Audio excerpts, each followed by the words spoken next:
Super-Dimensional Wizard Chapter 3605 to Chapter 3640. Together, the craftsmen of these races were a force to be reckoned with. With their help, it would be difficult to make more than 100 million loggers in a day.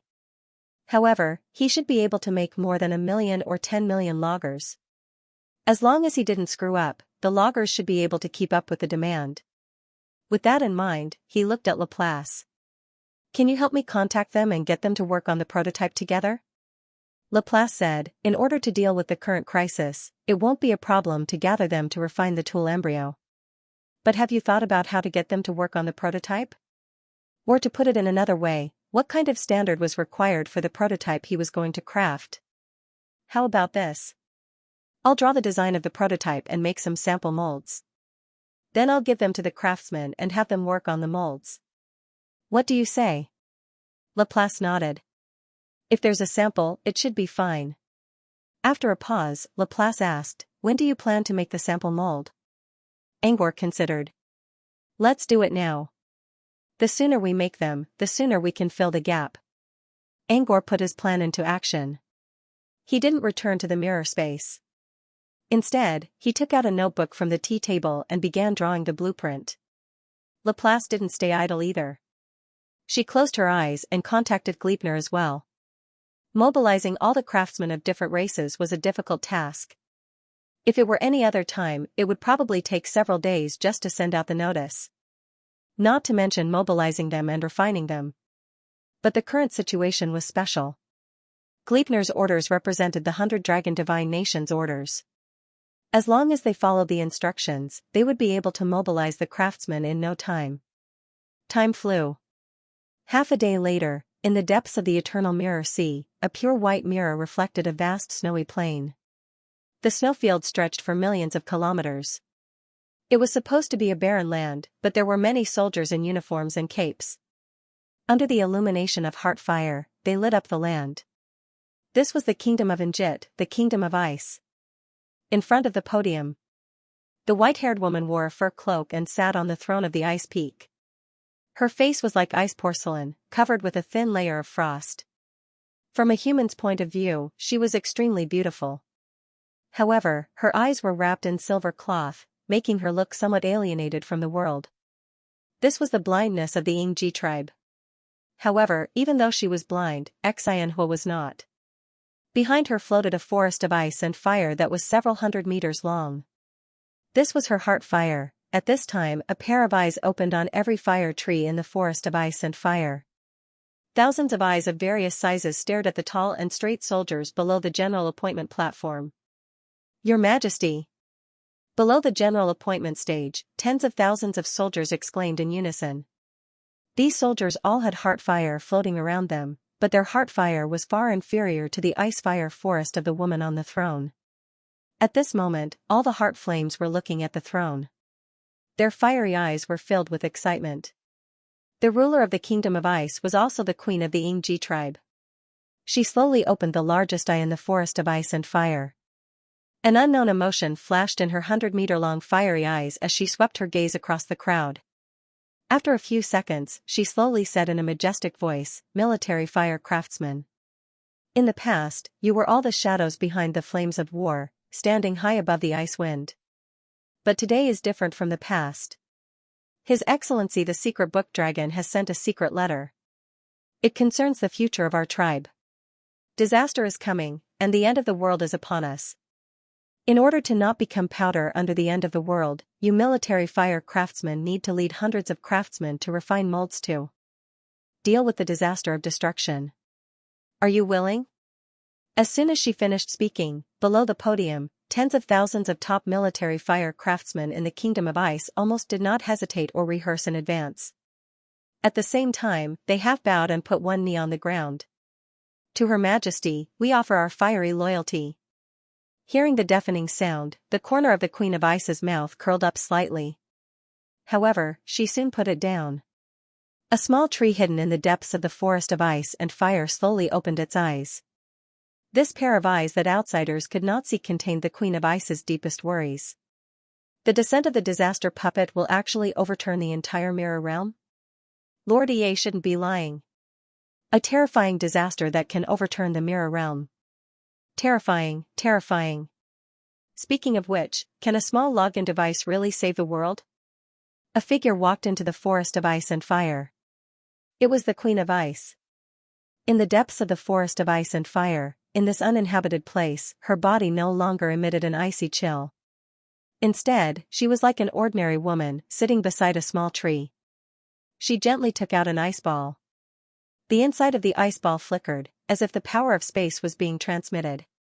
Not long after, a pure white crown appeared inside the ice ball. In the middle of the crown, there was a white gem. She sensed it and found that it was made of ordinary frost stones. This is the login device? It looks good, but I wonder how it will save the world. This login device was sent over by EA through a special ability. It was said that not only her, but the leaders of the various clans in the mirror realm seemed to have received this small gift. Maybe I should try it first? Thinking of this, she slowly put on the crown. The next second, she closed her eyes, and in a trance, she seemed to have arrived in a new world, a mirror world that was about to shatter. Hundreds of rock-like giants were carrying out the final destruction on a peak that was thousands of meters high. Once this peak was shattered, this world would be finished. According to the specifications of this world, destroying this peak should produce a wind cave gem, right? This is a gem that the Longhua clan needs. After selling it, it can support at least tens of thousands of clansmen. The rock-like giant in the void looked at the shattered peak and muttered in a low voice. Seeing that the peak was about to shatter, just as he was about to refine it into a gem, a voice came from the scale on his earlobe. This scale-like earring came from the 100-dragon divine kingdom, and was a gift from a mirror dragon with a supreme status. Every time the mirror dragon needed a gem, he would contact it through the dragon scale. The Great Lord needs a gem again? As soon as he finished speaking, he heard an echo from the other side. I'm not I'm EA. A few minutes later. The rock-like giant in the void silently looked at the clan below and sighed softly. I didn't expect such a troublesome thing to happen. A few seconds later, he accumulated the arrogance in his chest and then gathered it in his throat. He suddenly shouted, "People of the Xianxia clan, disaster is coming. From today onwards, we will change from destroyers to guardians. And the first step to becoming a guardian is to refine the prototype of the item in my hand." After the angry roar, a large number of rock-like giants walked out of the void. There were almost 100,000 people densely packed together. And this was just the clan of this mirror world. Everyone looked at the palm of the king of the Xianxia clan. At this time, there was a glowing object in his palm that looked like a gem collar. And this was the login device that the arcane book dragon, EA, had sent over. In the darkness, a giant ship made up of countless mirrors cut through the void and drilled into the eternal mirror sea. There was a civilization living in each of the mirrors on the ship. Each civilization had hundreds of millions of lives. If the total number was measured, this seemingly inconspicuous giant ship might have trillions of residents. This giant mirror ship was the famous 10,000 roaming forest. At this time, in the captain's room of the 10,000 roaming forest, hundreds of leaders of different clans gathered. They all stared at the light screen in the center. On the light screen, the Holy Mirror Dragon, who represented the absolute authority of the White Sun Mirror region, was telling them about the upcoming crisis. On the side, the astrologer Granny was also constantly adding information about their arrangements, including the explanation of the login device. This group of captains was still confused at first. But after EA made it clear that disaster was coming, they slowly came back to their senses. There were no intact eggs when the nest was overturned. Even the 100-dragon divine kingdom was struggling to survive under the disaster, let alone the ordinary people of the mirror region who were hugging the ship for warmth. Thinking of this, the expressions of the captains slowly changed. At present, the only way to survive was the login device.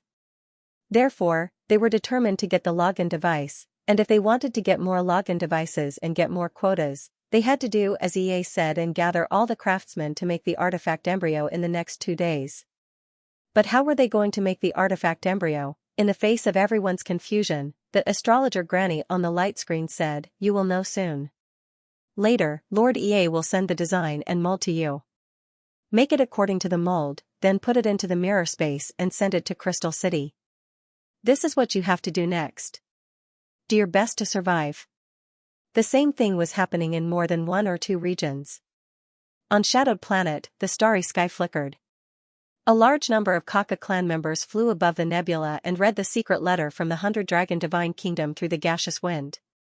In the Bulua royal city, the speaker that represented authority began to tell the people about the new rules. In the Mirror Mountain Academy, the wisest scholar of the Mirror clan became a dot of light and passed EA's decree to every member of the Mirror clan through the exchange of information. Pippi Castle, Crystal City. Even the ghoul town at the edge of the Eternal Mirror Sea began to mobilize.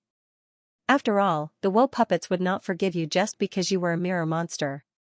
There were already tens of thousands of mirror monsters in the gloomy mirror domain who had fallen into the disaster. No one knew if they were dead or alive. Therefore, even the ghoul town had to follow EA's lead and enter the mobilization period. Everything was going according to plan. Angor, the person who caused the mobilization of all the craftsmen, was still working on the template of the login device. Angor used to make the login devices as he pleased. Double-rimmed glasses, monocle, earrings, rings, necklaces, canes, hair clips, crowns. Angor could make anything he could wear into a login device. All in all, it was fun. But at this moment, for the sake of a unified arrangement and to build a simpler model mold, he definitely couldn't do any more fancy things. Everything had to be simple and easy. Angor wished that even human blacksmiths could make it. Of course, this was also a wild wish. What kind of shape should he choose as the model mold? Something like earrings and rings would not work. They were too small. Many craftsmen would not be able to disperse the energy nodes in such a short time. Therefore, the mold had to be large enough to give the craftsman more room to make mistakes. However, it had to be portable. It would be best if it was placed near Angor's forehead so that he could easily activate his dream antennae. Angor did not have many choices. Protective gear? Hat? Necklaces, these were all placed near his forehead and had a large surface area, which made them easier to make. However, these were more in the category of tailoring and did not require a mold. After careful consideration, Angor decided to use the simplest and most basic mold, glasses. Of course, he did not choose monocle. Monocle was also quite flashy and easy to drop. Angor chose a pair of glasses with only one lens. The lens was long and did not require too much work, which gave the craftsman more room to make mistakes. Putting it on was like wearing a long blindfold, except this blindfold was a piece of transparent metal without any decorations. The glasses were not only easy to make, but also had a unique shape. They looked like futuristic science fiction and had their own style. They were not too shabby even if they were given out. Angor quickly took out a pen and drew the overall shape of the glasses on the notebook, as well as the disassembled design. He hesitated for a moment. Angor put down a name below the picture. Future Mirror. This was the name Angor came up with for the registration device. It not only represented futuristic science fiction, but also referred to the future. Its existence represented the existence of the future, and it was not obscured by the woe puppet, causing the future to be invisible. With the design done, Angor began to make the mold. Molds were used to make samples for different races, so he could not underestimate them. It would be his fault if something went wrong because of this. With that in mind, Angor began to focus on making the mold. They were just molds, but Angor was serious about each one. Normally, he could make dozens of molds in a few minutes. But now, he only made one mold every 10 minutes. But this was only the beginning. As Angor familiarized himself with the process, he began to work faster and faster. One mold every 5 minutes, one mold every 3 minutes, one mold per minute, 10 molds per minute. Half an hour later, there were hundreds of molds piled up on Angor's desk. Angor looked at the pile of molds and stopped. He did not have enough molds yet, but it did not matter. He could ask the crystal-eye craftsman to make them for him later. There were hundreds of molds here. If the craftsman could not copy them, they should not be called craftsmen. Not long after the mold was completed, the entrance to the Silver Forest dimension was opened. Glepner entered the dimension with a tired look. She took away all the molds and handed a palm-sized scale to Angor. This scale can open the door to the artifact factory. The artifact factory was built specifically for the production of artifact embryos. It was located in a special mirror world. There was more than one similar factory in this world. Almost every race had one. The key Gleipnir gave him was the key to all the embryo factories in the city. Once I bring the molds there, the factory will begin to replicate them. Gleipnir paused and looked at Angor. If everything goes well, the first batch of artifact embryos will be born tomorrow. If you have time, you can go and see if they're suitable for you. Gleipnir gave Angor the key to enter the artifact factory because he wanted Angor to go there and check. After all, Angor was the one who added the nightmare illusion spell on the artifact. He was the only one who knew whether the artifact could be used or not. Sure, I'll go check it out later. Angor didn't refuse. The first batch of artifact embryos was important because it determined the yield of the subsequent products. Angor would go and check it out without Gleipnir's request. Gleipnir sighed in relief when Angor agreed to his request. She didn't stay in the Silver Forest dimension for long. She took the mold and quickly left. When Gleipnir's figure disappeared from the dimension, Angor muttered to himself, I didn't expect them to open an artifact factory as soon as I finished the mold. This speed of construction was simply incredible. Laplace chuckled. It's about survival. If we can't even deal with something like this, we don't need to fight the woe puppet. Fight? Angor sighed. If we can defeat the woe puppet by fighting, it won't be called the lawless disaster. Laplace's expression darkened. He didn't say anything. When are you going to the artifact factory? Later, I guess. They probably didn't even have enough time to gather everyone. Laplace nodded. Then, have you completed the magic array that targets the crystallization of the holy corpses? It's almost done. Angor briefly explained his current progress. In other words, you handed over the follow-up of the magic array to Dubai. You have nothing to do for the time being? You can put it that way. But I don't have nothing better to do. I'm going to study the nightmare server. However, he did not give up on the nightmare server just yet. After all, as long as the nightmare server could be developed, it would not only benefit the people of the White Sun Mirror domain. In the future, other worlds would also be able to enter the nightmare realm through the nightmare server. Nightmare server? Laplace was stunned. What was that? He did not try to hide anything and told them about his idea. Laplace was silent for a moment. I don't understand. It's fine. I don't know anything about nightmare illusions, so it's normal that I don't understand them. However, I roughly understand what you mean. But I don't think the nightmare server is that urgent, right? Angor nodded. You're right. Now that Laplace was working on the nightmare server, the priority of the nightmare server was lowered. If that's the case, why don't you give me a hand? After taking a sip of tea, Laplace told Xianxia his thoughts. I'll go ask them. But I don't think there's a solution to this problem yet. Laplace said, we have to try. Angor nodded. All right. Leave it to me. He stood up and prepared to find a place to do what Laplace told him. Before he left the table, he suddenly thought of something. He took out the mirror from his pocket and handed it to Laplace. My experiment on Xianxia's end is a success. I don't need her help for now, so I'll return this to her. Xianxia was still resting, so he couldn't say goodbye to her in person. He left a message using an illusion spell and returned the mirror to Laplace. Laplace did not say anything. He took the mirror and said, leave it with me. Without wasting any time, Angor nodded and left. Several minutes later, he returned to the illusionary wooden hut near the valley. Ai Dehua's hairdresser was right next door. Without bothering Ai Dehua, Angor entered the cabin and closed the door. He leaned against the wall and closed his eyes.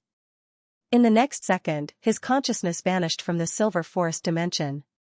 When he opened his eyes again, he was already in the dream crystal. To be more precise, he was outside Uriel's dream crystal. He came to Uriel to help Laplace with a certain matter. Laplace wanted Angor to ask Mr. Sun and Lady Moon about the wretched puppet. Their current strategy against the wretched puppet was more of a passive defense. They wanted to extend the battle as long as possible while sacrificing some of their men to find out what the puppet's problem was. In the end, they would let the people outside solve the problem and face the wretched puppet directly. That was their general plan. However, there was a fatal flaw in this plan. Could they really sacrifice some of their men to get the answer from the wretched puppet? In other words, when people were trapped in the sealed space created by the wretched puppet, could they really use the login device to send their consciousness into the dream crystal? Only when the trapped people entered the dream crystal would they know what had happened in the sealed space and what questions the woe puppet had raised. If the people trapped in the sealed space disaster had no way of entering the dream crystal, then their method would be ineffective. This was what Laplace was worried about. What if the login device did not work? Therefore, Laplace thought of Mr. Sun and Lady Moon. Both of them were legendary figures who were closely related to the origin world. Perhaps they knew something about the wretched puppet's weakness, even though Angor believed that even the elders of the Order faction would not be able to defeat the wretched puppet, I think could not be used as evidence. Besides, there might be a miracle. Maybe someone would solve the wretched puppet's problem in the meantime. So, he decided to come. But how should he ask them? He could not ask them directly. Otherwise, they would get suspicious. After all, they did not know that their identities were exposed. Angor considered and decided to ask them in a roundabout way. Roundabout? What are you trying to find out? Luigi was a little puzzled by Angor's question. Let's see if Mr. Sun and Lady Moon know anything about the wretched puppet, Angor replied. But Luigi was still confused by Angor's words. Why do you need to do that? Just ask them directly. Angor wanted to explain, but when he saw Luigi's confused look, he realized something. Right, he was trapped in the mind fortress now. Luigi could have asked directly, and it wouldn't have aroused their suspicion. One needed information, while the other was trying to gain their approval. If Luigi asked them directly, they might even be surprised. As for whether their identities would be exposed because of this, Luigi did not know who they were, and they obviously did not want Luigi to know that they were legendary wizards. So, they would definitely avoid using their identities when answering. Angor, on the other hand, seemed to be struggling with his own strength. As a matter of fact, for Luigi, asking questions directly was more in line with his personality.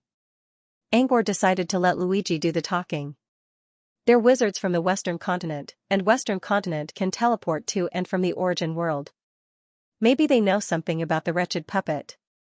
After all, the information about the wretched puppet was recorded by the Order Keeper in the origin world. Luigi nodded. I understand. I'll ask them directly. For the past 2 days, Luigi had been asking them directly whenever he wanted to know something. They would also answer him in detail. After all, every time they answered a question, Luigi's approval would increase. In order to become navigators as soon as possible, they were not afraid of Luigi's questions. In fact, they even hoped that Luigi would ask more questions. Since Luigi had nothing to do at the moment, and he was tired of learning Guillermo's hammering skills, he simply stood up and left the cabin to head to 01 Moron Street. As he walked, Luigi shared the information he learned with Angor in his mind. I've heard a lot of secrets about the Western continent these days. Maybe even wizards from the Western continent don't know about them, for example? Luigi strode forward with his head held high. His expression was very serious, but his voice was rather wretched. For example, the vice principal of the Glittergold Academy. Although he is usually ascetic and serious, and is the best professor and the most outstanding principal in the eyes of the students, he actually had a relationship with a student many years ago. Moreover, that student is also a male. Also, the famous fragrance master, Ku Jia, actually became famous by pirating other people's formulas. Although he created many powerful fragrances himself after he became famous, he can't wash away this black history of pirating, and Luigi told Angor about 6 secrets in one breath. The beginning of each secret was almost the same. It said that someone used to be. To Angor, this was no longer information.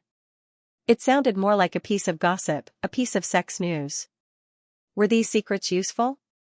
For example, if he had the chance to meet the vice principal of Glittergold Academy in the future, he would have to be careful. Or, he could not mention his past achievements in front of Master Ku Jia. He did not want to tear at Master Ku Jia's scar.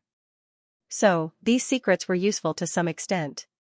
But Angor did not see any use for them in the real world.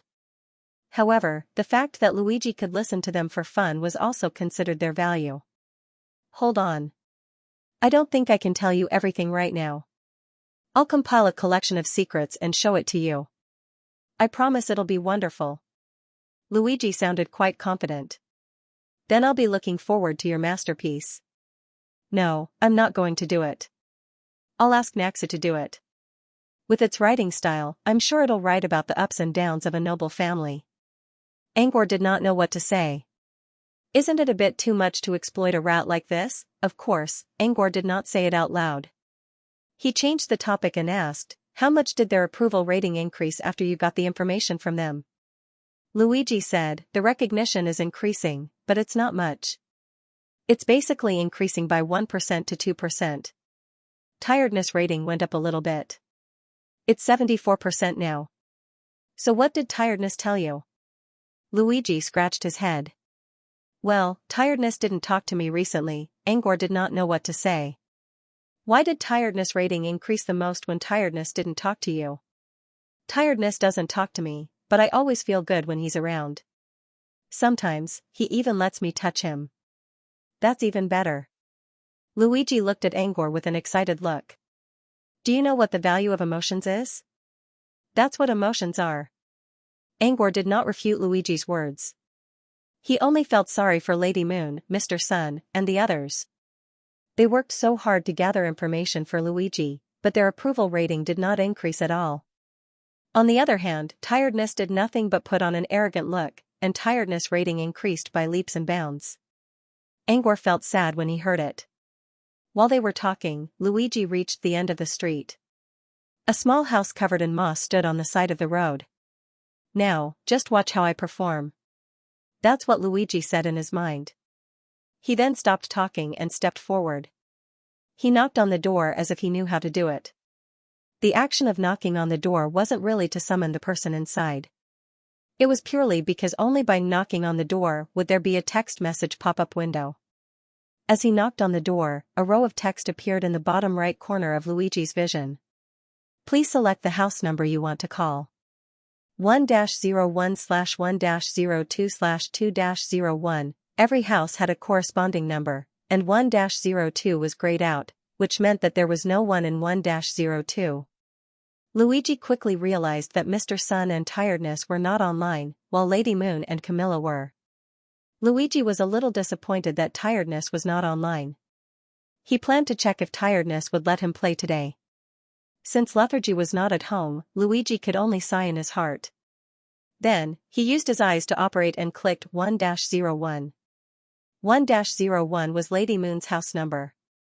Inside room 1-01. The Moon Lady looked at Luigi with a hint of curiosity in her eyes.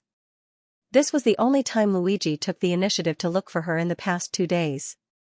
Previously, it was basically the Moon Lady who went to look for Luigi, and every time, she went with a smile. After all, in order to increase the recognition, she had to do anything. Mr. Luigi, why are you here? The Moon Lady smiled as she welcomed Luigi in. She pointed to the simple sofa and said, please sit down. After sitting down, the Moon Lady still had a smile on her face. I just came online not long ago. I wanted to look for you after charging, but I didn't expect Mr. Luigi to come to me first. The Moon Lady didn't lie. She had just come online and was indeed preparing to look for Luigi after charging. The reason why she was so active was not only to become a starter earlier, but also a very important reason. She didn't want to lose. After going offline the day before yesterday, the Moon Lady and Mr. Sun made a small bet. The bet was the initiative of a counterattack, and the bet was, who would reach 100% recognition first. In order not to lose to Mr. Sun, the Moon Lady had gone all out in the past 2 days. Not only did she come online frequently, but she also contacted Luigi many times and told him a lot of gossip. Yesterday afternoon, she even used some connections to find a counselor to help her analyze Luigi's character. She was looking for the most suitable strategy. It could be said that in order to win, she had begun to do everything. Now that Luigi took the initiative to look for her, the Moon Lady was very surprised. No matter what Luigi was thinking, he must have something to ask for if he could come to her. According to the counselor, if you took the initiative to give, the recognition would only increase normally, but if Luigi had something to ask of you, the recognition would definitely increase greatly. Where is Mr. Sun? Luigi didn't know what the Moon Lady was thinking. After coming in, he asked curiously, aren't you two always together? The Moon Lady rolled her eyes and said with a hint of bitterness, he went to hang out with his friends and left me alone at home. On the surface, she said that Mr. Sun left her at home, but in fact, she secretly wanted to express that he didn't care about increasing the recognition. In order to win against Mr. Sun, the Moon Lady didn't mind saying something in front of Luigi. Ms. Moon asked, is there anything I can help you with, sir? Luigi, actually, it's not a big deal. I just suddenly thought of something and wanted to ask you. I didn't expect Mr. Sun to not be online. The Moon Lady smiled and said, how can he know as much as I do? What he knows, I also know. What I know, he may not necessarily know. So, you can ask me directly. You don't have to look for him alone. The Lady of the Moon was obviously trying to paint a false picture, but what she said was not false. Mr. Sun and her sources of information almost all coincided. Therefore, she probably knew what Mr. Sun knew as well. But because of the existence of the tea party, Ms. Moon knew more gossip than Mr. Sunday. Yes, it was a tea party. It wasn't just the southern region that had tea parties. The western continent and the origin world had tea parties as well. Moreover, the tea parties were mainly for witches. It was very difficult for male adepts to join. In a female-led tea party, the exchange of information was very frequent. Therefore, the Moon Lady knew a lot of secret gossip that Mr. Sun was not too clear about. In the past 2 days, the Moon Lady had told Luigi a lot of secrets. For example, she had heard the love history of the Glitter Gold Academy's Vice Dean at a witch's tea party. I wonder what Mr. Luigi wants to ask. As long as I know, I will definitely tell you everything. The Moon Lady showed a gentle smile and looked like a caring big sister. This was also the advice given by the counselor. For the vast majority of men, the image of a caring big sister was the easiest to improve their favorability. Luigi didn't beat around the bush and went straight to the point. I want to ask Ms. Moon, have you heard of the name Woe Puppet? As soon as Luigi's voice fell, the Moon Lady's expression froze. She thought that Luigi wanted to ask her about some gossip, but she didn't expect a taboo name to pop out of Luigi's mouth. The Moon Lady stared at Luigi, trying to analyze some information from his expression. But Luigi's expression was calm, and she couldn't tell what he was thinking. After a moment of silence, the Moon Lady opened her thin lips. You mean, the Woe Puppet, Xianxia? When she said the name Xianxia, her voice obviously weakened, as if she was worried that there was a pair of invisible ears around listening with malicious intent. Luigi's eyes flashed with joy. You really know? Sure enough, the intelligence system of you wizards is top-notch in the general plane. After Luigi sighed, he quickly asked, speaking of which, since the Moon Lady has heard of the Woe Puppet, do you know how to deal with it? The Moon Lady was confused. Deal with the Woe Puppet? The Moon Lady looked at Luigi in disbelief. Why are you suddenly asking this? Could it be that the Woe Puppet has appeared? The Moon Lady suddenly frowned. That's not right. I remember that the people from the Order Guild woke up Boisa and sealed her. How could Xianxia appear again? After muttering to herself for a moment, the Moon Lady seemed to realize that Luigi was looking at her. She rubbed her slightly swollen eyebrows and said in a low voice, sorry, the Woe Puppet almost caused the Source World to fall into a whirlpool of doomsday. I'm also a little afraid of this name. The Woe Puppet appeared in the Source World? Luigi was stunned and asked doubtfully. The Moon Lady shook her head. It didn't really enter the Source World, but it appeared in the interlayer of the Source World and almost invaded the Source World. At that time, I hadn't been to the Source World, but I still remember that a large number of Source World wizards used the teleportation array to teleport to the Western continent to take refuge. And this was just the sound of the wind from the Woe Puppet, which caused a huge tremor in the Source World. At that time, the Moon Lady hadn't become a legend yet, but even so, she could still smell the panic in the air of the Western continent. Even though the Western continent was extremely far away from the Source World, the Moon Lady still felt the atmosphere of doomsday. Therefore, even though she hadn't personally experienced the chaos created by the Woe Puppet, she still felt her heart tremble when she heard the name of the Woe Puppet. It was a fear that came from the depths of her soul. What happened after that? Luigi's eyes were filled with curiosity. How did the Source World wizards deal with the wool puppet in the end? After that. The Moon Lady had just spoken when she felt that her throat seemed to be a little dry. She paused for a second and swallowed her saliva before saying, after that, a superstar organization in the Source World, the Order Guild, almost went all out. Who knows how many mysterious hunters died before they lured the wool puppet into the void and left the range of the Source World.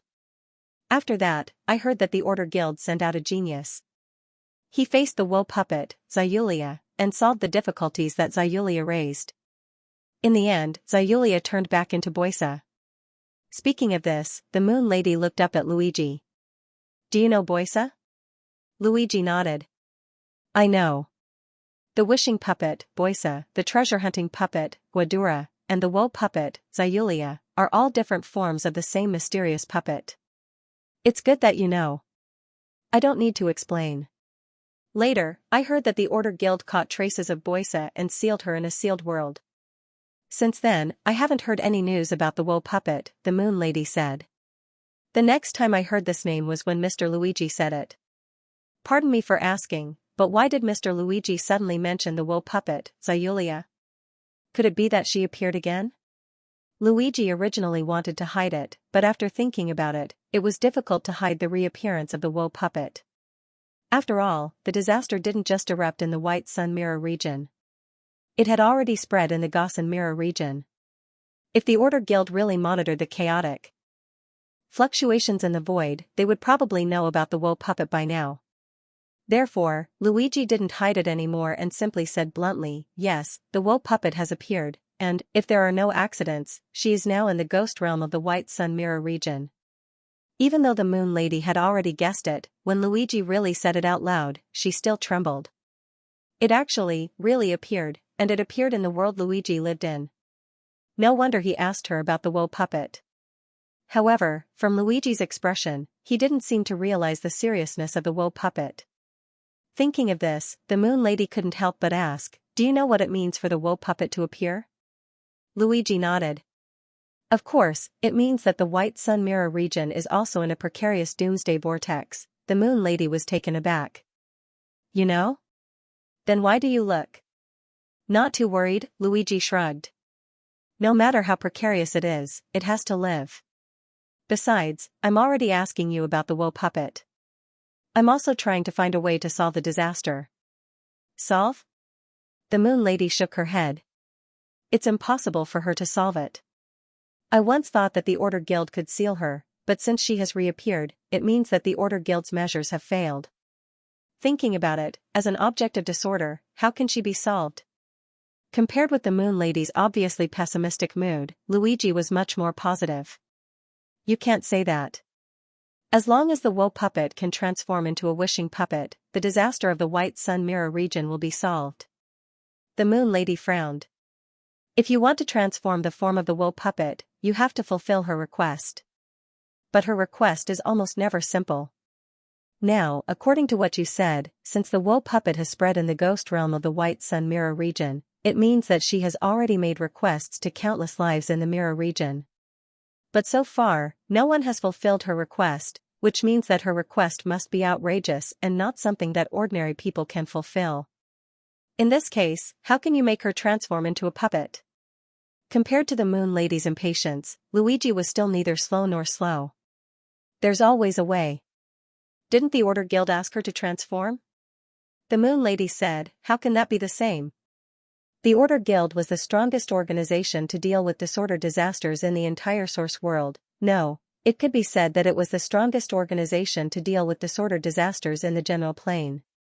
There were many geniuses there, and they had the foundation and the strength to solve the mysterious disaster. But did the White Sun Mirror region have such strength? The Moon Lady even suspected that there were no legends in the White Sun Mirror region. The Order Guild was a gathering of legends, and there were even miracle lives. In this situation, what could you use to compare with the Order Guild? After all, she still had to gain Luigi's approval. The Moon Lady took a deep breath and forcibly suppressed her desire to ridicule him. She said bluntly, every time a disorder disaster appears, it will lead to extremely serious consequences. the fall of the world might not be the most serious.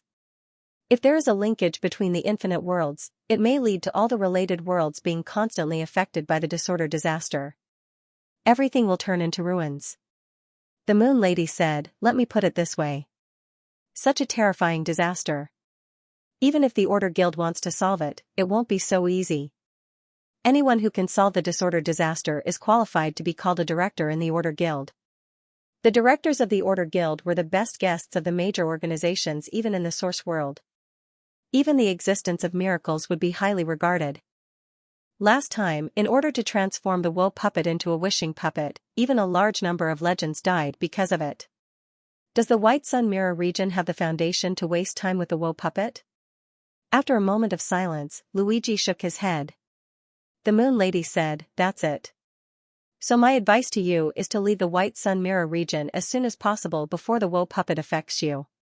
Luigi said, then if I don't care, what about the disorder disaster in the White Sun Mirror region?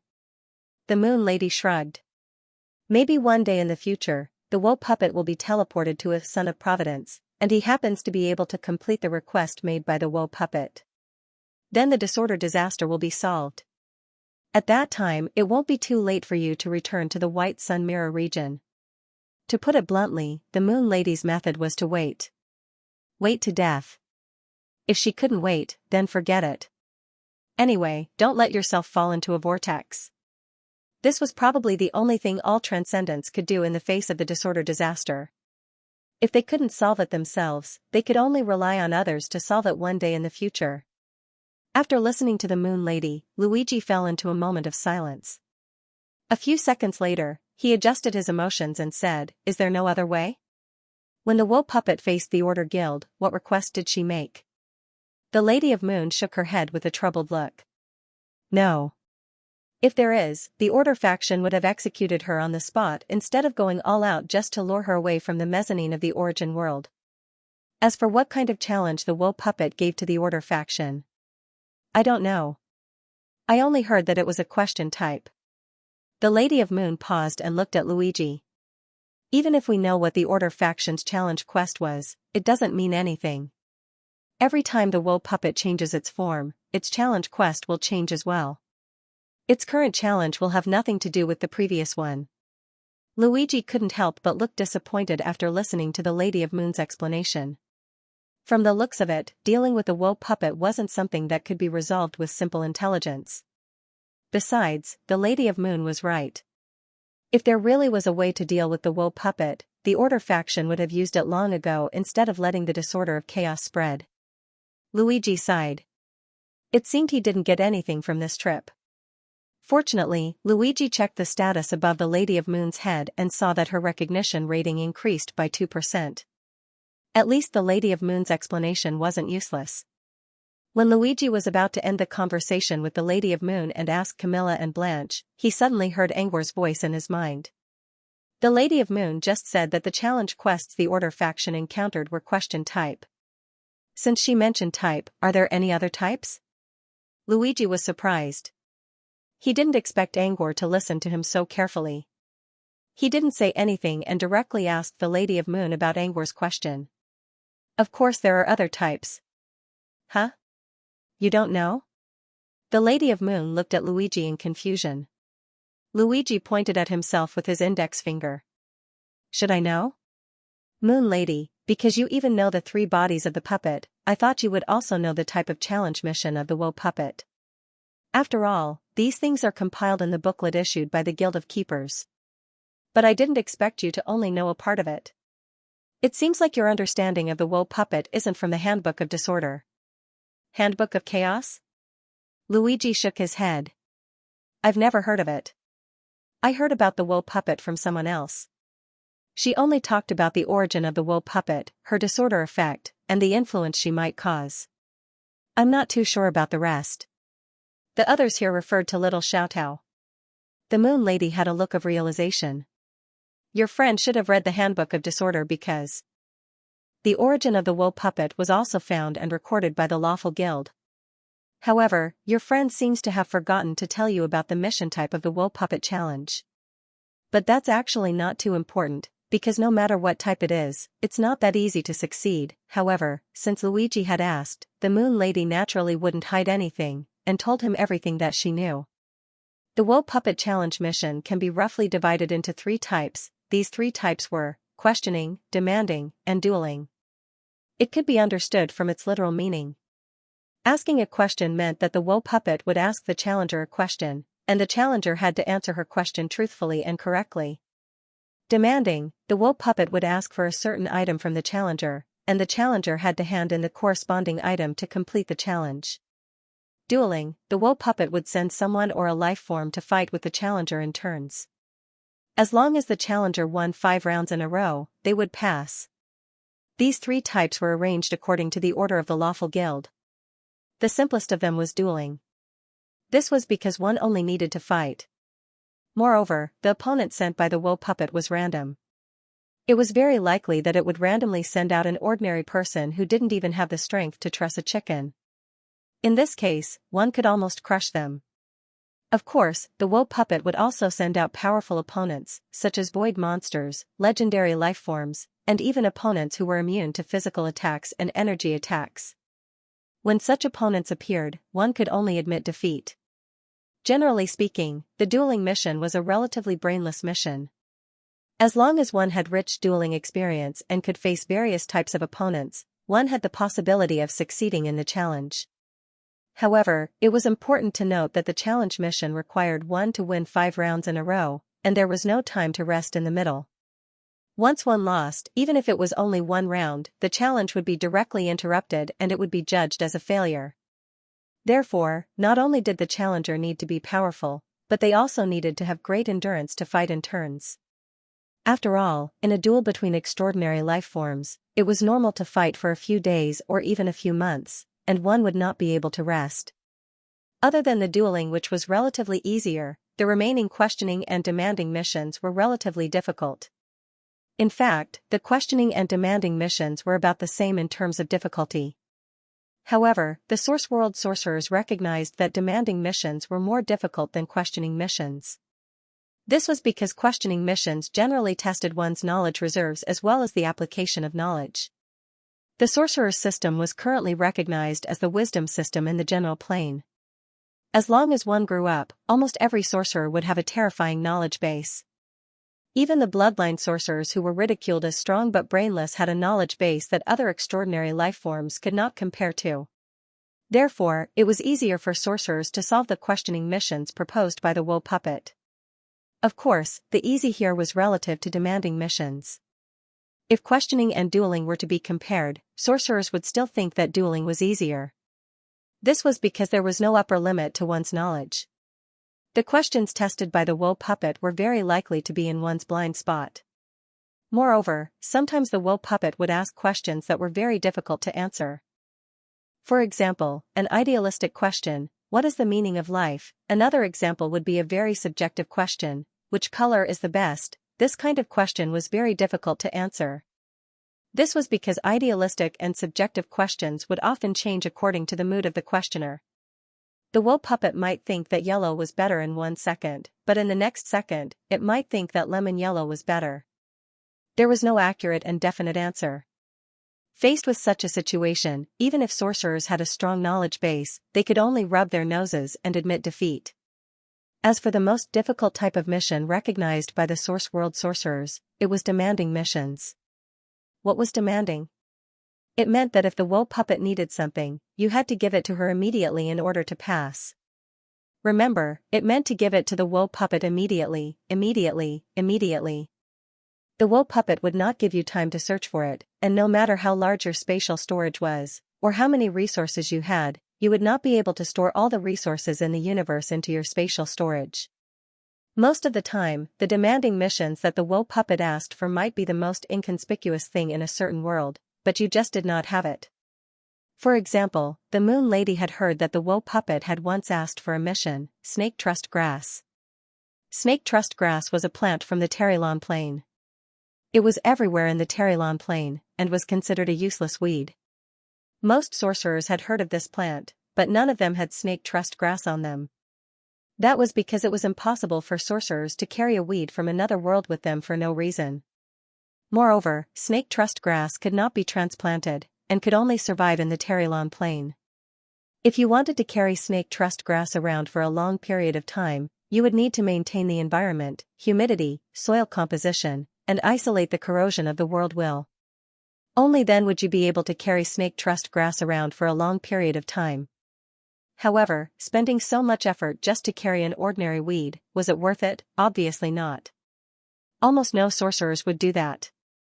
Because of that, when sorcerers encountered the woe puppet and asked for snake trust grass, no one could give it to her. Of course, in the end, the woe puppet still managed to get the snake trust grass. However, it was said that the disaster it created spanned across countless void regions. It was only after arriving near the Terrylon plain that it successfully asked for the snake trust grass.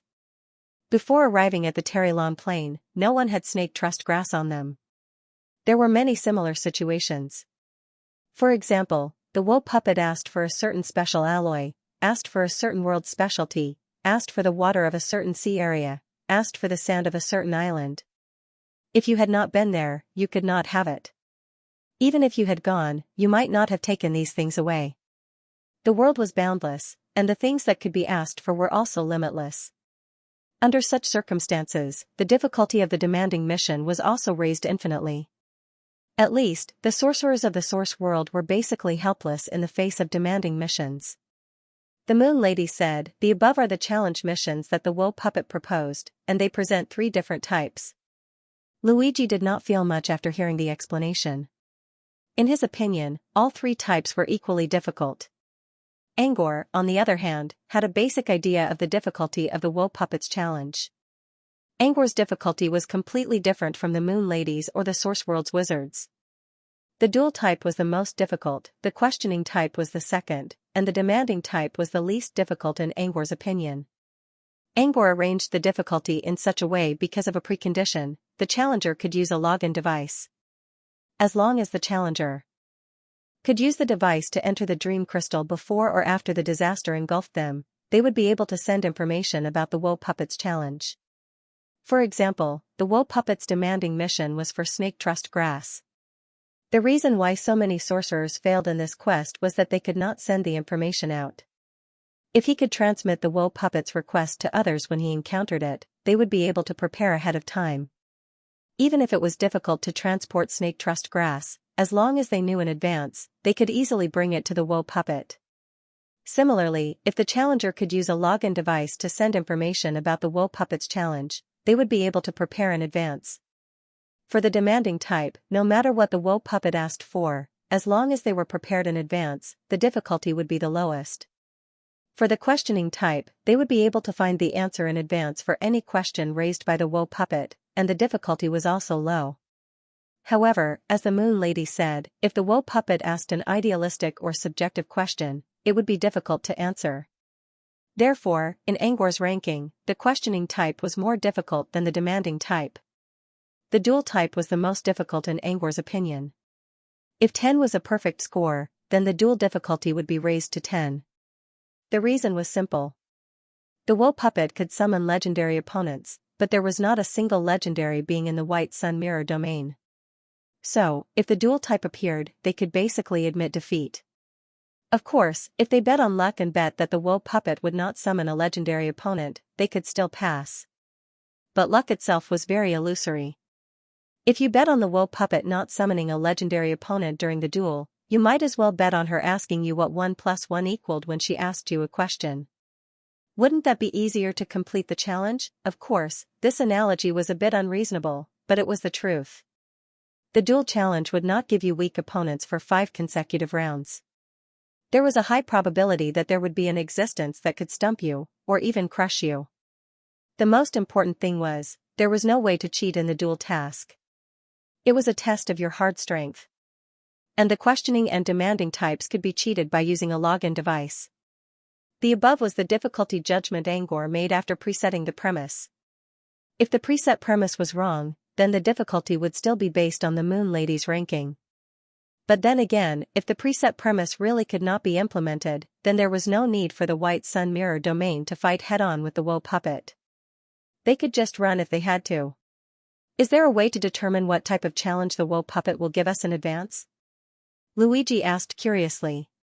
Since the Order Guild had concluded that the woe puppet had 3 types of challenges, then what was the basis for their judgment? Would there be different precursors for different types of challenges? The answer was, yes. Luigi's guess was correct. Moon Lady said, we can determine the type of challenge in advance. Just look at the handle of the woe puppet's weapon. Moon Lady gave a simple description.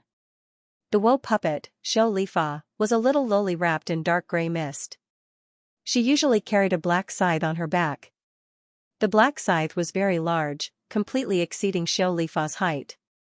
Xianxia was about 1.3 or 1.4 meters tall, while the black scythe was at least 3 meters long. Because of this, Xianxia never landed on the ground. She always floated in the air. The black scythe is very big. You can clearly see its handle, Moon Lady said. Moon Lady said, we can judge the type of challenge Xianxia is facing from the shape of the scythe. If the handle was a question mark, it meant her challenge type was questioning. If the handle was a skull with a flower in its mouth, it meant her challenge type was asking. If the handle was a sharp sawtooth blade, it meant her challenge type was confrontation. Anyway, we can determine her challenge type in advance by looking at the shape of the handle. But Moon Lady shrugged. Even if we can determine her challenge type in advance, it doesn't mean anything. Because no matter what type it is very difficult. Apart from the mystery hunters from the Order Guild, no one else needs to know which type she is. If you run into her, it's best to use planar teleportation as soon as possible. As long as you can teleport faster than others, you'll survive. Of course, if you run into her alone, just accept your fate. What's the situation in the White Sun Mirror region now? Are you planning to fight against the woe puppet? The Moon Lady was actually quite curious about the situation in the White Sun Mirror region. After all, it was information about things out of order, so it was always right to know more. If so, I advise you to give up this idea as soon as possible. The woe puppet is impossible to fight against. In other words, any kind of thing out of order can't be solved by force. If you want to solve it, you can only complete the mission she proposed. But I personally advise you not to think about solving it. The best plan is to leave the White Sun Mirror region as soon as possible. Anyway, you also live in the mirror space, so it shouldn't be too difficult to run with the mirror. The Moon Lady had already heard about the ecology of the White Sun Mirror region when she was chatting with Luigi. Almost all the races in the White Sun Mirror region lived in different mirror spaces. And the appearance of these mirror spaces to the outside world was a variety of mirrors. From the outside, no one would believe that there were hundreds of millions of mirror creatures living in a small mirror. In the Moon Lady's opinion, since a civilization was contained in a mirror, wouldn't it be easier to run with the mirror than to face the woe puppet directly? Luigi smiled bitterly. Every mirror with a civilization has a profound meaning in its position in the void. It can't be moved just because you want to. For example, the mirror space of the Crystal Kingdom could not be moved easily. Because it happened to be at the node of aggregated energy. The Crystal Kingdom lived at this node, which could keep the internal structure of the space stable, and the projection of the sun, moon, and stars would not be affected. But once they left this node, the space inside the Crystal Kingdom would become chaotic. The disappearance of the sun and moon was just the most ordinary disaster. It was even possible that the space would collapse, so that the entire mirror space would enter a countdown to shattering. Even a mirror space like Pippi Castle that could move freely in the Eternal Mirror Sea could not be moved at will. When it was in the Eternal Mirror Sea, there was a large amount of aggregated energy, but once it left the Eternal Mirror Sea, Pippi Castle would fall into silence because of the loss of energy in less than 3 days. Therefore, although the races in the White Sun Mirror region were all in a small mirror, they would inevitably encounter a series of chain reactions if they wanted to move. It was because of this that when Gudalace learned that the Sumir Wet Fortress was likely to be the front line against the woe puppets, her heart was tormented. If they migrated, the Sumir Wet Bunker might experience spatial chaos in an extremely short period of time, leading to an unimaginable disaster. However, if they did not migrate, they would become a springboard for the woe puppets and be quickly engulfed by the disaster of order. Weighing both options, Gudalace braced herself and returned to Wetland Fort. To prepare for the migration. At least there was a slim chance of survival if they were to be devoured by the calamity of disorder, which meant certain death. So, the location of the mirror in the void is also very profound. After hearing this, the Moon Lady apologized for her shallow understanding. Luigi waved a hand casually. People often thought that mirrors were easy to move. Even Luigi himself thought the same way. He was already used to being misunderstood. But even so, I still suggest that you don't fight the woe puppets head-on. Lady of the Moon, if possible, go find the members of the Order faction nearby and ask them for help. Lady of the Moon didn't think the mystery hunters from the Order faction would help. However, she still had to try. After all, the Order faction was more professional when dealing with disasters of Order. There are members of the Order faction nearby? Luigi was puzzled. The Moon Lady shrugged. I'm not sure if there are any members of the Order faction stationed in the White Sun Mirror region. But usually, the Order faction will send sentinels to deal with mystery disasters in different worlds. If there aren't any sentinels in the White Sun Mirror region, then there must be some nearby worlds. Luigi didn't ask any more questions. Angor once told him that there was a watcher in the Dream Wasteland. The sentinel was from the southern region, which meant they could contact the Order faction through him. However, according to Lady of the Moon's explanation, Luigi knew that even if they could contact the Order faction, they would not be able to help the White Sun Mirror region get rid of the woe puppets. They might even seal off the entire White Sun Mirror region. Just like how they sealed Boisa in a certain world and sacrificed an entire world so that the woe puppets could no longer harm the outside world. This was probably what they were going to do. However, this method was very difficult for Luigi to accept. After all, the White Sun Mirror region was their homeland. Next, Lady of the Moon and Luigi exchanged a lot of information about the woe puppets. However, most of the information was not useful.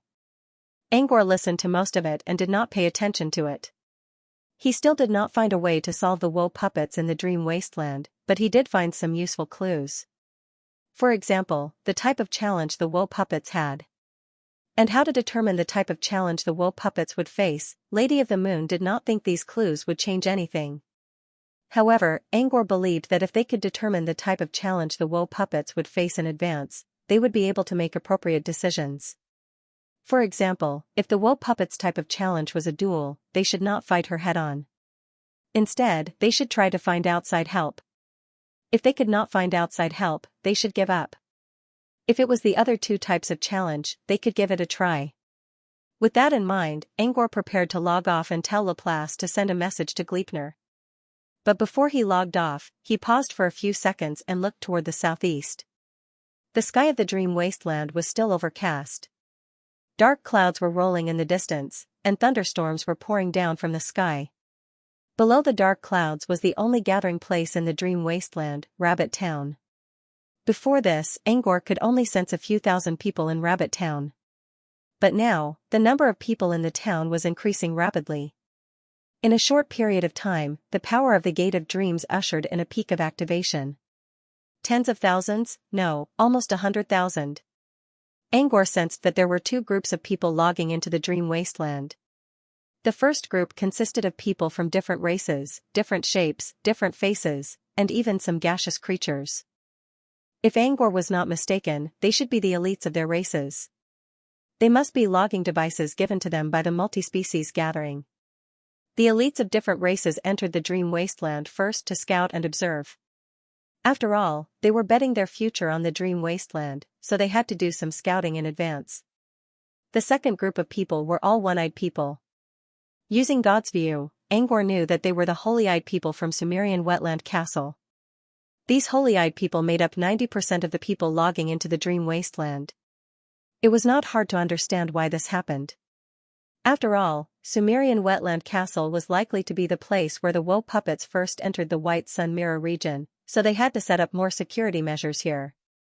Therefore, Gleipnir gave a large number of logging devices to Gudda and asked her to bring them back to Sumerian Wetland Castle so that they could enter the Dream Wasteland in advance to adapt to the environment.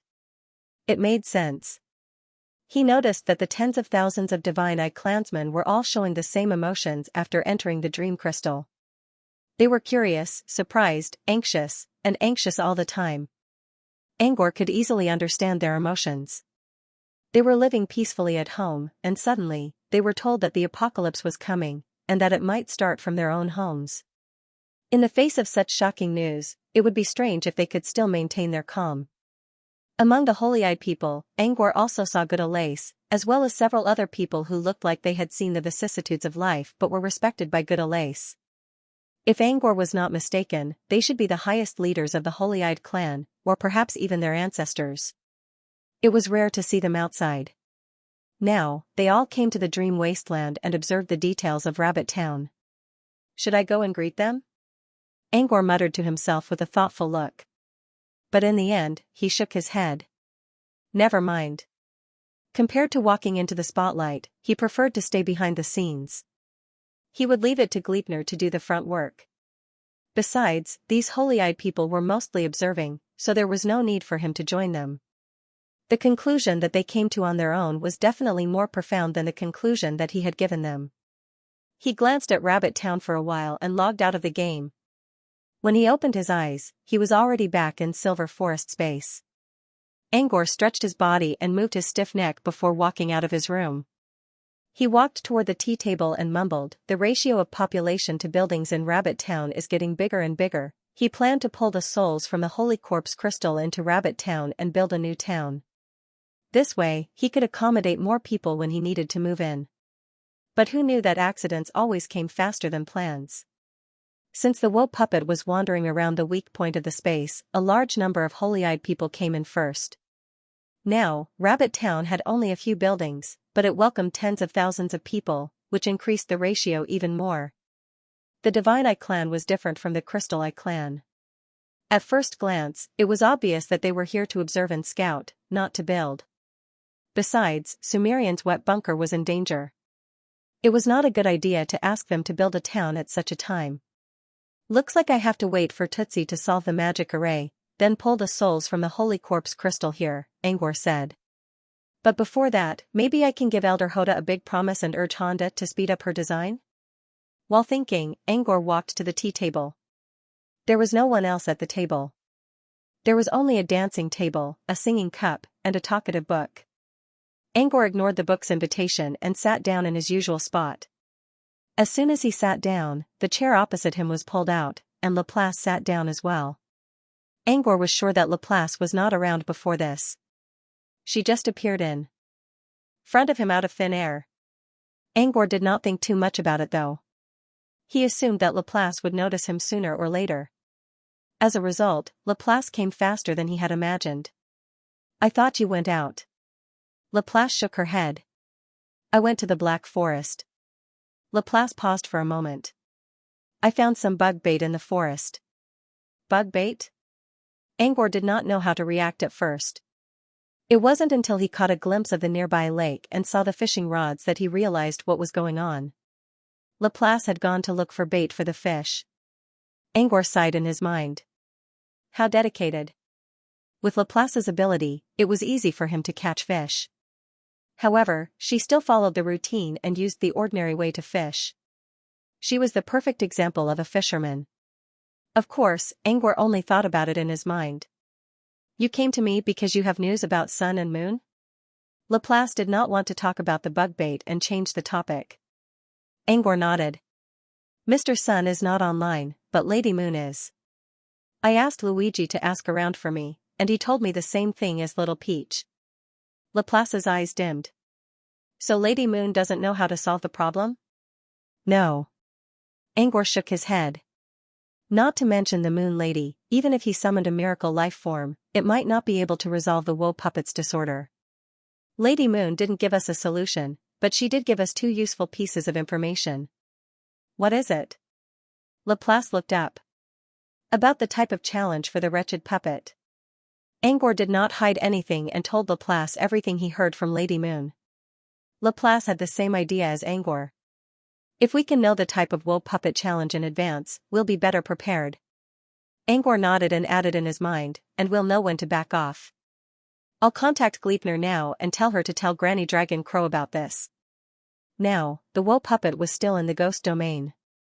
Therefore, to determine the mission type of the woe puppet challenge, he had to start with the ghost domain. Whether it was looking for mirror ghost who saw the wretched puppet or some other method of backtracking, they could always find some clues. Of course, they would need help from Granny Dragon Crow and Bloody Calamity. Do you want to check the embryo factory now? Laplace shared the information with Gleipnir and looked at Angor. How's the progress of the embryo factory? Laplace said, according to Gleipnir, your sample molds have been distributed. Aya used a special ability to send it directly to each race, so all of them should be working now. The Crystal Eye race's embryo factory should be the first one to start working. But they're only doing the preliminary work, such as mold copying, sample analysis, and material selection. It'll take some time before they actually start working. Angor nodded. That's faster than I thought. It's a matter of survival, after all. They can't afford to be careless. Yeah, we can't be careless. But I'm still worried. What if it doesn't work? What if we can't get into the dream crystal during the chaos? Angor looked worried. Laplace put down his teacup, which made a crisp sound when it hit the table, which interrupted Angor's thoughts. Like I said, even if it doesn't work, the dream crystal is still a way to save them, Laplace said. Facing the threat of the apocalypse, not everyone could escape to the Outlands. Most of them had no choice but to face the disaster in desperation. However, Angor's login device was their last hope.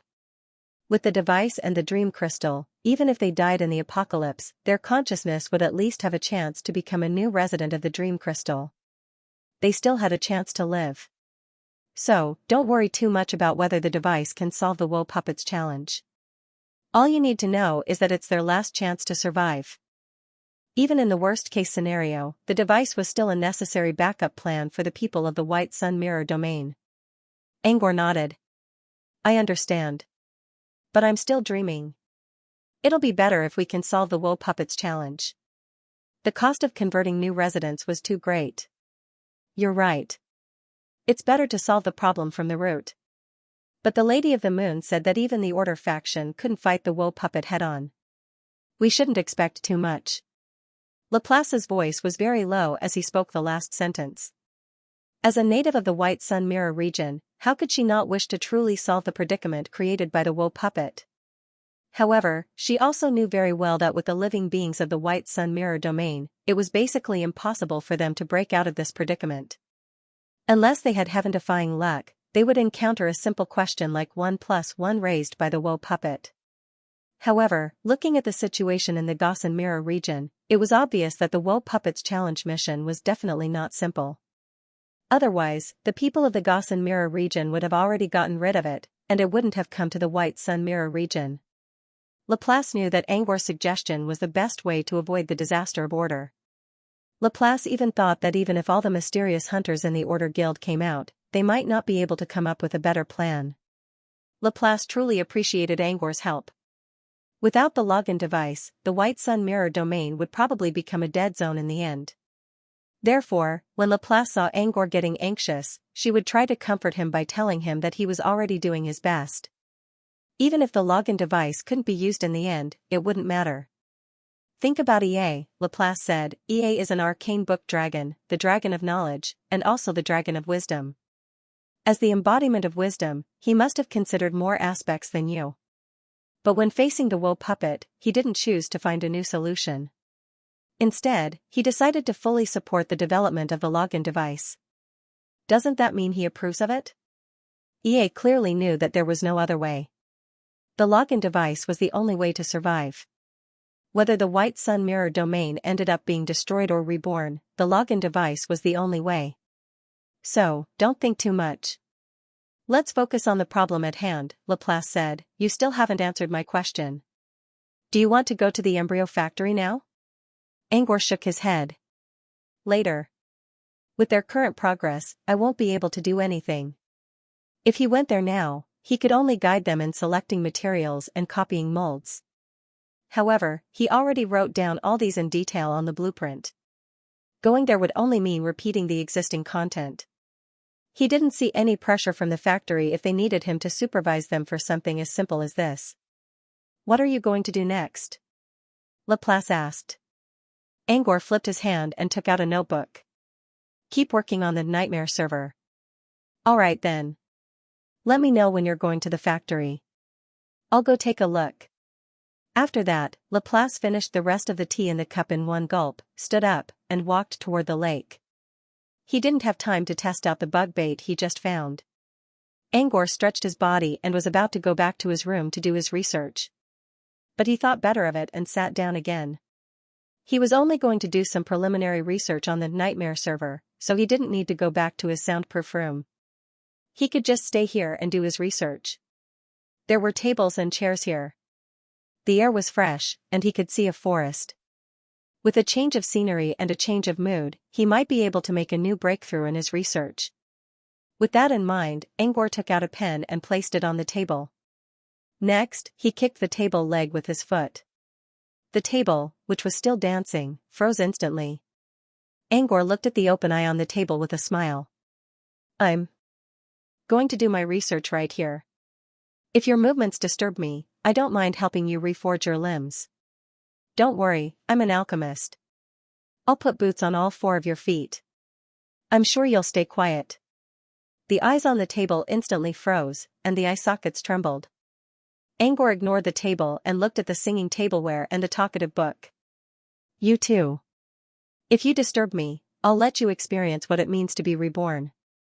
Angor grinned as he said this. In the eyes of the tableware and the book, those white teeth looked like the blood-red glint of a saber-toothed tiger from ancient times. The dancing brats on the table all gulped. They didn't dare to blink, and their mouths were sewn shut. They didn't even dare to move their bodies. Angor nodded in satisfaction. He opened the notebook and began writing on a new page. Laplace, who was standing by the lake, sensed something and glanced at the table. With just one glance, it was as if she could see several pairs of eyes begging for help looking at her from afar. Laplace completely ignored their pleading gazes. He sneered and turned his head away. She even gently waved her hand to summon Zeus Thundercloud, who was hovering above the tea table. Although Zeus Thundercloud didn't make a lot of noise, the hissing thunder in the clouds could still become noise. So, Zeus should come. The sun rose and set. When night came, the candles on the table lit up and illuminated the room. Angor, who was busy writing, had a clear look in his eyes. The darkness faded away, and the first light of dawn broke. This was probably the quietest night the tea table had ever seen. No dancing on the table, no chattering from the book, and even the tableware seemed to have turned into ordinary utensils. In this quiet atmosphere, a sudden clap of thunder came from the ground. Angor! Someone yelled and broke through the mirror to reach the tea table, where he shook Angor, who was thinking hard. The newcomer came so fast that even Laplace didn't manage to stop him in time. However, no matter how hard they tried to push him or yell at him, Angor did not seem to mind at all. He was completely immersed in the book. It was Luigi, who just logged off not long ago. As Luigi wondered what happened to Angor, Laplace came to him. What's wrong with him? Luigi pointed at Angor and asked Laplace. Laplace was worried that Luigi would disturb Angor, but she quickly realized what was going on. He set up illusion nodes around him and fell into an illusion. Luigi, huh? He's doing some research. Maybe he doesn't want to be disturbed, so he used an illusion to block out all sounds from the outside world. Luigi understood right away. No wonder Angor didn't answer his calls. Luigi understood, but the tea table, cutlery, and thick book didn't. You used a soundproof illusion and threatened us? Almost instantly, the eyes of the people at the tea table turned red. The dining table and the thick book were also a little aggrieved, but just as they were about to say something, Laplace glanced at them. That calm and indifferent gaze instantly scared them out of their wits, and they swallowed back the grievances in their throats. What's wrong with them? Luigi looked at the table in confusion. Nothing. They just think you're too noisy, Laplace said. I'm noisy? You think I'm louder than them? Laplace ignored Luigi's nagging and sat down in front of Angor. Why are you here? Weren't you learning from Guillermo these days? Since Angor already blocked out all sounds from the outside world, Laplace didn't bother to lower her voice. Luigi scratched his head and sat down. I'm not learning. I'm here to talk with Guillermo. Talk? Okay. Laplace nodded nonchalantly. And then? Well, it's nothing much. Just this morning, after Guillemot left, I received a notification that the 6th main quest is about to begin. The 6th main quest? Laplace nodded. So that's what you're here for? Yes. Luigi nodded. Luigi didn't expect Laplace's reaction at all. Laplace watched Angor's main quests from time to time, but that didn't mean she was interested in them. Laplace was only interested in the progress of the quests and the new tricks in Wonderland. Therefore, Luigi didn't plan to talk to Laplace this time. Angor, on the other hand, was more interested in his main quest. Before going offline, he told Luigi to inform him if there were any new developments in the main quest. This was why Luigi quickly logged off to inform Angor when he noticed the change in the main quest. Laplace pointed at Angor. He's still studying, and I don't know when he'll wake up. How about this? Go on with your work. When he wakes up, I'll tell him to come online and find you. Luigi thought about it, and it seemed that this was the only way. Before Luigi could agree, Angor slowly looked up from his desk. Don't bother. Tell me now. You're awake? Luigi looked at Angor with a surprised look. Angor didn't know what to say. I wasn't asleep. I was in an illusion, but I could still see what's going on outside. I saw you as soon as you came. But I was checking a formula and needed a few numbers, so I went ahead. Luigi nodded. So you're done now? Angor nodded. Yes, but the answers don't match. That means the formula isn't correct. I need to find a new one. So you're going to? Angor shook his head. No. It'll take me a day or two to find a new formula. I'll do it later. Let's talk about your side first. I just heard Laplace telling you to come online first. What's wrong? Did something happen? Luigi quickly told Angor what he told Laplace. Main quest updated? Angor's eyes widened. Is Star Laurel defense going to be activated? Angor sounded excited. Once the 6th main quest was activated, more dreamers would enter Uriel's dungeon. This was a great chance to study dreams. Luigi nodded. That's right. Right after Guillemot left, I received the notification about the 6th main quest. Uriel's Choice, Main Quest 6, Star Laurel Defense is about to be activated. Your Star Laurel has been confirmed. However, a large number of people will soon question your claim. From tonight onward, challengers will enter the Wonderland from time to time. Please defeat all challengers until the voices of doubt die down. Countdown, 12 hours, end of chapter, there should be challengers in 12 hours. What should I do now? Luigi looked at Angor with a pair of gleaming eyes. There was both excitement and a hint of worry in his eyes. Anyone who dared to challenge him after finding out that he was the winner of the Constellation Crown had to be someone powerful. Luigi was both excited and worried about facing such a powerful group of challengers. He was looking forward to a fight against a powerful opponent. No matter what field he was in, it was always a source of motivation for his growth. Of course, Luigi was looking forward to it. In particular, in the White Sun Mirror domain, he had almost never met an opponent who could compete with him on the harp. He was actually a bit lonely at the top, and he longed for opponents, and also longed to compete with the strong. But he was also worried. He'd actually used some tricks to win the Constellation Crown from Guillemot. For example, he learned Guillemot's preferences in advance and prepared a song to deal with him. He also had the help of Graceflower. This gave him an advantage in winning the championship. However, he did not have such an advantage against challengers. Or rather, his advantage was greatly reduced. No one knew who would be the next challenger to show up in Uriel's dungeon. Luigi was looking forward to the arrival of a powerful opponent, but he was also worried that the opponent would be too strong and cause him to lose his footing. The description of Main Quest 6 clearly stated that Luigi had to defeat all opponents and suppress the voices of doubt.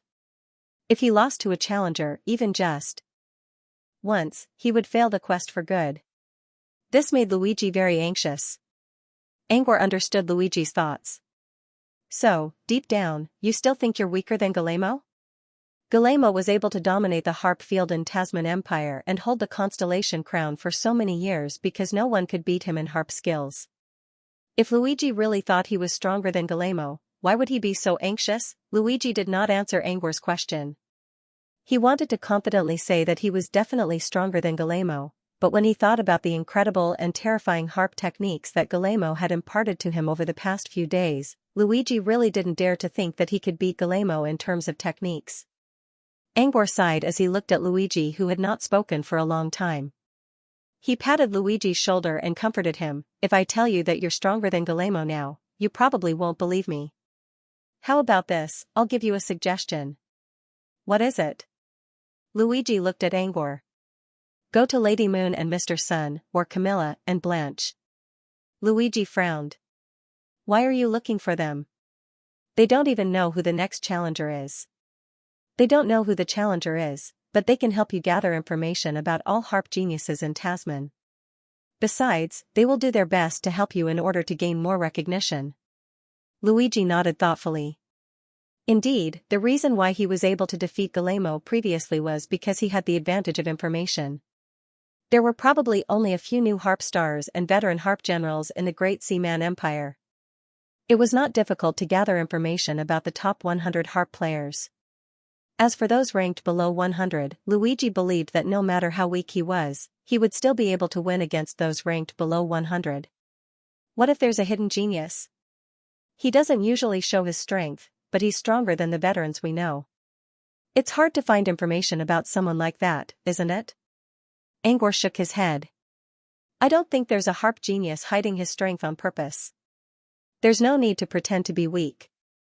But even if there is, you don't need to worry too much. Think about it.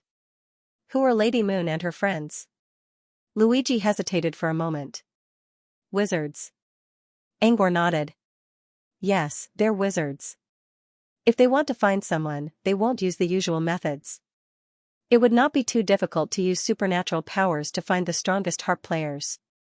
After all, no matter how strong the harp was, it was only an artistic achievement. There was no way they could hide from a legendary being.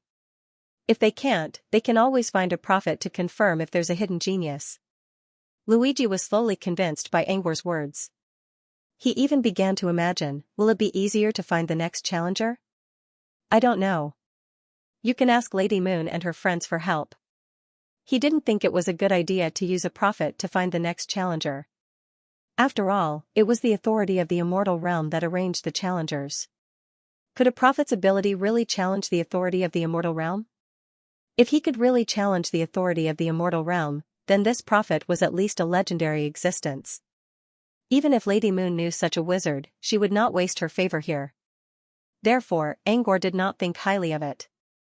Still, he did not want to discourage Luigi. It was time to build up Luigi's confidence.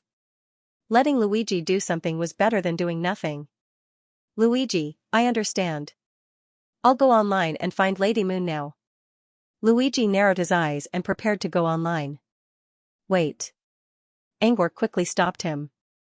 Under Luigi's confused gaze, Angor explained, what I just said is only a solution for dealing with challengers. Personally, I don't think you'll lose even if you don't look for their information. I have faith in your abilities. I watched the entire duel between you and Guillermo the other day. Even if you did use some off-site information, the few songs that you beat Guillermo with were basically your own original compositions. I don't doubt your strength. Angor continued, if you don't believe me, you can ask Lady Moon to go offline and ask Guillermo for you. She's in Guillermo's house right now. Guillermo must have seen the upper limit of your strength from the lessons he's been teaching you these days.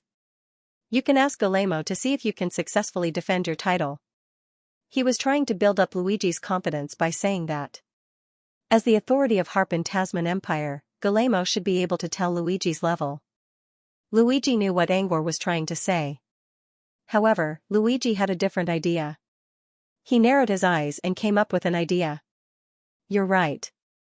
Guillermo must know a lot about harp in Tasman Empire. I can ask Lady Moon to ask Guillermo which harp geniuses are worth my attention. Guillermo knew Luigi well enough to know who Luigi would have a hard time defeating. All Luigi needed to do was to train these geniuses, and he would be able to defeat them easily. Luigi's eyes lit up.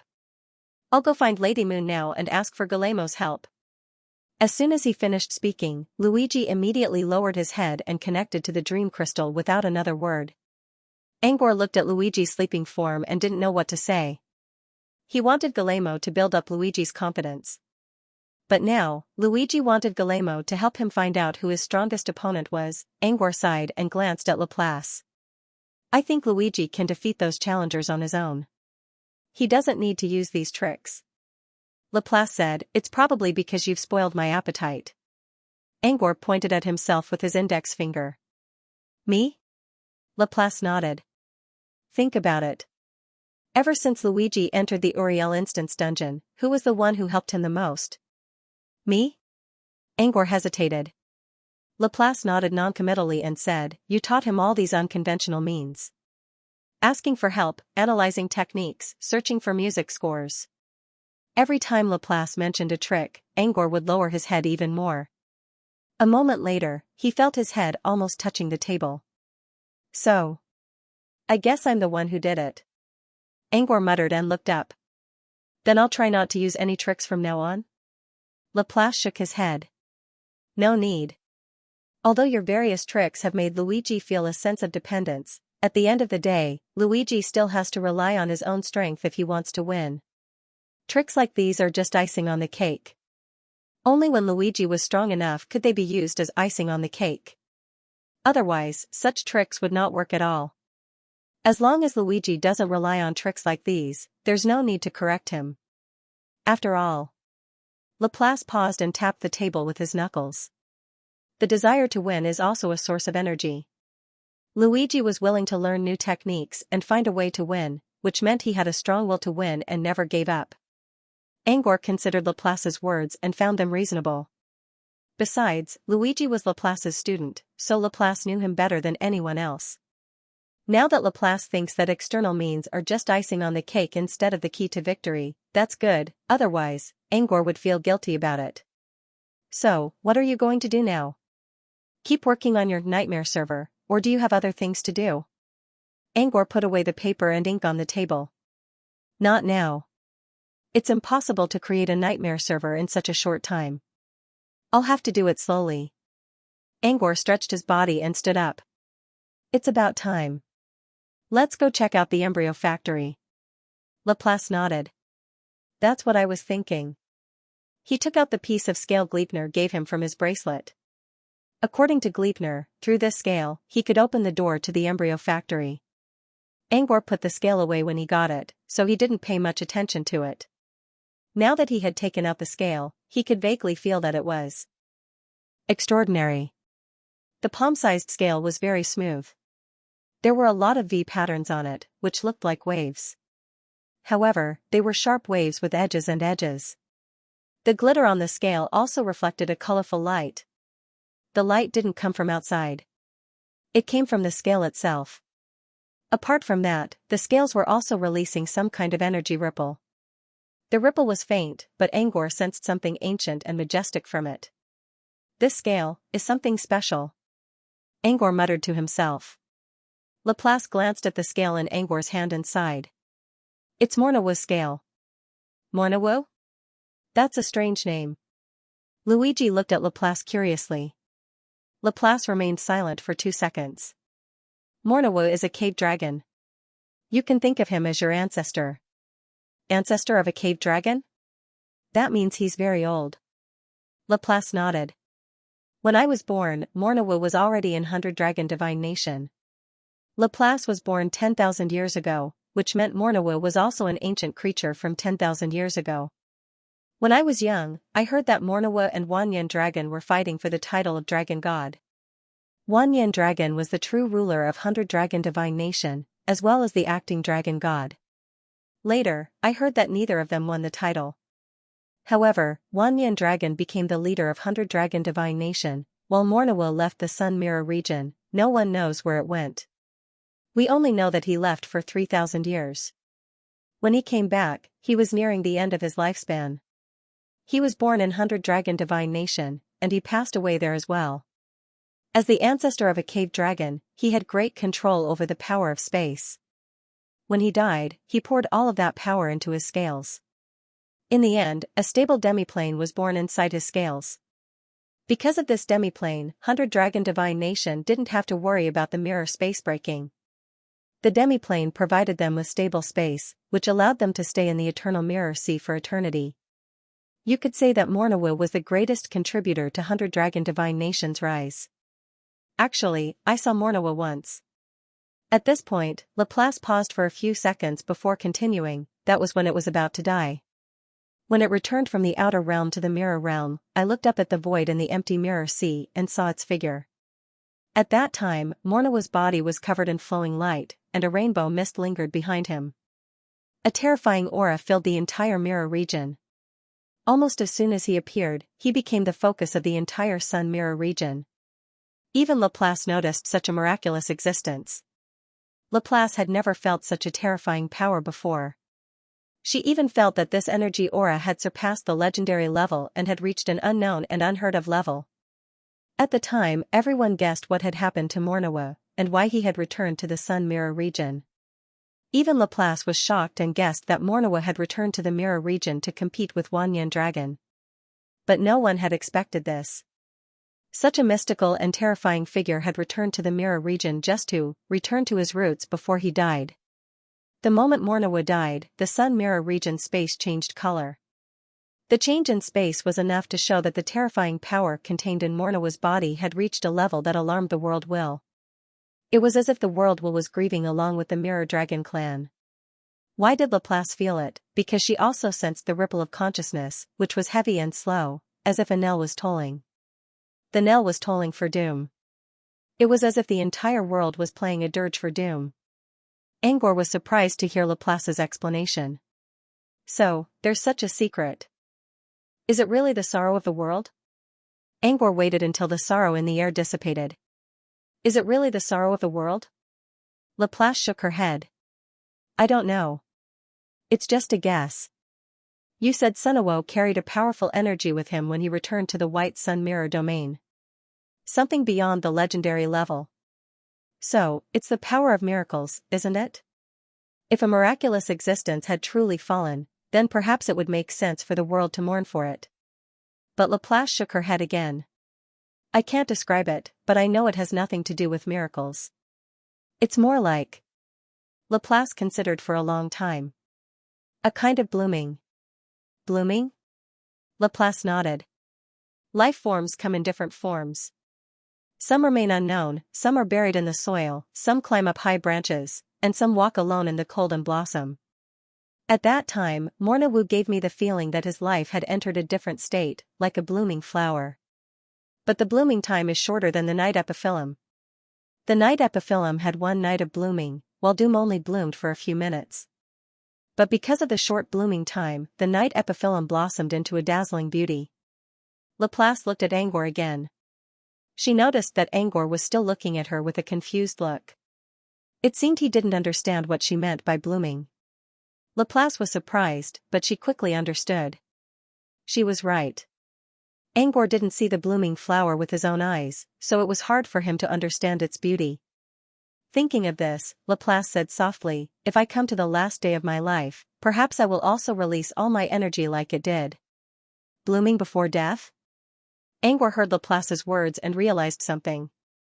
But when he thought about it carefully, he couldn't remember anything. He considered for a moment and decided not to think about it. Since Laplace confirmed that it was not the power of miracles, Lucien could only treat it as a kind of life energy that played a curtain call before it withered away. So this is Mornawo's scale? Angor asked as he raised the scale in his hand. Through it, I can enter the demi-plane that Mornawo turned into after his death? Laplace shook his head. No. That half-plane is a secret place of the 100 Dragon Divine Nation. It's impossible for it to be open to the public. This scale is probably just contaminated with Doomcrow's energy aura, so it can go to a special space that is also contaminated with this aura. Because Mona Crow was a cave dragon that had the ability to control space, the scales that were tainted by its aura naturally possessed the properties of space. With a little refinement, it could be used as a key to the space. Isn't it a half-plane? He was looking forward to seeing what a demi-plane looked like. He wanted to see if it was similar to the tidal realm. He didn't try to hide it, and Laplace noticed his disappointment. She nodded. For the mirror dragons of the 100-dragon divine nation, Doom Crow's half-plane is the core of their invincible power. However, from what I know, the 100-dragon divine nation and the demi-plane have already fused together. They can be considered as one. Fused together? Laplace nodded. It's similar to the affiliated planes in your wizarding world. You just need to find the way to enter the plane, and you can go to the corresponding world. Similarly, the half-plane has also fused with the 100-dragon divine nation. You just need to find the door to the half-plane and enter it. But it doesn't matter even if you can't. Since the 100-dragon divine nation and the half-plane are already one, if you have a chance to go to the 100-dragon divine nation in the future, you'll be going to the half-plane. Angor didn't know what to say. So this is the world's version of Lady Wan? I just breathed the air you breathed, and we're hugging? Laplace didn't know what was going on in Angor's mind. But judging from Angor's expression, it wasn't something good. Alright, let's not think about it. If we can use the recorder to stop the Woe Puppet's disaster, I'm sure the 10,000-year dragon will agree to all your requests. If you want to go to the half-plane, I'm sure you can. Laplace stopped talking and stood up. Let's go. We need to leave the Silver Forest space first. Don't use Doom Crow's scale here. The Silver Forest space was sealed. If Doom Crow's scale was used here, there were only two possible outcomes. Either the scale failed to be activated, and the energy inside the space would become chaotic. Either the activation of the scale had caused a tear in the space of the Silver Forest to appear. Either way, it wouldn't be a good thing. Angor nodded and followed Laplace out of the Silver Forest space without asking any more questions. They came out from the 50th floor of the fortress again. Compared to before, the 50th floor was even more deserted. There were at least a few patrolling guards before. But now, there was no one around. The air was so quiet that Angor could even hear his own heartbeat and breathing. The blue, gloomy air combined with the gloomy atmosphere made Angor feel like he had entered a terrifying place. Laplace put away the Silver Forest spatial gate and said, "When I came back, there were 2 guards here." According to them, everyone went above the 101st floor in order to maintain the security of the circular fort. After all, rumors were spreading everywhere in the outside world, and the entire Crystal Castle was in a state of panic. In such a situation, it was very likely that someone would break something. Therefore, even though there were fewer tourists on the upper level, the security was strengthened a lot. It was all to maintain peace and order. Do you want to check the upper floors? Laplace looked at Angor. Angor shook his head. Nah, let's go to the embryo factory first. Angor was afraid that he would feel more guilty if he saw too much fear. After all, whether the recorder worked or not, a large number of lives would be lost in the end. Laplace nodded. Let's go. Angor opened his hand and handed Doom Crow's scale to Laplace. Although the dragon scales could be activated with magic power, it would be more appropriate to use polymerized energy to avoid any unexpected situations. Laplace did not say anything. He took the dragon scale and activated it with polymerization energy. In the next second, the dragon scale floated in midair. The space in front of the scale seemed to have been burned by something scorching, creating a hole in it. Through the hole, Angor could see a passage filled with ores. The hole grew bigger and bigger until it was big enough to accommodate 2 people. Only then did it slowly stop. From the beginning to the end, the hole burned in space did not produce any spatial ripples. This meant that the space of the ring-shaped castle was very stable. It also meant that Morna Wu's spatial network was very sturdy. Let's go. Without feeling any sense of weightlessness, Laplace and Angor took a step forward and arrived at the tunnel full of minerals. Ahead of them was a dark tunnel. Looking back, he could still see the circular castle outside the cave. The spatial hole was like a special wormhole that connected the ring-shaped fortress and the tool embryo factory. Until, Laplace withdrew the floating scale, and the distorted wormhole slowly disappeared. This is the space node of the embryo factory. Laplace pointed at their current location. When we leave, we need to activate the scale here. Laplace handed the scale back to Angor. Angor nodded and put away the scale. Looking around, this place seemed to be a mining cave. However, they had reached the end of the cave. Behind them was a stone wall, while in front of them was a long and narrow passage. There were still a lot of ores on the ground. They were mostly metal and crystal ores that emitted convergence energy ripples. They were supernatural ores, but their energy levels were relatively low. They didn't linger and followed the long passage outside. The passage was dark, but they could see glowing ores embedded in the walls every few dozen meters. These ores were like guiding lights that guided them all the way to the entrance of the cave. From the previous mine to the entrance of the cave, I walked about 300 steps. That wasn't too far.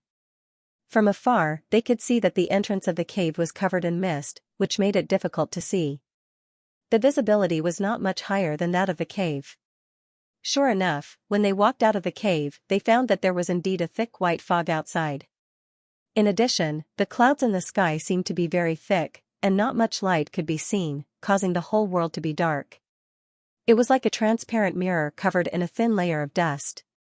Despite the thick mist, they could still see their surroundings. The ground was a small path made of black soil, which seemed to have been trodden by people often. The path was much flatter than the surroundings. There were dense trees on both sides of the path. Is this a forest? Laplace shook his head. Take a closer look. Angor hesitated for a moment and released a spirit feeler from his forehead. When he used his spirit vision to check the surroundings, the mist disappeared, leaving only the outlines of objects. When he locked onto a tree several dozen meters away, his spirit vision instantly zoomed in. Wait, is that a crystallized tree? Angor finally saw the shapes of the trees around him. They were trees, but they were different from what he expected. They were trees made of crystals. When covered by the mist, they looked like ordinary trees. Only when the mist was removed could they see the true nature of crystals. Crystallized trees weren't real trees. They grew slowly from underground crystals and eventually broke out of the ground, turning into wooden stakes covered with branches. They looked like trees, which was why they were called crystallized trees. But in fact, they were just crystals that broke out of the ground. Crystallized trees mean there's a crystal mine down there. Angor looked around and was shocked when he saw all the crystal trees in the mist. There were so many of them that they formed a forest. This meant that there was a thick layer of crystal mines under the ground. Crystal mines were rich. Some of them could even be used to create crystal shells. If such a vast crystal vein was calculated in terms of condensed crystals, it would be at least 100 million condensed crystals. I heard from Gleipnir that the raw materials for the artifact embryo factory are crystals. I think it's the crystal mines under the ground, Laplace said in a small voice. Angor was still in a daze. I did mention several materials on the blueprint. Crystal ores are one of them. But I thought they'd choose demon blood ores. Demon blood ores are easier to find, and low-level ones can be synthesized by people at a cheaper price. I didn't think they'd choose the more expensive crystal ores, Laplace said as he walked along the path. Laplace walked along the path and said, "This is actually normal. After all, this embryo factory was built by the Crystal Kingdom. The Crystal Kingdom doesn't lack crystal ores, so it's reasonable to use them here. As far as I know, there are at least 100 such factories in operation. Thousands more are waiting. They'll start working as soon as the replicated molds are delivered. As for the embryo factories led by the other races, the raw materials used are probably their own specialties." In other words, this factory was the only one in the entire Sun Mirror domain that used crystal ores to make their embryos. Angor felt a little relieved after hearing this. The Sun Mirror domain had a huge shortage of loggers. If all the loggers were made from crystal ores, it would be really shocking. They didn't fly or use energy to move forward. Instead, they used their legs to measure the mist-shrouded world. There were crystal trees on both sides of the path for several miles, and they couldn't see the end of them. Angor felt numb just looking at such a terrifying amount of crystal ores. He underestimated the crystalline race again. After visiting the Rare Treasures Museum, Angor thought he already had a better understanding of the crystalline race. But now, he realized that his knowledge was only a drop in the ocean. After visiting the embryo factory, Angor realized that he still didn't know enough about the crystalline race. But then again, it made sense. The crystalline race was a civilization with billions of living beings. What they showed to the outside world was definitely only one side. There was a deeper side hidden under the ice. In the face of life and death, the Crystal Eye race had to share their resources. Such a huge crystal mine was probably only one of the secrets of the Crystal Eye race. Angor couldn't help but sigh. He also had a deeper thought. The Crystal Eye race was at most a mid-tier race in the Sun Mirror domain. They were still a long way away from the Overlord races. If the Crystal Eye race had such a strong foundation, what about the other races? They must be even more terrifying. End of chapter. He walked forward a little more. Suddenly, a figure appeared on the side of the narrow path ahead of him. Under the cover of the fog, it was like a stooped wooden stake standing upright. When Angor got closer, he finally saw Gleipnir standing on the side of the path. She was still wearing her astrologer outfit, a cloak, a walking stick, and a hunched back. She was quietly looking at the crystallized forest. When Angor and Laplace came closer, she finally looked at them. "You took too long." Gleipnir's tone was calm, and her expression did not change. However, Angor could sense a hint of resentment in her voice. "I teleported to the factory half an hour ago to wait for you. But you never showed up. Nabali told me you might be lost and asked me to find you." However, as Laplace's body, Gleipnir's mind was constantly synchronized with Laplace's. She knew that Laplace and Angor were not lost at all. She was just taking a stroll, so they did not reach the factory. She did not want to explain to Nabali that she was a body of someone else. In the end, for the sake of peace, Gleipnir left the factory and waited for Angor and Laplace on the path. This wait lasted for more than 10 minutes. Finally, she saw Angor, who looked like he was taking a stroll in his garden. Gleipnir, who had been busy for the past few days, naturally felt a little annoyed when she saw Angor walking so leisurely. Angor scratched his head and looked at Gleipnir, feeling a little embarrassed. He had been observing the crystallized trees along the way. He also used his spirit feelers to check the trees from time to time. Also, they had to rely on Road 11 to get here. Angor was about to explain and apologize, but he was interrupted. But before he could, Laplace spoke up first. "You can't be so tense all the time. You should relax a little.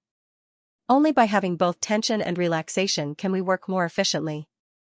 Gleipnir was surprised. "Are you helping Angor?" Laplace shook his head. "I'm not just talking about him. I'm talking about you too. Don't you feel that you're much more relaxed than before during the 10 minutes you've been waiting for us?" During this period of time, Gleipnir was completely in charge of the external affairs of the Dream Mirror. Be it mediating between the various races, contacting them, distributing the logins, holding meetings with the various races, or even opening an embryo factory. Gleipnir was in charge of everything. She was actually quite tense. Although Gleipnir never said it, Laplace could feel her inner uneasiness from every time they synchronized their minds. Therefore, Laplace had purposely called Gleipnir into the embryo factory half an hour earlier. He just hoped that she would relax a little. She was already stretched to the limit. Even if she continued to work at a high speed, she might not be able to increase her work efficiency. Laplace knew she was in a hurry, but hoped it would not be so. Gleipnir looked at Laplace and moved his lips, but said nothing. No wonder Laplace kept telling her not to rush when she synchronized with him. He also told her not to come and find them. She just needed to wait. Taking a deep breath, Gleipnir stabilized his sour mood and said indifferently, "I understand what you mean. Although standing here and looking at the scenery does make me relax a little, but when I think about how I've wasted more than 10 minutes here, my anxiety rises again." Enough chit-chat. Gleipnir turned around. "I'll take you to the embryo factory first and introduce you to Napoli. I have other business to attend to." Gleipnir tapped the ground with his walking stick, and starlight appeared under his feet. Then, Gleipnir took a step, and the starlight brought her dozens of meters away. She instantly disappeared from sight. "Hurry up." Gleipnir's voice came from the mist. Angor looked down and saw faint starlight appearing under his and Laplace's feet. Clearly, Gleipnir did not forget to buff them with movement buffs. "Looks like we won't be able to walk to the embryo factory." Speaking of which, Gleipnir looked a little strange when he saw her in the Silver Forest dimension. But now, she seemed much more relaxed. The way she turned around and walked away was completely inconsistent with her old and doddering image. He shook his head and exchanged a look with Laplace. Without saying anything, he stepped forward. Using the nebula flicker, they moved forward. It only took them 1 minute to cover dozens of kilometers. When they stopped, they had reached the end of the forest. They were standing on a high cliff. Behind them was a forest of crystallized trees. In front of them was a cliff that was dozens of meters high, and below them was a plain. The mist was still there, but they could vaguely see the traces of buildings on the plain. If Angor wasn't mistaken, these buildings were the embryo factory. At the end of the cluster of buildings, there was a large, round building that didn't match the others at all. Looking down from the cliff, the other buildings were only as small as black dots. Compared to the other sesame-sized buildings, this one was like a planet. Even from where Angor and the others were standing, they were looking up at it instead of looking down. It was enough to show how big this building was. Angor even felt like he was looking at a crystal castle. It was a wonder that was specially built. That's... Angor gulped and pointed at the giant shadow in the mist. What's that? Gleipnir spoke in a plain tone, that's the embryo factory. Let's go. I'll take you to Tranquil Town first. That's where the materials are collected and transported. With that, Gleipnir jumped off the cliff. Starlight formed a pair of wings and carried her all the way to the buildings on the plain in the distance. Angor and Laplace followed. Under the guidance of the Starlight, they landed in a small town. This was a town full of crystal shell houses. The style and materials of the buildings were not too strange. Angor saw many similar buildings in the Ring Fortress. Without a doubt, this town was built by the Crystal Eye race. Compared to the buildings, the streets attracted Angor's attention the most.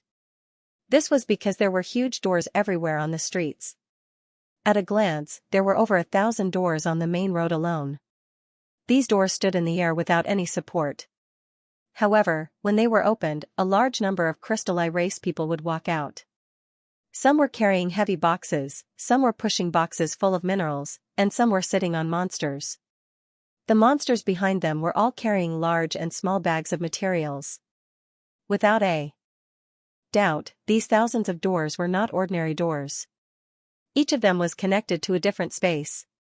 The door is connected to the Crystal Eye race's material warehouse. The people outside will transport materials there, while the people in Tranquil Town will take them out. Gleipnir explained briefly and looked at Angor. Behind her was a dense crowd of people in carriages.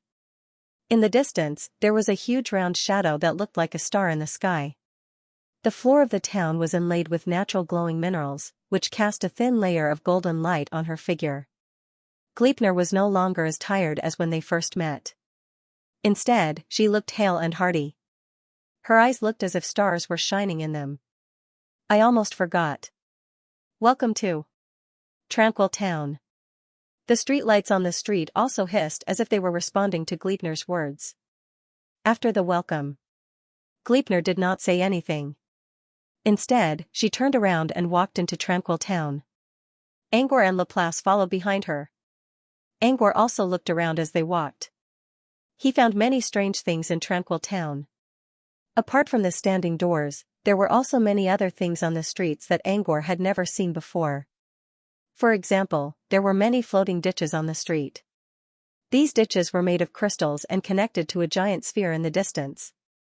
They looked like ribbons that extended from the sphere. Some of the ditches were wide, while others were narrow. They were densely distributed all over the street. There was one floating ditch right next to Angor's waist, which extended all the way to the end of the main road. Since the ditch was close enough for Angor to look down, he could see it clearly. There were many unknown liquids flowing in the ditch. These liquids emitted a special cold fragrance like water from a snowy mountain. Angor even felt a slight chill as he walked beside the ditch. Is this some kind of liquid material? Like Cyprus cold water, which is specially sent to the embryo factory. Angor wondered if he should use his spirit feelers to sense the liquid. However, before he could sense it, he saw a group of green-skinned Lucio walking out of a door not far away. They were all carrying large and small bags of materials. They were calling for their mothers and looked exhausted. When they left the door and saw the ditch nearby, their eyes lit up. He yelled and called the other Paluxiu to the side of the ditch. Then, he opened the smaller material pouch and poured out a large amount of crystal fragments. They were all broken crystals, which fit perfectly into the ditch. These crushed ores were carried away by the flowing liquid in the ditch, rushing towards the embryo factory in the distance. Xianxia took out a slightly larger bag and went to a wider ditch. He threw the large intact crystal ore into the ditch and continued to let the liquid wash it away.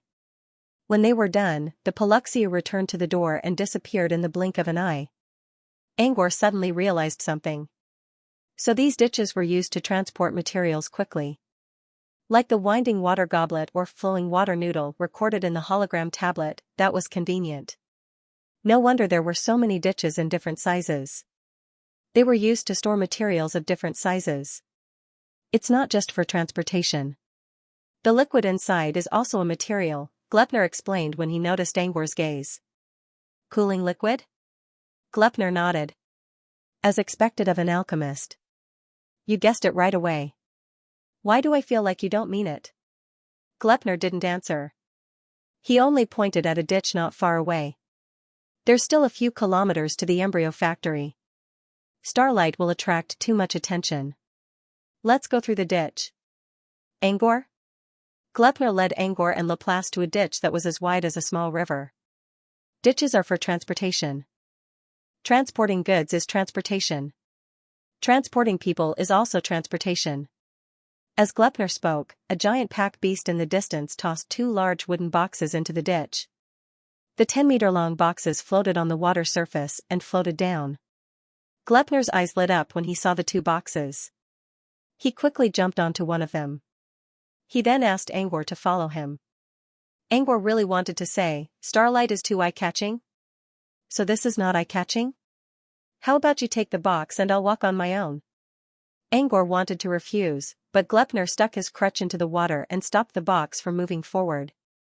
If Angor didn't go up, the other boxes would be blocked as well. The unloader on the pack beast also looked at Angor.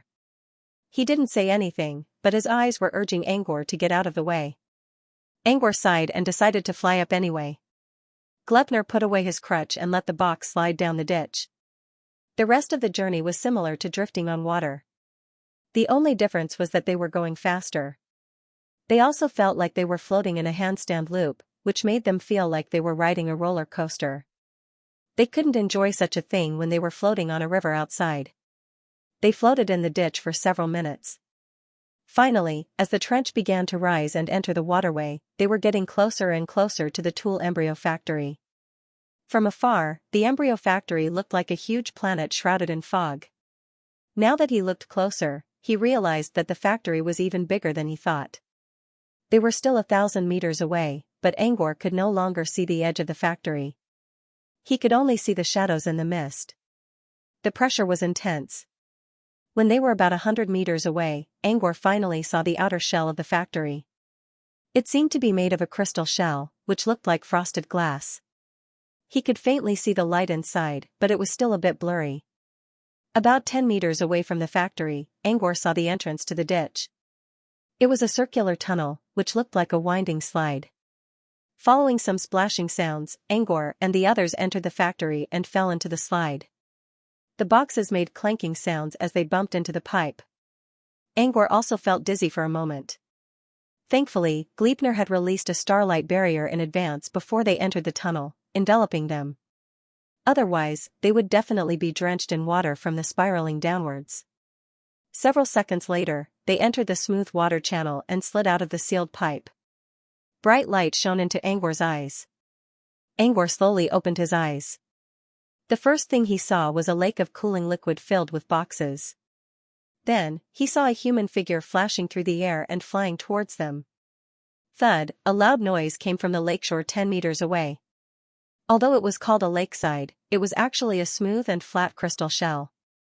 The loud sound was the sound of the figure's handbrake when he landed, and his handbrake was a long-handled hammer. The hammer landed on the ground with a loud thud. The ground of the crystal shell caved in and cracked like a spider's web. But very quickly, these cracks slowly healed. Even the sunken crater returned to its original state. The crystal shell on the ground seemed to have some kind of memory recovery property. When Angor and the others landed on the lakeshore, the man with the hammer also walked toward them. Grandma Astrologer. The newcomer waved one of his hands to greet her, while the other hand carried the long-handled giant hammer on his shoulder. He looked very relaxed, as if the thing on his shoulder was not a giant hammer, but a lump of cotton. "Nabali, you're here." Gleipnir nodded and spoke in a much gentler tone. Angor was surprised by the man's attitude. One had to know that Gleipnir was blunt to everyone, so why was he so polite to this person? Could this person be a senior like Sir Noah? But Gleipnir didn't seem to be treating him like a senior. In other words, this man was most likely a junior. Was he one of Guta's juniors? That was the only possibility Angor could think of. Guta was Gleipnir's best friend, so it made sense that she would treat her juniors with kindness. Angor looked at the man. Angor couldn't see the man's face clearly because of the backlight. He only sensed that he was a burly man. When he got closer, Angor finally saw the man's face. His eyes were deep, his nose was flat, and his lips were thick and wide. His hair was brown, long, and messy like a lion's mane. An ochre-colored headband covered the back of his head, revealing his bright forehead. His body was like an iron tower, and his muscles were very large. Especially when he was wearing a sleeveless thin shirt, one could clearly see his rock-like protruding muscles. His skin was bronze, as if he spent a lot of time in the sun. There was also a tattoo of a hammer and a flame on his arm. Overall, he looked like a completely human. Most importantly, it had 2 eyes, and there weren't any strange patterns in its eyes. This meant that they were not from the Divine Eye clan. Since he was not from the Holy-Eyed clan, he was definitely not a descendant of Gudalace. Then who could he be? Why was Gleipnir treating him differently? Meanwhile, the muscular man was also looking at Angor and Laplace curiously. Compared to Angor's reserved manner, the big guy was more direct. "Aren't you going to introduce us, Granny Astrologer?" "Although I know this lord's name, he still doesn't know me." Gleipnir smiled. "Yes, I almost forgot to introduce you." Gleipnir pointed at the big man next to him. "This is Napre, the manager of this factory. He's Mr. Dirk's assistant." Next, Gleipnir introduced Angor and Laplace to Napre, but he did not mention anything else. Still, judging from Napre's attitude, he must have known about Angor's identity for a long time. Gleipnir's introduction was just a formality. After Gleipnir finished, Napre scratched his head in embarrassment. "It's too formal to say that I'm the one in charge. I'm just a blacksmith. I'm crafting my own embryos while checking other people's. Granny Astrologer is the one in charge." Gleipnir did not bother to answer. He tapped the ground with his cane and opened a door out of thin air. Through the crack, Angor could see a grand gathering behind the door. AO's secretary, Long Eia, was also there. "I brought them here. My job is done. I'll leave the rest to you. I have other things to do, so I'll take my leave." Gleipnir turned around and walked towards the door. She muttered, "You could have gone to pick them up yourself, but you had to make me come. See, I left after meeting them. I didn't do anything." As soon as he finished speaking, Gleipnir stepped through the door and disappeared. As soon as the door disappeared, Napre spoke in a soft voice, "It's easier to communicate with someone who introduced you." Napre looked at Angor. "Or I could have come to you directly." "You won't believe me, sir." "I believe you." "Napoli, huh? No one would come to me at such an important time and pretend to be the one in charge of the factory. So, I'll believe you if you say you're the one in charge." Of course, if Angor had come alone, he would have doubted it. Now that he and Laplace were here, they could easily confirm Angor's identity through their mind synchronization. There was no need to worry about getting the wrong person. Napoli put the hammer down on the ground and bowed deeply to Angor. "Anyhow, it's my honor to meet you and know you, Mr. Angor." Napoli's words were very sincere. As Mr. Dern's assistant, he knew the inside story of the Woe puppet. If it weren't for Dream Mirror's suggestion and Angor's logging device, the Sun Mirror domain wouldn't be able to deal with the puppet at all. In a way, Angor was the savior of the world. Napre respected such a savior from the bottom of his heart. "Don't call me sir. Just call me Angor," Angor said. "I don't know what to do when you call me sir." Angor clearly sensed that Napre's aura was much stronger than his own. It wasn't by much. Perhaps Napre was only a level 1 truth finder, but he was still Angor's senior. According to the rules of the wizarding world, people of the same level could call each other by their names. If Napre suddenly called someone sir, it was either a trap, or they were trying to use peaceful means before resorting to violence. Then I'll call you sir. Napre saw Angor's reluctance and changed the way he addressed Angor. Napre placed a hand on his chest and bowed again. Please allow me to introduce myself again. My name is Xianxia Napre. The Honorable Mr. Dern gave me this name. I'm a born blacksmith, and I'm also Mr. Dern's assistant. Mr. Dern is also involved in crafting the embryos. But he's not here right now because he's inspecting the factories of different races. Mr. Dern was referring to Algeron. Just like Arcane Tome Dragon, Algeron belonged to the Metal Dragon race and possessed the best smelting technology in the entire Sun Mirror domain. If Napre could become Algeron's assistant, he must be a master blacksmith as well. Since Napre already introduced himself in such a serious manner, Angor had no choice but to do the same. He gave a brief introduction about his background and expertise.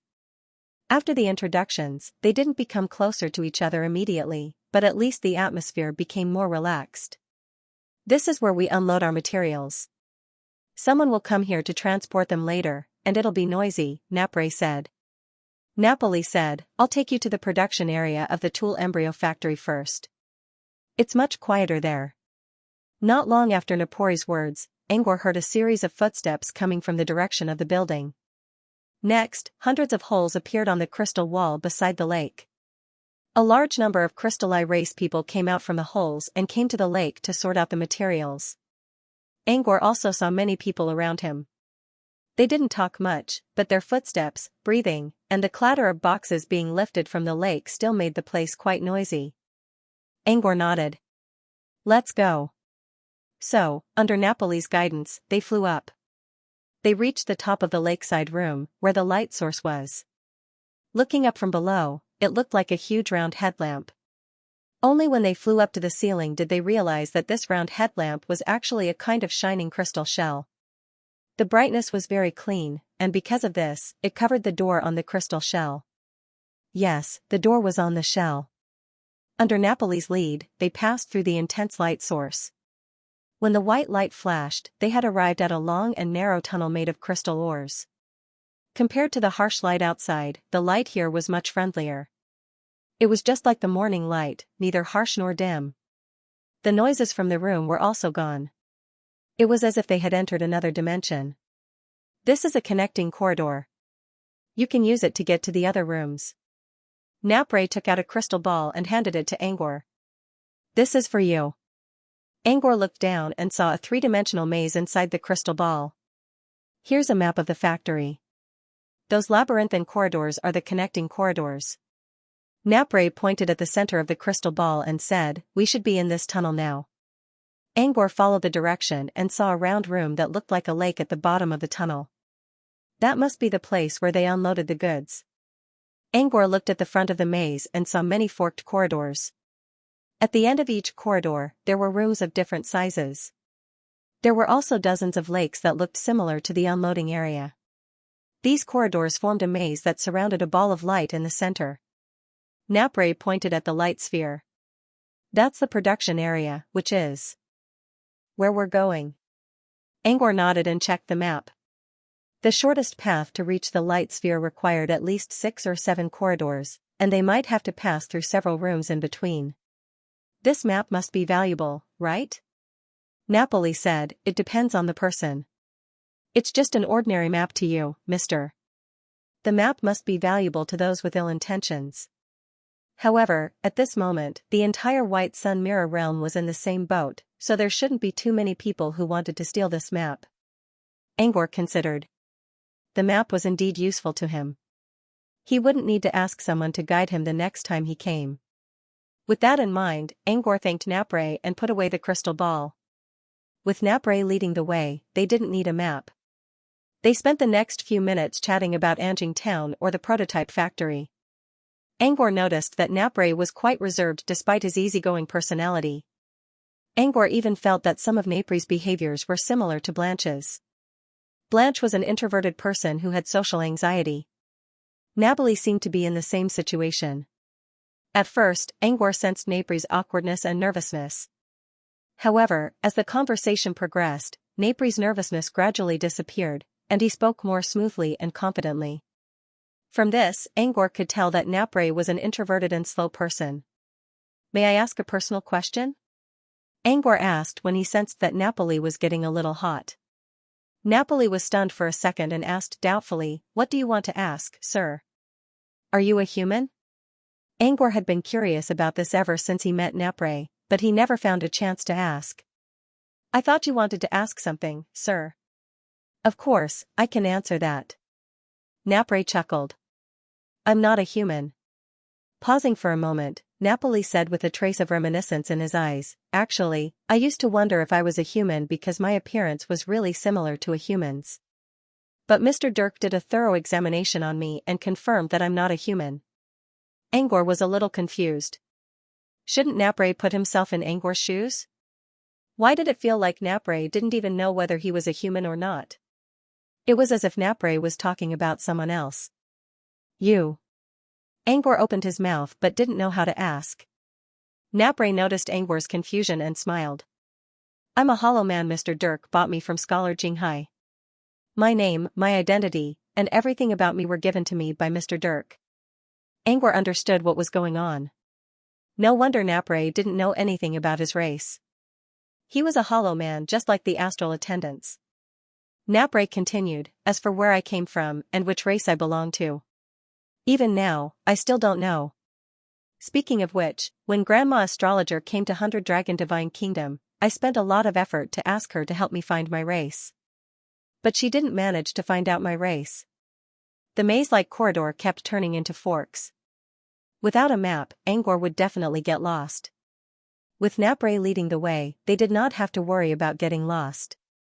However, Angor noticed that Napri did not take the shortest shortcut recorded in the crystal ball. Instead, he took some detours. The shortest route on the map isn't always the shortest. Napoli explained, "Actually, the shortest route isn't necessarily the shortest. Some of the routes involved passing through rooms. The rooms marked in the map were all the same size. The map only told the reader that there were rooms here, but it did not indicate the size of the rooms. Therefore, some rooms that looked small were actually very large. There might even be space inside the rooms, which could be as large as an entire city. Going through rooms was not necessarily the best route. Usually, it's better to go through corridors instead of rooms." The path Napri took was one that went from the beginning to the end without passing through any rooms. It looked like they were taking a long detour, but in fact, it took much less time than the so-called straight-line shortcut. However, the corridors were sometimes wide and sometimes narrow, sometimes uphill and sometimes downhill, sometimes turning corners, and sometimes taking slides. It really felt like walking through a maze. Even though Angor had a map, he still felt a little lost. In the end, he decided not to think about the map and just followed Napoli's lead. They were not the only ones in the corridor. Sometimes, there would be Crystal Eyes or Paluxiu passing by. However, they were all in a hurry and would not stop. According to Napri, most of them were smelters working in the embryo factory.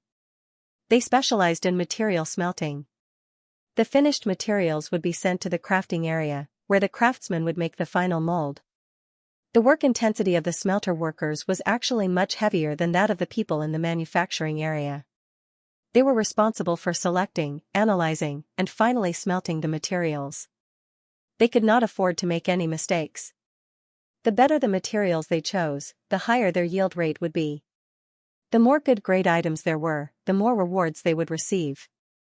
Because of this, many smelters would find people to monitor the materials at the unloading area in order to increase their conformity rate. They would select the best materials to increase their conformity rate. The people in the corridor were all hurrying to the unloading area to pick up their goods. Of course, they would not stop here. If he was a step late, he wouldn't be able to pick out any good consumables. Originally, they thought that they would have a smooth journey to the production area. But at this moment, they passed by a slightly gloomy corridor and were stopped by a black-haired man. Angor noticed the man when he was still a distance away. The man looked like a smelter, but he was wandering outside the corridor instead of picking goods. It seemed like he was in trouble. When they approached, the black-haired man immediately stopped them. Or more precisely, he stopped Napoli from leaving. Under Napoli's puzzled gaze, the black-haired man pulled down the gray scarf around his neck. His mouth moved, and a faint voice drifted into Napoli's ears. After saying that, the black-haired man looked a little guilty and expectant as he stared at Napoli. Napoli heaved a deep sigh and rubbed his temples helplessly. Instead of answering, he walked to Angor's side and said, "Excuse me. He's having some trouble with his smelting. I'll go in and help him. I'll be back soon," Napoli said apologetically. His voice was getting lower and lower. "Why don't you go first? I'll come to you later, it's fine. Go help him. We'll wait for you here." Napoli sighed in relief. "I'll be back soon. It's just a small problem. I'll be back in a few minutes." With that, Napoli nodded to the black-haired man and quickly entered a door on one side of the corridor. The door wasn't closed.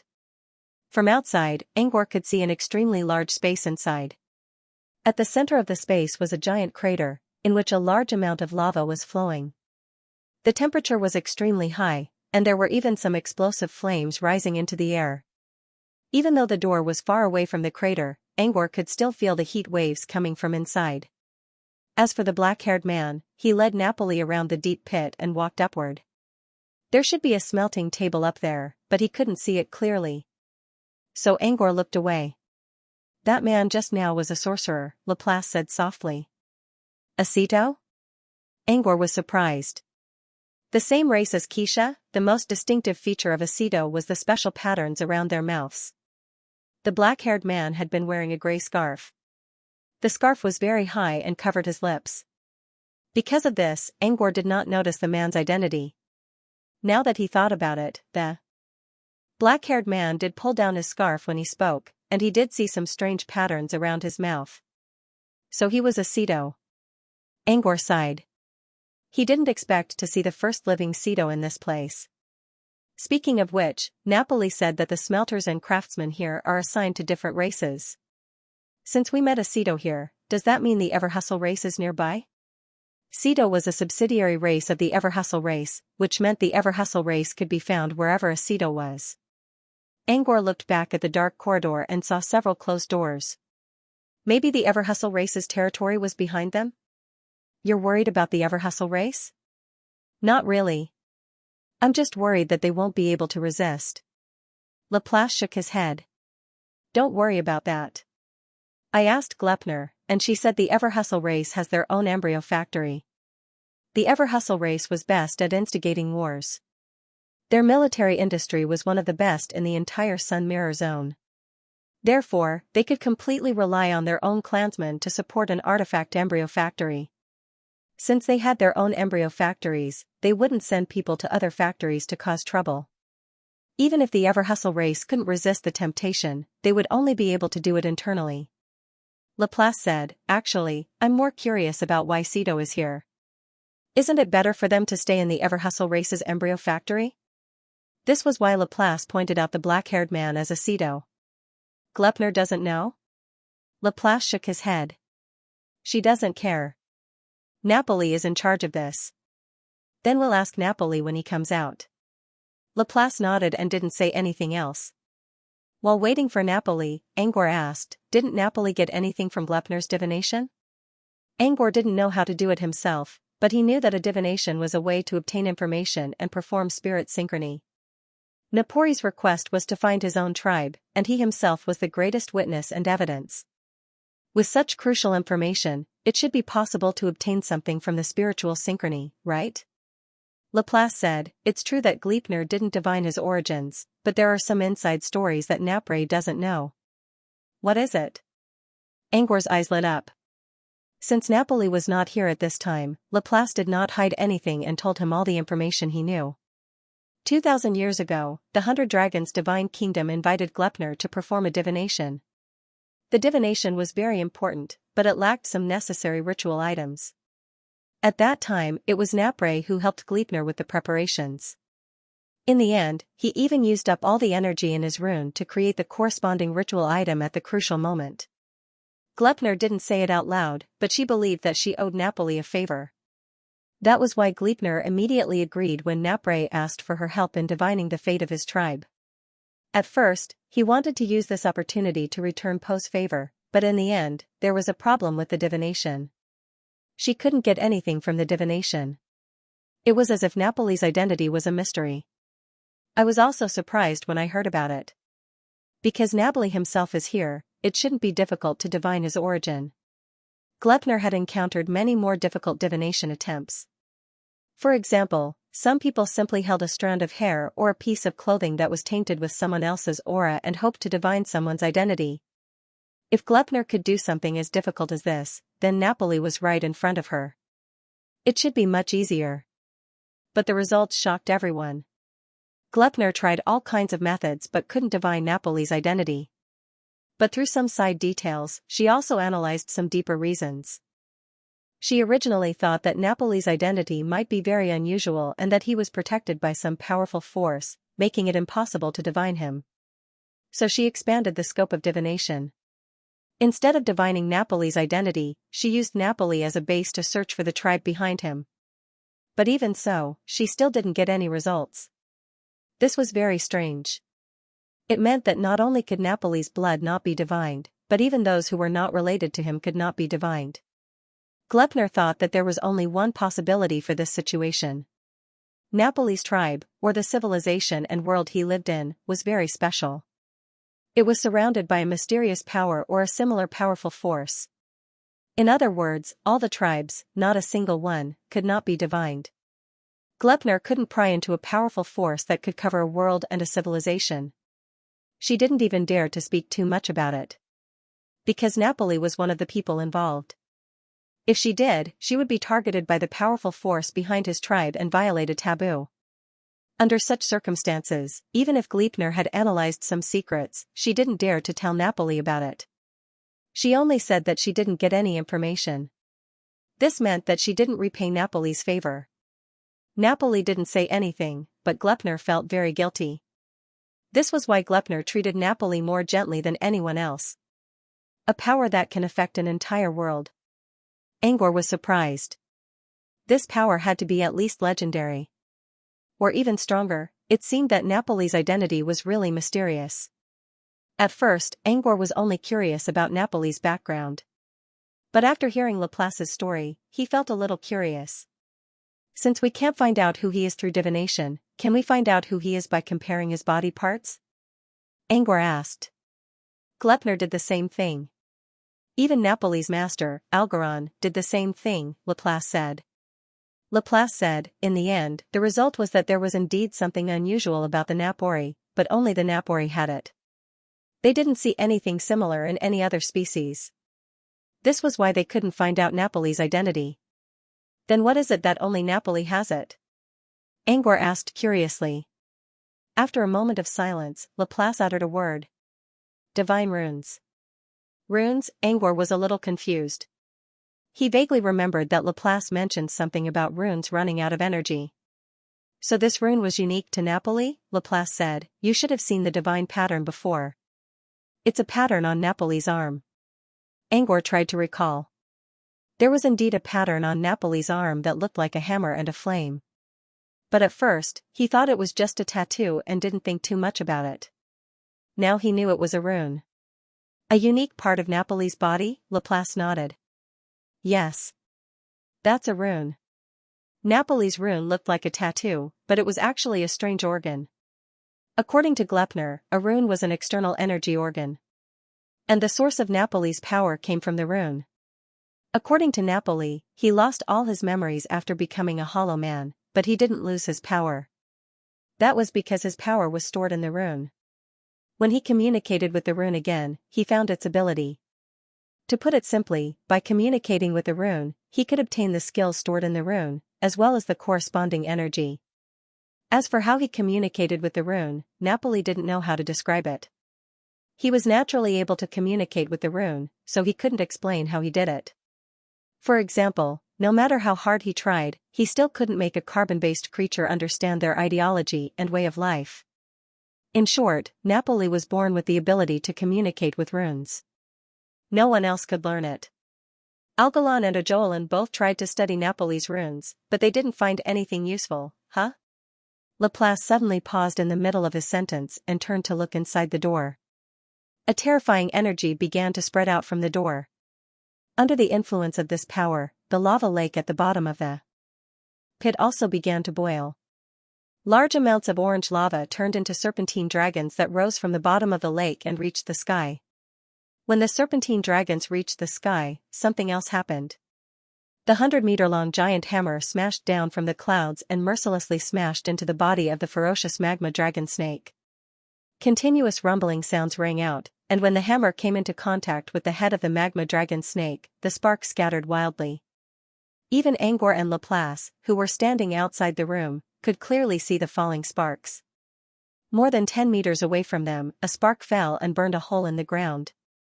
There was even white smoke coming out of the hole. Such a terrifying phenomenon and such a terrifying energy wave scared all the other serpentines in the room away. Some of them even ran out of the room and hid in the hallway, trembling in fear. That's... Angor couldn't help but ask. Napoli's ability, said Laplace. Angor narrowed his eyes and pondered. Should we go in and take a look? He was asking for Laplace's opinion. Laplace didn't answer. Instead, she answered with her actions. Laplace took a step forward and entered the door. At the same time, a light barrier appeared in front of her to block the falling sparks. Seeing this, Angor quickly followed and entered the screen as well. Under the protection of the barrier, Laplace and Angor glanced at each other and leaped into the air against the rain of fire. Angor could clearly see the chaos in the room. At the same time, he was able to sense how terrifying the power coming from the giant hammer was. One after another, lava dragons rushed out from the lava lake. Each of them was dozens of meters long, and the higher they went, the bigger they became. However, even if there were no end to the lava dragons, the giant hammer in the sky was still as steady as Mount Tai. Every time the hammer smashed down, a serpentine dragon would be killed. And every time a serpentine dragon was killed, a shower of sparks would fall down. At this moment, they had already flown 100 meters into the air. Floating platforms had already appeared in this area. On each floating platform, there were several smelting workshops. In the past, there were smelting workers outside the workshops, but at this moment, all the workers were hiding in the workshops, afraid of being contaminated by the rain of sparks outside. He could even see the blacksmiths peeking out of the workshop through the gap between the doors. They kept going up and reached the fire cloud area. There were no clouds of fire here before. But now, as the hammer and the serpentine dragons clashed, the rain of fire formed a curtain that burned fiercely in the air. The area was so hot that even the air itself could be burned out. However, the heat was not enough to burn through Laplace's barrier. Angor did not feel any heat coming from the barrier at all.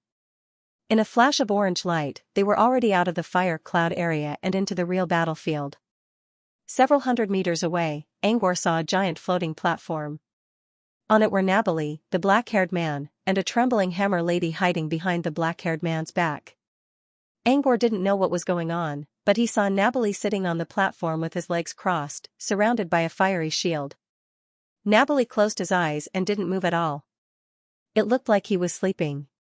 A red beam of light came out from the runes on his arm and extended into the sky.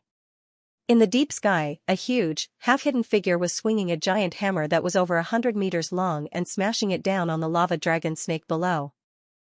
And this huge figure hidden in the deep space was none other than Napoli. Nabali, in his giant form, was connected to the red beam of light, which made it look like Nabali was flying a kite on the floating platform. The string of the kite was red, and the kite itself was Nabali the giant. So this is Nabali's power? Angor wondered. He reached out his spirit feelers from between his eyebrows and observed the battle in the sky. Only then did he notice that Nabali wasn't fighting the serpentine dragons at all. Instead, he was doing something special. At first glance, it looked like Nabali was smashing the serpentine dragons with a giant hammer.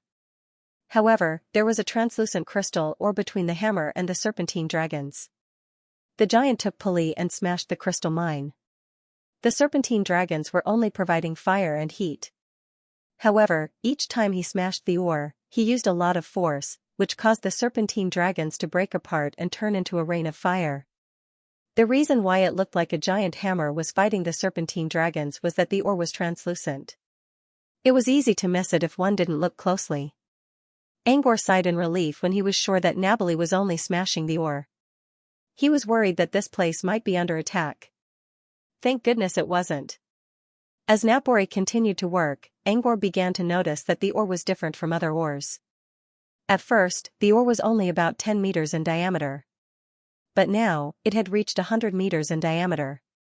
It looked like a piece of glass floating in the air. Moreover, as Napoli continued to smelt, its size continued to expand. Angor even used Alchemy Eye to check the ore's information.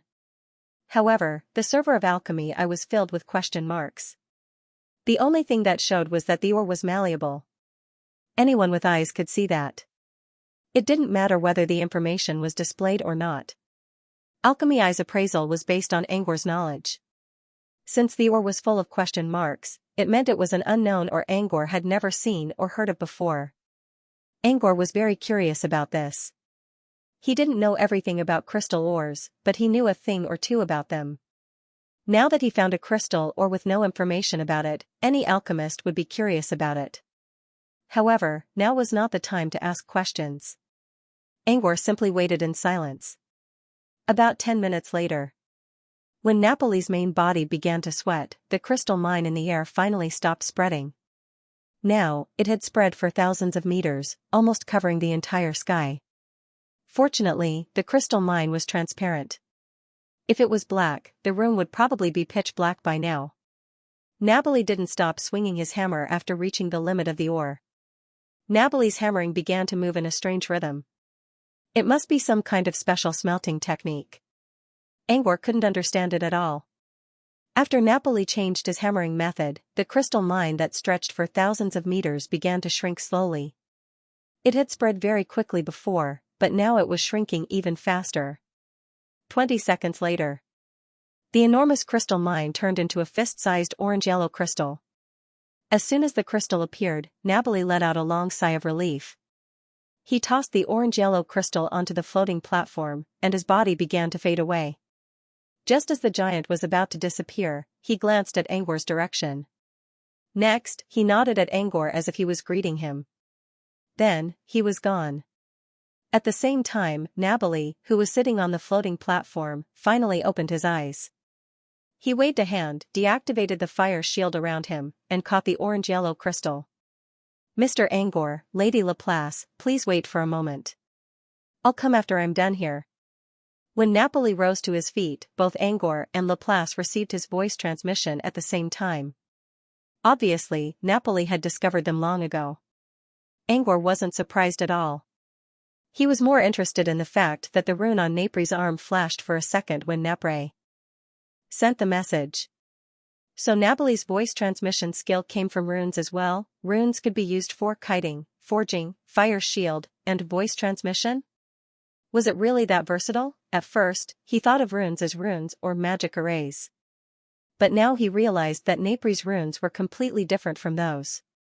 To put it bluntly, runes were a kind of collision between rules and logic. Angor could see how they were summarized and summarized. But Angor didn't see any logic in the runes so far. The runes had a variety of abilities, and they seemed to have something to do with everything. Maybe there was some kind of logical connection between the runes. While Angor pondered, Napoli picked up the orange-yellow crystal and walked to the black-haired man. However, Napoli didn't look at the black-haired man. Instead, he looked at the hammer lady behind him. Hammer lady was because she had a lot of hammer-related items on her body. Her chest was covered with hammer patterns, and the exposed umbilical nail was also in the shape of a hammer. There was also a hammer on each side of her short skirt. Even the necklace around her neck and the hairband on her afro head were all shaped like hammers. From this, it could be seen that she had a soft spot for hammers. The hammer lady was hiding behind the black-haired man. She seemed to be trembling, which was especially obvious when Napoli approached her. Napoli looked at the hammer lady with reproach and a hint of helplessness. Take this thing back. With the conditions here, there's no way to smelt it. Napoli tossed the orange-yellow crystal to the hammer lady. The hammer lady reached out a hand from behind the black-haired man and caught the crystal. Thank you. I just want to try. Napoli was about to turn and leave, but when he heard Lady Hammer's words, he paused. Give it a try? Napoli sneered. Do you think I'll believe you?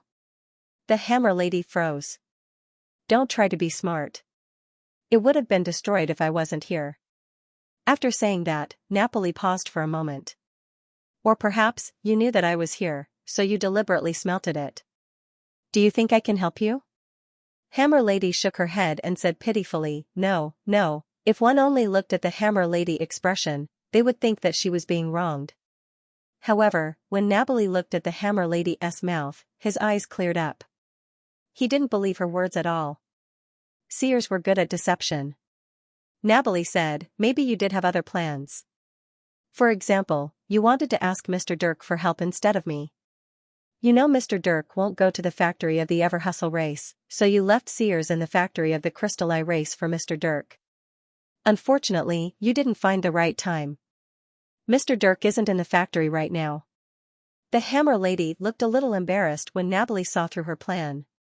Napoli didn't waste any more time. I admire your dedication to smelting, but I hope you won't go astray. Let me give you one last piece of advice. Only Lord Dirk can personally smelt the minerals mixed with it. The only thing I can do is to restore it. If you really want to fix it, you should find a way to get a dragon scale instead of trying to do something stupid. Your teacher will be disappointed in you if he finds out. With that, Napoli turned around and left. The Hammer lady was left behind with a blank and disappointed expression. Napoli met up with Angor and the others. He nodded and flew down without saying anything. Soon, they reached the edge of the lava lake. The lava lake was still boiling, but compared to before, it had sunk down by several dozen meters. The smelting process used up most of the lava lake's energy. It would be difficult for the lake to fully recover in a short time. The quality and quantity of the remaining embryos produced in this area will be worse than other places. Napoli sighed helplessly. It was all because of her stubbornness. Angor didn't know that Napoli was actually thinking about the Hammer lady issue. It doesn't matter if the embryos are of poor quality, as long as the core area can be used. The quality of the embryos wasn't the key. The key was that the core area could be used to cast Nightmare Dream. As long as the embryos didn't break easily, Angor believed that they could be used. It's not about whether the embryos can be used or not. It's about attitude. Attitude? Angor was confused. Napoli nodded. He didn't explain right away. Instead, he led them out of the room and returned to the hallway outside. There were still some Kreese people peeking inside the hallway. There were even people from other races watching curiously. It was not until Napoli came out that the group of onlookers was scared and dispersed. When no one was around, he asked out of curiosity what happened in there. Napoli hesitated for a moment. It was not that he didn't want to talk about it, but it was something personal. In the end, Napoli decided to tell Angor everything. He suddenly remembered what Mr. Arcane Book Dragon told him when he was building the embryo factory. You're only in charge on the surface. The real person in charge is Angor from the Dream Mirror organization. If he's not satisfied with your products, everything you've done will be in vain. Anyone who doesn't get Angor's approval will be severely punished. In other words, Angor's words determined the fate of the embryo factory. As the person in charge, he should know everything about the factory, no matter how big or small.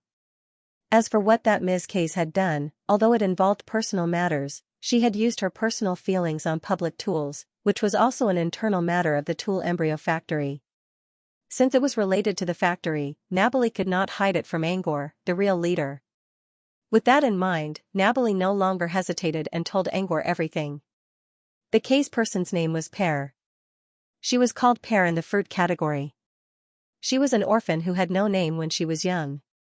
Her wandering companions called her Pear because of the pear-shaped birthmark on her neck. When she grew up, she found a teacher who wanted to change her name, but she gave up. She thought Pear was a good name, which might help her find her family in the future. The teacher who took her in as his disciple was a craftsman and the person who changed Lily's life. It was him who brought Pear to the Hall of Craftsmen and made her one of the best smelters in the Case people. Pear's teacher, that craftsman, used to be one of Mr. Dirk's assistants, one of them. Mr. Dirk had more than a dozen assistants, all of whom were craftsmen who helped him with smelting. Nabali and Pear's teacher was one of them. Napori wasn't very familiar with the pseudo craftsman, because not long after Napori became an assistant, he resigned from his position and returned to his hometown, Seine Sinkhole. It was only after he returned to Seine Sinkhole that he met Pear and accepted her as his only direct disciple. Later on, Li's teacher encountered a mirror extinction disaster and unfortunately died. Pear went to the broken mirror world to look for her teacher's body but to no avail. However, she found one of her teacher's relics. It was a smithing hammer that was already broken. Before Teacher Li left the 100-dragon divine kingdom, Lord De had personally forged this hammer for him out of consideration for his contributions. He had even added the unique illusory metal into it. It was also because of the addition of the illusory metal that the smelting hammer was barely intact when it encountered the mirror destruction disaster. Li valued this smelting hammer very much. Firstly, it was her teacher's only relic. Secondly, although the smelting hammer was broken, the illusory metal inside was still in good condition. Li really wanted to reforge this hammer. However, only Lord De could recast the illusory metal. But with Li's social status, she couldn't get in touch with Lord De. Moreover, Lord De wouldn't easily refine items for others. If one wanted to get Lord De to help them refine items, they would have to pay an extremely high price. For outsiders, the only way was to exchange favors with him, just like Shipolov did. But Li couldn't get favors, let alone a contract dragon scale. When Li felt hopeless, the disaster arrived. The entire White Sun Mirror domain was about to fall into a panic. Then, the Arcane Book Dragon and the Dream Mirror organization stood up and tried to turn the tide with the login device. Then, the Tool Embryo Factory began to operate urgently. It was also at this time that Li, as a smelting master, became the person in charge of the Cedo clan. Originally, Li's smelting area wasn't in this Tool Embryo Factory. Instead, she should have followed the Longhua clan to their Tool Embryo Factory. Because the Cedo clan had always been vassals of the Longhua clan, their living areas overlapped, so the Tool Embryo Factory was definitely together. But Li didn't choose to leave. Instead, she stayed in the Tool Embryo Factory in Anjing Town. At first, Nabali didn't understand why Li would make such a choice. It wasn't until today's events that he understood Li's plan. She chose to stay here because this was the Tool Embryo Factory's headquarters. Lord De would appear here. And since the Longhua clan and the 100-dragon divine kingdom didn't get along, Lord De wouldn't go to the Tool Embryo Factory there. Only by staying here would she have a chance to get in touch with Lord De. What happened inside just now was a farce created by Pear. She smelted the smelting hammer here in an attempt to release the illusory metal inside and let Lord De sense it. But Lord De isn't here at all. With Li's ability, there's no way she can smelt the smelting hammer. If she forcibly smelted it through the lava, she would easily suffer a backlash. Seeing that the backlash was imminent, Li became anxious. It was also at this time that Nabali appeared nearby, so Li's subordinates invited him over. You saw what happened after that. I couldn't smelt the smelting hammer either. I could only stabilize the illusory metal inside and let it return to its original state. This actually helped Li.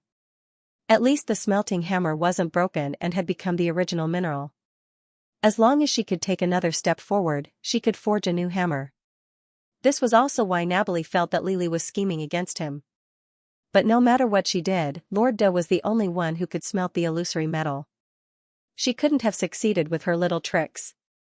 Nabali gave Angor an embarrassed look. This incident involved Lord De's former assistant. You can say that it was a personal matter that led to this. And at such a critical moment, when disaster could befall us at any time, she decided to do something like this. Nabali was a little angry about this. This was what he called an attitude problem. I'm sorry about that, sir. Angor didn't feel much about Li's actions after hearing the whole story. Li's attitude was a little problematic, but she was the only one.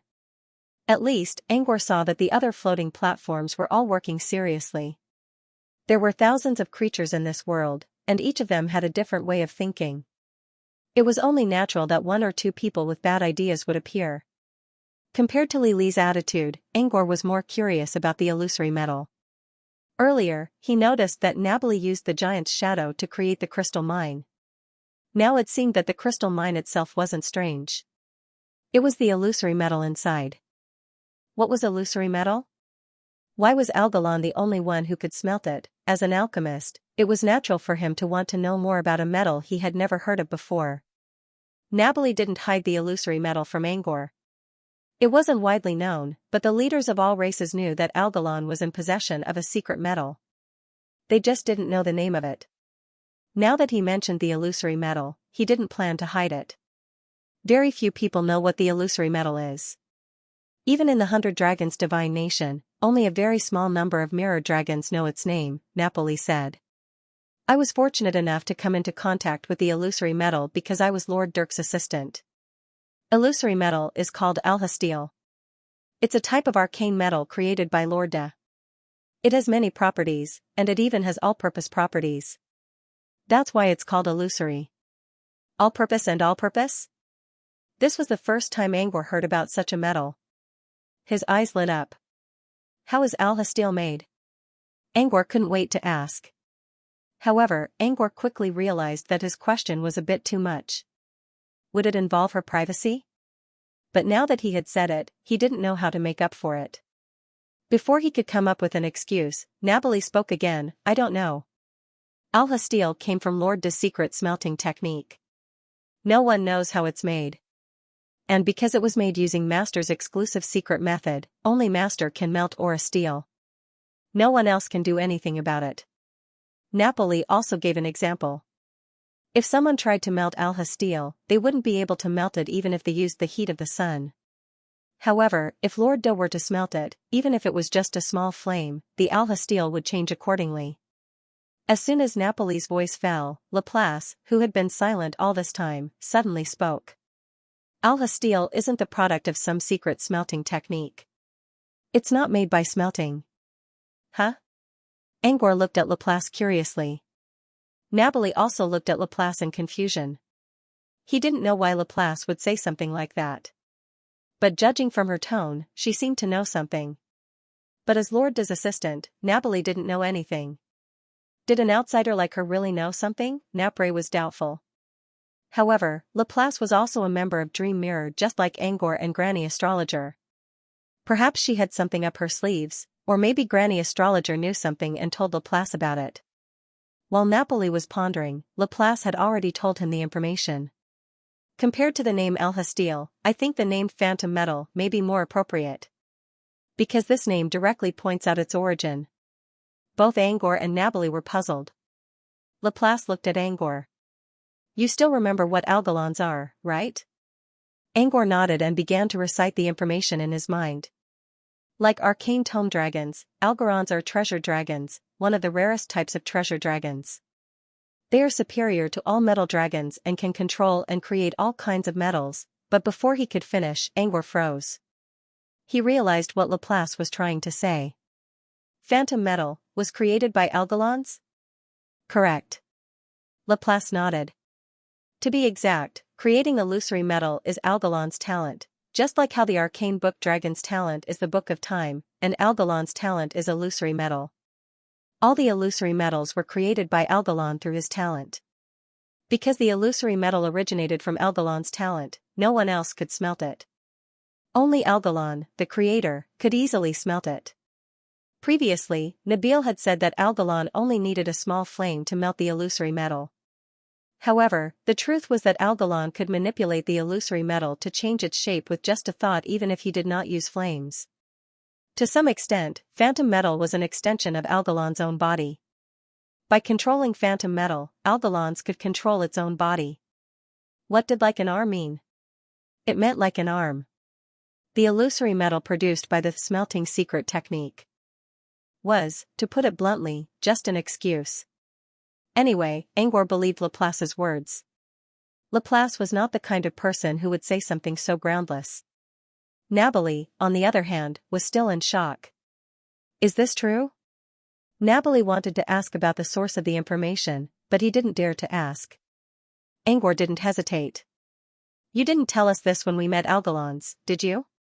In exchange for Hippolyt's favor, Glepner bought Algalon's contracted dragon scales.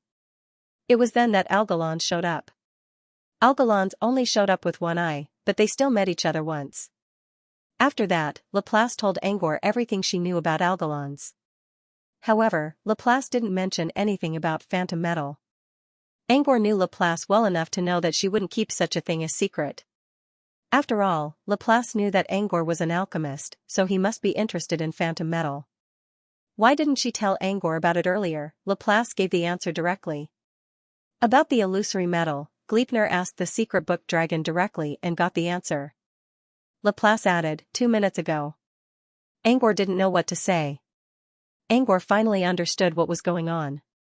It turned out that Laplace had only just learned about the illusory metal, and he had only learned about it after Gleipnir asked the secret tome dragon. No wonder she didn't mention it before, because she didn't know the origin of the illusory metal. On the other side, Napoli also understood after pondering for a moment. Laplace was Gleipnir's avatar. At this time, Gleipnir had returned to Lord Aya's side. Because Laplace was curious, Gleipnir asked Lord Aya about the origin of the illusory metal. Then, through spiritual synchronization, Gleipnir let Laplace know everything. So that's why. No wonder Laplace sounded so confident when she told Angor about phantom metal. It came from Arcane Tome Dragon. End of chapter. Angor's eyes widened in realization. The so-called phantom metal, Alhasteel, was actually Algalon's own material. No wonder there was only one shop in Algalon. No wonder Pear couldn't reforge it even though she was a master blacksmith.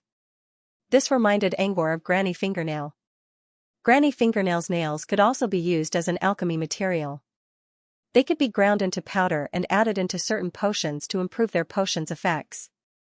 Granny Fingernail's nails could also be considered as a self-produced material. However, there were some differences between phantom metal and potion fingernail.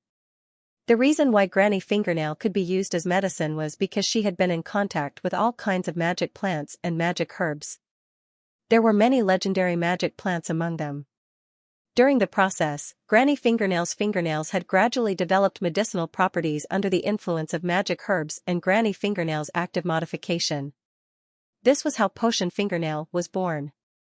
In other words, Potion Fingernail was an artificial material. Phantom metal, on the other hand, came from Algalon's talent.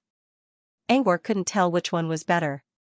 But judging from the current properties of phantom metal, Angor believed that the upper limit of phantom metal should be higher.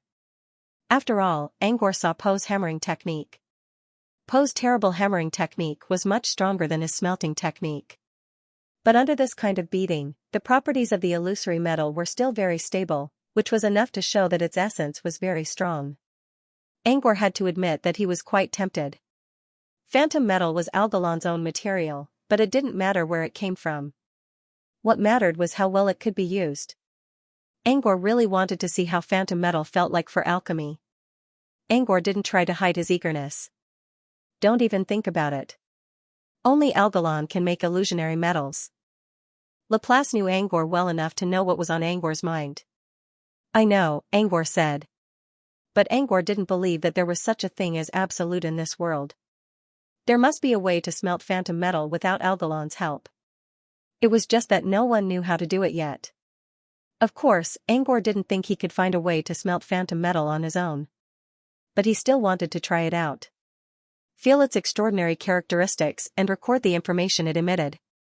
Even if he couldn't smelt the illusory metal himself, he could still invite Algalon to do it with him. Invite Algalon to perform alchemy together? Laplace pondered for a moment. Although I think your alchemy skills are not inferior to Algaron's, it's still difficult to invite it to do alchemy with you. Laplace himself had not come into contact with the Algalons, but Gleipnir had. According to Gleipnir, Algalon wasn't easy to get along with. In terms of arrogance, if it dared to claim to be second in the 100-dragon divine nation, no one would dare to claim to be first. With such a personality, it would be difficult to convince it to accept the challenge. That's just an excuse. If Algalon doesn't mind, he can also say that I'm an alchemy assistant. He didn't really care about the so-called reputation. If the man couldn't bring himself to do it, he would create a way out for himself. Laplace raised his eyebrows. What if it still refuses? Angor shrugged. Then forget about it. But even if we can't do alchemy together, I'm fine with touching illusory metal. Angor was answering Laplace's question, but he was now looking at Napoli with a strange look. As Algalon's assistant, Napoli should be able to touch illusory metal, right? Or did Napoli have illusory metal on him? Even if Napoli didn't have illusory metal, could Angor ask Miss Pear for help? Napoli felt his scalp tingling under Angor's gaze. I've seen Alhasteel before, but I don't have it myself. Alhasteel was extremely precious. Even Pear's teacher, who used to be Algalon's assistant, spent most of his life to get a small piece of it. Currently, the only ones who could come into contact with Alhasteel were Algalon's original dragon and its customers who were looking for it for custom alchemy. Customers? Angor suddenly thought of Shipilov, who got his weapon from Algalon. Did Shipilov mix illusory metal into his weapon? Angor voiced out his doubts. You know Shipilov, Mr. Angor? Mr. Dirk made Shipilov's weapon, and he did add illusory metal into it. But the amount was very small. Probably just a few grains of powder. In other words, Shipilov's weapon wasn't useful for Angor to study the properties of illusory metal. Angor was a little disappointed. It seemed he had to ask Pear if he wanted to know more about illusory metal. As Angor tried to think of a way to persuade Napoli to help him borrow Pear's illusory metal, Napoli spoke again. If you want to study illusory metal, I can submit a research application to Mr. Dirk. Application? Angor was surprised. Application? Napoli nodded. The artifact factory is in the process of turning its research material into a real product. According to Mr. Ye's Treaty of Collaboration, we can submit applications to other races to conduct research on the raw material of artifact embryos.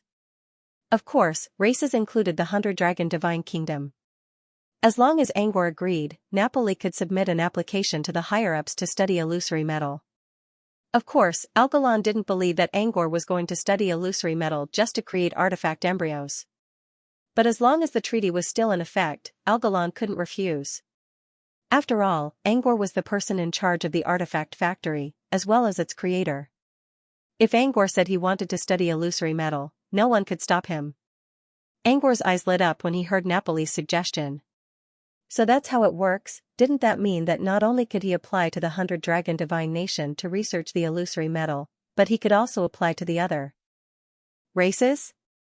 For example, he could study the incense wood of the Aroma Seekers, the Terminus Gem of Glory, or the tea porcelain of the Teluggans. Napoli looked at Angor's bright eyes and said, "Of course, you can. But too many applications like this might ruin your reputation, Mr. Angor."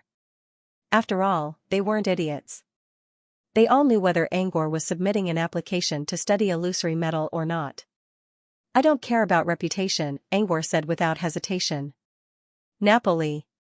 I can tell. However, the beings of the various races in the White Sun Mirror domain care. Currently, all the races were in the same boat. However, the rope wasn't tight enough. They relied on the artifact factory to keep them together.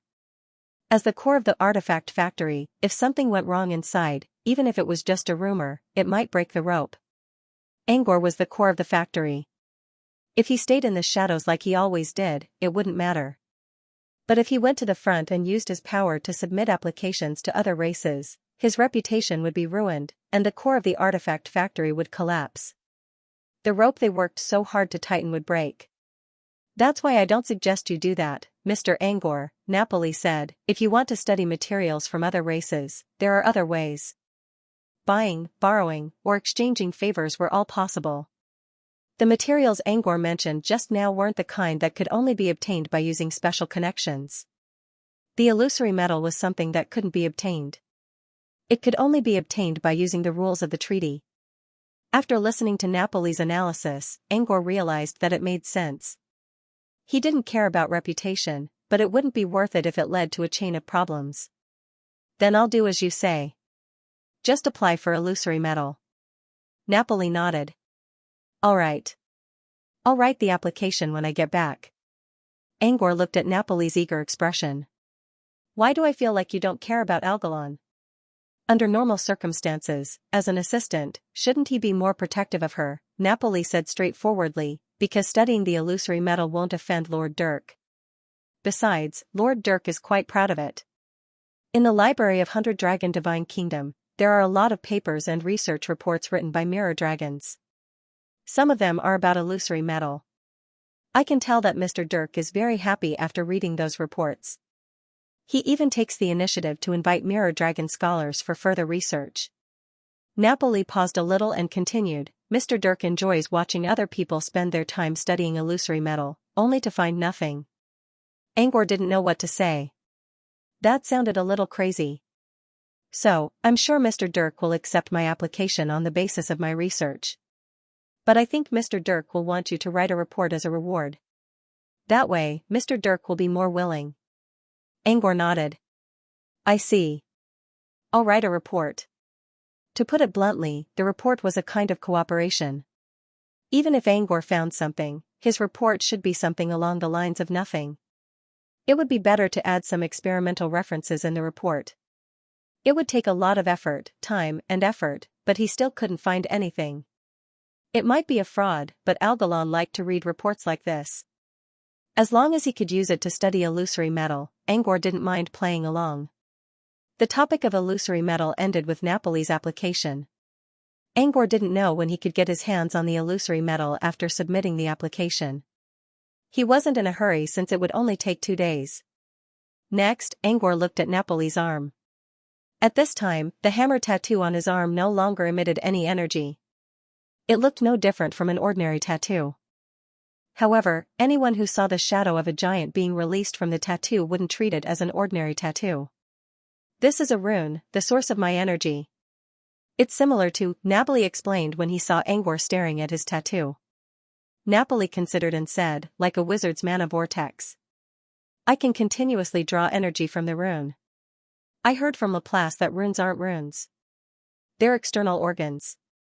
Am I right? Napoli glanced at Laplace. Considering that Laplace was Glepner's old body, and Napoli once asked Glepner for help, it wasn't strange that Laplace knew about his condition. Napoli nodded. Yes. And this organ looks like it's on my arm, but it's not actually located on the surface. Runes were similar to Mind Space and Spirit Sea, which were external organs that didn't exist in the current dimension. The external tattoo was only a surface. Even if I use a knife to cut off the tattoo, I can still feel the sacred pattern. Napoli said. Even if my arm is cut off, the tattoo won't disappear. It might run to my other arm or neck. As long as I'm alive, it'll stay with me. Thus, the reason why Algalon and Ojolan were unable to learn anything from his divine glyph was because they were only studying the surface of it.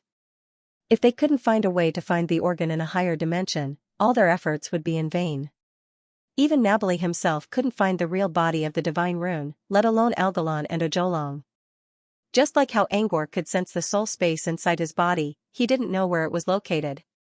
This was the same for all high-dimensional organs.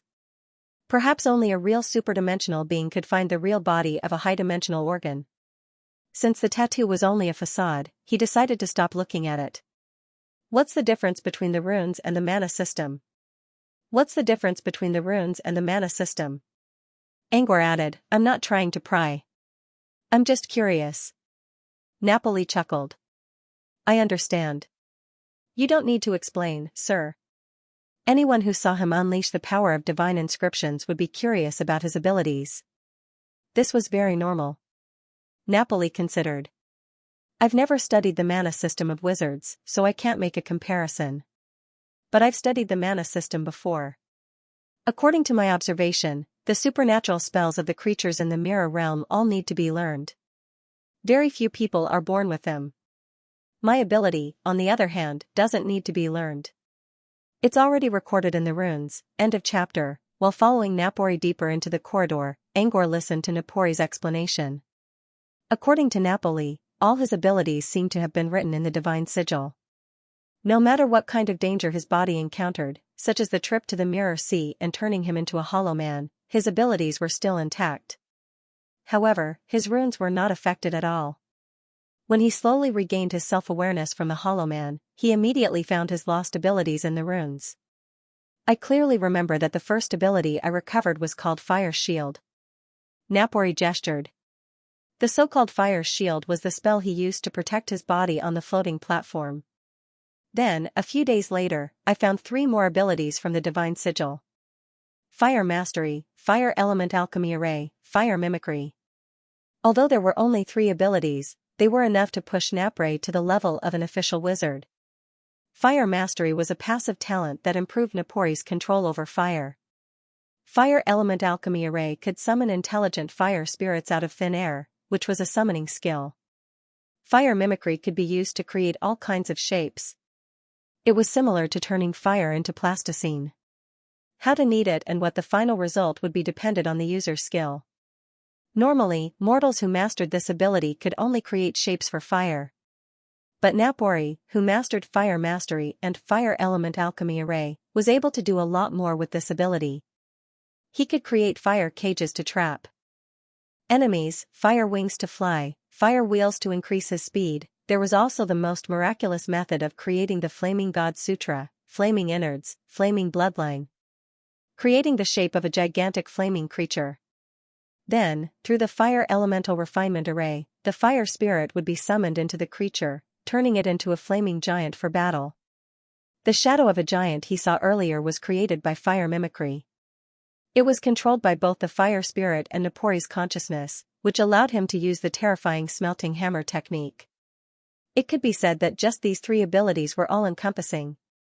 Even Angor was shocked by what he heard. Wizards could use all kinds of spells flexibly, but it was not easy to control them to such an extent.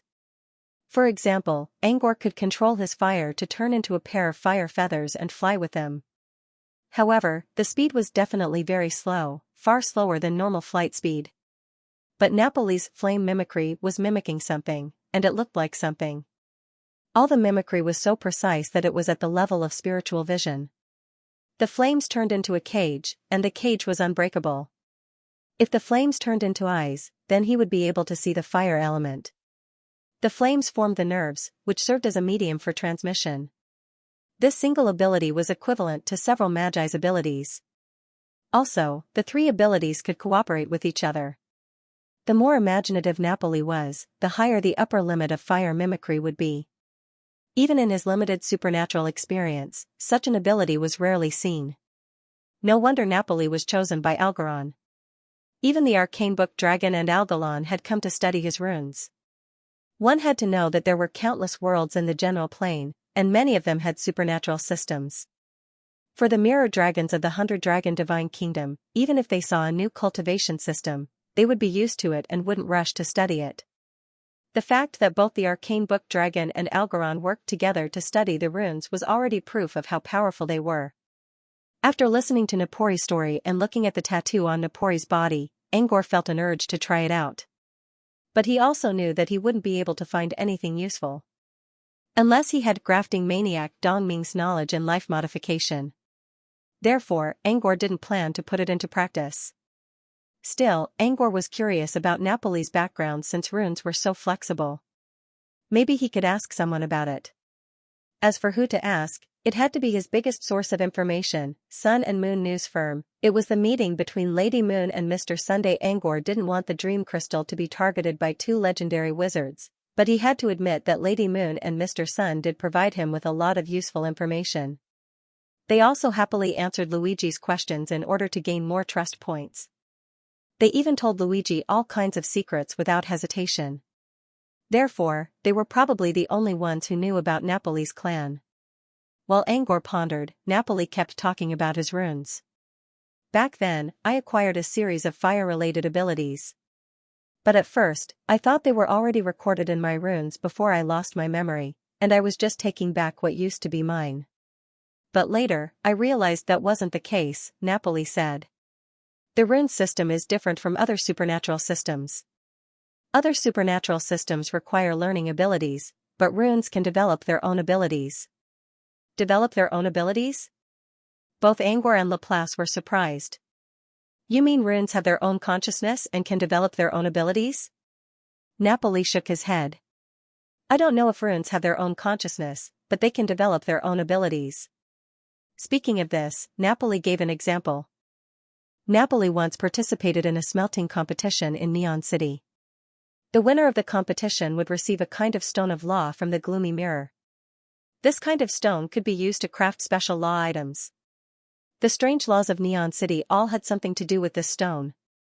However, according to the various rules of Buluo Royal City, the quality of the rule vein stones used were extremely high, and the quantity was huge. The prize of the competition was only a small piece of stone of law, which could only be used to craft an ordinary law item. Even so, Napoli still wanted to get his hands on it. One had to know that even in the Gloom Mirror region, law vein stones were extremely rare.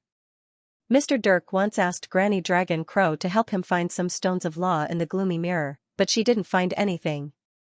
That was why Napoli was so desperate. Napoli wanted a stone of law so badly that he joined the competition as well.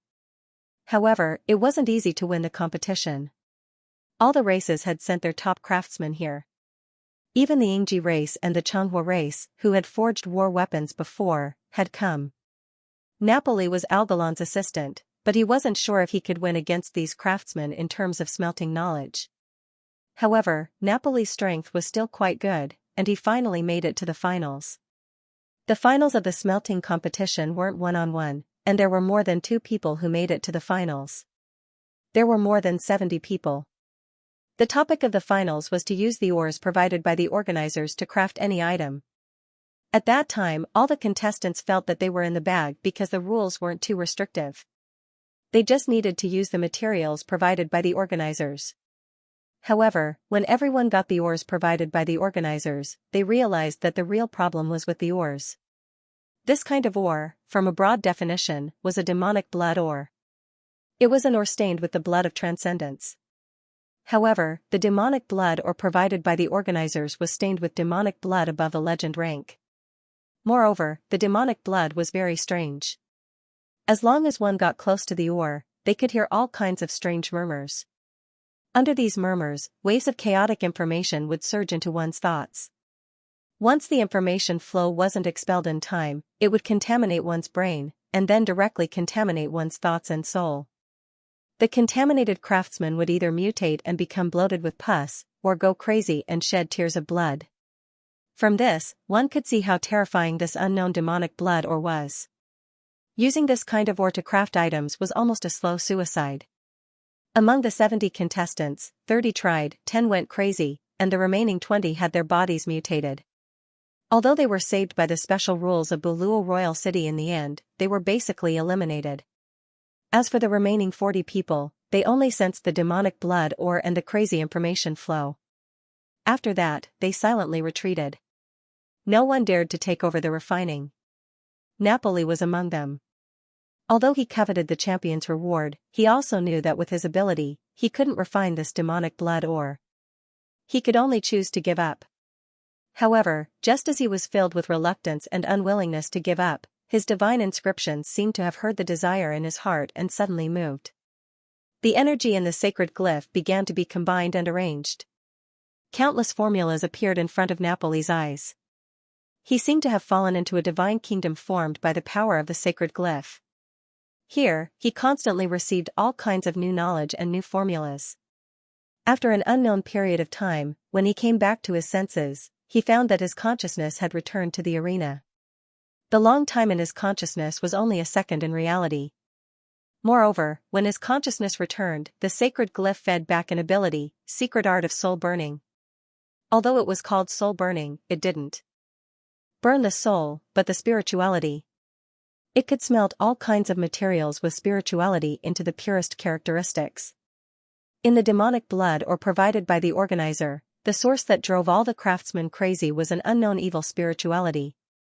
With this secret art of soul burning, Napoli successfully smelted the demonic blood ore that gave all the craftsmen a headache and won the smelting competition that year. It was also at that time that Napoli officially stood out in front of the various races. Now, he could sit firmly as the person in charge of the tool embryo factory and not be questioned by others. The smelting competition's championship was the most important qualification that stopped people's mouths. In short, that experience made me understand that my ability wasn't learned, but developed by the sacred glyph itself.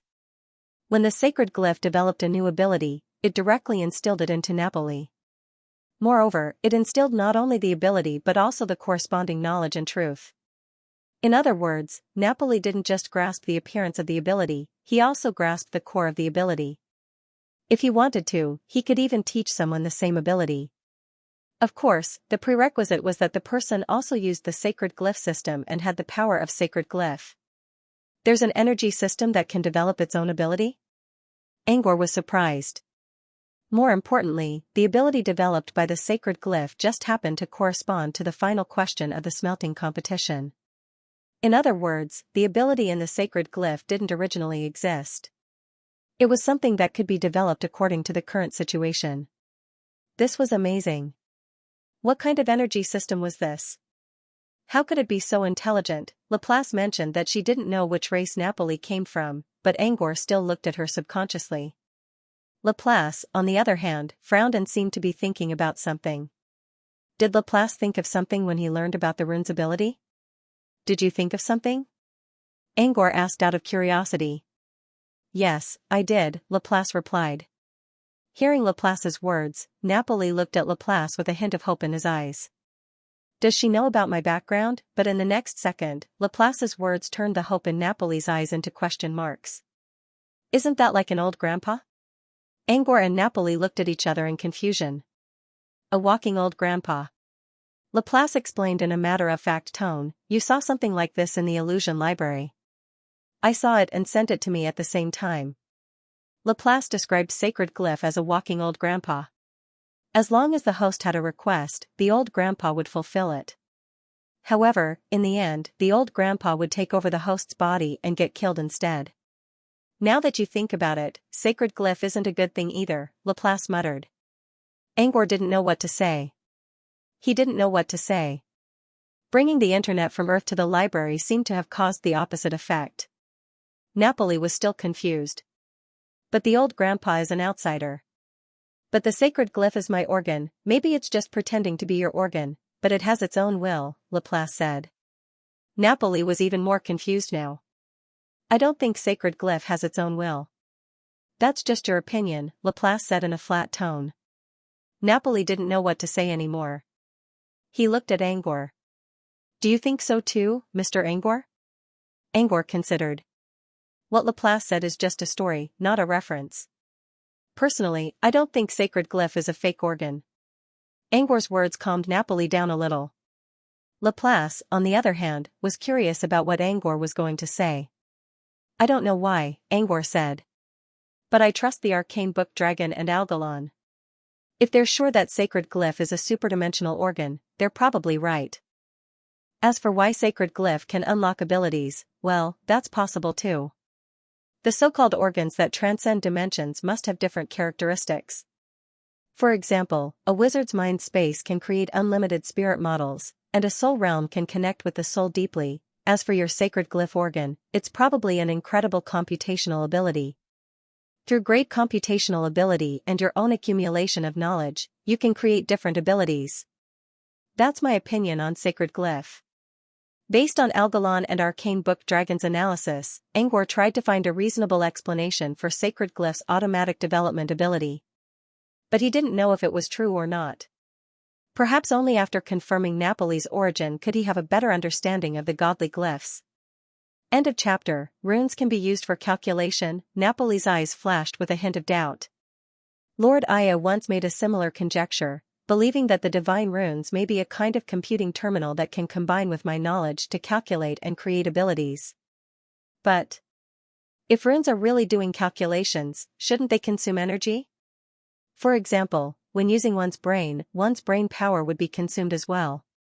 Runes should consume some energy when doing calculations on their own, right? But I don't feel any energy consumption at all. Napoli said, whether it's my brain power, my energy, or other things, none of them have been consumed. If runes were really computing terminals, then the consumption of runes had nothing to do with Napoli. Maybe it's not something inside your body that's being consumed. Instead, it's the energy from the higher dimension that you're absorbing. Or maybe your body is already consuming energy, but you don't feel it. Maybe it's something else that's taking care of it.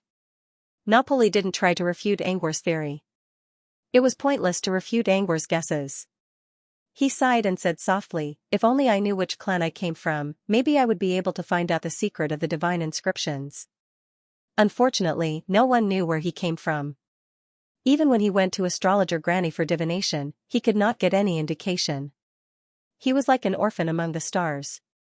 "I don't know why I fell into the empty mirror sea." Napoli sighed with emotion and said softly. "The empty mirror sea is too powerful. It erased all my memories, and I can never get them back. If only the divine runes could preserve memories." As soon as he finished his words, Napoli's footsteps suddenly paused. Since Napoli was leading the way, both Angor and Laplace saw him as soon as he stopped. Angor glanced at Napoli in confusion and was about to ask him something when someone grabbed him. However, he felt a grip on his arm. He turned around and saw that it was Laplace who had suddenly grabbed him. "What's wrong?" Laplace didn't say anything. Instead, he gave Angor a meaningful look. Angor followed Laplace's gaze and looked at Napoli's arm. The tattoo on Napoli's arm was glowing faintly. The style of the tattoo was originally a hammer against a background of flames. At this moment, as the tattoo glowed, the hammer began to move. It hammered in the air, and the background of flames behind it also emitted an orange glow. Every time the hammer struck the tattoo, the orange glow grew brighter. It was as if the tattoo had come alive. However, this kind of vivid tattoo only lasted for a moment. He blinked, and the tattoo went back to normal. It did not glow, nor did it show any sign of abnormality. Angor rubbed his eyes and looked at the tattoo again. Nothing happened. Did the tattoo move? Angor looked at Laplace. Laplace nodded. Yes. But only for a second. Luckily, Laplace saw it too. Otherwise, Angor would really think that the strange phenomenon was just an illusion. What did it move? While they were talking, Napoli, who suddenly paused, turned his head in confusion. Angor pointed at the tattoo on Napoli's arm and told him what happened just now. I paused for a second, and the runes started moving? Napoli's eyes flashed with a trace of solemnity. It turns out that when I go to that divine glyph kingdom, the divine glyph outside will move. Rune Kingdom? Angor was surprised. Like the alchemy competition? Napoli nodded. Yes. Just now, I suddenly felt my body become heavy. The next second, I entered a divine realm made of divine runes. Napoli tried to recall what happened. I felt like I stayed in there for a long time. It wasn't until I obtained a new ability that I left the divine kingdom. A new ability, that was it? That was it. Time only passed for 2 or 3 seconds in the outside world. When the hammer on the tattoo moved, the ability appeared. There was no energy fluctuation. If they didn't notice the change in the tattoo, they would have thought that Napoli just stood there for 2 seconds. Angor and Laplace looked at each other in disbelief. Such a strange ability was beyond their comprehension. Angor swallowed his saliva to soothe his dry throat. How did I suddenly get a new ability? Napoli glanced at the tattoo on his arm. With a dim flicker of light, a blue flame drilled out of the tattoo and stopped at Napoli's fingertip. That's it. According to the Rune Kingdom, it's called Flame Image. It's not an offensive ability. It's a support ability. It's similar to a photo stone. It can record my daily life from a third person's perspective. As soon as Napoli finished, the blue flame on his fingertip suddenly rose 1 meter higher, and an image appeared in the center of the flame. It was Napoli, Angor, and Laplace. Napoli had just come back from the Rune Kingdom when he heard Laplace saying, "It moved, but only for a second." The next second, Napoli asked curiously, "What's moving?" Then, he saw the conversation between them. The flame image faithfully recorded everything that happened around Napoli from a third person's perspective. Did the flame image start recording as soon as you came back to your senses? Angor looked confused. I don't think I sensed any energy fluctuation. Angor glanced at Laplace, who also shook his head. Her spirit sense didn't react at all, and she didn't feel that she was being recorded. Napoli said, "Fire image is a passive ability. When it was born, it was automatically activated in the divine pattern. Maybe it's because it's inside the Rune Kingdom, so you didn't sense any energy fluctuation?" Napoli extinguished the blue flame on his fingertip and reactivated it. Can you sense any energy fluctuation now? Angor nodded. Yes, but it's very faint. Easy to miss. Because it's just an ability that records my life. It doesn't cost much, and it's not aggressive, said Napoli. What Napoli meant was that the flame image only worked on him, not anyone else. Since it was activated inside the Rune Kingdom, it was difficult for anyone to sense the energy fluctuation. However, anyone who got close to Napoli would be recorded by the flame image. Even so, it was difficult for anyone to notice their presence in the image. It was as if Napoli had turned into a mobile, soundless surveillance machine. This kind of recording was terrifying. And it wasn't recorded in the first person. It was recorded in the third person. When they returned, they could analyze the details of their surroundings. Does it consume energy to maintain the flame image? Asked Laplace. Napoli nodded. Yes. But it doesn't cost much. It's much less than my recovery. In other words, Napoli could keep the flame image for the rest of his life as long as he wanted to. Such a recording ability that didn't attract any attention was very powerful. Most importantly, the ability of flame reflection was comprehended by Napoli right in front of him. It only took a few seconds. Regardless of what Laplace was thinking, Angor, who was always called a genius in the southern wizarding region, felt a little jealous. Wizards had similar abilities as well, but it would take a long time to learn them. Besides, any carelessness during the learning process could result in the spell backfiring. Angor couldn't imagine learning a new ability in just 2 seconds. Rune system, which world did this kind of supermodel energy system come from? Was it too late for him to go against humanity? While Angor was admiring Napoli, Laplace asked, why did the rune suddenly give you an ability? Did you do anything? Napoli tried to recall. I don't think I did anything. But I felt powerless when I tried to recall the memories taken away by the Sea of Mirrors. How nice would it be if divine imprints could also preserve their memories? Because the divine glyph was not washed away by the Sea of Mirrors, the power inside was also intact. Therefore, in Napoli's opinion, if the divine glyph could preserve memories, even if he fell into the Sea of Mirrors again, he could still find his past memories through the divine glyph. Then, in the next second, I entered the divine kingdom formed by the power of divine runes and learned the ability of flame reflection. Napre scratched his head. Maybe it was because I wanted this ability, so the rune gave me this ability? Laplace didn't give an answer. But from Napoli's explanation, Angor was sure that Napoli's flame image had something to do with his inner desires. What you wanted was what you got. Was the rune really that generous? Laplace said. Do you want to try and obtain some other abilities and see if the runes can give you some feedback? Napoli, you mean, Laplace said, whatever ability you desire. See if there's any reaction from the runes. Napoli understood what Laplace meant. If he could get whatever he wanted, wouldn't he become a hexagonal warrior? Thinking of this, Napoli began to pray that he was invincible. There was no response. Maybe invincibility was too much? Should he get a powerful attack method that matched his current level? After a while, there was still no response. Should he change it to an ordinary attack method? An auxiliary method? Or any kind of ability, but no matter how Napoli prayed, he didn't get any feedback. It was as if the rune was asleep, no response. Napoli scratched his head. Maybe, once the rune is activated, it will take a long time to activate it again? Is it in a cooldown period now? Laplace nodded. Napoli's guess was reasonable. If he could really obtain unlimited abilities, the rune system would be invincible. It should have a cooldown period and an upper limit to the ability he could ask for. If he wanted to test it, he would probably have to do a very detailed experiment report. But this was obviously unrealistic. Even if he wanted to experiment, Napoli wouldn't be willing to be a research subject. Besides, a single experimental subject couldn't get the most rigorous report. So, he went back to the original situation. If he wanted to know the limit of Napoli's rune system and the reason behind it, he would have to find Napoli's clan. Unfortunately, this was not an option at the moment. Before this, Laplace didn't care much about Napoli's background. But after that, she also developed a strong curiosity about Napoli.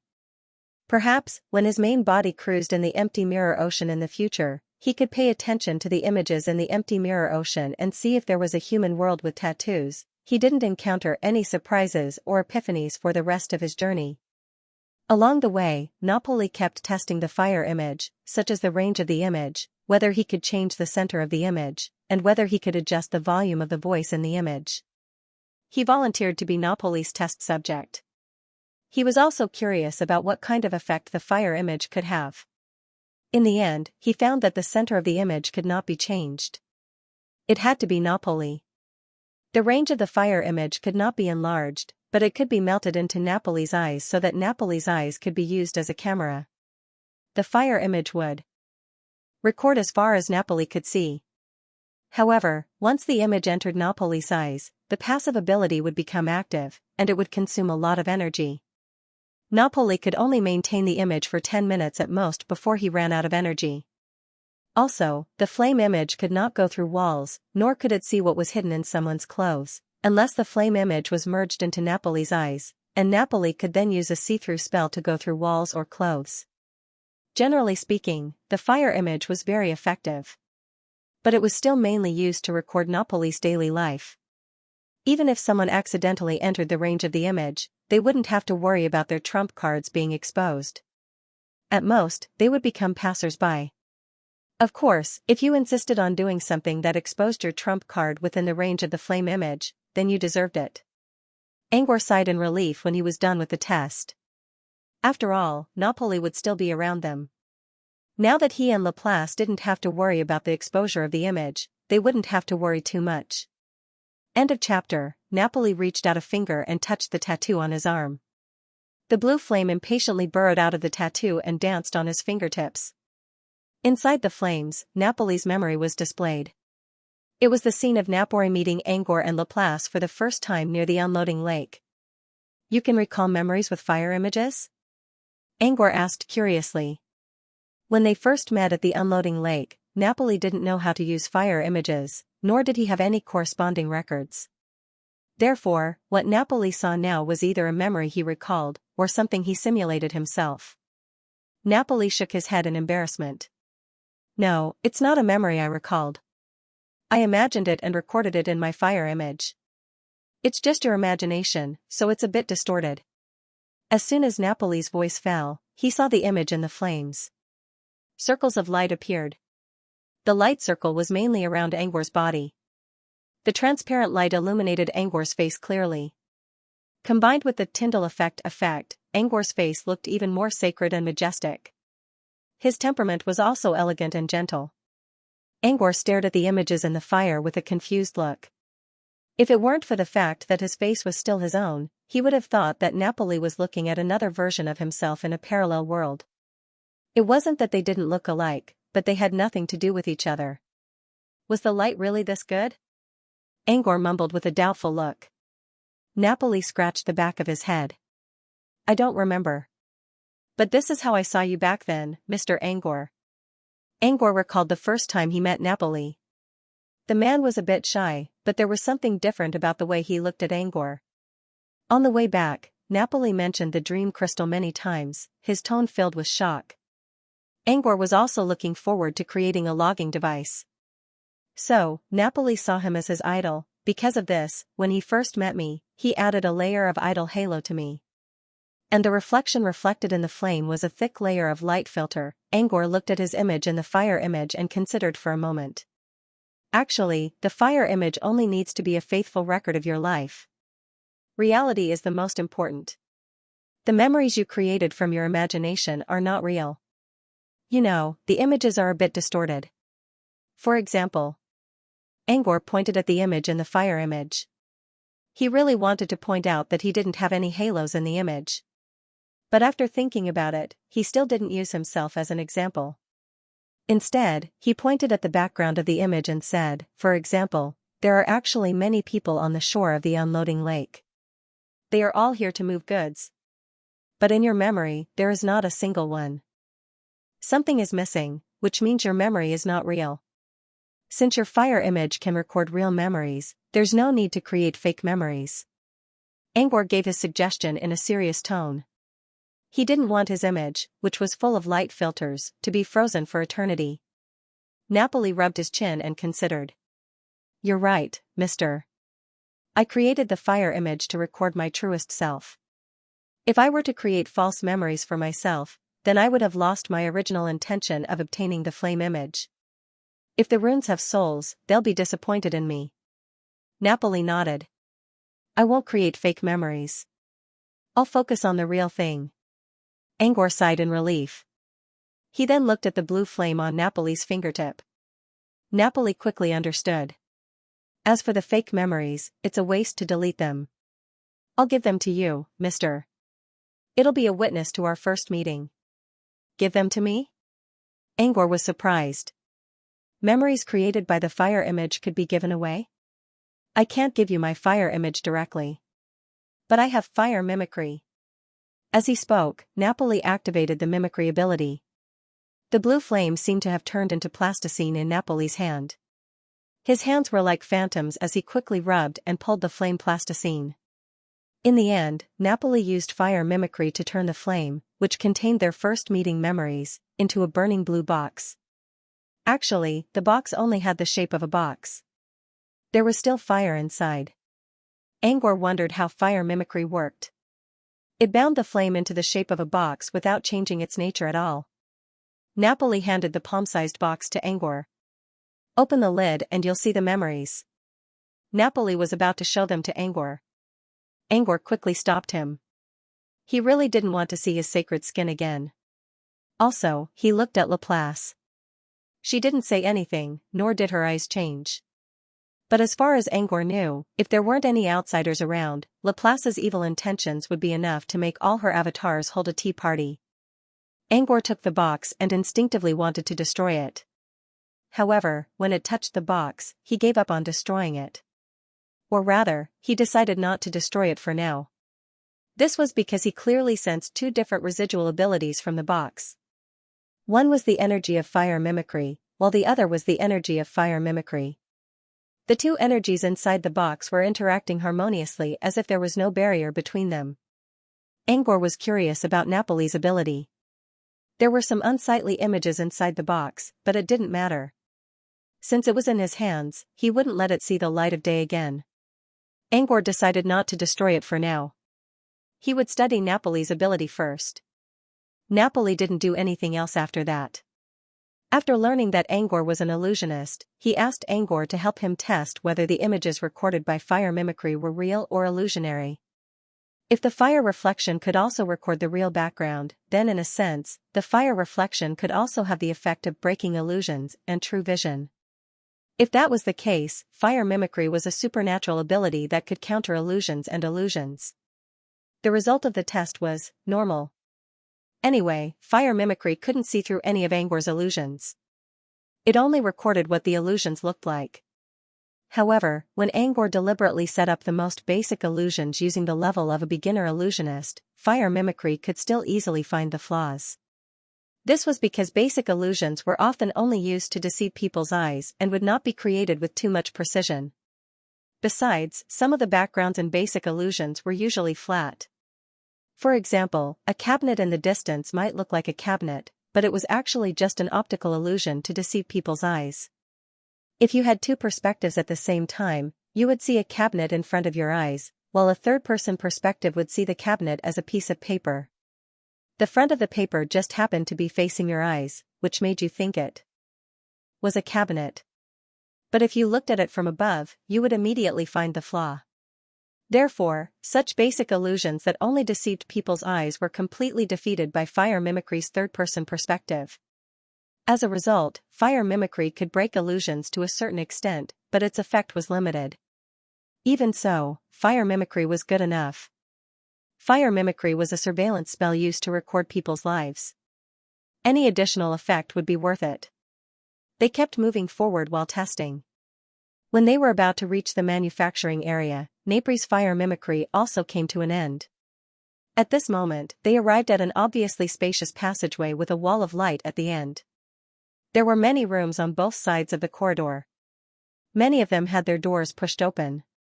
Angor could see craftsmen working hard inside, as well as crystal puppets carrying materials. Not far from them, a 4-meter-tall crystal puppet walked out of a door. It dragged dozens of sealed boxes out of the door and headed toward the light wall at the end of the corridor. The boxes on its back followed the puppet into the light wall and disappeared like a snake's tail. There were many similar situations. About 10 seconds later, several puppets came out from both sides of the wall and dragged the sealed boxes to the light wall. Behind the light wall is the manufacturing area, Napre said. The smelting workshops near the manufacturing area are staffed by the best master smelters. They can smelt fast and produce large quantities of materials. So, we arranged them near the manufacturing area so that the craftsmen inside can be replenished in time. This was why the previous corridor was so quiet, but this one was so crowded. Even the doors on both sides of the corridor were not closed. Their smelting speed was too fast. Every few minutes, a new batch of materials would be sent to the manufacturing area. There was no need to close the doors. The smelting speed here is fast, but the quality of the materials is not affected. Napre looked at Angor. Do you want to check the finished materials? Angor nodded. Sure. The reason he came to the embryo factory this time was to inspect the materials and semi-finished products. Then he would check if there were any flaws and whether the semi-finished products were suitable for use. Checking the quality of the materials was part of his job. Napre stepped forward and stopped one of the crystal puppets. These crystal puppets were the crystal shell mechanical soldiers that the Crystal Eye race and Palucci had jointly developed. However, the soldiers that were originally used on the battlefield had now transformed into crystal puppets and were used to transport soldiers. However, even if they were only transporting now, they would still transform into fighting machines and fight with the enemy if someone blocked them with malicious intent. When Napre stopped the puppets, their eyes began to glow red, as if they were about to enter combat mode. However, when they saw Napre's face, their bloodshot eyes slowly calmed down. Clearly, Napre's authority was beyond the limits of the puppet's defenses. Next, Napre opened the box on one of the puppets' backs and showed Angor the materials inside. Angor crouched down and carefully inspected the items. He found that the materials in the box were all refined crystal ores. They were very pure, without any impurities. Even the slightest impurity or air bubbles would cause uneven energy distribution in the crystals, which would make them unable to withstand the illusion nodes. The crystal ores in the box were as clear and pure as crystal balls. Without a doubt, the craftsman had removed all impurities from the crystals, which were already good enough to be used as embryos. Even Angor would not be able to do much more than this. However, Angor could only handle a few dozen crystals at a time. Each of the boxes was 3 meters in size, and there were hundreds of finished crystals inside. There were dozens of such chests behind the crystal golem. Such was the power of unity. Angor used his spirit feelers to check several more boxes. Almost all of them were perfectly fine. This was no longer a matter of looking for a good grade. Instead, it was a 100% excellent product. When everyone, including an entire civilization, was working toward the same goal, the resulting passion was terrifying.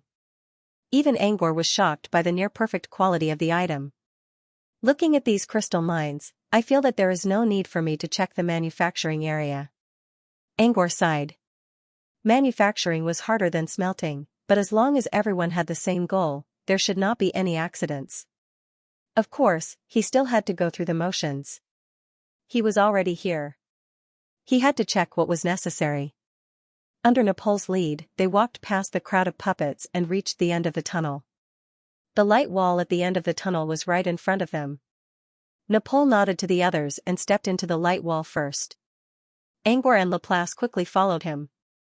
Angor closed his eyes subconsciously under the strong light. But he still felt that he had entered a vast space from the narrow tunnel.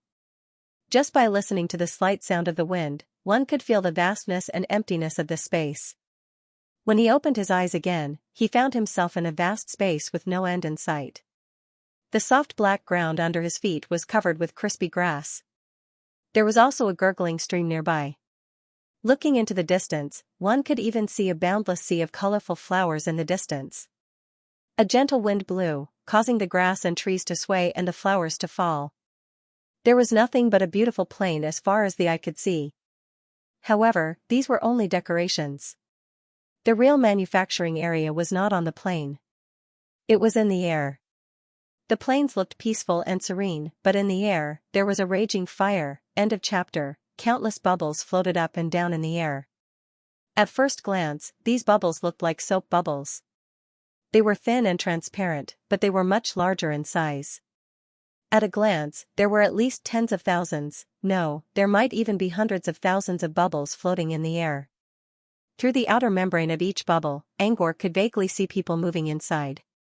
However, although the outer membrane of the bubble was transparent, under the illumination of the ceiling light, the transparent outer membrane would also have a colorful scryer image. In addition, the bubble itself had the property of a convex mirror. Therefore, even if they could see the figures moving inside, they couldn't see what the figures looked like or their specific situation inside the bubble. Angor looked at the endless bubbles in the air and hesitated. These bubbles look familiar. Before he could finish his sentence, Napoli walked to him and proudly explained, inside each of these bubbles is a crafting workshop. The countless bubbles and workshops were connected to each other to form the core area of the artifact factory, the crafting area. So, the people moving inside the bubbles are actually craftsmen working here? Angor hesitated. Napoli nodded. Yes. Is there a problem? Angor didn't answer right away. Instead, he changed the topic. These bubbles are provided by the crystal eyes, right? Napoli nodded. Yes. Prophet Hoda provided them. These bubbles are a special kind of crystal shell. They have a lot of effects, and they're very versatile. Not only can they prevent pollution and energy corrosion, but they can also protect the interior from damage. When the craftsmen are working inside, if an explosion happens, the bubble will release a special energy to suppress the power of the explosion. Not only that, but they also have many other functions, such as soundproofing, glowing in dark environments, and so on. You can say that they're very versatile. Since the crafting workshops were filled with these bubbles, the crafting area was more peaceful and peaceful. As the person in charge of the production area, Napre admired the bubble shells from the bottom of his heart. If it wasn't for the fact that he had no use for them in the 100 Dragon Divine Nation, he would have bought some and made a few bubble factories for himself. Angor's expression became more and more strange as he listened to Napoli's compliments. When he heard about the bubbles glowing in dark environments, Angor couldn't help but ask, was it Prophet Hoda's idea? Napoli shook his head. No. When Prophet Hoda learned that I wanted to build a different bubble workshop, he suggested that I use crystal shells to make it, because crystal shells can easily mimic and transform. He handed me a scroll with a thick catalog of crystal shells. It recorded all the crystal shell resources that the Crystal Eye race could provide. Then, I picked the bubble crystal shell from the crystal shell catalog. Napoli looked a little proud. I chose it at first sight. As it turns out, I had a good eye. At least for now, the bubble shell made Napoli feel that he had made the right choice. It was cheap, produced in large quantities, and worked well. Napoli noticed that Angor was looking at him strangely, as if he wanted to say something but didn't. What's wrong? Napoli asked. Angor's lips twitched. He finally understood why Napoli was so proud when he introduced the bubble workshop to him. It was because the bubble shell was picked out from countless crystal shells by his discerning eyes. But then again, did Napoli really know the truth about the bubble shell? It wasn't the first time Angor saw a bubble shell. The last time he saw it was in the graveyard of the Crystal Eyes. The graveyard was called Bubble Graveyard. Yes, it was the bubbles of the bubble workshop. The crystallized corpses of the dead Crystal Eyes were all stored in bubble shells and sent to the bubble graveyard. In other words, the bubble shells were used to protect the corpses.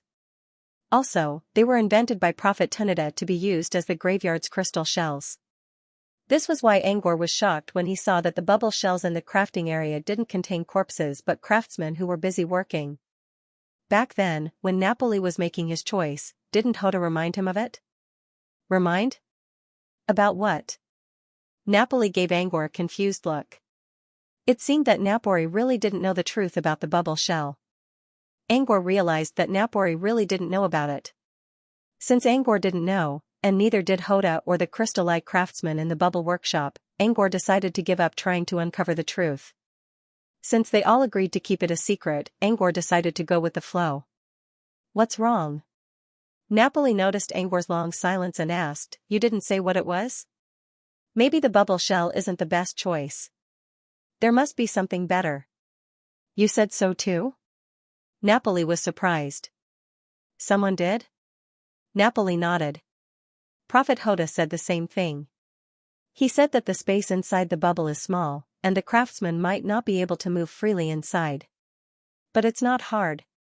I've stayed in 100 Dragon Kingdom for many years, and I know a lot of mirror dragons. I just need to find a cave dragon who's good at spatial manipulation to solve the problem. In the end, I found Quintera. With Quintera's help, the space inside the bubble was expanded. At this point, Napoli pointed to the ground. Quintera also helped to expand the space inside the embryo factory. That's why it can barely accommodate craftsmen from different races. Angor understood. Napoli would rather ask a cave dragon to help him expand the space inside the bubble than follow Hoda's advice and choose a new bubble shell. Maybe Napoli really liked the bubble shells. "By the way, why do you think there's a better choice like Hoda?" Nabri asked. "Yes." Angor nodded his head. "Yes." Angor shook his head. "It's nothing. I just think the bubble shell looks pretty fragile." "Fragile?" Napoli shook his head again. "No, it's not fragile at all. The fact that it can withstand the explosion caused by a mistake shows how sturdy it is inside. If you don't believe me, sir." The tattoo on Napoli's arm began to flicker with orange light. In an instant, the power of fire surged out of the tattoo and transformed into a flying sled. "No, it should be called a fire sled on the plains not far away. Let me show you inside the bubble. You'll understand why I'm so fond of the bubble shell when you see it for yourself." With that, Napoli took the lead and sat on the crowbar seat. He then gestured for Angor and Laplace to take a seat behind him. Of course, Angor wouldn't refuse Napoli's invitation. Although he felt that it was a little strange that Napoli used bubble shells to make a workshop, he did not have any taboos about it. Naturally, he would not avoid it. Laplace also knew about Bubble Graveyard, but she didn't mind it either, so she followed Napoli onto the crowbar. When they were all seated, Napoli once again summoned a flame from his tattoo and turned it into a flaming deer with wings. The flaming forest deer was the same as the fire pry in the beginning. It was just an empty shell that was created through the mimicry of flames. However, a complicated hexagon magic array appeared under the deer's feet. The energy wave of a living being entered the deer's body. The deer's lifeless eyes suddenly brightened up. "Is this a fire element array?" Angor looked at the magic array under the deer's feet and asked curiously. Napoli put the collar and reins on the flaming forest deer as he replied, "That's right, it's a fire elemental array. This time, I summoned Little Zero. It's lively and active, so it's perfect for the deer's body. Little One is the fire spirit that helped Pear reforge Aura Steel. It's steady and skillful. It can easily control the strength of the fire giant and use it to hammer and chisel." Napoli's tone was very gentle when he introduced the fire spirits. Even his eyes showed a hint of gentleness. It was obvious that he liked these fire spirits very much. "Are fire spirits elemental creatures?" Angor asked curiously. Angor could easily find out by using his spirit feelers to check inside the deer's body. However, it wasn't polite to check Napoli's fire spirits in front of him. Napre said, "They are not elemental creatures. They are summoned spirits, the same kind as the creatures summoned by summoning wizards from other worlds." "Summoned spirits?" Angor was surprised by this answer. Summoning adepts had to pay a price if they wanted to summon creatures. The summoning array they set up was actually a kind of ritual, in which there would be tributes to be consumed. They used tributes to make an equivalent exchange for the summoning of a summoned creature. Special summoned creatures also required special rituals and tributes. But Napoli didn't use any ritual or equivalent exchange for the summoning array. "I've never considered the issue of tributes before. But if I have to say, there's an equivalent exchange. My summoned spirits love the energy of runes. After each summoning, they would ask to enter the rune to play. Little One is resting in my rune now. After this summoning, Little Zero will enter the rune as well." It seemed the rune's power had some kind of blessing for the fire spirits. They couldn't wait to enter the rune. Even if they didn't do anything, they would still enjoy it. Angor wasn't sure if this was an equivalent exchange, but he was even more curious about runes. A rune that summoned spirits love. If summoning wizards had runes, they wouldn't need to pay any price to summon spirits. Speaking of which, he could also learn summoning spells from other classes. As Angor pondered, the fire spirit deer had already taken Blazing Crowbar to the sky. Although it was said to be flying, every time the flaming forest deer stepped in the air, it seemed to be stepping on a flat road. It was more like it was running on flat ground and not flying in the air. Soon, Blazing Crowbar brought them to the bubble. Hovering in the air, he realized that there were more bubble workshops than he expected. When he looked up from the ground, he saw many of the bubbles overlapping each other or being covered up. Only when he entered one of the bubbles would he realize that the number of bubbles on the ground was only 1% or 1,000th of the real number. Bubbles were densely packed in the air. At first glance, they looked like floating turbid objects in the air. They completely covered the sky. There were so many bubbles, and there was a workshop in each of them. Angor had a hard time imagining who was inside these bubbles. But Napoli seemed to know all of them like the back of his hand. While moving Blazing Crowbar through the gaps between the bubbles, he pointed at one of the bubbles and introduced the craftsman inside. This one is a craftsman from the Xianxia clan. Napoli pointed at a giant bubble. The Xianxia clan has their own embryo factory, so their people don't have to stay here. The reason why there are still craftsmen from the Xianxia clan here is because these craftsmen have been living in Crystal City for several years. They are students sent by the Xianxia clan to study the application of crystal shells. The embryo factory was built too suddenly, so they couldn't return to the Xianxia clan's homeland, the Village of Eternity. They had to stay in the Crystal Eye clan's embryo factory. A moment later, Napoli pointed at a black bubble in the distance. All the colorful bubbles here are special bubbles. This black bubble belongs to the warehouse. The bubble workshop might look messy, but in fact, Napoli had divided the space into several coordinate quadrants, and there was a black bubble in each quadrant. The black bubble was the place where all the embryos produced by the bubble workshop were piled up in the current quadrant. As soon as Napoli finished speaking, the doors of several bubble workshops nearby opened. Crystal puppets carried boxes of various sizes and flew into the black bubbles. Inside these boxes, there were already refined weapon embryos. People are going in and out of the black bubbles all the time, just to display the embryo products. Let's go to the black bubbles too, Napoli said. Angor agreed with Napoli's arrangement. The black bubbles were the best place to check the quality of the embryo products. However, when they were about to reach the nearest black bubble, Angor suddenly saw an empty area about 100 meters away. In this empty space, there was only one bubble. This bubble was independent from the other bubbles, and there were no other bubbles within a few dozen meters of it. Also, the bubble was blood red. Napoli had mentioned that all colored bubbles were special. Then, what was so special about this blood-red bubble? What's that bubble? Angor asked curiously. Napoli glanced at it and replied, there's a mirror ghost inside the bubble. A mirror monster? A craftsman? Yes. She's from the town of ghouls. A mirror-wielding banshee with an octagonal mirror. Angor could tell how powerful a mirror-wielding banshee was by looking at the edges of the mirror in her hand. The more edges there were, the stronger the banshee would be. Since this banshee could wield an octagonal mirror, she had to be a powerful being. She's from the town of ghouls and has great craftsmanship skills. However, she can only stay awake for about 4 hours a day. The rest of the time, she'll go crazy and attack everything around her. Her crystal shell was made by Prophet Hoda. When she's awake, she'll look just like any other bubble. Once she loses her mind, the bubble will become a cage that she can't break free from. But even if she can't leave her bubble, she can still use Banshee's hell to affect others. That's why the area around her workshop is empty. As for how to tell if she's lost her mind, you can tell by looking at the color of the bubble. If it's translucent, it means she's awake. If it's red, it means she's lost her mind. At this moment, the color of the bubble was as red as blood. Without a doubt, the banshee inside had lost her mind. Angor didn't mind the fact that the mirror monster had become a craftsman. But was it really possible for someone who could stay awake for such a short time? Napoli explained, she can only work for 4 hours a day, but she's able to produce better quality products than other craftsmen. Let's go to the warehouse and you'll see. They arrived at the black bubble just as Napoli finished speaking. The bubble was about 30 meters in diameter, and its surface was pitch black and deep.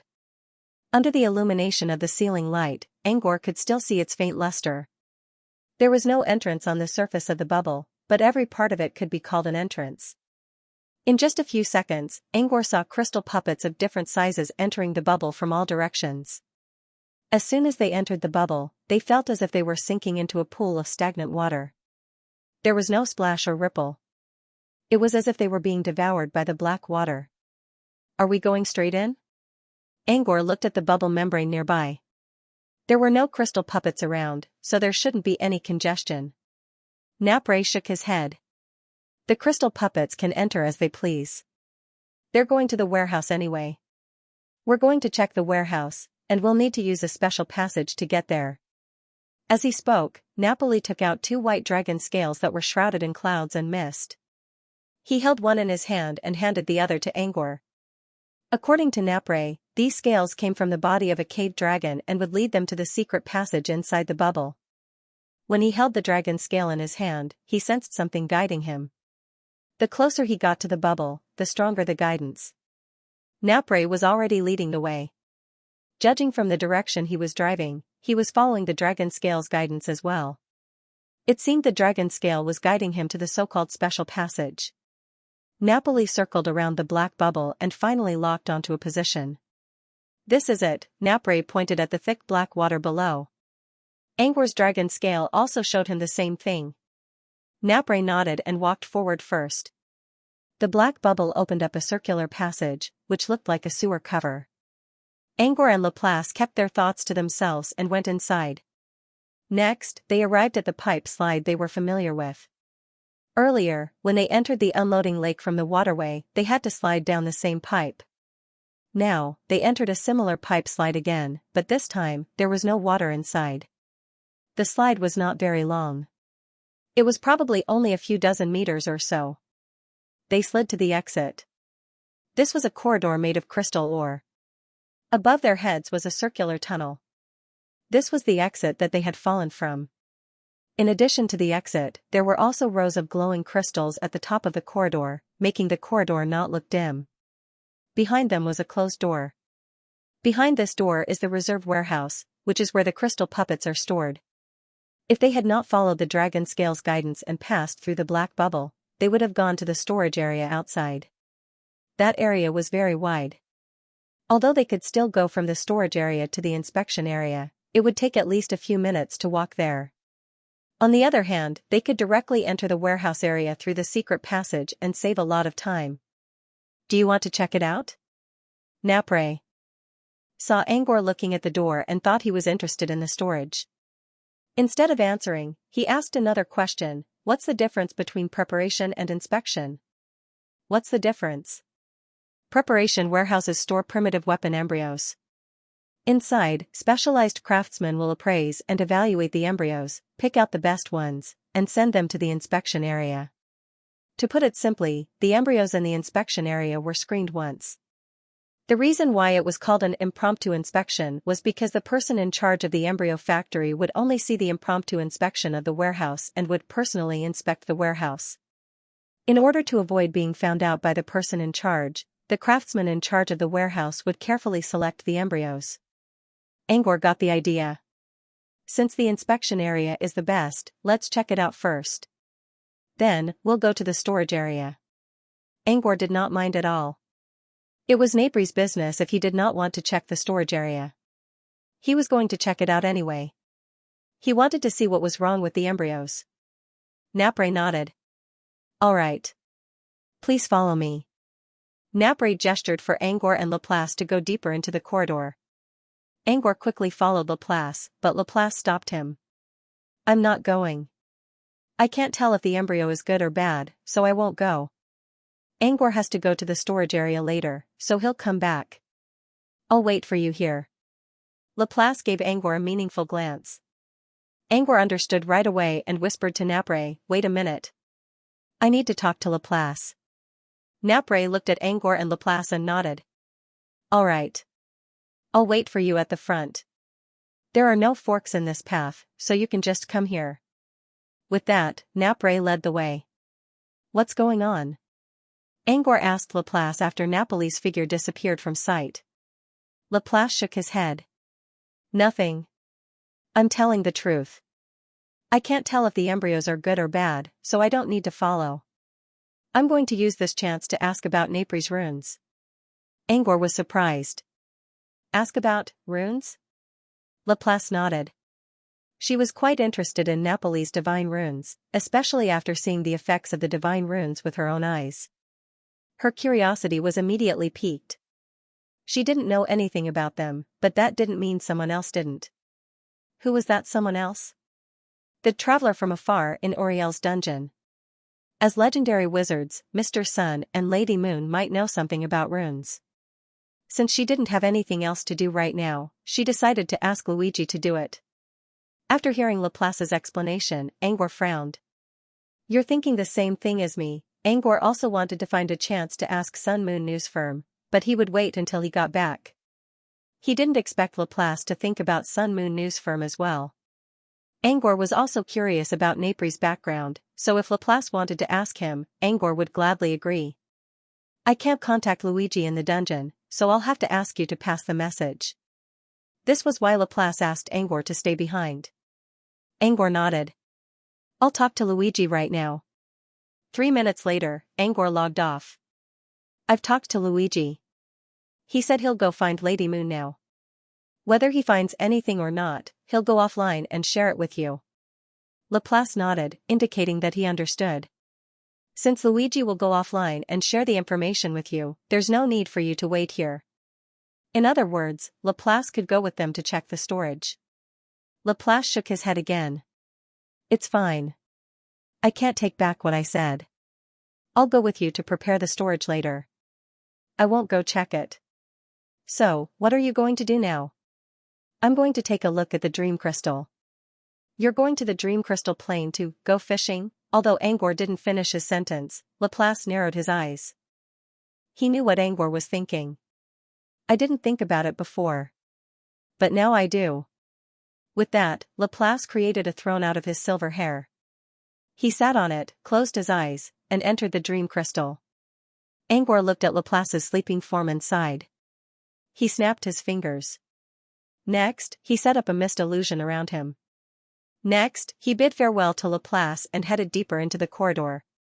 After walking for about 100 meters, Angor saw a door made of crystal ore. Napoli was standing near the gate, looking down at the blue fire burning on his finger. Angor guessed that he was still immersed in the reflection of fire. As expected, he saw the image of him setting up the crowbar in the blue flame. And it happened to stop at the moment when he waved the reins. I shouldn't have pulled the reins with both hands. I should have let go of my right hand and waved it in the air. That would have made me look better. And I should have used some strength on my left arm to show the beauty of strength. And I shouldn't have sat there like an idiot. I should have leaned forward and kept my butt away from the seat.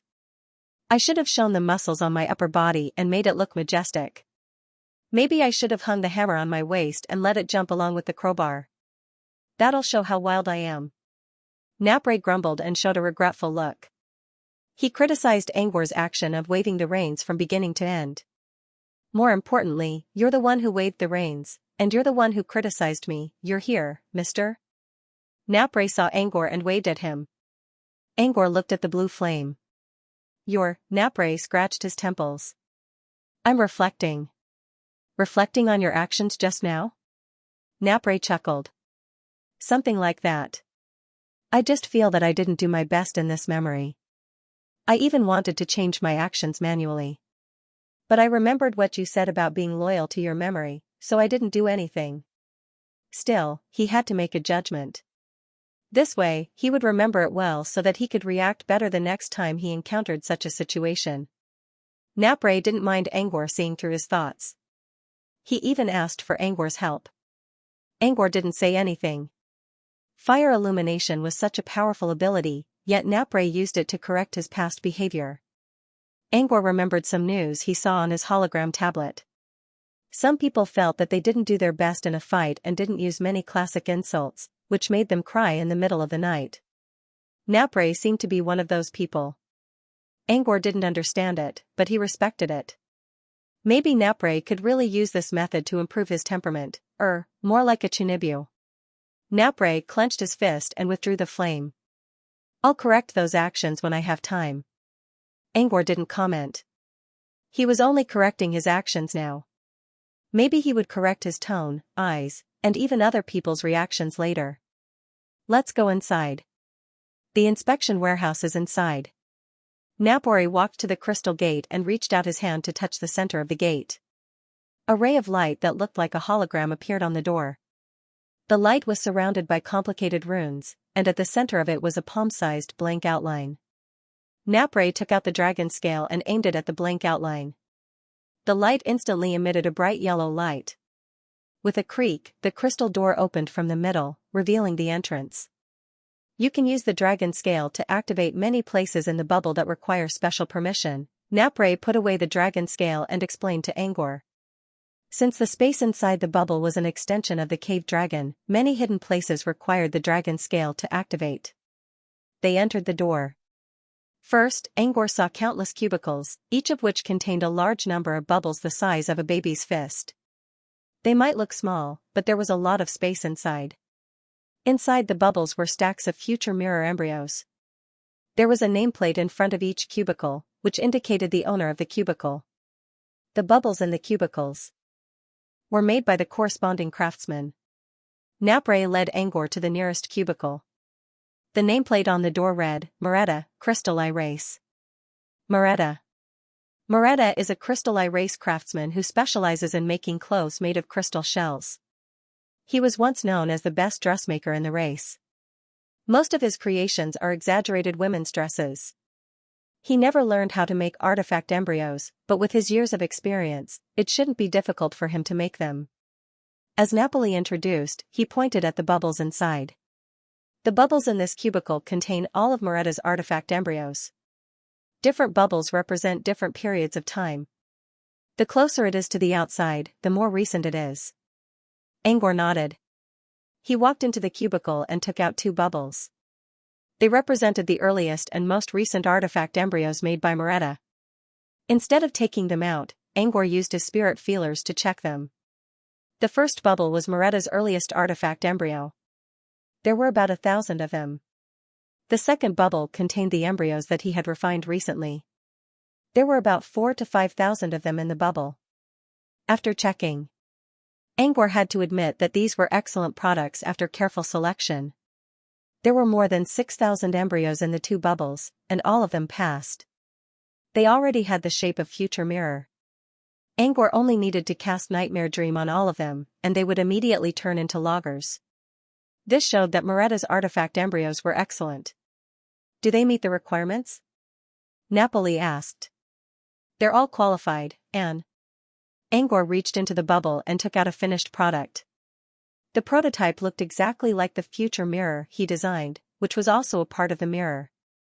However, it had a different design compared to Angor's sample. Moretta seemed to have added some kind of paint to the edge of the mirror.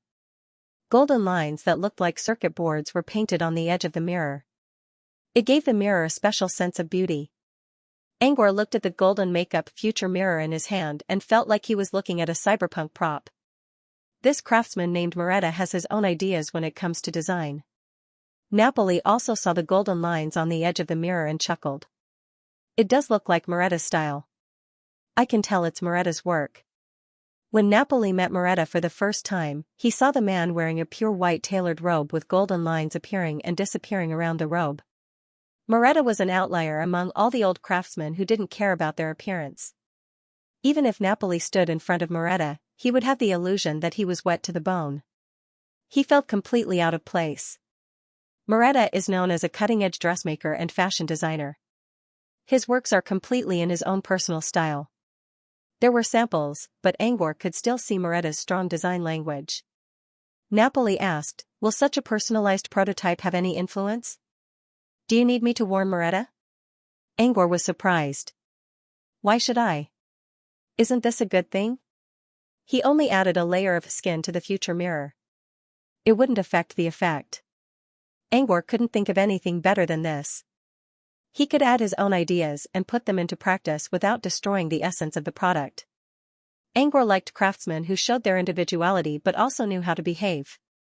Also, if these future mirrors were to be sold, a future mirror with a design language would definitely be more expensive and popular than ordinary future mirrors. This was the charm of paint and the value of Moretta's individuality. So you like them, mister? Napoli asked. Angor nodded. As long as you don't change your nature, I'm fine with changing your appearance. Of course, if someone spent too much time on painting and forgot about the future mirror, Angor would not appreciate it no matter how good the design was. This was because the current artifact embryo factories were created in order to deal with the apocalypse. Under the pressure of an existential crisis, it would be putting the cart before the horse if the craftsman didn't focus on the future mirror and instead spent time designing a novel coating. As for Moretta's future mirror, although it also had a design, it was obvious that he had left it behind casually. The arrangement of the golden lines was not strict, nor was there any calculation. It didn't even care if the golden lines overlapped or not. The casual feeling of painting was overwhelming. Angor could imagine Moretta casually adding several golden runes on the edge of the mirror as he finished his work. Thus, this ingenious artifact embryo was born. I appreciate this kind of design that is convenient, doesn't waste time, and is also very interesting. But if you want to encourage other craftsmen to do the same, I don't think it's necessary. Napoli chuckled and nodded. He did consider asking craftsmen to add different skins to the future mirror. After all, these future mirrors would be distributed to different races, but they still needed to be purchased. Raw materials cost money, and he couldn't just ask the Crystal Eye race to give away their crystals for free. Since it was a matter of profit, Napoli believed that the skins would sell better. Therefore, he began to think about doing something dishonest. Luckily, Angor woke him up. Napoli covered his mouth and cleared his throat to divert his embarrassment. Then, he changed the topic abruptly. Moretta's artifact embryo should be considered excellent, right? Whether it's a good product or not depends on its final effect. Angor knew that Napoli was trying to change the topic, but he didn't mind. He already planned to test Moretta's artifact embryo. Without a doubt, Moretta's artifact embryo was qualified. However, qualified was only a basic judgment. Whether it was excellent or excellent required further testing. How to do that? Angor cast a nightmare dream spell on the artifact and see how many times it logged in. The more times it logged in, the better the artifact was. But before that, Angor needed to do something. Angor looked at Napoli. Can you find me some crystal ores? Pure ones. Under Napoli's puzzled gaze, Angor continued, I don't need good quality. Ordinary ones will do. Crystal ores was a general term that included crystal ores, marrow ores, crystal tree ores, crystal flower ores, and so on. Crystal ores were the most common type of ores. The crystal forest outside Tranquil Town was filled with crystal ores. Since there were enough reserves, the artifact factory only used crystal ores as the main material for their artifact embryos. Napoli said, if it's just an ordinary crystal mine, I have it here. Napoli was in charge of the artifact factory, but he was also a craftsman who knew how to craft artifact embryos. Therefore, he carried crystal ores with him. Napoli tapped his rune and took out several refined crystals. He handed them to Angor. Angor blinked. Your rune can be used as a storage space? Sort of, Napoli replied. The reason why he said sort of instead of giving a definite answer was because, under normal circumstances, my divine inscriptions can only accept flames. But I can create an airtight box by using fire mimicry, and I can put whatever I want into the box. To some extent, this was a loophole in the rules. Hence, if one were to say that divine inscriptions had a storage function, from the perspective of the rules, this shouldn't be possible. But it was possible that runes could be used for storage. Angor understood Napoli's meaning. While Napoli thought it was a bug in the runes, Angor did not believe that such a powerful rune could be created by such a bug. Maybe it was not a bug, but one of the rune's characteristics. Of course, this was only a guess. Angor did not say it out loud. he only kept it in mind. If he had a chance to learn more about runes in the future, he would study them then. Napoli asked, "Are these crystals enough?" Angor checked the crystals and nodded. "Almost. However, these crystal ores have all been smelted quite well. Are there any that are slightly inferior?"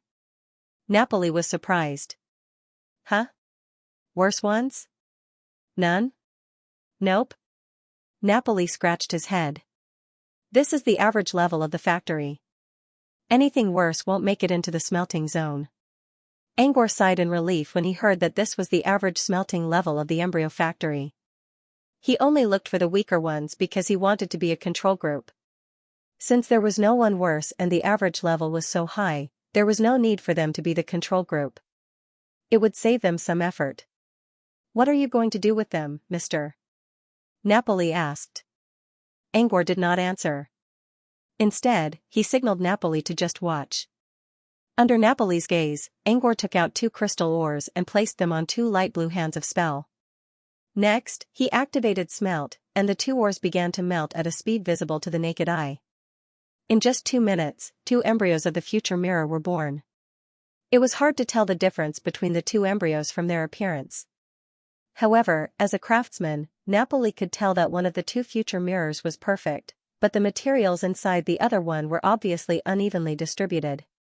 In other words, although these 2 artifact embryos were qualified, one was a perfect artifact and the other was barely passable. Napoli did not understand why Angor suddenly created 2 completely different embryos. Angor explained, "Normally speaking, a future mirror is divided into 2 parts, software and hardware. Software refers to the special enchantment used to enter the dream crystal.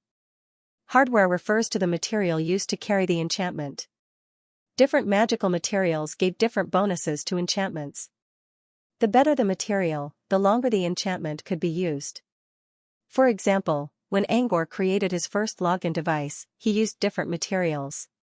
Some of them could only use 149 times, while others could only use 979 times. This was the difference in the number of times the enchantment could be used. But now, all the factories are using the same type of crystal ores, so we don't have to worry about this. But the same material can also affect the number of times the enchantment can be used depending on the quality of the product. So, to determine whether an embryo is good or not, we just need to see how many times it can carry the enchantment. But before that, we need to determine the minimum and maximum number of times the enchantment can be used to create a future mirror. This was why Angor was able to craft 2 different types of future mirrors. The minimum and maximum number of times the enchantment could be used to test the enchantment. Napoli finally understood what Angor meant. "So, each future mirror has a maximum number of times it can be used? Are you going to enchant the enchantment to test the enchantment, mister?" "Yes. But I've already completed the enchantment." "Napoli, huh? When did you do that? How come I didn't notice it?" "The enchantment area is inside the future mirror. When I was refining it, I enchanted it." Napoli, okay. Have you measured the login frequency range? Angor nodded. The one on the left is 701/701, and the one on the right is 999/999. In other words, as long as the enchantment met the mark, the enchantment could be used at least 701 times. The more perfect the enchantment, the closer the enchantment would be to 999 times. Once the enchantment reached 999 times, the enchantment would be considered perfect, or good. After confirming the limit of the enchantment, Angor looked at Moretta's enchantment again. He randomly picked 5 enchantment embryos from the different bubbles. On the surface, there wasn't much of a difference between the 5 embryos. This also meant that the embryos Moretta refined were all of constant quality. Next, Angor would enchant the 5 enchantments to see how many times Moretta's enchantment could reach. Under Napoli's gaze, Angor summoned a pulsing green pattern from his right hand. A strange aura was instantly poured into the enchantment. Napoli wanted to see how Angor enchanted the enchantment, but he was completely dumbfounded after watching the whole process. The enchantment was done just like that? What was that aura just now? Why did he feel that this aura caused ripples to appear in his divine inscriptions, as though it was reminding him, To be on guard, Napoli shook his head to get rid of the strange thoughts and looked at the 5 enchantment embryos held by the hand of spell.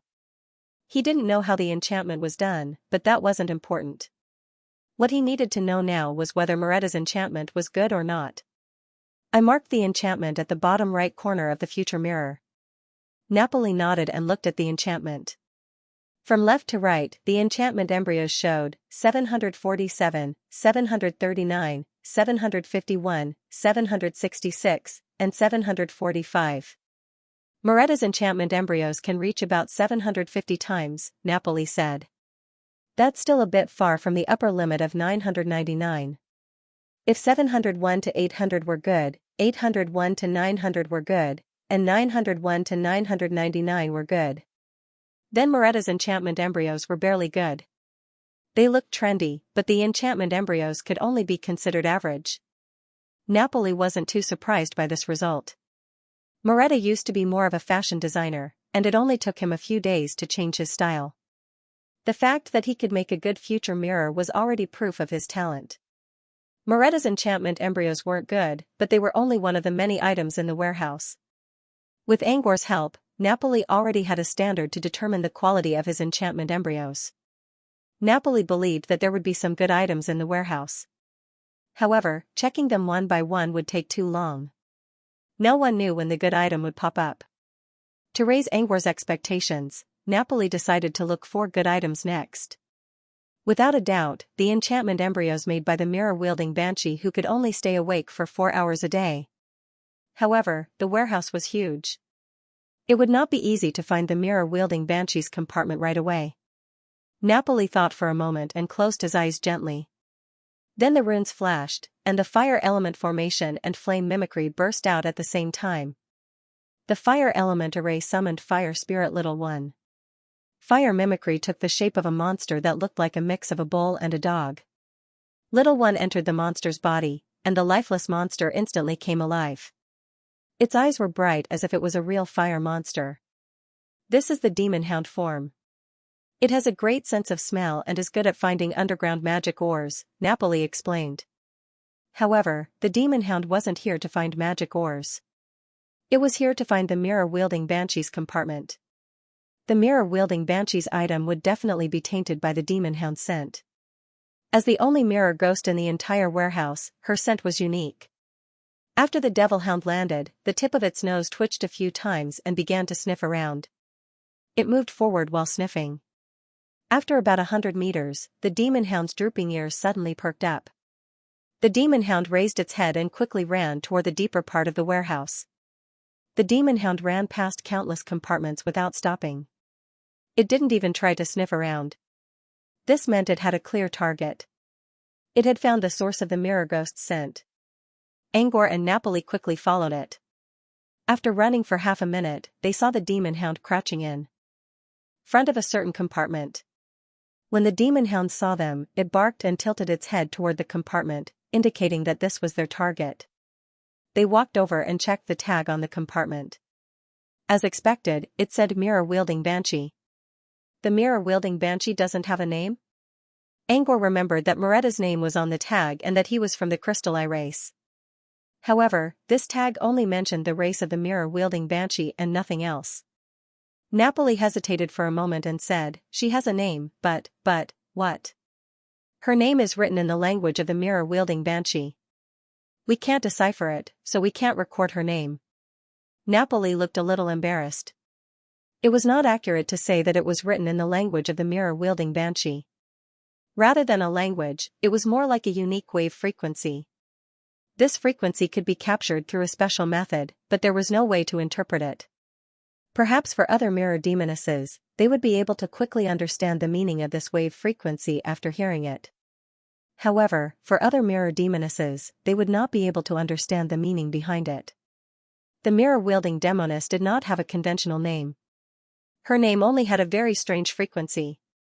Therefore, there was no name recorded on her nameplate, only her identity. In any case, there's only one mirror-holding demoness in the artifact embryo factory. There won't be any confusion. We might as well use the name of his clan. Angor nodded in understanding. As expected, behind every unusual situation, there must be a reason for its existence. Angor understood why Napre could not decipher the names of the mirror-wielding banshees. Just like the Chinese words John taught him, some words could not be expressed in the common tongue of the continent. This was the inevitable result of different cultural backgrounds and civilizations. Of course, a name was only a form of address. It was possible to translate it, but only if the other party accepted the name. There was no specific name on the nameplate, which meant the mirror-wielding banshee would not accept the translation of her name in other languages.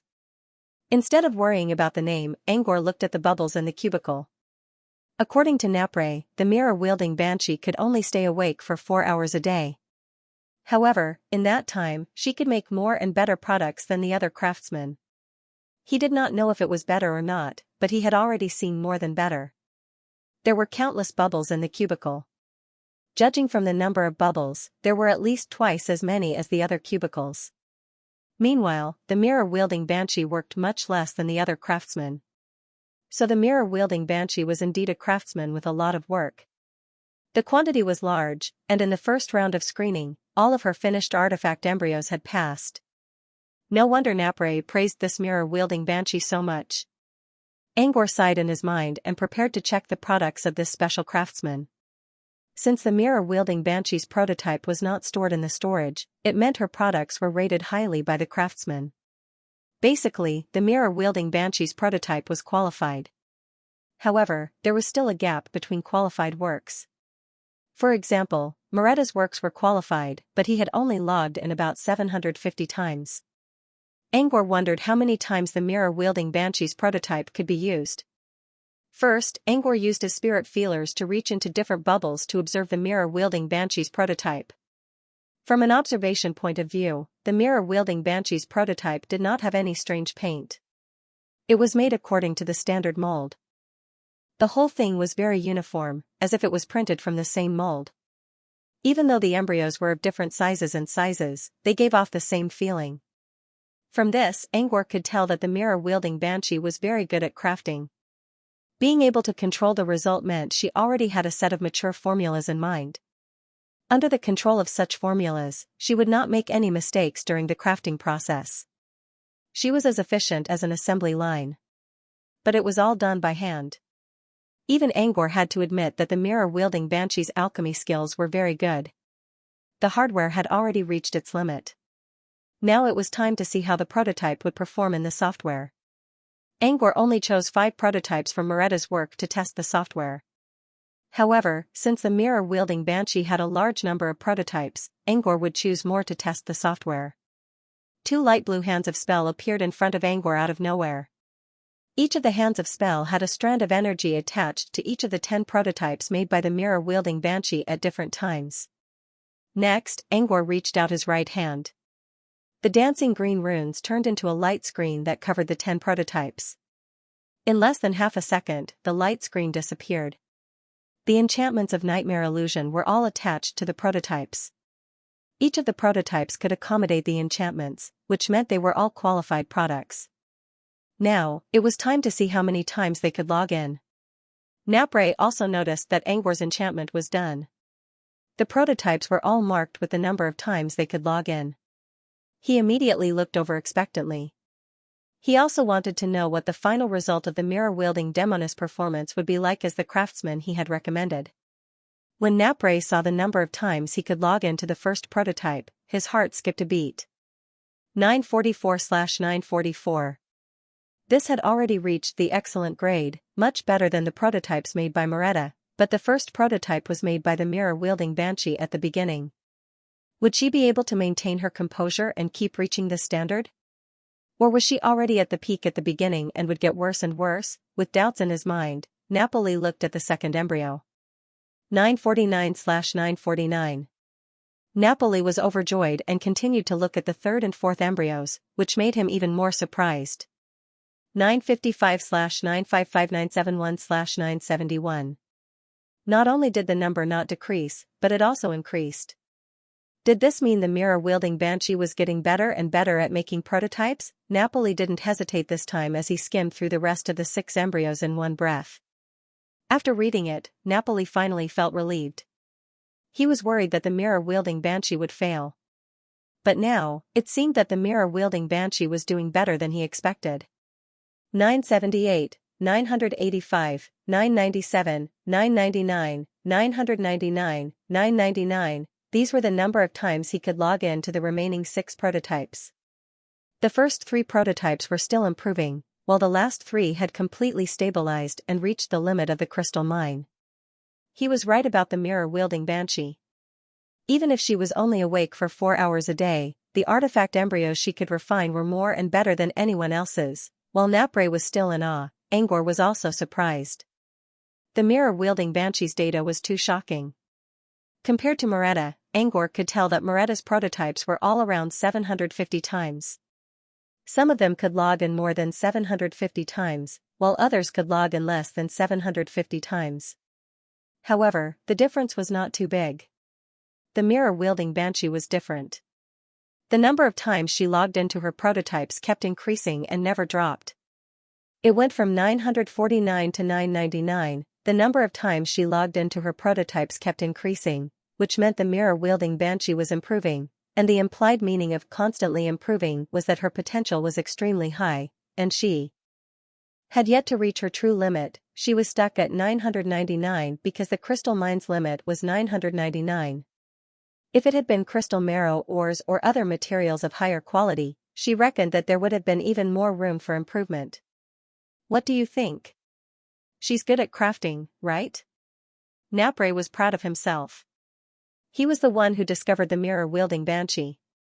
Earlier, some people were worried about her emotional instability and questioned her crafting skills, but Napre vetoed all of them with a single vote.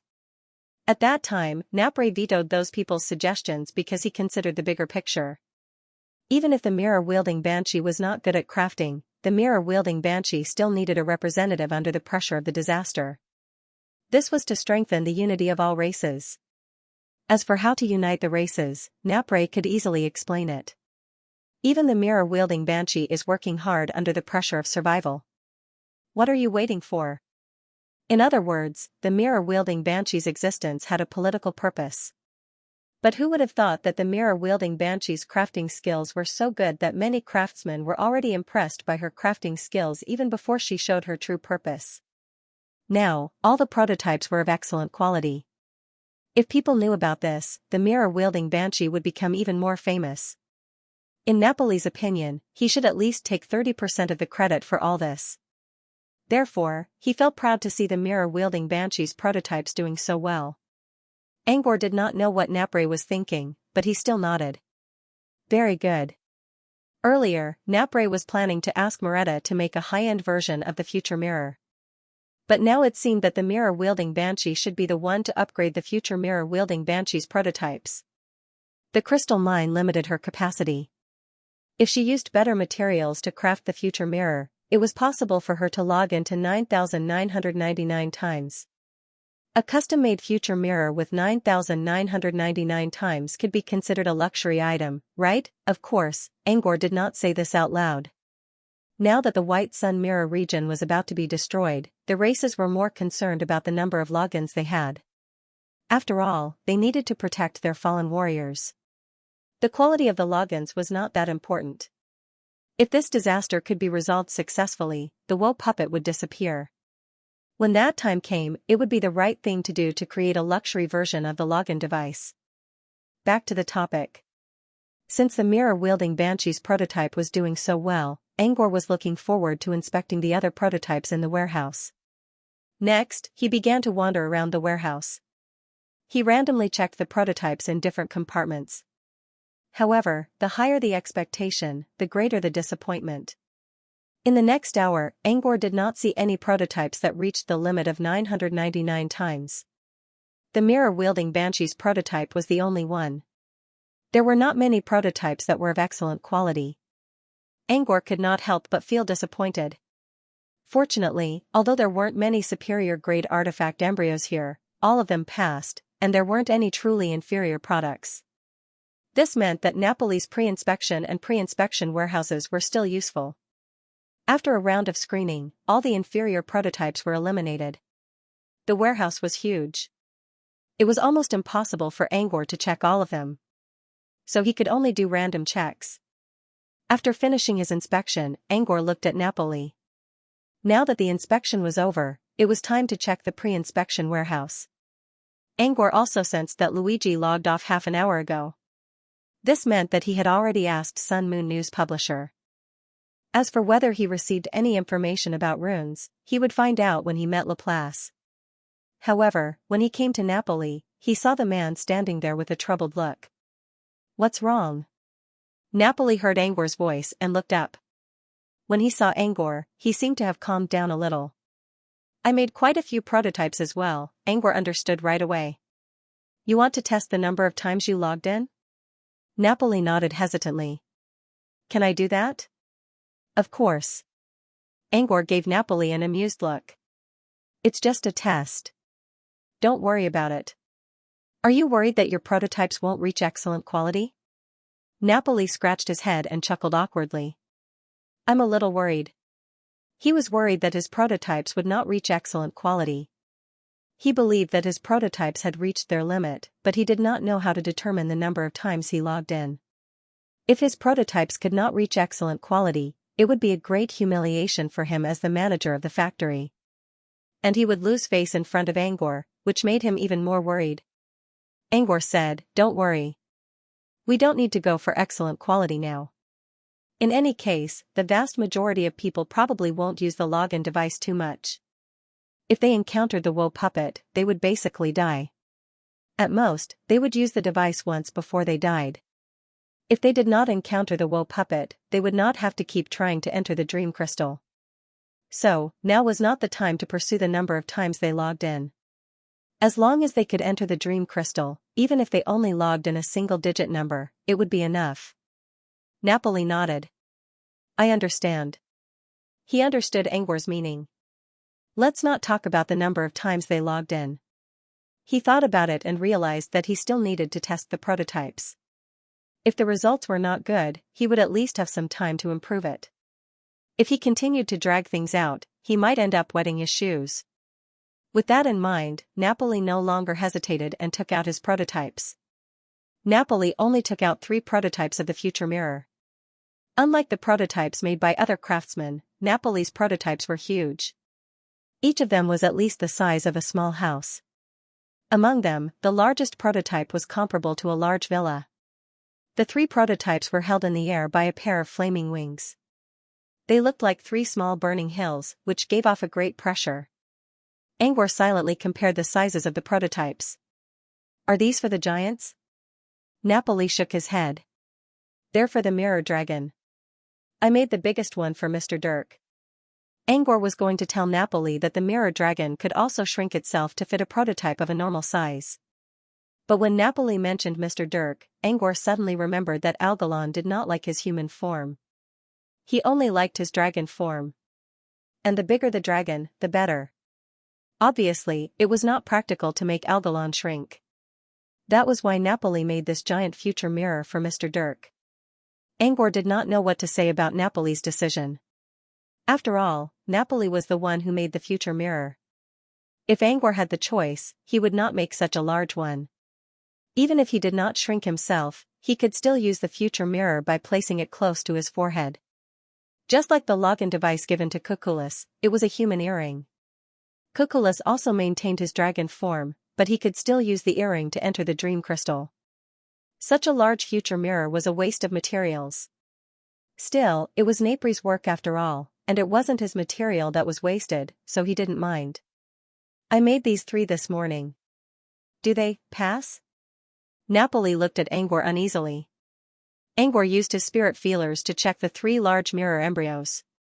"You're a lot better than the others, aren't you? It shouldn't be a problem to pass, but whether or not it can reach the limit depends on whether the energy inside is transparent." While speaking, Angor reached out his right hand. The dancing green patterns looked like dancing fairies, which created a green dream in the air. The dream turned into a curtain and turned into a halo. The halo quickly covered the 3 prototypes. About half a minute later, Angor withdrew his right hand. At the same time, the prototype finally showed the number of times he logged in. End of chapter. 999, 999, 1299. Those were the numbers displayed on the 3 embryos. The largest artifact embryo, which was also the artifact embryo that Napoli had customized for Algalon, had logged in 1299 times, while the other 2 had logged in 999 times. The difference was not due to the size of the 2 embryos. It was because the embryos given to Algalon were not made of pure crystal ores. There were some marrow crystals mixed in them. The other 2 were made from crystal ores, and both reached the limit of 999. The one with marrow crystals slightly improved the quality of the embryos, which reached 1299. Because this one contains marrow crystals, it can't enter the limit of crystal ores. So I'll remove this one for now, Angor said. But the other 2 are made from crystal ores, and they reached the limit of 999 entries. He was also the second craftsman who could produce a 999 item during the inspection of the warehouse. It was clear that Napri's crafting skills were much better than the other craftsmen. In fact, he was even more stable than the mirror banshee. But it made sense. Someone who could become the manager of a factory must have a good knowledge of crafting. Napoli scratched his nose a little embarrassedly. Then, can this login device mixed with marrow crystals test the limit of the login times? It can, but it's not necessary. If other craftsmen's embryos all contained marrow crystals, they would need to test them to determine their quality. Now, Napre was the only one who made some minor changes to Algalon's new one. There was no need to determine the quality of such an embryos. Napoli said, "At that time, I just thought that the embryo made of crystal ores might be too brittle for Lorda, so I added some marrow ores to increase its hardness. Then why didn't you just use marrow crystals?" Angor asked. Napre didn't know what to say. He mumbled in a low voice, "You're right. I could have just used marrow crystals. Why did I spend so much effort on mixing them?" Angor didn't say anything when he saw Napri's confused look. In fact, according to his personal estimation, the limit of marrow crystal ores should be about 2000, while the prototype of the mixed marrow crystal ores made by Napoli should have a limit of about 1300. In other words, Napre had reached his limit. He was still good at it. However, since he didn't test it, Angor didn't tell Napre how many entries he could make. A moment later, Napre recovered from his confusion. "I haven't given the embryos to Mr. Dirk yet. I can use the marrow crystals to make a new one for him." Hearing Napri's muttering, Angor said, "Since it's a custom-made one, using marrow crystals isn't the best. Why don't we choose a stronger material? Such as?" Napori looked at Angor in confusion. "Such as? Phantom metal?" "Napoli, I can't temper the illusory metal." Napori knew that Angor was just joking, but he wasn't wrong. Since it was custom-made for Lorda, he could have chosen better materials. He couldn't use phantom metal, but he still had a lot of rare metals in his personal storage. He bought a lot of materials from Scholar Jinghai over the years. They were all rare materials from the general plane, and he usually didn't use them. But for Mr. Dirk's sake, he could use them. However, what kind of material should he choose to refine? Napre couldn't help but fall into deep thought. But Angor quickly interrupted him. "You can think about it later. Let's get down to business first." Napre quickly regained his senses and nodded in embarrassment. Next, they didn't stay in the inspection warehouse any longer.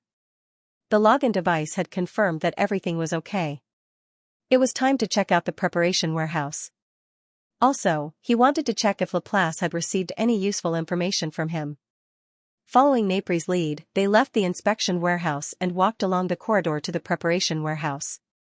Several minutes later, Angor saw Laplace taking a nap against a wall at the entrance of the preparation warehouse. Laplace slowly opened her eyes when she heard their footsteps. Laplace looked at Angor as soon as she opened her eyes. Under Angor's gaze, she nodded in a very small way. Angor's eyes brightened up. Sun Moon News Agency should know something about runes, and Laplace already got the information from Luigi. Angor was only trying his luck by asking Sun Moon News Agency, but he didn't expect them to actually have something useful. As expected of a legendary wizard who had been to an origin world. Their intelligence was quite impressive. Angor didn't ask Laplace right away. They could talk through spirit bond, but Napre would surely sense it. It was a little rude. There was no need to rush anyway. He would find a chance to ask in private when they reached the preparation warehouse later. In front of the preparation warehouse, Napray took out the dragon scale and went through the familiar process. Soon, the door was opened, and everyone walked out in a single file. The layout of the preparation warehouse was similar to that of the inspection warehouse.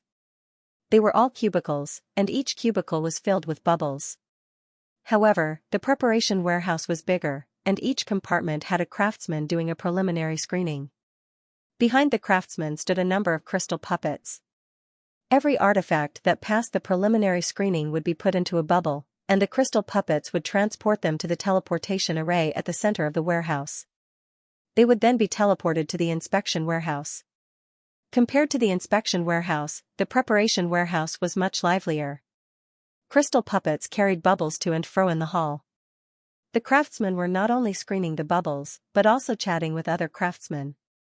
If they were tired, they would go to the restaurants or taverns nearby to gather. The preparation warehouse had restaurants, taverns, dormitories, and so on.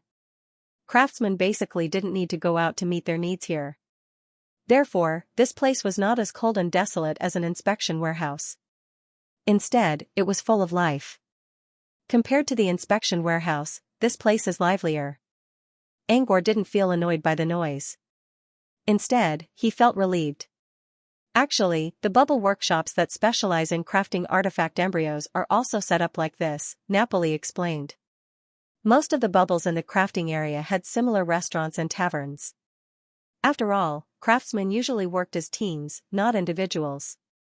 A small team usually had dozens to hundreds of workers. It could be said that each bubble workshop was a mini community. Of course, except for the Mirror Banshee's bubble workshop. Her bubble workshop only had herself and the crystal puppets that carried the finished products and acted as alarms. Napoli introduced as he shuttled through the crowd with his team. Napoli deserved to be the person in charge of the embryo factory. Everywhere he went, he was greeted with enthusiastic cheers. Even the vigilant puppets would bow to him when they saw him. Soon, Napoli led them to a nearby cubicle. The craftsmen in front of the compartment were chatting with the craftsmen in the other compartment.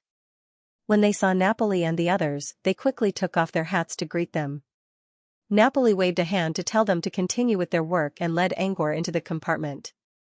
Bubbles were stacked everywhere in the compartment. These are the bubbles that have been filtered out, Napoli explained. Napoli, they will all be put into the same warehouse, and then go through the second round of screening, if they do not pass the second round of screening. If they fail to pass the second round, they'll be thrown back into the smelting pool to be reforged. Angor looked at the bubbles and asked, how many will be filtered out in the second round? Napoli thought for a moment. About 90% of them will be screened out. After all, the craftsmen in the first round of screening were not to be trifled with. They all had great foresight. Most of the embryos that failed the first round would not survive the second round. Angor nodded and looked at the bubble in his hand. There was a nameplate on the bubble that read Goody Pie, Paluxio. He did remember such a unique name. Previously, when he was inspecting the warehouse, he had seen the other party's work. If he remembered correctly, the 5 embryos in the inspection warehouse were registered as 727, 767, 801, 709, and 812. The highest quality was good, while the lowest was barely passing. Compared to the other craftsmen, Goody Pie was a very unstable craftsman. Angor checked the embryos that were filtered out of Goody Pie's reserve warehouse. This time, Angor checked 10 embryos. 9 of them could not be enchanted. Only one of them could be enchanted with Nightmare Illusion, and the number of entries was only 701. This meant that the craftsman in charge of the screening had good foresight. These embryos could not enter the inspection warehouse. Angor did not check all of Goody Pie's embryos, but he was sure that at least 90% of them were failed products. Even if only 10% of them could be used, it would only be around 700. Angor did not stay in Goody Pie's compartment for long. He went to the other compartments and started another round of screening. Time trickled by. About 10 minutes later, Angor had checked 5 compartments. Almost all of them were in the same condition. Only a few of them passed the test. However, Angor also noticed some patterns. In the inspection warehouse, the craftsmen who did not perform well would fail a lot in the reserve warehouse. At least 90% of them would fail.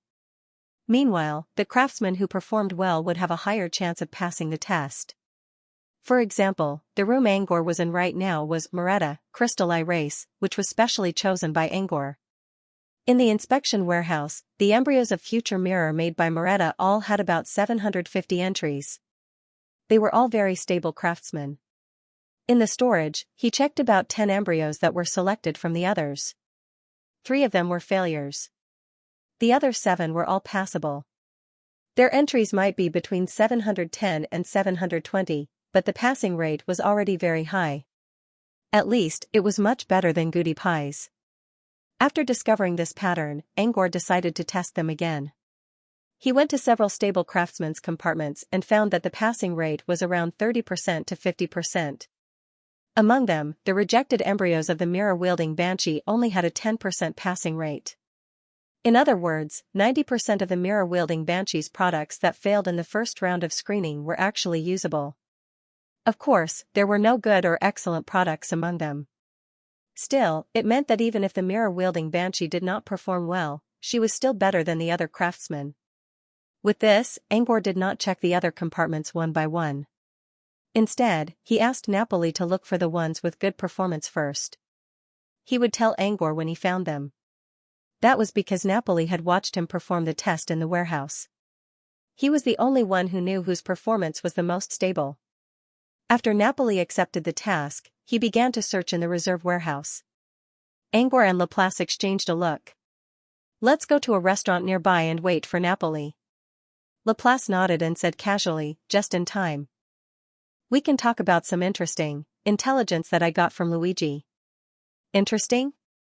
Angor repeated in his mind. He did not ask right away. Instead, he and Laplace went to a restaurant nearby. The restaurant did not have a name. There were only 2 pictures made of crystals on the signboard. One was a smoking teapot, and the other was a plate of steaks with red sauce. It was a small restaurant that served both tea and food. A crystal puppet greeted them as soon as they entered and asked if they wanted to have a meal or a cup of tea. The food and tea here were divided into different levels. Normal meals and tea tasting were all free. However, if you chose to eat something with supernatural effects, you would have to pay a fee. Still, the cost was lower than the outside world. As far as Angor knew, the special cooking required a real person to do it, which would cost more. "I'm not eating. Just a cup of tea will do," Angor said. Laplace made the same decision. The crystal puppet recorded Angor's order and was about to leave. Angor stopped it. "May I ask if you're a puppet, or a human?" The crystal puppets outside did not have much intelligence. They could communicate with each other, but they were obviously programmed. It was like an AI program in a hologram tablet, which would capture keywords and answer preset questions. As for the crystal puppet in the dining hall, although what it said was the rules of the dining hall and was in line with the intelligent settings of a puppet, it was very emotional. Unlike the other puppets outside, it seemed to be talking to a real person. The crystal puppet chuckled. "So this is your first time here, mister? You don't know much about me yet." "Of course, I'm a real person. I'm from the Mirror Clan. This puppet is my temporary residence. Not just me. All the waiters in the cafe and tavern are from the Mirror Clan. Even the restaurant staff in the other bubble workshop. We're all hired by Mr. Napoli." "I see." Angor quickly realized that the waiter was a Spectacle Clan member. No wonder the puppet was so agile. It was a Spectacle Clan member who was controlling it. A Spectacle Clan member's true form was a consciousness spot, and they usually attached themselves to a public body. Angor didn't expect that a Spectacle Clan member could even attach themselves to a puppet. "It's our honor to be able to serve Master Craftsman." After the crystal puppet finished speaking, it clasped its chest and bowed before retreating. Angor and Laplace sat down near the window. Not long after, 2 steaming cups of black tea were served. Laplace took a sip and found the tea a bit bitter. She picked up the tea tray on the table, dipped a teaspoon in some jasmine powder, and inserted a slice of orange into the cup. The sweet and sour juice neutralized the bitterness of the tea. Together with the fragrance of the jasmine and the soothing heat, Angor felt as if he was looking at the sunset. Laplace took a sip of the wine with satisfaction before replying, "I'm from the Tabali realm, and I'm a will." Unlike Laplace, he didn't even put milk in his tea. Instead, he gulped down a cup of bitter black tea without any hesitation. When the cup was empty, he heard Laplace's voice. "Tabali realm? Spectre? What's this?" Angor was puzzled. Luigi asked the Lady of the Moon. "If I'm not mistaken, Napre came from a world called Tvali realm. His identity in the Teva realm should be a lingering one." Angor understood. The former was the name of the world, while the latter was the title of a supernatural class. Sun and Moon Intelligence Firm actually knows about this. Sun and Moon Intelligence Firm? Laplace paused and immediately understood what he meant. He couldn't help but scoff. "Are you treating Ms. Moon and Mr. Sun as intelligence agents?" Angor chuckled but didn't say anything. "Laplace, if they knew, you probably wouldn't be able to laugh." Angor shrugged. "Well, they have to know first."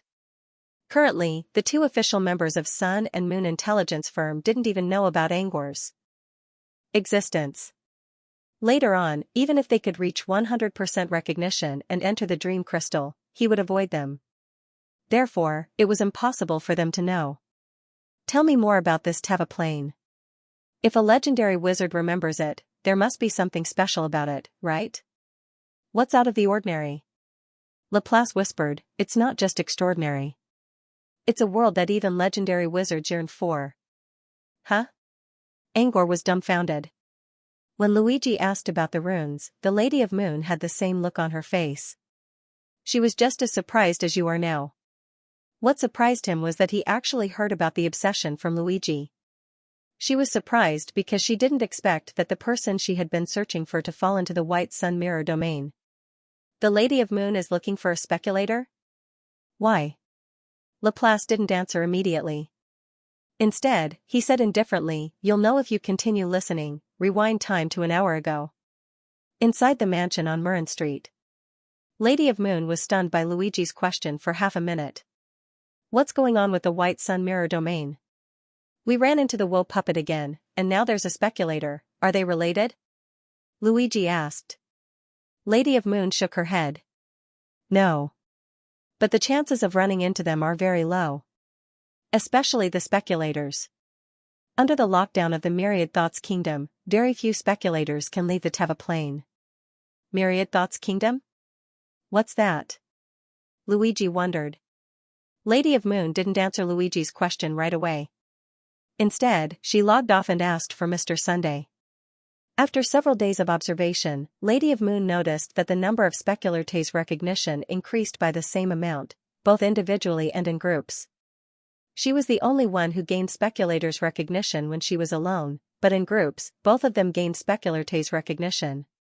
Therefore, the Moon Lady decided to ask Mr. Sun to help her gain some experience when she encountered a situation where it was obvious that she could increase her recognition level. After Mr. Sun came online, Lady of Moon said, "The Teva plane is a hidden world. According to the information I obtained, this world is huge. It has countless countries and countless governments. Mortals are the mainstream of that world. However, the ones who really control the countries and the direction of the world are the native extraordinaries of the Teva plane. They are called the speculators." What was a speculator? Those who were persistent in their thoughts were speculators. The extraordinary power of the Teva plane came from the speculators in their hearts. The speculators here referred to desire, longing, yearning, fetters, dreams, greed, killing intent, and so on. As long as you had speculators, be it good or bad, if you were noticed by the gods, you might receive extraordinary gifts. The above was the speculators of the Teva plane's understanding of extraordinary power. But as wizards who pursued the truth, they wouldn't be convinced by such mysterious sayings. Many wizards began in-depth research on the speculators. In the end, they found, the source of speculators is very likely to be a miracle, Lady of Moon said in a low voice. "Miracle?" Luigi was stunned for 2 seconds before he exclaimed. Those who could create miracles in the void were the most powerful beings. They were powerful beings who could change the heavens and the general planes. So there was a miracle being behind the Teva plane, Mr. Sun continued. It is indeed a miracle being. However, if I'm not mistaken, this miraculous being should have already disappeared. Disappeared, what do you mean? Mr. Sun said, it literally means that he died? Or left? Or something else? In short, the miracle being behind the Teva plane has disappeared. It was because the other party had disappeared that they dared to talk about him. Otherwise, he would have noticed it immediately. We can't find out who this miracle being is, but what we know is that although he disappeared, but he left behind his own miracle, the myriad thoughts God nation. Many miracle beings had their own unique miracles. The Star Ocean Train, the Peach Heart Theater, the Golden Clock, and so on. These familiar things were actually the manifestation of the miracle being. The myriad thoughts God nation was also a miracle. No one knows the exact location of the myriad thoughts God nation, and no one can know it. However, what is certain is that the myriad thoughts divine nation is in the Tawari realm. And the obsession possessed by the obsessives originates from the myriad thoughts God nation. The myriad thoughts God nation. This was the first time Angor heard about it. At first, it didn't seem like anything special. But when he thought about how it originated from a miracle, he felt that it was something special. Even Laplace could not remain calm. Though she had already heard everything from Luigi, she felt a tremor in her heart when she began to recount it once more. Laplace tried her best to calm down and continued, the myriad thoughts God nation, as the Lady of the Moon said, is a divine nation filled with endless obsessions. It's called a divine nation, but there is no God inside. Only obsessions intertwined with one another. If someone from the Teva plane has a particular obsession that resonates with the myriad thoughts God nation, he or she will receive a gift from the myriad thoughts God nation and become an obsessives. As for the gift here. Laplace paused and looked outside the floor-to-ceiling window. The window was facing the central street of the warehouse. She saw Napre walking out of a cubicle and running into the next one. The gift is a rune. In other words, Napre also had an obsession in his heart, and the myriad thoughts God nation responded to his obsession by giving him a rune. Everyone who receives the gift from the myriad thoughts God nation will be branded with the obsession tattoo, or rune, somewhere on their body. Laplace explained, different tattoos represent different abilities. Most of them are related to elemental arts. You can tell the specific attributes of a person's ability from the tattoo. For example, Napre's tattoo has flames and a hammer, which means his ability is related to fire. If someone's tattoo has raindrops on it, it means his ability is related to water. In the same way, one could tell what type of supernatural ability someone had by looking at their tattoo. However, this was not absolute. Although elemental magic was the mainstream, there were also many hidden runes. For example, time runes, space runes, summoning runes, charm runes. These runes could not be determined just by looking at the style of the runes.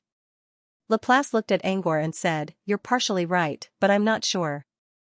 As an external organ, runes do have powerful computational abilities.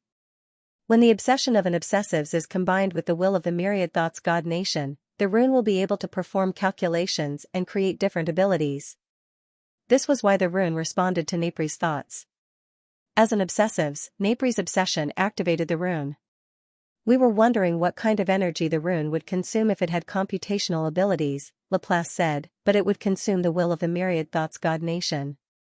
That was also why, in their opinion, Napoli was creating new abilities without any loss. It wasn't Napre's own energy that was being consumed, but the will of the myriad thoughts God nation. However, when the obsession of the myriad thoughts God nation is exhausted, the obsessives will reach the end of their supernatural path, Laplace said. That's why obsessives don't usually use runes to create new abilities. Instead, they develop their own abilities. Only when they have no other choice would they use runes of myriad thoughts God nation to develop new abilities. Napre had lost his memories, so he didn't know how dangerous it could be, which was why he used runes of myriad thoughts to develop new abilities. Normal obsessives wouldn't do such a thing. Of course, the will of the myriad thoughts God nation can be increased, but the Lady of the Moon doesn't know how. Perhaps only the obsessives who live in the Tavali realm know. Tell us more about the obsessives' abilities, Laplace said. Obsessives' abilities come from miracles, so they all have a high upper limit. If one only heard about it, it would be very difficult to understand. However, both Angor and Laplace had seen Napre's abilities with their own eyes. Fire mimicry, fire elemental array, and the newly created fire illumination were all extremely powerful. Because of this, it's almost impossible to defeat an obsessives of the same level. The Lady of the Moon also provided some ideas on how to deal with obsessives. The divine sigil is known as an external magic organ by the sorcerers. It is the source of energy for those with a strong will. Therefore, the easiest way to deal with such extraordinary individuals is to seal their divine sigil. However, runes are related to the legacy of miracles. Even if you can seal someone's rune, if the person's obsession is strong enough, they can easily break the seal. Therefore, the stronger the obsession, the harder it is for them to seal their runes. From this, Angor could tell that the obsession of an obsessives had nothing to do with their level of power, but it was still important to them. Whether it was against an enemy or when creating abilities, stubbornness was the most crucial element. This reminded Angor of Napre. Napre had created the flame reflection because he had a desire in his heart. He hoped that the divine rune could preserve his memory, and that his memory would not be affected by the empty mirror sea. That was how the fire illumination came about. Napoli's desire was the root of the saying that if you want something, you get it. What do you think? Laplace looked at Angor and asked. Strong. Angor pondered for a moment and said, strong. Strong. Very strong. Even if he could temporarily seal someone's rune organ, as long as his obsession was strong enough, he would be able to break the seal. This was the best weapon for protagonists. Especially for hot-blooded protagonists. Who didn't have an obsession? Laplace nodded in agreement. Very strong indeed. That's why the Lady of the Moon has been looking for obsessives. Huh? What's the connection? Angor asked. The Myriad Thoughts Kingdom protects the Tevri realm, but it doesn't mean only Tevri realm citizens can become obsessives. For example, if the Outworld Blade can go to the Tevri realm and have a suitable obsession, the Myriad Thoughts Kingdom can grant you a rune. Angor jumped up in surprise. Outsiders can become obsessives? Laplace nodded and said, yes, the Lady of the Moon wants to become an obsession. Or rather, many wizards want to become obsessives, not because they want to gain power, but because they want to study runes. The Greenwald Sorcery Research Institute even has a divine rune research department. But it's not easy to become an obsessives. The most difficult step is the first one. How do you find the Tevri realm? Is it hard to find the Tawari realm? Angor wondered. Lady of the Moon already knew about the Tawari realm, but she still didn't know where it was. Laplace nodded. Yes, it is. Because the Tawari realm is hidden in the deeper layers of space, and its coordinates are constantly changing. The deeper layers of the void were not easy to find. The endless layers were like an endless vacuum. Also, the Tawari realm was always moving around in the deeper layers of space. It didn't stay in one place, nor did it stay in one place. This made it even harder to find. But more importantly, the Myriad Thoughts Divine Kingdom has always been protecting the Tawari realm. The Myriad Thoughts Divine Kingdom was a relic left behind by a miraculous being. Even other miraculous beings couldn't predict its exact location. Since the Myriad Thoughts Divine Kingdom was protecting the Tawari realm also gained a fuzzy feature. Do you remember Napre saying that he asked Gleipnir to help him divine the location of his clan? But the divination didn't work. It's all because of the Myriad Thoughts Divine Kingdom. Any divination, prophecy, or calculation that pointed to the Tawari realm would be distorted and blocked by the Myriad Thoughts Divine Kingdom, resulting in vague and unreal results. Under such circumstances, there was no way to pinpoint the exact location of the Tawari realm. And there was no way to trace it back to Napre. Angor was enlightened by the explanation as well. He had thought that Napoli had some special background or a powerful backer that blocked the tracing of his ancestral roots, but that was not the case. Instead, it was the land of miracles, the Myriad Thoughts Divine Kingdom, that had directly covered the entire Tawali sector without any blind spots. No wonder Napre was like an orphan among the stars. No one could find any information about him. Why does the Myriad Thoughts Divine Kingdom protect the Tawari realm like this? Laplace shook his head. I don't know. Luigi asked the same question to Lady of the Moon, but she didn't know anything about it either. Currently, no one knows what the exact situation is. However, most adepts believe that the Teva world and the Myriad Thoughts God Kingdom have some sort of unknown connection. Maybe that miraculous being was born in the Tawari realm? Or perhaps, the Tavali realm is extremely important to that miraculous being? No one has found the exact connection yet. However, there are still quite a few magi who have entered the Teva realm to search for the existence of the Myriad Thoughts Divine Kingdom. After all, the Myriad Thoughts Divine Kingdom was left behind by a miracle. If he could find it, then even if he was a salted fish, he would be able to make a comeback. Unfortunately, no one ever found the Myriad Thoughts Divine Kingdom. According to the records of wizards, the Myriad Thoughts Divine Kingdom wasn't located in the realm. Perhaps it was somewhere farther away, or even in a higher dimension. Was a mystery. Everything was just a groundless guess. Not a single proof. Back to the point. Laplace said, the reason why the Moon Lady has been looking for the obsession is because it's impossible to find them in the Tavali realm. Therefore, the Moon Lady could only use other methods to locate the Tavali realm. And this method requires the use of a lingering spirit. It was true that the Myriad Thoughts Divine Nation covered the Tavarius realm. However, there was one situation where the Myriad Thoughts Divine Nation would take the initiative to release its concealment. And that was the presence of a spirit. To some extent, a spirit's rune was a projection of the Myriad Thoughts Divine Kingdom in the mortal world. The two were deeply bound together. Therefore, if a lingering soul left the Tavali realm, they could easily find their way home with the guidance of the divine sigils. The Lady of the Moon wanted to find a spirit so that the spirit could take her with him or her. That way, the Lady of the Moon could successfully sneak into the Tawari realm. Unfortunately, the Lady of the Moon had tried all kinds of methods to find a spirit, but none of them worked.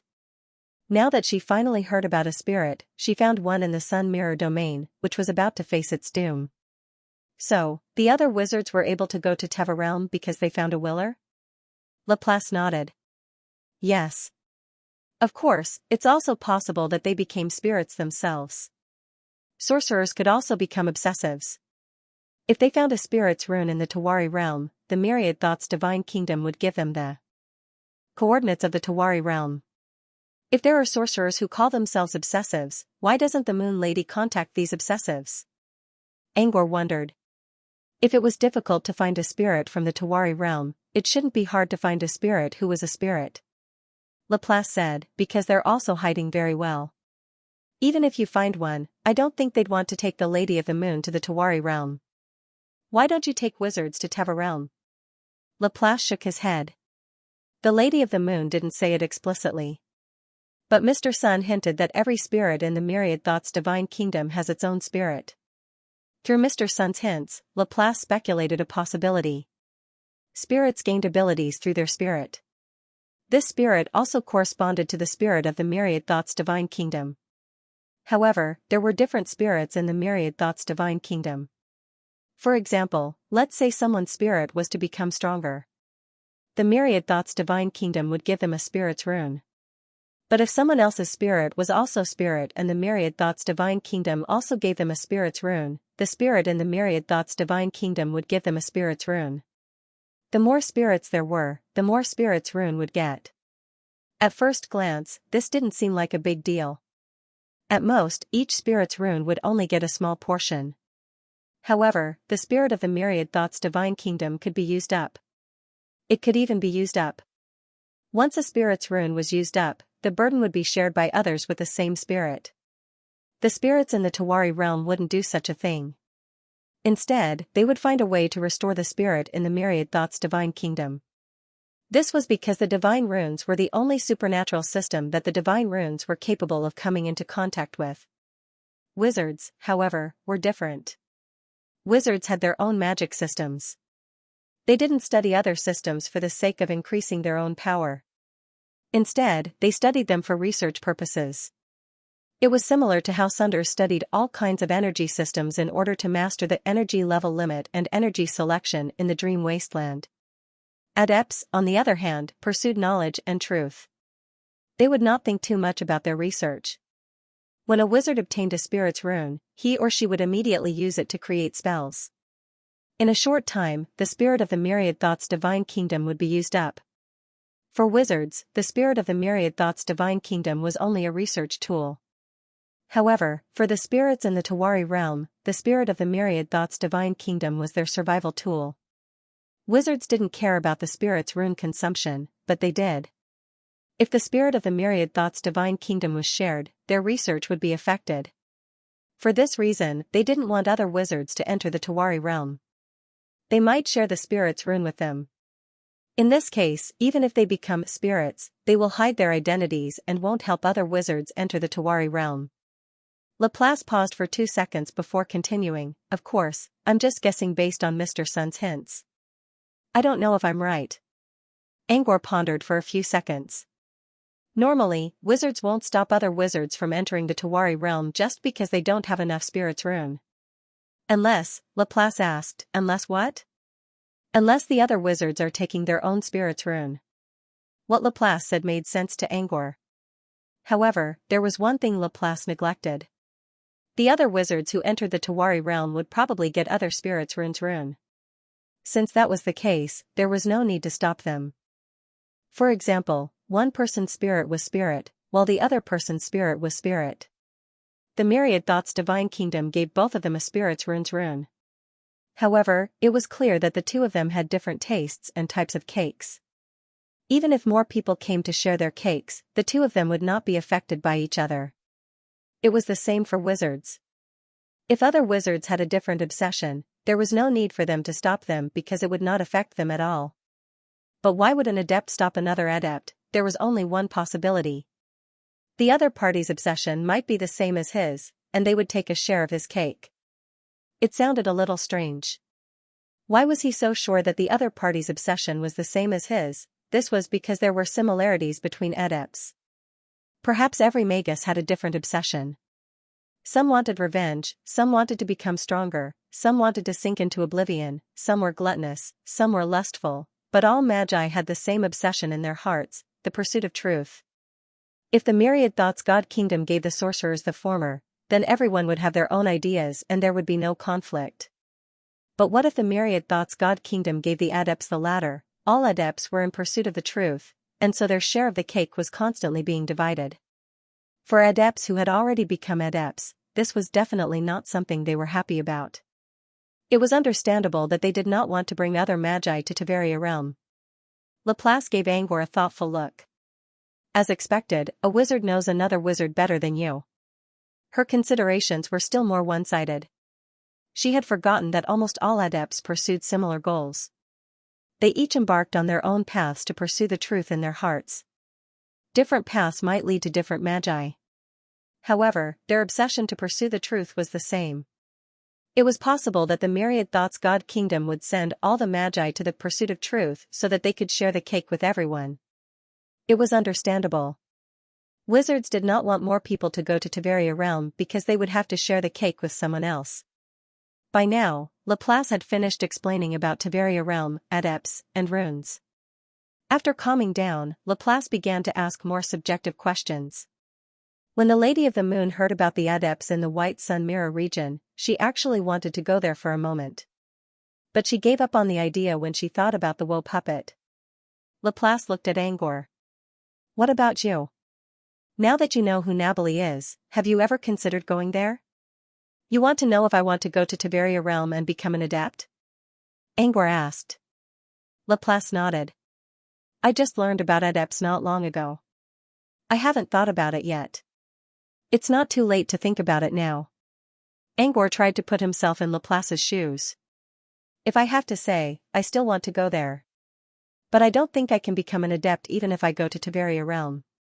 Of course, Angor had his own ideas. However, it wasn't too deep. Even the pursuit of the truth wasn't deep enough to attract the attention of the myriad thoughts divine kingdom. His biggest goal was to save John and send him home. But was there really a suitable obsession in the myriad thoughts God kingdom? Even if there was, Angor's compatibility level was not high enough. While other wizards were thinking about what to do after becoming an adept, Angor believed that his biggest obstacle was whether he could become an adept in the first place. The Tavaria realm was huge, and there were only a handful of adepts who could become adepts. Some people's obsessions were so deep that they could not attract the attention of the gods. Speaking of which, luck played a part in this. So, considering the percentage of adepts who become adepts, I don't really want to go to Tiberia realm that much. Many adepts would only research other energy systems after they had reached the peak of their powers. As for Angor himself, he didn't even understand the magic system of wizards yet, so he didn't really want to study runes as much. Of course, he wouldn't mind getting a rune if he had to. It was better to have one more option than none. You're honest, aren't you? It's not that I'm honest. I'm just more aware of reality. If Angor followed Nabali's guidance to Tiberia realm in the future, he would not become an adept. Instead, he would go there to find a map. There was the Dream Wasteland in the south, and the Dream Crystal Field in the Sun Mirror domain. There should be something similar in Tiberia realm as well. Wait. Dream realm. While Angor was lost in his thoughts, Laplace suddenly looked away from Angor and looked outside the window. Nabali's coming. Angor looked in the direction of the voice and saw Nabali walking toward their shop with a bunch of bubbles in his hand. Speaking of which, Nabali lost his memory. Can we really use him to go to Tivali realm? Angor was still doubtful. Laplace did not dwell on this question. Instead, he asked, should I tell him about the wills? Napre entered the dining room with a bunch of bubbles. Angor gestured for him to sit on the other side of the table. These are the prototypes the craftsmen are preparing in the warehouse. Napre pointed at something behind him. At this moment, a fiery red spider web was floating behind Napoli. A large number of bubbles were stuck to the spider web. There was no doubt that this fiery red spider web was a product of fire mimicry. Do you want to eat first, sir? Or do you want to take a look now? Napre asked while looking at the kitchen. Angor shook his head. We didn't order anything. We just had some tea. Give it to me. I'll take a look. Napre nodded and summoned 2 giant hands of fire, which grabbed 2 bubbles from the spider web and handed them to Angor. Angor didn't check the prototypes right away. Instead, he looked at the giant hands of fire in the air with interest.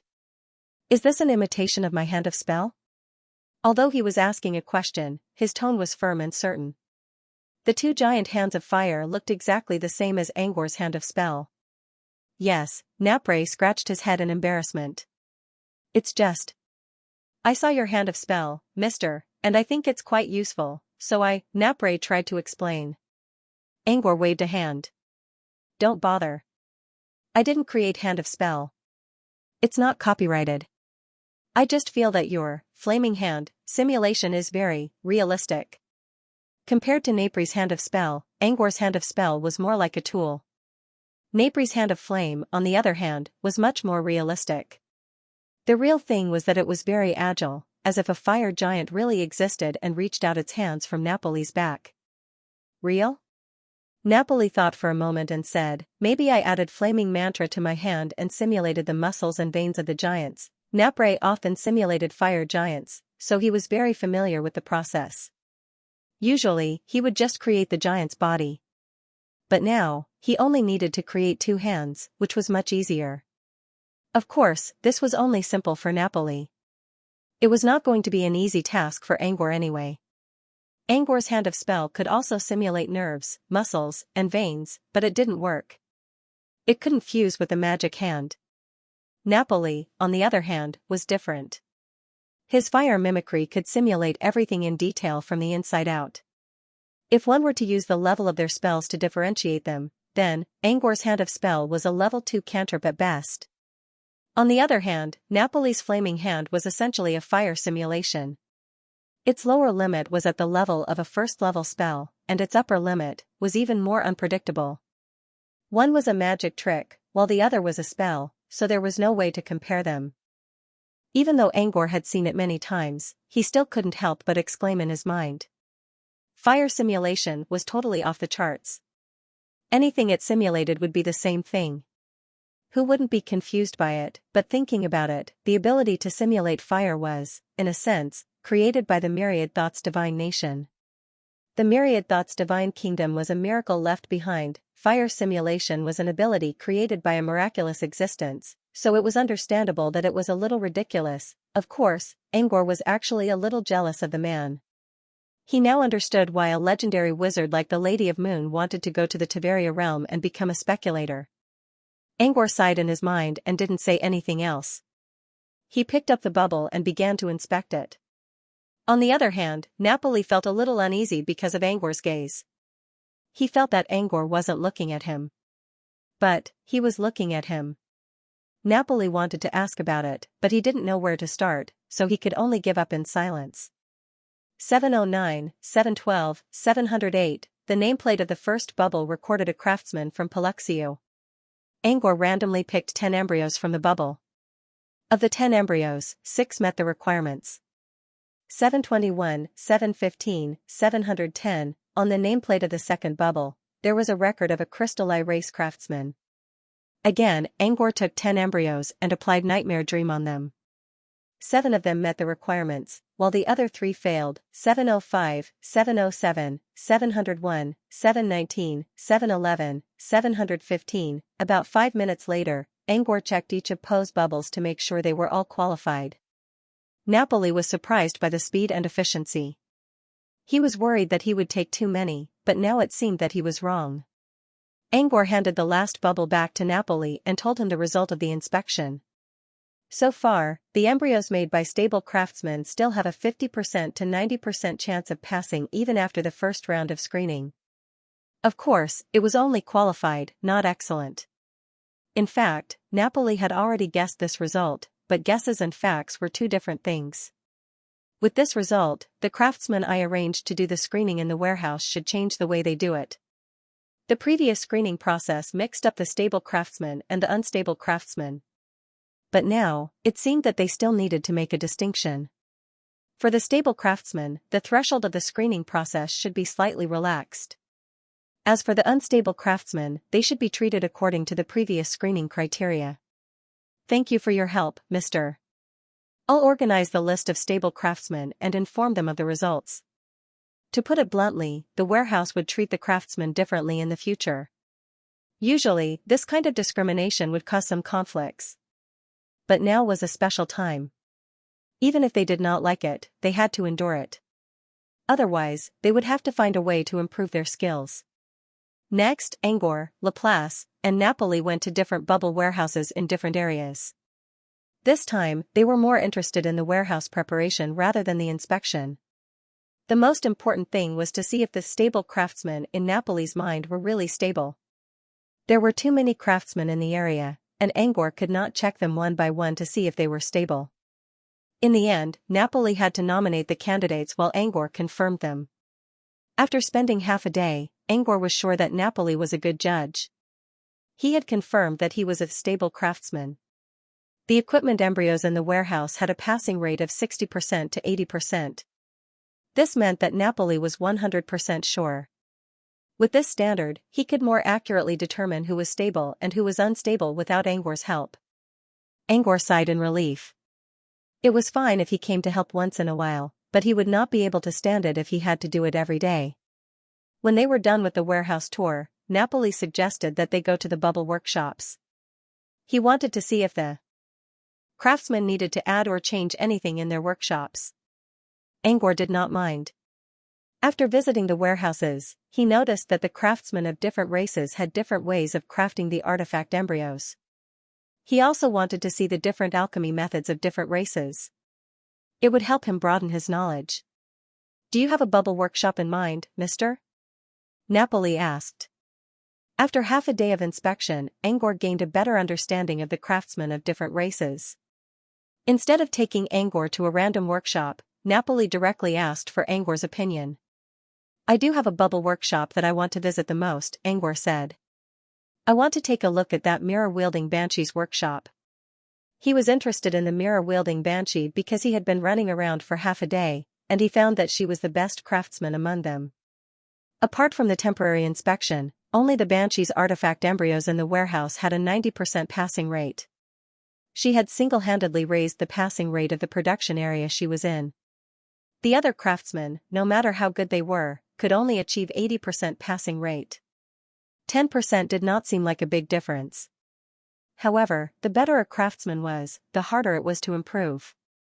To raise a passing rate from 80% to 90% was like an insurmountable chasm. The banshee was already better than most craftsmen in alchemy. More importantly, the banshee was a mirror ghost who could lose her mind at any time. Even when she was conscious, she would be much more muddle-headed than a normal person. Alchemy was a delicate job. How did the banshee manage to craft the artifact embryos so well when she was in a muddle-headed state? This was also the reason why he wanted to check out the Mirror Banshee's bubble workshop. Mirror-wielding Banshee's workshop? Napre was curious about Angwar's choice, but he did not ask. I don't know if she has regained her mind. Should we go check it out first? Angwar nodded.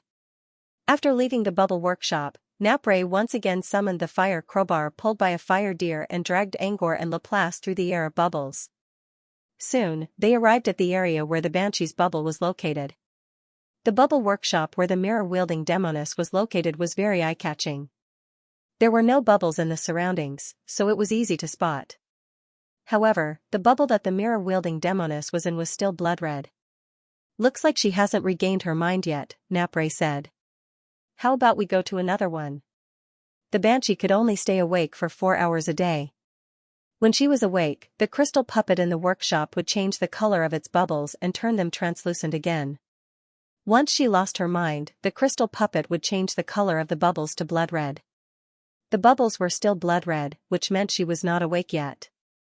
Angwar nodded. Let's find another one then. Let's go to Moretta's bubble workshop. Moretta's prototype left a deep impression in Angwar's mind. It was very stylish and fashionable. However, Angwar did not use it often enough. However, considering that Moretta had just become a craftsman from a fashion designer, it was already impressive that he could maintain a steady supply of products. Angwar believed that Moretta's excellent performance as a craftsman meant the man had a lot of potential and room for improvement. Luckily, Moretta's workshop was in the same area as the Banshees. If Angwar could help Moretta improve his excellent rate, he would have done his duty. Moretta, huh? Napre nodded. His workshop is nearby. Let me see. Napoli was about to take out the dragon scale to sense Moretta's bubble workshop, but before he could locate it, he locked onto a crystal puppet. It was a pure white crystal puppet with a large number of streamlined lines drawn on its body, which formed various gear nodes. There were faint purple, red, and green lights flashing around the gears. It looked like a prosthetic man with a string of lights. Got it. Napre put away the dragon scale and looked at the strange puppet. There's only one company in the entire industry who painted and decorated the crystal puppets, Napoli said. Only Moretta. The crystal puppet just came out of the black bubble that represented the warehouse, which meant it had just sent the prototype inside. If nothing went wrong, it would return to Moretta's bubble workshop. Angwar only needed to follow the puppet's steps to find Moretta. Seeing that the crystal puppet engraved with glowing streamlines was about to leave, Napoli hurriedly drove the fire crowbar to follow it. In order not to get lost in the crowd of bubbles, Napre kept his eyes on the puppet. As a passenger, Angwar simply looked around casually. Suddenly, Angwar's gaze froze. He realized that the bubble that represented the mirror banshee was now slowly boiling with a blood-red color, as if it was boiling. Before Angwar could take a closer look, the crowbar plunged into one of the bubbles. When Angwar regained his senses, they were already inside a spacious room. Rather than a room, it looked more like a square about 100 meters in both length and width. At the center of the square was a slender statue. The statue's content was strange. It was a pair of golden scissors, which were cutting cloth in the air. Around the statue, several black holes were arranged in a regular pattern, which looked like mines. Carts were rising from the bottom of the holes, carrying several boxes of finished products. A dozen crystal puppets with streamlined lines were waiting at the entrance of the holes. They took out the finished products and collected materials from around the square, placed them on the carts, and sank them to the bottom of the holes. Seeing this, Angwar was sure that the real bubble workshop was below the cave entrance. Otherwise, the prototype wouldn't have to be transported up here. He wondered how to get down there.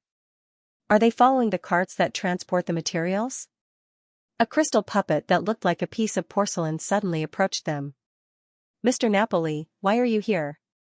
The puppet spoke in a mechanical voice. Angor was surprised.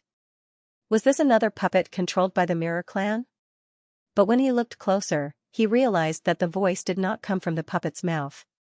Instead, it came from an eye made from a crystal shell between the puppet's eyebrows. The eye was golden in color, and its pupils were gradually turning white. This strange golden eye was clearly emitting waves of converging energy, and the source of this energy wasn't the crystal puppet's body. Instead, the energy spread all the way underground, as if it came from somewhere. If Angor was not mistaken, the puppet was Moretta's spy. Napoli, Moretta? The golden eye flickered, and a new mechanical voice came from inside. It's me. Mister, are you here because there's something wrong with my prototype? Napoli raised his eyebrows. You think there's something wrong with the embryos you refined? The mechanical voice replied, it should be different from other prototypes. But I only drew some lines on the prototype. According to my calculations, it shouldn't affect the general effect. Obviously, Moretta felt that Napoli's sudden visit was because he had painted the prototype without permission. Napoli understood what Moretta meant. He smiled. Don't worry. It has nothing to do with that. I'm here because the person in charge wants to take a look at the bubble workshop, so I found a workshop nearby. Inside the underground workshop. Moretta heaved a sigh of relief when he heard Napoli's reply. As long as it had nothing to do with the paint, but the person in charge Napoli mentioned? Who was that? Wasn't Napoli the person in charge of the factory? Moretta's eyes flickered. At the same time, the golden eye reflected on the surface of the puppet also shifted its gaze. It glanced at the two people beside Napoli. A young man who was looking around, and a silver-haired girl with an indifferent expression.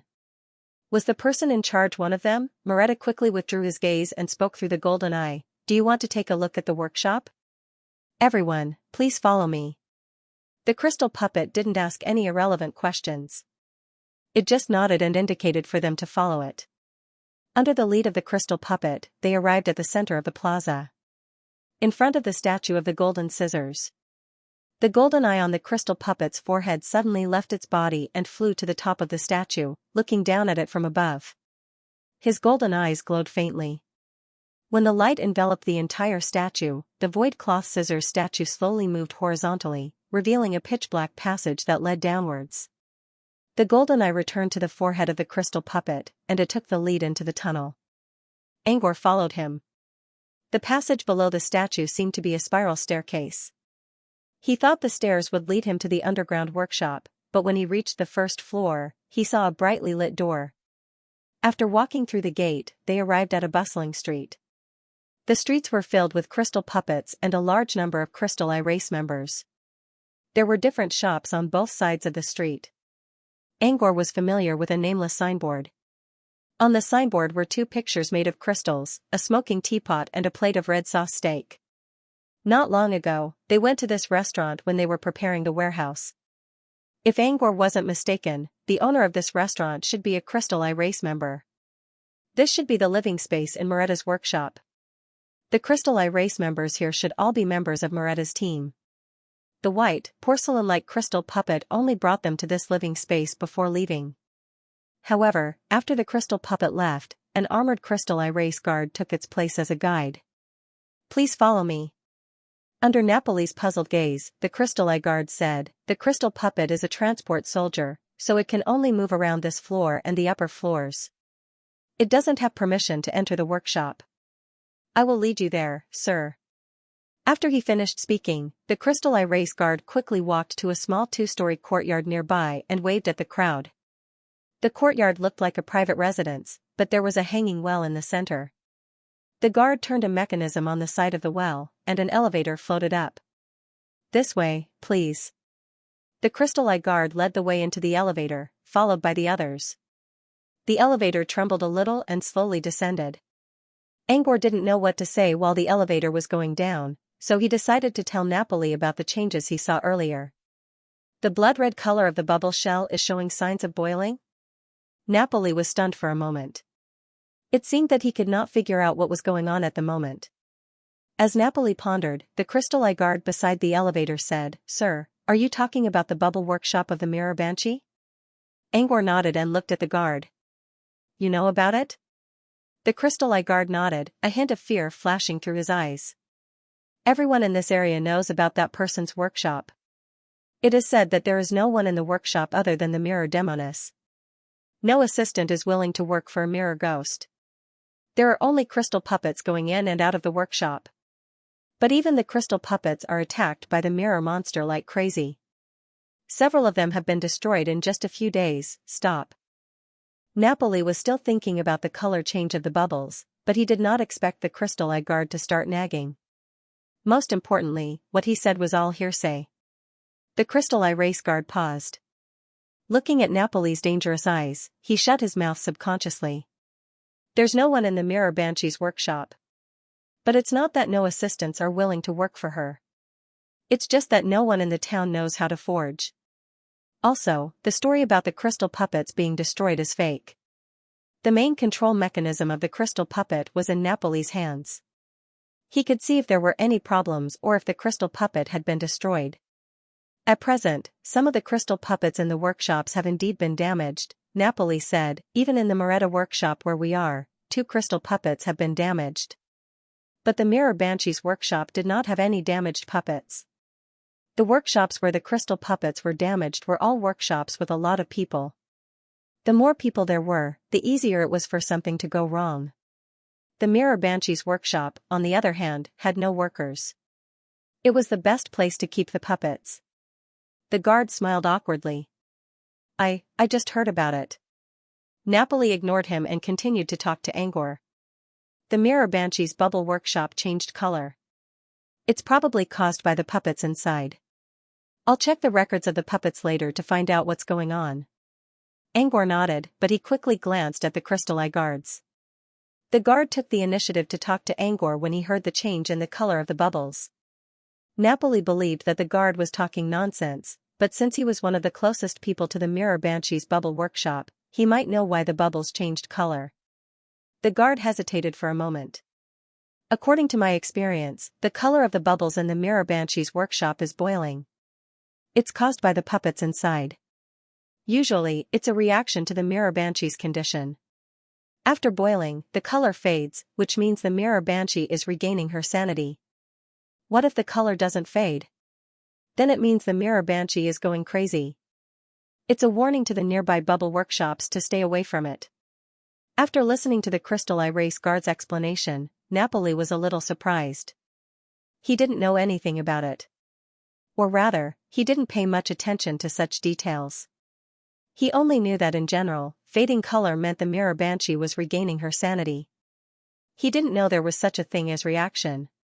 The crystal eye guard said, "This seems to be the result of Elder Kong Ta's response." Elder Kanta? Angor looked at Napoli in confusion. Elder Kanta is in charge of this area, as well as a member of the Council of Elders. He's not a craftsman. He's only responsible for the data of the puppets in this area. But then again, Elder Kong Ta didn't seem to have mentioned this to him. Napoli hesitated for a moment, then took out his dragon scale and contacted Elder Kanta. It didn't take long for Napoli to get an answer. It was Elder Kanta who went to check the puppet's data. Most of the other craftsmen didn't want to stay with the mirror banshee. But since Napoli was the one who protected the mirror banshee, they had to accept it.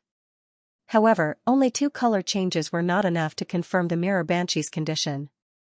Some of the craftsmen wondered if there was a way to check the mirror banshee's condition in real time to warn everyone. So they went to Elder Kanta and asked him to check the crystal banshee's data. Because it's only a small adjustment, which has nothing to do with the overall situation, Elder Kanta didn't tell me. After Napoli finished speaking, he stroked his chin and said, "However, this adjustment does have a certain effect. If the color becomes darker, everyone will be further away. If it's lighter, we'll stay away from it." Napoli looked at Angor. "Did you see it getting lighter or darker? Make it deeper." Napoli said, "If it's getting deeper, it's probably because her madness is getting worse." The dragon scale on Napoli's hand suddenly flickered. Napoli looked down and said, "Oh, Elder Kanta sent us a message." Napoli picked up the dragon scale and put it to his ear to listen. Following Elder Kanta's explanation, Napoli's pupils shrank. "Excuse me. Please wait here for a moment. I think something's wrong with the Mirror Banshee's bubble workshop. I need to go and take care of it. What's the matter? Napoli paused for a moment and said, Elder Kanta said that the presence of the ghost realm is increasing in the workshop of the Mirror Demon. Currently, the color of the bubbles is so dark that they are almost purple. This meant the Mirror Banshee's insanity had reached a certain level. Still, Napoli wasn't worried that the Mirror Banshee would break through the defense line set up by Quintera inside the workshop. However, he was worried about the Mirror Banshee's condition. He invited the Mirror Banshee from the town of Cursed Women because the Mirror Banshee's condition was stable. Compared to the other Mirror Banshees who went crazy all day and night, the Mirror Banshee could stay awake for 4 hours every day, which meant she was very stable. Even if she went crazy, the Mirror Banshee would only fall into an unconscious state.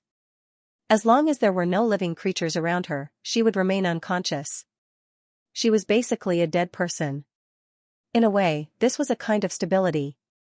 Because of this, Napoli invited the Mirror Banshee to the artifact factory.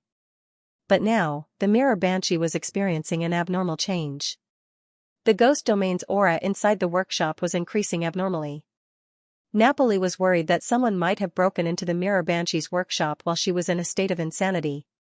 This was because only when the mirror-wielding demoness sensed the aura of living beings would a terrifying mutation occur in an unconscious state. I'll go check it out. Please wait here for a moment, sir. Without waiting for Angwar's reply, Napoli took out his dragon scale and tapped on it. A surge of spatial energy instantly erupted from the scale. In the next second, Napori's figure disappeared. Angwar was going to go check it out as well. But since Napoli used the scale to teleport him away, he couldn't do anything about it. However, the fact that Napoli was so anxious that he even used the scale's spatial energy showed how urgent this matter was. Angwar and Laplace exchanged a look. What should we do? Since Napoli was already gone, Angwar and Laplace had nothing to worry about. They simply used their spirit bond to talk. After a brief discussion, they decided to trust Napoli's ability and continue their tour of Moretta's bubble workshop. The guard was also confused. But when he saw Angwar's expression, he quickly realized something. Are we still going to the workshop? Angwar nodded. Yes, let's go. The guard nodded. Then, we're here. This is B18, where Mr. Moretta's workshop is located. With a ding sound, the elevator door opened.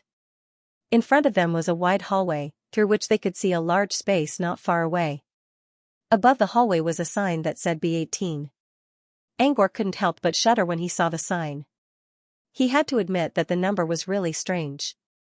Without much thought, they stepped into the corridor under the lead of the Crystal Eye race guards. The hallway was only about 10 meters long, and they arrived at a spacious hall. A slim figure was standing at the entrance of the hall. When he saw Angwar and the others, he quickly came to greet them. It was a tall and slender Crystal Eye being. His attire was completely different from the other Crystal Eye beings. He was wearing a coffee-colored wide-brimmed hat with a wide brim. The curved edges of the hat gave off a sense of design. He was wearing a long dress of the same color as the hat but with a thinner gold color. A simple knot was tied around his waist, giving him a lazy and unrestrained look. He was wearing a pair of high heels with brown spots on them. The slender soles of the heels made crisp sounds when they stepped on the marble floor. The man's attire was quite stylish. It was not just his attire. His body was also like a willow branch swaying in the wind. He looked thin but very elegant. Is he Moretta? A question popped up in his mind, but he quickly denied it. Moretta's name contained Ta, which meant he was a man. According to Crystal Eye traditions, only those with Da in their names were female. Usually, Angwar could not tell the gender of a Crystal Eye being just by looking at their appearance. But the man in front of him, from his attire to his slender figure, was definitely a woman. So, he should be a Crystal Eye lady, right? Since it was a lady, it could not be Moretta. Maybe he was Moretta's assistant. While Angwar was thinking, the elegant lady had already arrived in front of them. She was taller than most Crystal Eye beings, at least 2.5 meters tall. Angwar usually only reached her chest. Luckily, Crystal Eye beings did not have human sexual characteristics. They would not feel offended even if someone stared at their chest. Good evening, honorable guests. The newcomer bowed slightly and looked down at them with curiosity. Its voice had an obvious feeling of porcelain, full and lustrous. Angor and Laplace nodded politely in response. "May I ask a question? Where did Mr. Napoli go?" It looked behind Angor and Laplace as if it was trying to find the person who disappeared into thin air. Before Angor could explain, the crystal eye guard who led them here spoke first. "Mr. Moretta, Mr. Napoli received a message on his way here and left for now." "Message? Leave?" Moretta's eyes flashed with contemplation. Did something happen? Earlier, he saw Napoli, Angor, and the others entering the elevator through the eyes of his crystal puppet. The elevator was an enclosed space. Now that the other party had suddenly disappeared from the enclosed elevator, it meant that he had teleported away. The inner space of the bubble workshop was reinforced by the cave dragon. It was difficult for ordinary space teleportation to break it. Napoli must have used the dragon scale to teleport away. Normally, Napoli would not use dragon scale teleportation. This was because there was a fixed upper limit to the spatial energy in the dragon scale. The more it was used, the less it could be used. Now that Napoli used the dragon scale teleportation, something urgent must have happened. This piqued Moretta's curiosity. The guard hesitated for 2 seconds before he asked, "Can I tell you?" Angor nodded. It was not a secret anyway. He was more curious about the fact that the elegant lady in front of him was actually Moretta herself. The guard quickly explained what happened in the elevator to Moretta. Elder Comta sent a message saying that the color of Mirror Ghost's bubble workshop has darkened for no reason. Moretta's eyes gradually darkened. When he heard Mirror Ghost's name, his tone clearly carried some fear. After a long moment of silence, Moretta muttered in a low voice. "Now is the time for trouble. Let's hope nothing bad happens in the embryo factory." Moretta spoke to himself and looked at Angor and Laplace. No, he should be used now. He had never met Angor and Laplace before. But Napoli clearly told him that he would take the person in charge to take a look at the workshop. He did not know who the person in charge was, but if Napoli was here to receive them personally, it must be someone he could not imagine.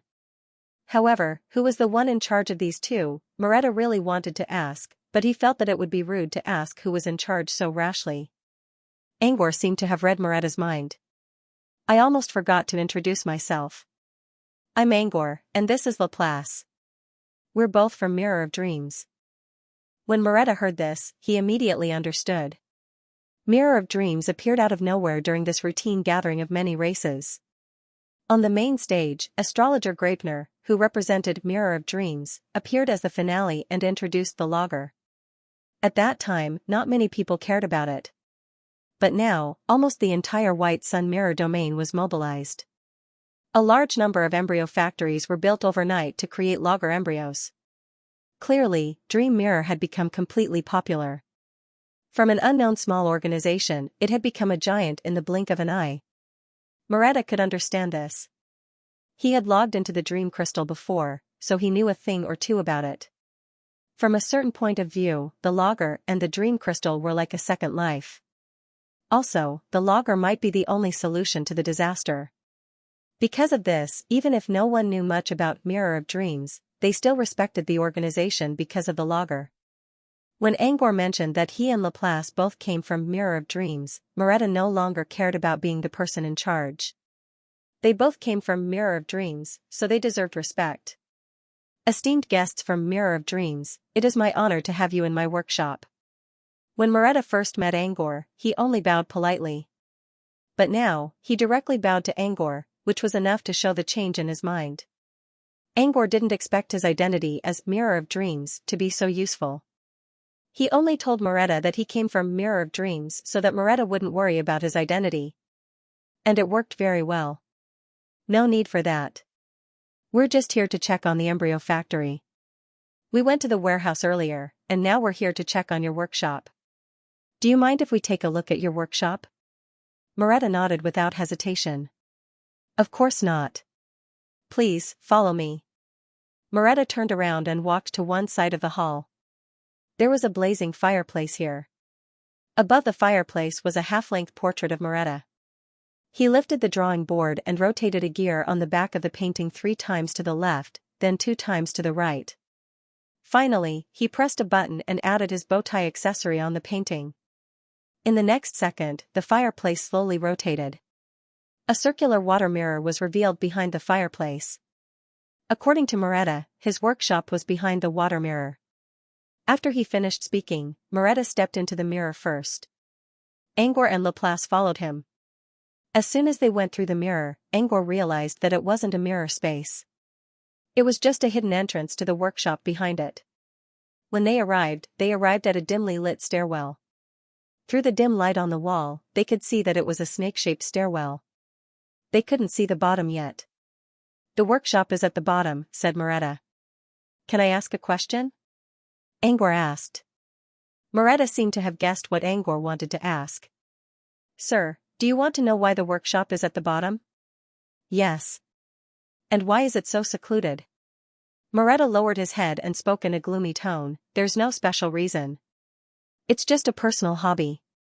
Moretta continued walking forward as he spoke. "I've always liked to stay in narrow and secluded spaces since I was a child. The more secluded, the more I like it. To me, a secluded place is my free space." When he was young, Moretta would dig holes under his desk, behind his cabinet, or even under his bed to create hidden spaces. He would then decorate them with all kinds of toys and colorful lights, which would make him very happy. Angor also wondered after hearing Moretta's explanation. A hidden space from his childhood, he also had such a space when he was a child. He called it his secret base, which John helped him build. Behind the flue of the stilt house, there was a small iron door, which led to a small space less than 1.3 meters tall. Angor usually had to bend his body to move in that place, and he would feel dizzy after taking a few steps. However, he liked his secret base very much. It was filled with books, and he could secretly read his extracurricular books through the small holes on the ceiling. This kind of secret base and hidden space, in fact, many children had similar plots. For children, living in a narrow space would give them a sense of boundary and make them feel safe. However, as they grew older, this mentality would slowly change. They might even dislike narrow and secluded places more and more. Angor did not dislike seclusion because he grew up. However, he did not care about hidden spaces as much as he did when he was young. "I'm different from other people. The older I get, the more I like hidden spaces. Also, I like to create all kinds of mechanisms to make my secret spaces more hidden." As Moretta spoke, Angor also recalled what they went through on their way here. Whether it was the space where the golden scissors statue was hidden, the living area, the hanging well in the yard, or the water mirror behind the fireplace, all of them were hidden spaces that were triggered by various mechanisms. From this, Angor could tell that Moretta was really addicted to hidden spaces. "That's why I built my workshop at the bottom. In my mind, the more secluded a place is, the safer it is." Angor did not comment on this. For normal people, a workshop should be built in a place with ventilation, and underground was definitely not suitable. However, for supernaturals, as long as they were strong enough, they could build their own workshops in the depths of the void. For example, alchemists built their alchemy workshops in the interlayer between planes. The stairs seemed to be endless, but they stopped after a few steps. This is actually the bottom. At this point, Moretta's gaze shifted to a stairwell that led downwards not far away. "That's fake. No need to go further. If we keep going, we'll enter a cycle. We'll randomly appear in the upper stairwell and enter the forest below. This is the real bottom. My workshop is hidden here." Obviously, Moretta also created a small trap at the entrance of his workshop. He might not be able to use it in his lifetime, but the existence of the trap gave Moretta a sense of security. Moretta walked to one side of the stairwell. Under the light of the wall lamp, he knocked on a brick below. A hidden door was immediately opened. They walked through the door and found themselves in a large space that was as bright as day. This space was comparable to the living area above. There were buildings everywhere, and there were even floating canals similar to the one in Tranquil Town. A large number of Crystal Eye clansmen were working here. Crystal puppets were moving materials or finished products into the canals, allowing the water to carry them into deep pits and into hidden hanging wells. This place was different from the workshop in his mind. It was more like a small town built around a workshop.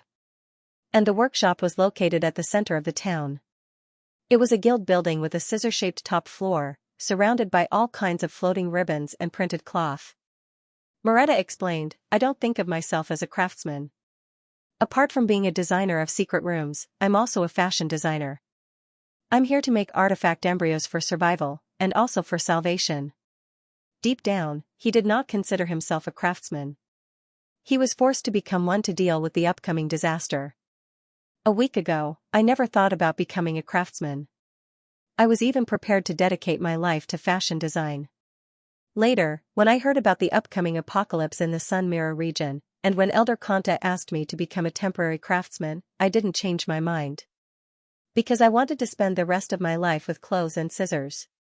Why did it change? Because of the pressure? Moretta shook his head. The only reason it changed was because I went to the dream crystal. At this point, Moretta's eyes were somewhat misty as he looked into the distance. In the dream crystal, I saw my idol. Senior Honda? Angor and Laplace were surprised. Wasn't this the first batch of resurrected natives they sent into the dream crystal not long ago, and Honda was someone they knew? She was not only the designer of the Rare Treasure Museum, but also the designer of Rabbit Town. I saw Senior Honda, who had passed away a long time ago. She became a designer again in the dream crystal, and she began to build buildings on a large scale. It really shocked me. So, the dream crystal's existence isn't just to deal with disasters and save the unfortunate citizens who have died. It also allows people to keep dreaming. Even if they die, they can still fulfill their dreams when they were alive. At this moment, I've understood. My so-called betrayal doesn't matter at all. Because even if I die, I can continue my pursuit in the dream crystal. Whether it's creating my own hidden space in the dream crystal, or building my own clothing empire, the dream crystal is enough to carry my dreams. If so, even if I temporarily become a craftsman, it doesn't count as betrayal, because I won't really die. I will eventually return to the right path. Moretta bowed deeply to Angor and Laplace. Without the dream mirror, he couldn't fulfill his dreams and see his idol. However, Angor had a different understanding of Moretta's words. Angor felt that Moretta was a very stubborn person. Maybe Moretta also wanted to contribute to his people, but he felt that betrayal was not good for his own dreams. However, the appearance of the dream crystal had given him an excuse. It allowed him to convince himself. Even without this excuse, Angor believed that Moretta would find other excuses. It was just that the dream crystal was a better excuse. Angor spent the next half an hour in Moretta's workshop and witnessed the entire process. Angor had to admit that this was the most streamlined work he had ever seen. Material selection, material fixing, imperfection removal, heating, purification, secondary heating, melting, molding, painting, condensing, sealing. Each step was completed in a different compartment. Each compartment had a manager, several assistants, and a large number of crystal puppets to carry and handle miscellaneous items. The compartments were all sealed off from each other. The only thing connecting them were several floating canals. The aqueduct was filled with a special cooling liquid. After each step was completed, the crystal puppet would release the half-finished product into the canals and let it float down to the next compartment. Step by step, it would reach the final destination, the condensation pool. The finished product would enter a condensation pool, which was made up of several types of cooling liquid. The pool was filled with colorful lights and bright lights. The product would sink to the bottom of the pool for half an hour. In the end, a whirlpool would appear at the bottom of the pool and suck the finished product into the sealing room below. Then, it would be dragged to the first level of the bubble workshop through a hanging shaft, where the crystal puppets would move it to the bubble warehouse nearby. The whole process was very smooth. Since there were people watching every step, it was almost impossible for any defective product to appear. This was probably why the embryos forged by Moretta were unusually stable. Moretta led Angor and the others to the condensation pool, the last area of the workshop. After some hesitation, he asked, "What do you think of my workshop, sir?" Moretta never asked for Angor's opinion during the whole process. It wasn't that he didn't want to ask. He thought Angor would ask him first. However, Angor never said anything, which made him feel uneasy. The more uneasy he was, the more he would think of something bad. Earlier, Poe said that Angor only picked a random workshop to check its progress. But was that really the case? Angor also said that he came from the bubble warehouse. Was it possible that Angor saw the prototype in bubble storage and decided to use his workshop because he felt something was wrong with it? Anyhow, Moretta began to feel uneasy. When they arrived at the condensation pool, Moretta couldn't help but ask. On the other hand, Angor did not say anything because he was thinking about the whole process and how to improve it. Because he didn't have an idea yet, he didn't say anything. Angor was going to answer Moretta's question in a perfunctory manner. But through his ultra-perception, he noticed Moretta's uneasiness. He considered for a moment and decided to explain the situation to her. There were almost no major problems during the entire process. It was perfect. You can say that this is the most streamlined forging I've ever seen. Assembly line? Moretta was stunned. You can think of it as working together. All in all, there's nothing wrong with your refinement. At least in my opinion, it's very good. While speaking, he reached out a hand of spell and grabbed a water sphere from the bottom of the pool. Inside the water ball, there was an embryo that was settling down. Not bad at all. Angor gave the item a careful look. With that, he tossed the embryo into the condensation pool and continued to grab more embryos. In just half a minute, Angor had grabbed a dozen embryos. Angor inspected each one for several seconds before tossing them back into the condensation pool. In the end, Angor gave a comprehensive evaluation. All of them are acceptable. They can be used as consumables for the logger. Moretta finally felt relieved after hearing Angor's words. But he was still wondering why Angor didn't say anything if there were no major problems during the entire process. Also, Angor frowned. Why was that? Moretta was also a straightforward person. Since he had already spoken up to this point, he might as well voice out the doubts in his heart. Angor remained silent for a moment. The process was perfect. But because it was too perfect, I can't find any improvement for now. Improvement? Moretta was surprised. Angor came to his workshop to improve the embryo? So there really was something wrong with his embryo? Angor shook his head. There are some minor problems, but nothing major. Can you tell me what the problem is? Angor didn't try to hide it. He told Moretta about the fact that the number of times he logged in was too low. He then added, the embryos from your workshop don't show up many times, but they're very stable. They're only second to the ones from the mirror-wielding Banshee. Moreover, not only in this area, but even in the entire production area, your stability can be ranked at the top. So that's why you came here, sir? Moretta asked. Angor nodded. Very stable, which means your crafting skills are quite good. I want to see if I can make some improvements to increase the number of times I can log in while maintaining the stability. But, it's a bit difficult. Moretta finally understood why Angor was so quiet. He was probably thinking about how to improve the embryo. You can't do anything? Moretta wasn't a stubborn man.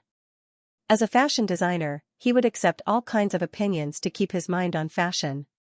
Therefore, when Angor said that there were some minor problems with his embryo, Moretta didn't feel offended.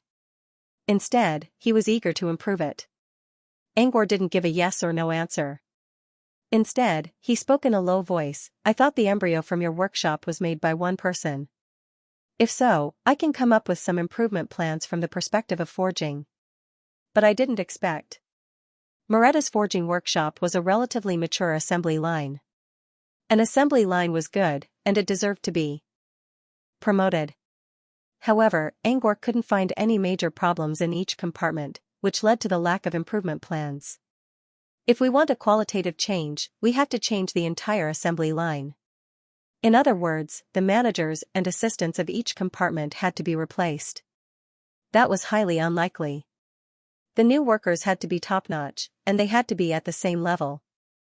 In the end, there had to be hundreds of them. Obviously, this was impossible. Napoli's ability to assemble such an assembly line team was already the limit of what he could do. So, there's no way to make a qualitative change, Angor said, the best I can do is to change some details. For example, the control of the heat in the melting process, the method of molding, the cooling liquid in the condensing pool, and so on. But these changes probably won't increase the number of logins. According to Angwar's estimation, the number of logins would increase from 750 to 760 or 770. The increase wouldn't exceed 50%, and it wouldn't reach the good or good tier. It was only a small improvement. That's all I can do for now, Angwar sighed. He sighed. But I don't think it's a big deal. Before Angwar could say not necessary, Moretta cut him off. It's necessary. It's only a small improvement, but each small improvement can make my products better, right? Moretta said, I used to do the same thing when I was designing clothes. My style tends to be simple.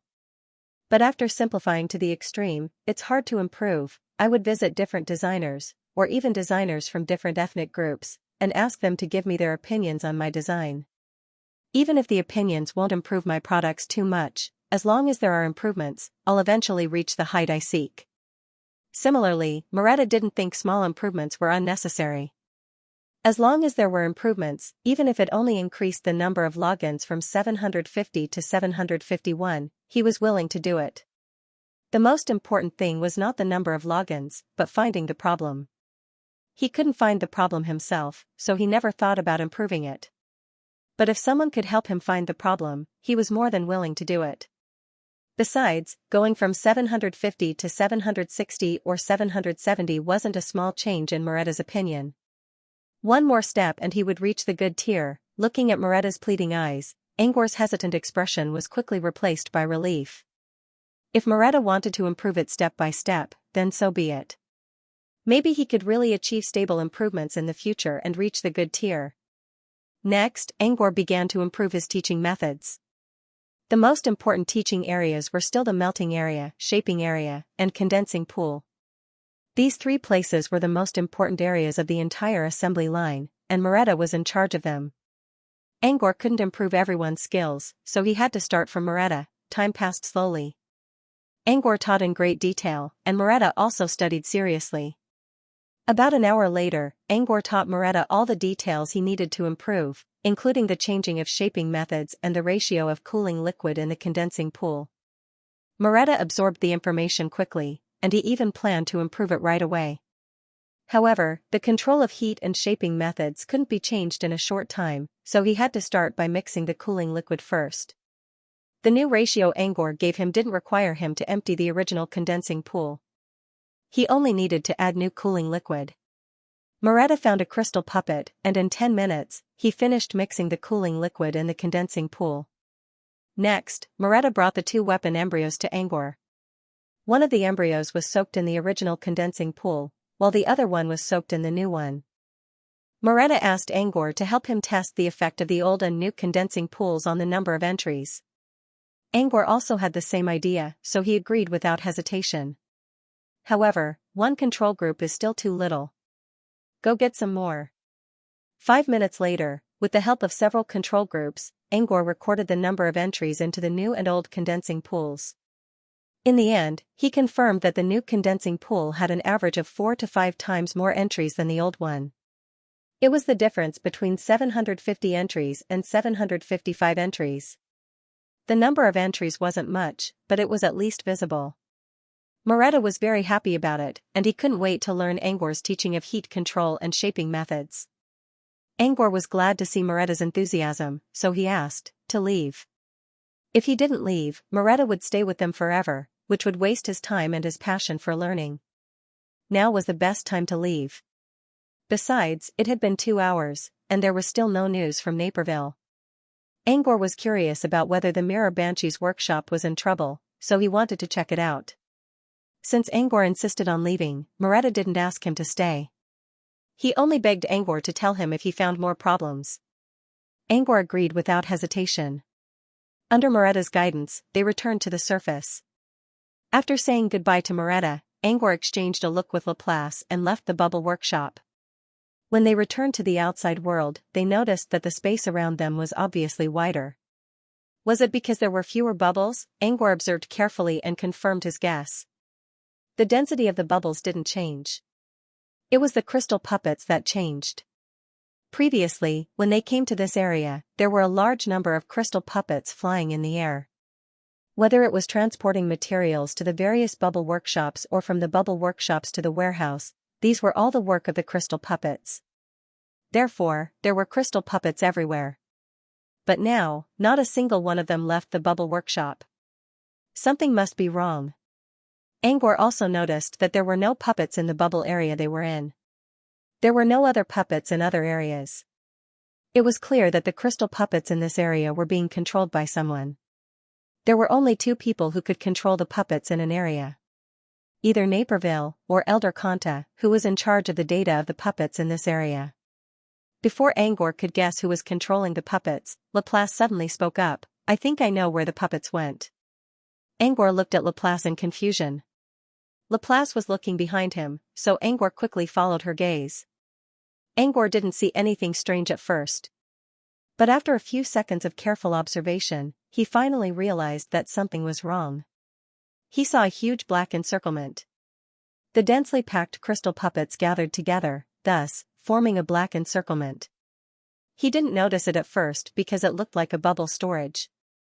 Because bubble storage was black in color. "Let's go check it out." Angor and Laplace exchanged a glance and quickly reached a consensus. Together, they dashed toward the encirclement. Soon, they arrived at the black encirclement. While looking at the puppets, Angor noticed something strange. Currently, the crystal puppets in the manufacturing area were roughly divided into two groups. The first group was the crystal puppets transported by the various large workshops. They usually stayed in the various large workshops. Now, these crystal puppets seemed to have been grounded and were unable to leave the workshop. The second group consisted of puppets that were used to transport materials to different workshops. They usually traveled between the crafting area and the smelting area. At this moment, the black encirclement was formed by the crystal puppets transporting the materials. The reason for this was that the center of the encirclement was the Mirror Banshee's bubble workshop. So, if Angor wasn't mistaken, these puppets were controlled by Elder Conta or Napoli to keep the Mirror Banshee's bubble workshop at bay. The reason why there were only puppets for transporting materials instead of puppets inside the workshops was probably to avoid disturbing the craftsmen in the surrounding workshops. When Angor and Laplace approached, a puppet stepped forward to stop them. "The area ahead is temporarily closed. Please go around," the puppet spoke in a mechanical voice. However, before it could finish, the puppet's voice changed a little. "Ah, it's Mr. Angor and Miss Laplace?" Although the other party's voice was still inorganically mechanical, because the way it paused had changed, there was obviously a bit of spirituality. Clearly, someone was manipulating it from behind the scenes. "Napoli?" Angor asked in a small voice. The puppet quickly nodded. "Yes, it's me." Angor sighed in relief after receiving a positive answer. If Napoli could control the puppets to stop people from approaching, it meant the situation wasn't too bad. "Are you still inside the Mirror Banshee's workshop? What's going on?" Angor asked. The puppet hesitated. "It's a little hard to explain. If you don't mind, you can come in and take a look, sir." The encirclement formed by the puppets slowly opened up, allowing Angor and Laplace to enter. Angor didn't hesitate and entered the encirclement with Laplace. As soon as they entered the encirclement, the gap closed up as well. The interior of the encirclement instantly became dark and gloomy. However, the dim light did not affect their vision. They could clearly see that there was nothing in the area except for the Mirror Banshee's bubble workshop. The inside of the encirclement was empty and dark. As for the only bubble workshop, its outer shell was still a rich red, and it was so red that it was almost purple. It meant the Mirror Banshee hadn't woken up yet. Maybe she had gone even crazier. As he observed the bubble workshop, a ripple suddenly appeared on the surface of the purple-red bubble, and a door appeared in the center of the ripple. Without a doubt, it was the door that led to the interior of the bubble workshop. Napoli must have opened it for them and motioned for them to enter. Angor and Laplace didn't hesitate. They flew to the door and stepped inside. With a series of spatial transformations, they had already walked from the outside of the dim encirclement into the inside of the bright bubble. Angor didn't know where they were. However, it seemed to be a square. That was because they couldn't see anything because of the mist around them. But judging from the movement of the mist and the flow of air around them, Angor was sure that they were in a spacious area. At least, it wasn't smaller than the square on the first floor of Moretta's workshop. The mist here smells like ghosts. Laplace's voice rang in his ears. You're saying, the mirror banshee created the mist? Laplace nodded. I think so. But the ghost domain's power is running around in the mist, which means no one is controlling it. This also meant that the mirror banshee was being restrained.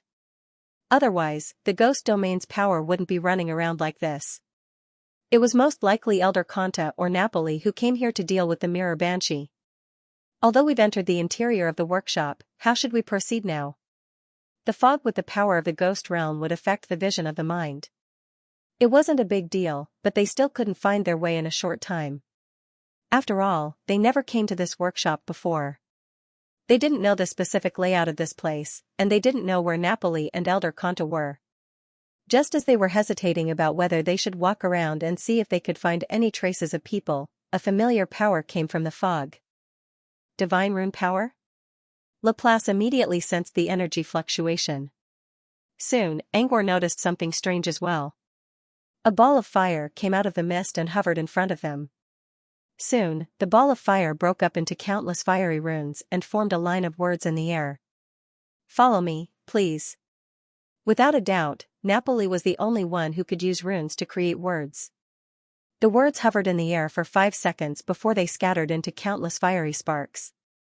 These sparks regrouped and formed an arrowhead. The arrowhead was pointing at the deeper part of the mist.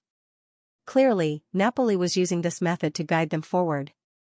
Since there was an arrowhead to guide them, they didn't wait any longer and stepped into the mist. As they moved forward in the fog, the arrowhead made of flames followed them and reminded them of the correct direction according to their progress. About 2 minutes later, they stopped in front of a flight of stairs that led downhill. It wasn't a long flight of stairs. There were only about 20 steps, and at the end of the stairs was an open door. When they reached the door, the fiery arrowhead disappeared into it. It seems that we've arrived, Laplace said softly and walked towards the door. Angor quickly followed him. Soon, they stepped through the door one after another. The mist around them disappeared as soon as they stepped through the door, and their visibility was greatly improved. At the same time, the temperature was rising. Not far from them was a lava lake that was glowing orange. The rolling waves of fire and the bubbling magma had raised the temperature here to an unbearable level for ordinary people. Perhaps because of the lava lake, the aura of the ghost hunter here had been evaporated, and there was no mist at all. Mr. Angor. Lady Laplace. Napoli's voice came from above them. Angor followed the voice and saw Napoli floating above the lava lake while stepping on layers of fiery waves. Due to the intense heat and the glaring orange glow of the lava, Angor didn't notice Napoli until now. Now that Napoli spoke, Angor was able to locate him. Soon, they arrived at the edge of the lava lake. Laplace created a light barrier around the two of them. Under the protection of the barrier, they could move freely above the lava lake. As long as they didn't go down, they wouldn't be affected by the high temperature. Angor and Laplace walked to Napoli's side on the surface of the lava lake. When they got closer, Angor noticed that Napoli had been hovering above the lava lake because he was using the lava below to replenish his fire energy. Next, he used his fire energy to cover a pitch-black stone. The stone was completely covered by the fire energy, but Angor could still sense a large amount of ghost domain aura escaping from the stone. The reason why they hadn't sensed the ghost hunter's aura was that the ghost hunter's aura had been evaporated by the surrounding lava waves. As you can see, I can't leave the lava lake because I have to suppress it. Napoli sounded a little helpless.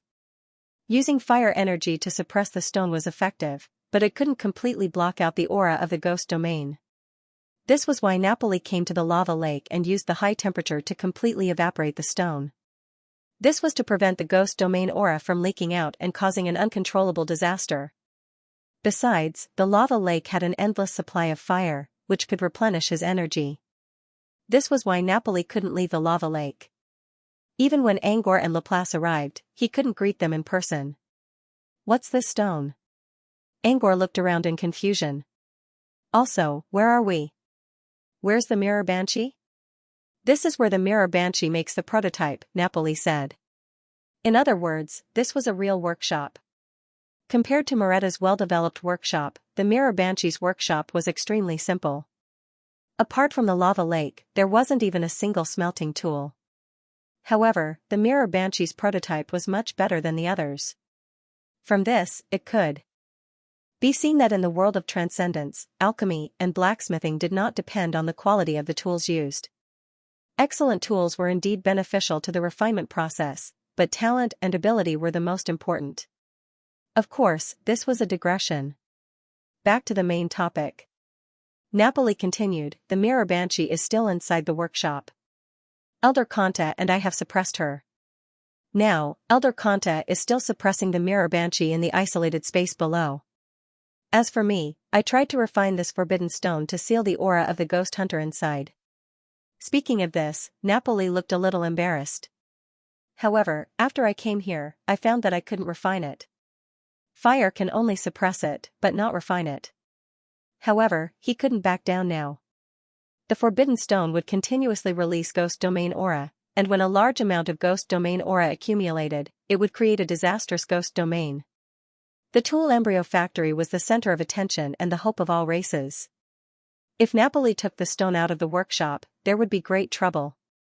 As for teleporting, that wouldn't work either. The factory was filled with quinterospatial energy. This could make the factory easier to control, but it also had a disadvantage. Quinterospatial energy wasn't at the top level. It couldn't completely suppress the ghost domain aura inside the stone. The consequence was that the ghost domain aura would affect the spatial energy. If it was only the collapse of space or the shattering of space, there was still hope to suppress it.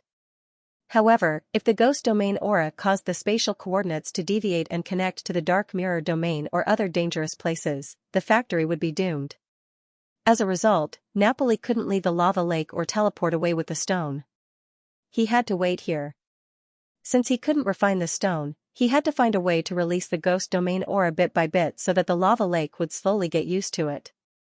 Angor didn't comment on Napoli's words right away.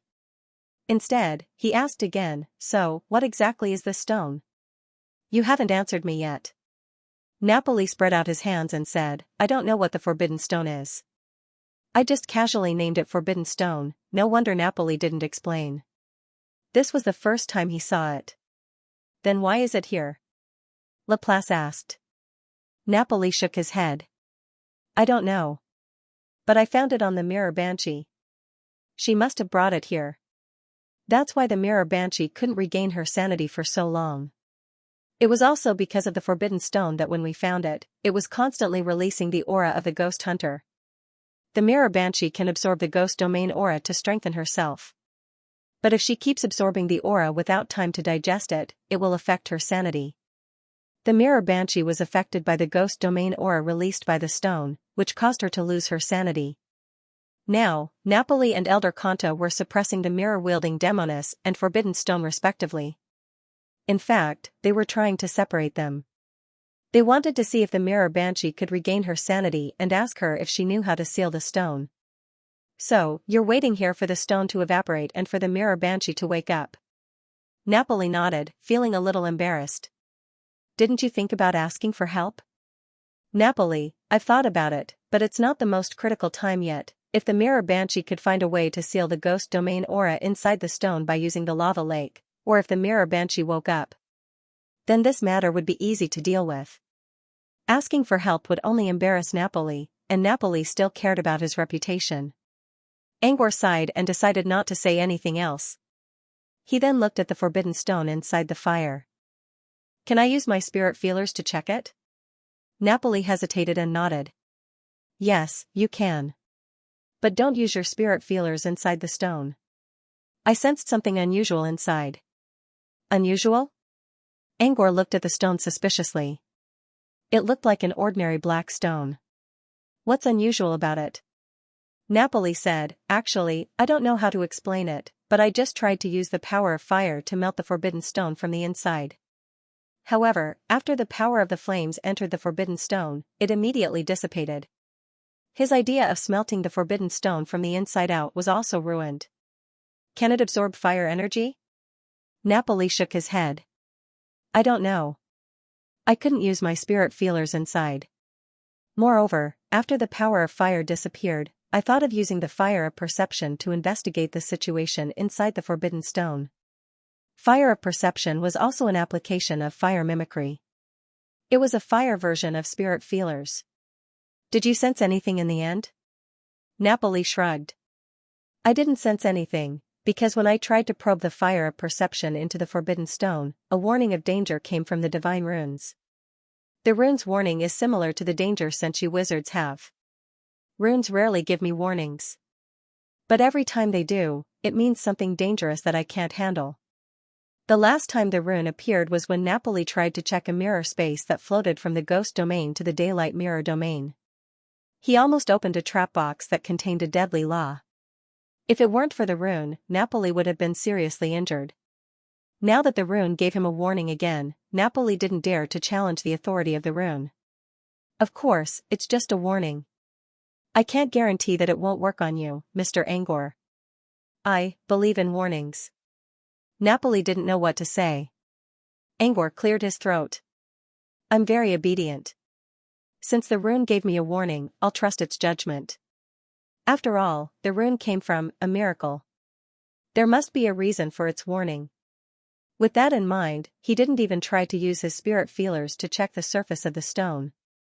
Previously, he wanted to investigate the Forbidden Stone purely because he wanted to see what was wrong with it and why it couldn't be smelted. That was because, deep in his heart, he really wanted to try refining the Forbidden Stone himself and see if he could succeed. However, with the warning from the runes, he did not dare to try. He didn't use his spiritual energy to probe the Forbidden Stone, but instead opened his alchemy eye and tried to observe the composition of the Forbidden Stone with his naked eyes. Unfortunately, without the enhancement of his spiritual vision, the alchemy eye couldn't give him accurate feedback. At this moment, a voice sounded in Napoli's ears, "Let me help you suppress it." Napoli was surprised. He looked back and saw that it was Laplace who came with Angor. Laplace seemed to be Madame Astrologer's old servant. You can suppress it? But it was Laplace who spoke. You're right, Napoli thought. Napoli didn't know what she was capable of, but she admitted that she didn't know anything about smithing, which was why she didn't come with them to inspect the storage. But now, Laplace was saying that she could suppress the Forbidden Stone. Laplace saw the doubt in Napoli's eyes, but he was not annoyed. He said calmly, "Although I don't know much about alchemy, this is not alchemy. I'm just suppressing the aura of the ghost hunter.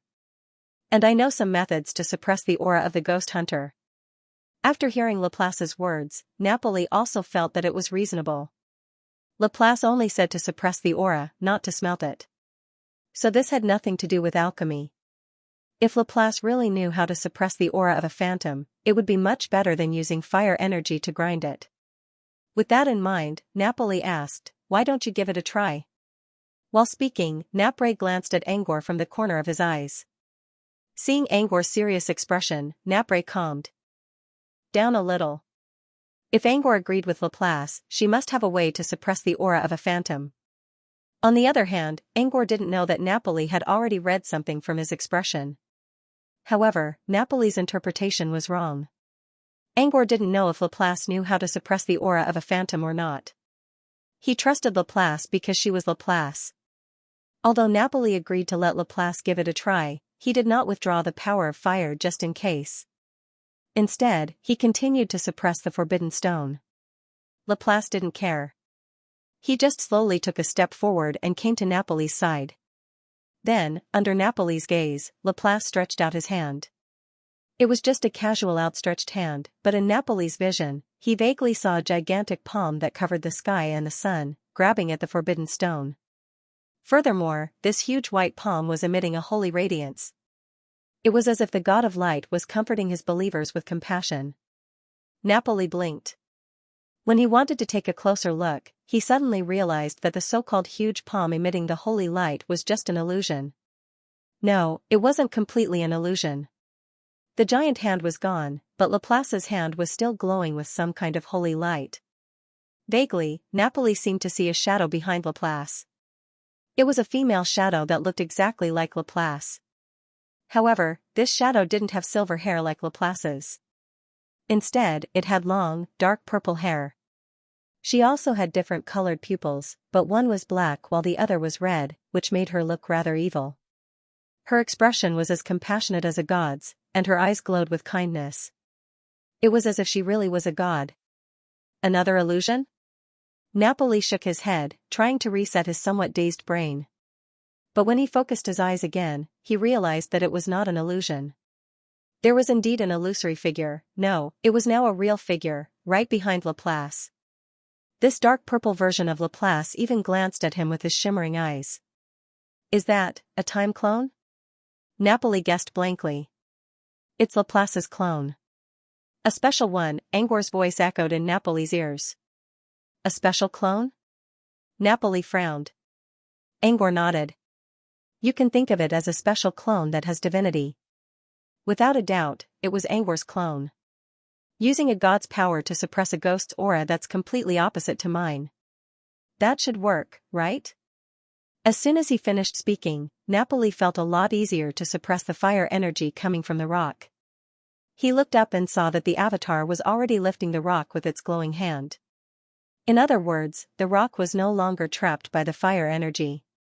Now that he no longer needed to suppress the fire energy, Napoli felt a lot better.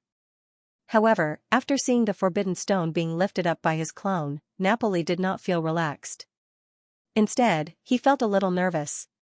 He was worried that the ghost aura inside the rock would come back again. The mist on the surface of the workshop was the ghost aura released by the rock.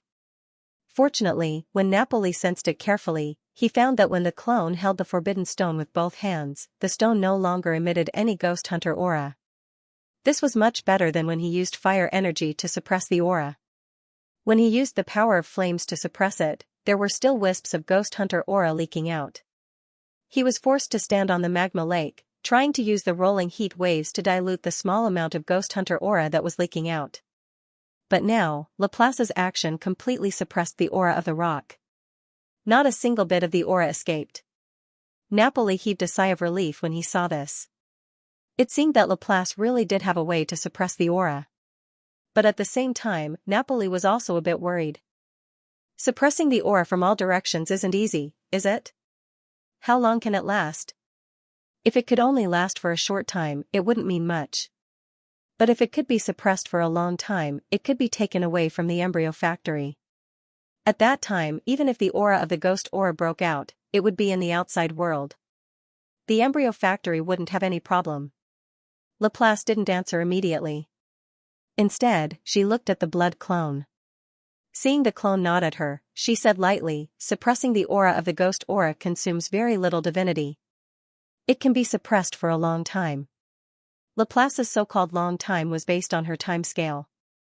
That was, at least hundreds or thousands of years. In other words, Napoli's worry about the rebound of the aura of the ghost aura had basically been solved. Although Napoli didn't know what Laplace's timescale was, since she said that it could be suppressed for a long time, it meant that the current predicament had been solved. Now they only needed to take the rock away from the embryo factory, and everything would be fine. Let's leave now, Napoli said, and was about to take everyone out of the embryo factory. However, Laplace shook her head. No need to be so troublesome. Then, under the gaze of Napoli, Laplace said to the divine blood doppelganger, "You go out first." The clone nodded, turned around, and disappeared. The forbidden stone also disappeared along with the divine blood clone. Napoli was stunned. Did she use the spatial ability? But I didn't feel any spatial fluctuation. Also, the most important thing was that the doppelganger was suppressing the forbidden stone. How could it use its ability to leave? How did she do that? In Napoli's perception, Laplace's energy level was similar to his, but why did he feel like a younger brother in front of Laplace? Facing Napoli's question, Laplace didn't want to explain, but thinking that the rock was still in the hands of the clone, she said, she didn't use the spatial ability. Although Quintra's spatial level is not high in Cave Dragon, with the current power of the clone, there is no way to break the space barrier set by it. Then, how did she leave? Laplace said, she was taken away by the shadow. You can think of it as she entered the shadow and quickly left from the shadow. Laplace closed his eyes and sensed for a moment.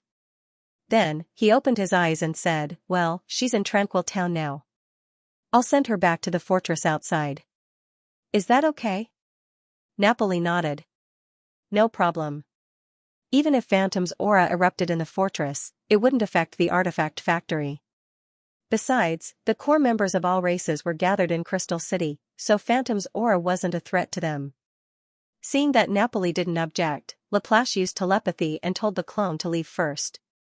After making sure that Laplace's clone left with the rock, Napoli was finally relieved.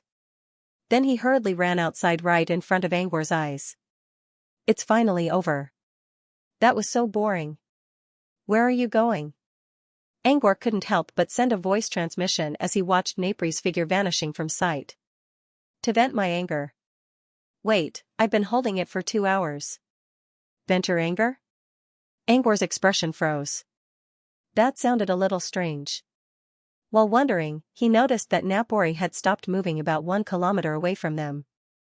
The man hid behind a small hill and unbuckled his belt. Seeing this, Angor quickly withdrew his senses. So, venting his anger was the 5-grain cycle. No wonder he was in such a hurry. Speaking of which, there was no way to purify a Teva realm cultivator inside his body. Angor didn't think too much about it. He looked at Laplace and asked, "Do you know anything about that rock?" Laplace took the initiative to suppress the rock. Angor couldn't help but feel that there was something else going on. Maybe Laplace knew where the rock came from. Laplace shook his head. I don't know where the rock came from. But Napoli is right. It's something special. Maybe it came from one of the calamities in Gloom Mirror. Calamities? Laplace said, there's some of the calamities in the gloomy mirror realm, such as the soundless darkness realm and the dark tide that the blood calamity mentioned earlier. Even Mirror Ghost couldn't escape death in one of them. Every calamity ground has its own rules, and under these rules, many law objects related to the calamity ground were born. The rock is too small to contain such a large amount of Phantom's aura. It's very likely that it came from a calamity. A law object was an object that contained a certain law. It was a special product of the Phantom domain, or Gloom Mirror region. According to the type, origin, maturity, and threat level of the contained law objects could be classified into different categories. The law vein stone that Napoli had mentioned before that he had obtained from participating in a smelting competition was also a law object. However, the law contained in the vein stone was usually new, which meant it was less threatening, but more flexible. If this forbidden stone was really a law object, the law contained in it could already affect the outside world, which meant it was very mature.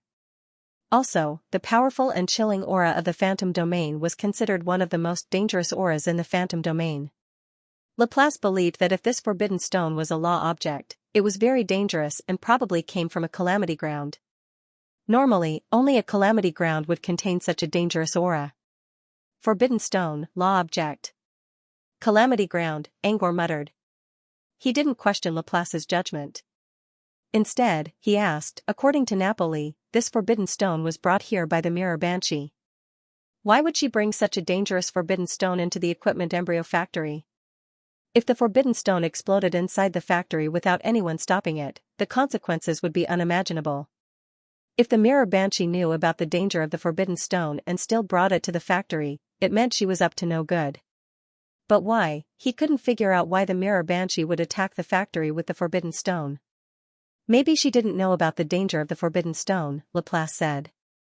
The forbidden stone was dangerous because it could release a large amount of Phantom domain aura without limit. The aura was dangerous to the creatures in the White Sun Mirror region, but it could also be nourishment for the mirror ghosts. She might have brought the forbidden stone to nourish herself. But the nourishment went too far, and the Mirror Banshee herself was affected. Of course, this was only Laplace's guess. In fact, there were some parts of this speculation that did not make sense. For example, why was there no problem with the forbidden stone in the past?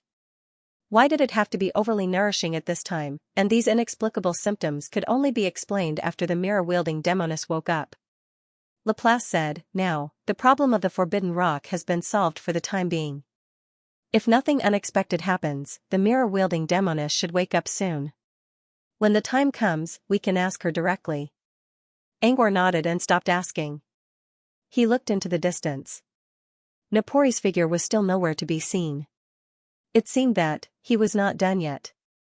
While waiting for Napoli to return, Laplace suddenly said, "Just now, because of the forbidden stone, I contacted Gleipnir. I want her to help me ask the secret book dragon if it knows the origin of the forbidden stone." "Do you know about arcane tome dragon?" Laplace shook his head. The secret tome dragon has never heard of such a forbidden stone. After a pause, Laplace continued, "However, although I didn't get any information about the forbidden stone from the secret book dragon, Gleipnir just sent me another piece of information." "Something else?"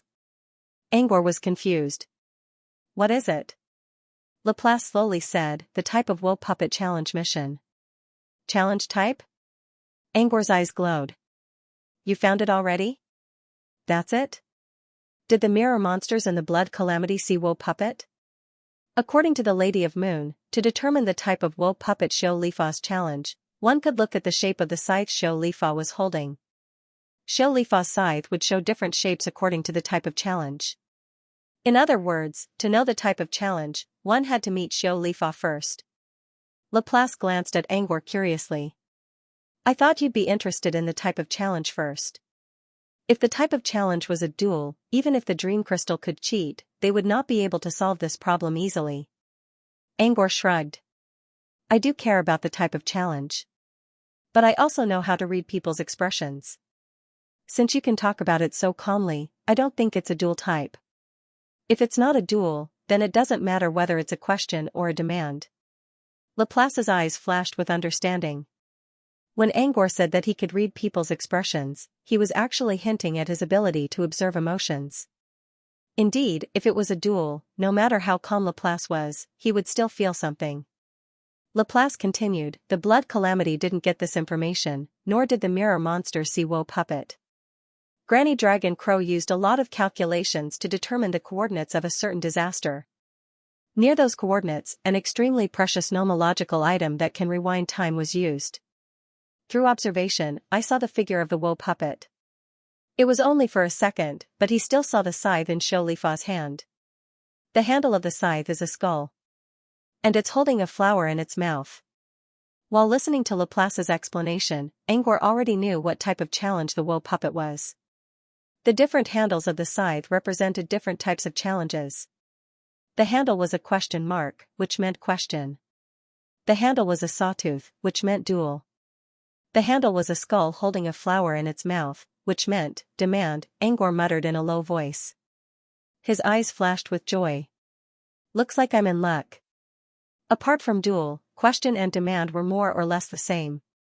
However, if he had to compare them, personally, Angor felt that question was more difficult than demand. Because the wool puppet might not give a standard answer to a question. Many questions, especially those that were subjective and idealistic, had vague answers or even varied answers. Just like what John always said, there are 1,000 Hamlets in the eyes of 1,000 people. The same question could have different answers in different people's eyes. If the wool puppet asked a question that did not have a standard answer, question was not a good choice. Demand, on the other hand, was relatively easier. Because the demand had to be something that already had a result. Besides, with the cheat of the dream crystal, demand was relatively easy to solve. For others, the wool puppet's demand was very difficult. The demand might not be expensive, but it was very rare. The general plain was so vast. If the wool puppet asked for weeds in a small world, the weeds were not valuable, but not many people would carry such things around. But for Angor, as long as the people involved in the disaster could enter the dream crystal and bring out the information, they could prepare the demand in advance. Even if the demand was very rare, or even extinct, as long as they knew the information in advance, they could find a way to find it. Therefore, demand was the type of challenge Angor preferred. It was also the type of challenge that had the best chance to solve the disaster apocalypse. "Yeah, we're in luck." Laplace lowered his eyebrows. "I just hope the thing she asked us to find is something real. If the wool puppet asked for a concept or a law, it would take a lot of time and energy to complete the task. During this period of time, who knew how many people would die? Therefore, Laplace hoped that the wool puppet asked for something real. It would be best if they could find it as soon as possible. I also hope that the best material object is what we have right now. But even if we don't give up." At least we've made a good start. Laplace lowered his eyebrows. He only hoped that a good start would lead to a good ending. But then again, if there was a good ending, all the living beings in the Sun Mirror region would owe him a big favor. Then, forget it. We'll see. Another 5 minutes passed. Nabali finally came back. When he saw Laplace's silent expression and Angor's flickering eyes, Nabali felt a little embarrassed. Sorry to keep you waiting. I swallowed too much lava fire. It's accumulated in my body. I need to expel it. Angor was a little surprised. He thought Nabali was going to the grain cycle. But now it seemed that he misunderstood Nabali. Nabali really went to vent his anger, literally venting his anger. But he remembered that Nabali had already unfastened his belt. Could it be that he was venting his anger from the lower 3 paths? Angor didn't want to ask since it involved Nabali's privacy. He could only keep the question to himself. The flames in the divine sigil are ultimately different from the flames in the lava. I can't completely consume it, so I can only expel it, Nabali said. Now it's all gone. It feels so good. After explaining, Nabali glanced at Laplace and Angor from the corner of his eyes. Laplace's expression was still calm, while Angor's eyes were no longer flickering. However, Angor's expression became a little strange, as if he was thinking about something else. Nabali didn't want to be the center of attention, so he quickly changed the topic. Now that we've solved the stone problem, we only have to deal with the mist on the surface and the mirror banshee. Should we go and clear the mist? Laplace didn't say anything. Angor considered and shook his head. No need. Let the mirror banshee deal with the mist. Although it was called a thick fog, it was actually the manifestation of the ghost hunter's aura that was too thick. They could only expel the ghost domain aura, while the mirror banshee could absorb the aura to recover her energy. Obviously, the mirror banshee was more suitable for dealing with the aura. Of course, that was if the mirror banshee didn't bring the stone into the factory on purpose. If that was the case, the bubble workshop didn't need to exist anymore. Someone would go and clean up the ghost domain aura inside. Shall we go and find Elder Kanta? Nabali asked. Angor nodded. Good idea. Elder Kanta is fighting the mirror banshee all by himself. I wonder how he's doing now. Next, they did not say much. Instead, under Nabali's lead, they went to look for Elder Kanta and the mirror demoness. Elder Kanta was in an isolated space. The so-called isolated space could actually be understood as a sealed space. It was a sealed space created by Elder Kanta using a special crystal shell, which could isolate all energy auras from the outside world. In this way, the mirror banshee would be completely isolated from the ghost domain aura and would not be affected by the aura inside the stone. The location of this sealed space was near a cooling pool below a workshop. Following Nabali's lead, they soon found the entrance to the underground. Compared to Moretta's artificial buildings, the mirror banshee's workshop was built in a completely primitive style.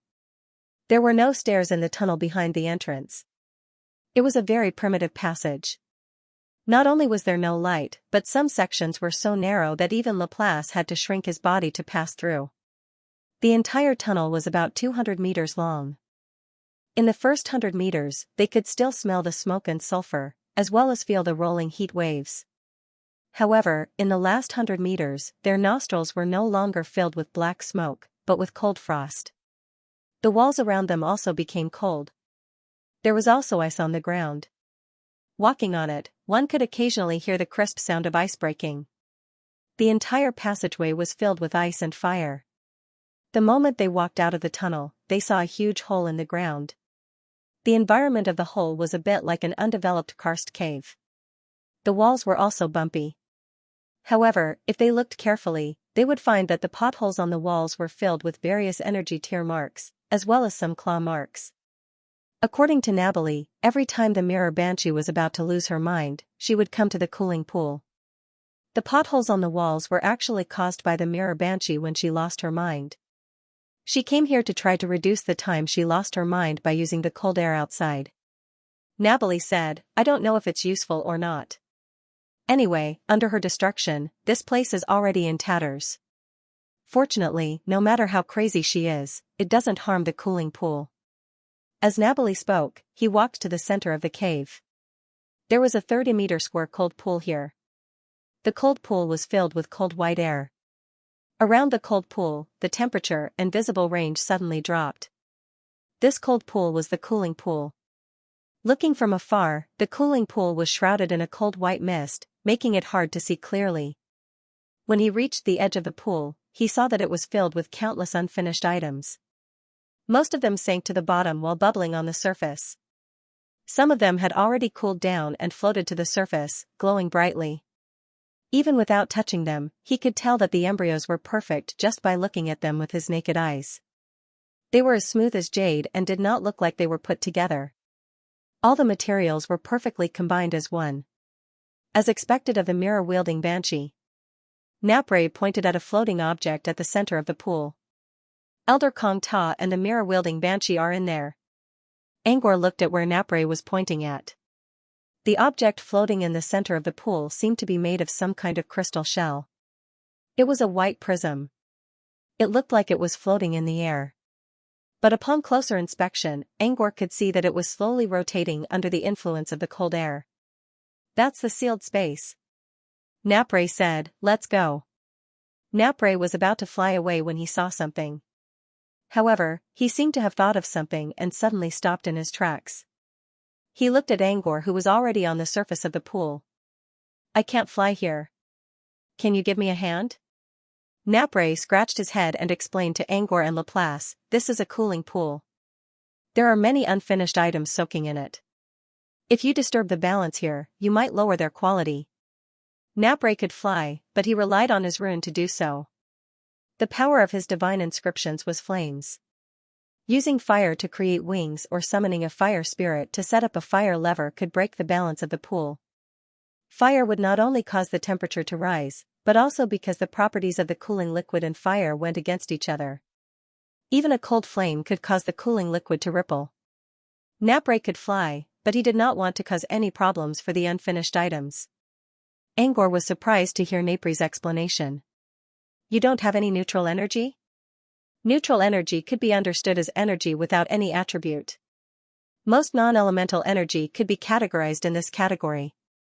Napoli nodded. "Yes, my rune is fire. There is no elemental energy." Of course, Napori could also release non-elemental energy through items. However, Napoli usually did not need to use non-elemental energy, so he did not prepare such an item. Laplace asked curiously, "Then how do you usually condense?" Napoli, "I have cold flame." Every craftsman had their own unique cooling method, so not all craftsmen needed to use cooling liquid. Laplace did not know much about alchemy, so he did not ask further. However, in his heart, it seemed that even though the power of the divine inscriptions was very strong, there were still some flaws. Just as Laplace was thinking about this, Napoli rubbed his chin and murmured in a low voice, "Why don't we try to let the runes create a non-elemental energy method?" "Don't!" Angor quickly yelled at Napre. Napoli looked at Angor with a puzzled expression. "I mean, if you really want to create something, do it yourself. Don't put all your hopes on runes. It's a bit presumptuous, but it's for your own good." Napoli didn't understand at first, but after 2 seconds, he seemed to understand. "Do you know something? Mister, are you familiar with my divine inscriptions?" Napoli's throat went dry as he stared at Angor. "Do you know more about them? Or are you saying that you have a deeper understanding of me, of my background?" Angor did not answer. Everyone suddenly fell into silence. However, the silence only made Napoli's heart race even faster. If Angor denied it directly, Napoli would believe him. But Angor's sudden silence meant that Napoli knew something. But, didn't Angor just say that he never heard of divine inscriptions? About 5 seconds later, someone finally broke the silence. It was Laplace. "It's me." Napoli turned his head sharply to Laplace. "When you came to the Mirror Banshee's workshop, I asked someone about divine inscriptions, and I did get some information." Napoli's pupils shrank. So Angor's information came from Laplace? But who did Laplace get the information from? Was it someone else? Was it Gleipnir? "You don't have to worry about where I got the information from. Maybe you'll meet that person one day. But for now, let me keep you guessing. Laplace paused and continued, as for the divine inscriptions and your background, I did find some clues. However, Gleipnir will tell you about this later. After discussing with Laplace, Angor decided to tell Napoli about the Tiberia realm. However, they planned to ask Gleipnir to tell him later. After all, Gleipnir always felt sorry for what he did to Napoli, and telling Napoli about it was a way to return the favor. Therefore, they did not tell Napoli anything until now. However, Napoli suddenly mentioned that he wanted the divine inscriptions to help him create a non-elemental energy method. It was easy to ask the divine inscriptions to create a new method, but it was like draining the goose that laid the golden eggs. Once the divine kingdom's divine inscriptions was used up, the divine inscriptions would reach the end of the path. Therefore, divine inscriptions would not be used to create a new method unless it was absolutely necessary. He also wouldn't recklessly use up the stubbornness in the divine sigil because of some trivial matters. For Napoli's sake and to gain Napoli's trust, Angor told him not to use divine inscriptions. Gleipnir. Grandma astrologer knows who I am? Napoli was a little surprised. Laplace said, yes, I told her not long ago.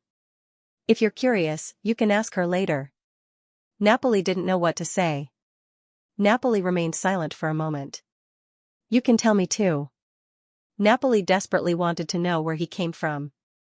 If possible, he would like to know the answer right now. We can tell you. But do you want Gleipnir to feel sorry for you for the rest of his life? If so, I can tell you right now. Napoli's eyes widened as he realized something. It was normal for people to have a beginning without an end. But if possible, who wouldn't want to have a beginning without an end? Gleipnir decided to tell him in person so that he could put an end to his regrets. Thinking of this, even though Napoli was eager to know his origin, he suppressed the thoughts of the floating algae and nodded gently. I understand. I'll look for the astrologer granny later. Laplace nodded in satisfaction. I'll ask Gleipnir to tell you more information. But there's something you need to know first. Laplace looked at Napoli. Remember what Angor told you. I can't use divine inscriptions at will? Laplace nodded. Don't think that divine inscriptions don't cost you anything. They do cost something. Once it's exhausted, your path as a transcendent will come to an end. Angor is doing this for your own good. Napoli didn't know the exact reason, but he trusted Laplace and Angor's judgment. This was because he himself would occasionally feel that the ability to create divine runes was a little too mystical. He wasn't an idiot, and he knew that there was no free lunch in this world. Every gift from fate came with a price. He just didn't have the time to pay it back yet. When that day really came, it would be time for him to cry. I see. Napoli paused for a moment. However, I actually can't control the creation method of the godly pattern.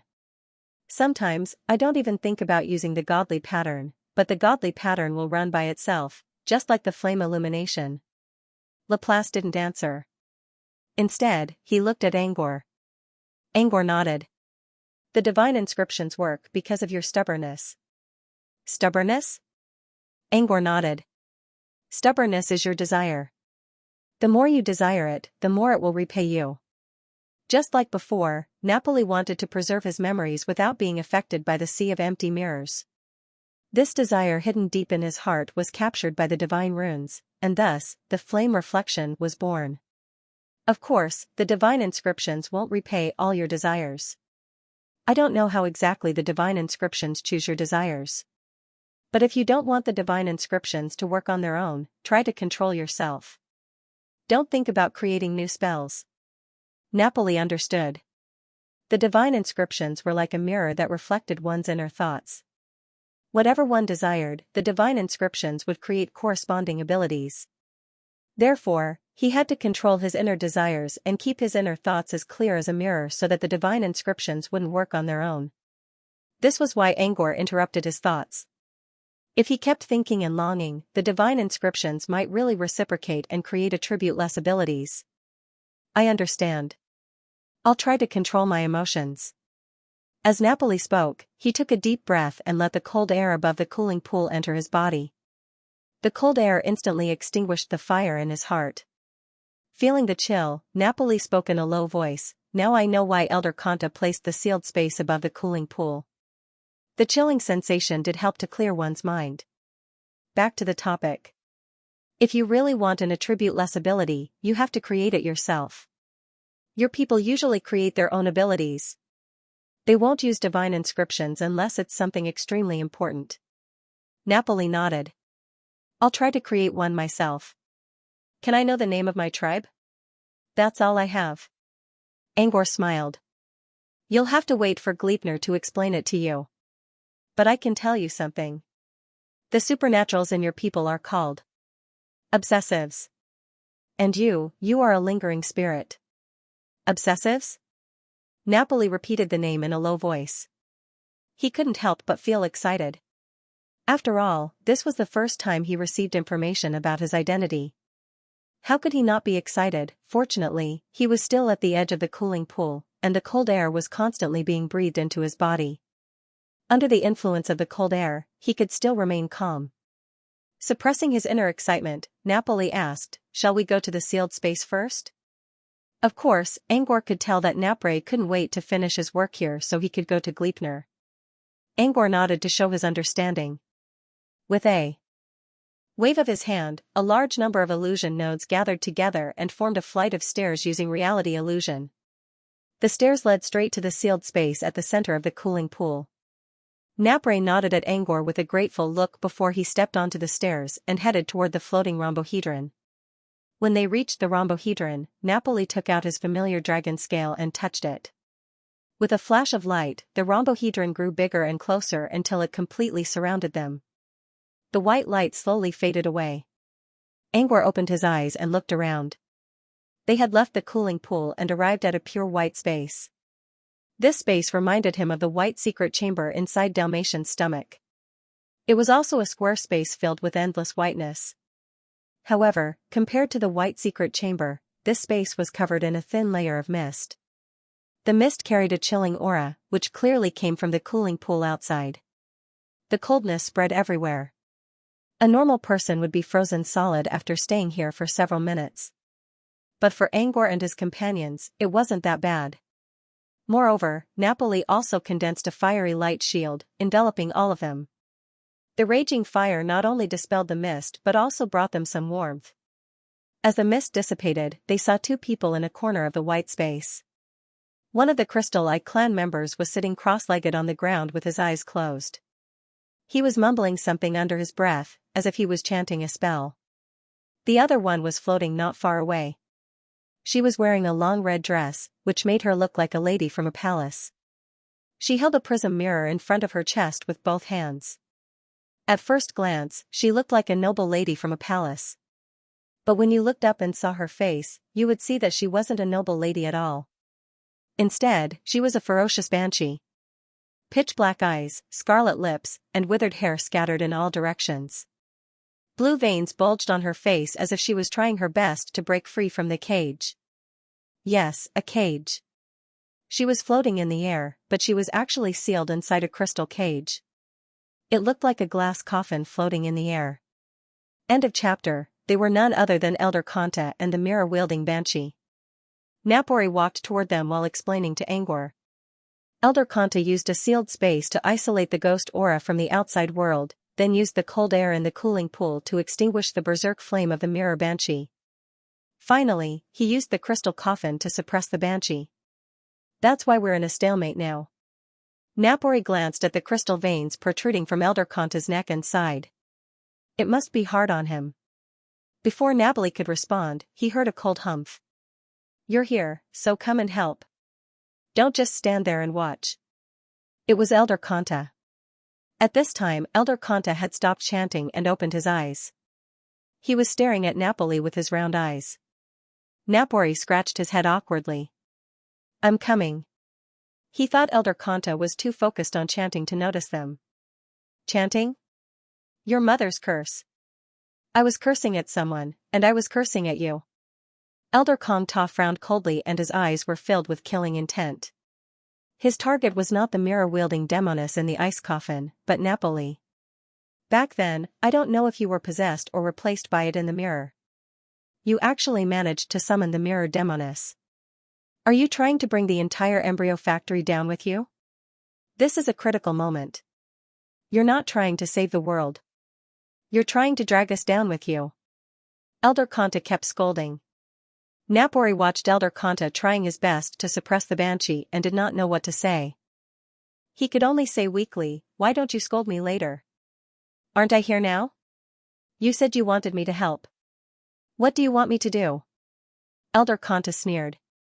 "You're covered in fire from the inside out. What can you do?" Napori smiled awkwardly and did not dare to talk back. "Tell me. Did you manage to suppress the stone?" Napoli nodded. "The forbidden stone has been suppressed and has been brought out of the equipment embryo factory."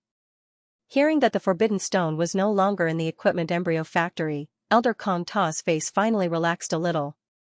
"At least we've done something." Napoli rubbed the bridge of his nose. What should I do now? What do we do now?" Elder Kanta first lowered his voice, then sneered and suddenly raised his voice. "The only thing you can do now is to obediently stand aside and listen to my scolding. That's what you can help with, understand?" Previously, when Elder Kanta was alone in the sealed space, he had been muttering and cursing silently, but he still felt annoyed. Now that the culprit, Napoli, was in front of him, he had to curse him from the beginning to the end until his toes were stretched out. Napoli froze. So, he was asked to help just to stand there and be scolded? But, the prototype refined by the mirror demoness is better than the others. This means that my decision is right. In order not to be scolded, Napoli weakly retorted. Hearing that, Elder Kanta was even more infuriated. No matter how good her prototype is, can her performance alone be better than everybody in the equipment embryo factory? Once the aura of the ghost hunter causes a disaster, none of the craftsmen here will be able to escape.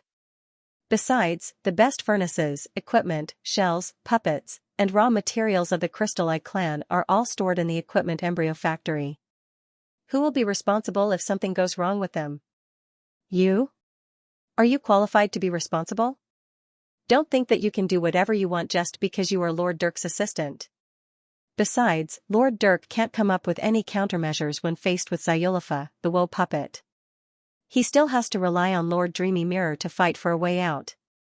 The more Elder Kanta scolded, the angrier he became. He was not just scolding Napori, but also Algalon. Napori didn't care if he was scolded, but when he heard that Lord Dirk was scolded too, his eyes were burning, and he was about to retort. However, Elder Kanta sniffed and pointed at the mirror demoness sealed in the ice coffin. "Why don't you do it?" Napori didn't know anything about ice coffins, so he immediately gave up. Seeing Napori lowering his head obediently, Elder Kanta snorted and continued scolding. However, rather than scolding Napoli, he was actually venting his anger, helplessness in the face of the woe doomsday, fear of death, and worry about the hope of the login device, which no one knew if it would work or not. All of his pent-up emotions were released because of the scene caused by the mirror demoness.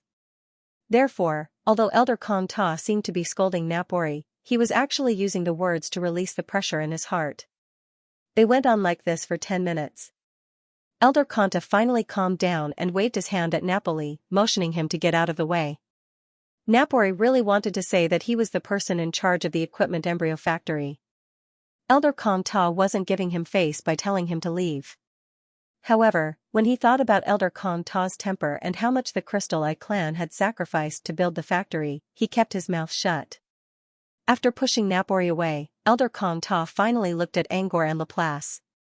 "You two are," Elder Kanta already saw them, but he didn't know who they were, so he didn't pay much attention to them. Napori wanted to help introduce them, but Angor beat him to it. "I'm Angor, and this is Laplace." As soon as he finished speaking, Elder Kanta's pupils suddenly shrank. You're Angor?" "No, excuse my rudeness, but you're Mr. Angor? You know me?" Angor looked at the old man's sudden change of attitude and asked, "You know me? I've heard of your name before, Mr. You may not know my name, but your name is already engraved in the spirit tablet of the Council of Elders," Venerable Koda said excitedly while staring at Angor's face. You may not know my name, but your name is already engraved in the spirit tablet." "Huh? Spirit tablet?" Elder Kanta nodded quickly. "Yes. What's a spirit tablet?" Following Elder Kanta's explanation, Angor began to understand the situation. The spirit tablet could be considered as a book of investiture. Only those who made great contributions to the Crystal Eye clan civilization would have their names recorded in it. It was similar to the spiritual leader of the Crystal Eye clan, who would be respected by countless Crystal Eye clan members. The Crystal Eye clan civilization had existed for tens of thousands of years, but only a dozen names were recorded in the tablet. The last one to be engraved on the tablet was Tunita. 2,000 years after Tunita's death, someone else finally got on the tablet. And this person wasn't a Crystal Eye clan member. He didn't even belong to the White Sun Mirror region. Instead, he was a human from the south. Of course, this caused a great commotion among the Council of Elders. Almost 90% of the elders objected to the idea. They would never allow an outsider to be engraved on the tablet. However, when Prophet Hoda told them about Angor's recent achievements, the Council of Elders began to change their minds. Angor was the only craftsman who made the logger, the deliverer of Saint Corpse, and the leader of a new world. All these titles were given to Angor. Perhaps these achievements weren't meant for the Crystal Eye clan, but they had to admit that the Crystal Eye clan benefited greatly from these achievements. Who didn't have a few ancestors? Who didn't want their loved ones to return? Angor did something that no other Crystal Eye race member could achieve. Even if Angor was a human, he was still qualified to be engraved on the tablet. In fact, looking back tens of thousands of years, there were probably not many people who could do better than him. After hearing this news, even the most xenophobic elders had to lower their heads. In the end, all the elders agreed. Angor's name was added to the tablet. In a way, Angor was now the spiritual leader of the Crystal Eye clan. However, as the person involved in all this, Angor was still puzzled. How did he become the spiritual leader of the Crystal Eye clan without knowing it? On the other side, Napoli showed a look of realization. No wonder Elder Kanta kept cursing at him the whole time. But when he heard it was Angor, he immediately changed his attitude. Well, Angor was a little jealous. Napoli looked at Angor with a gloomy look. Angor looked at the excited elder and asked, "Can the name on the tablet be removed?" Huh? Elder Kanta was surprised. Nothing. I'm just a little surprised. This is the first time I've heard of this. Don't bother me. We'll pay our respects in silence. This is the highest honor we can give to our benefactor, and also our respect. In other words, this was the reason why Prophet Hoda didn't tell Angor. Of course, Angor didn't believe it. He believed that Hoda was treating him as a spiritual symbol during this sensitive period. Or rather, a hope in the face of doom. If there was no hope for a race or a civilization, there would only be death left.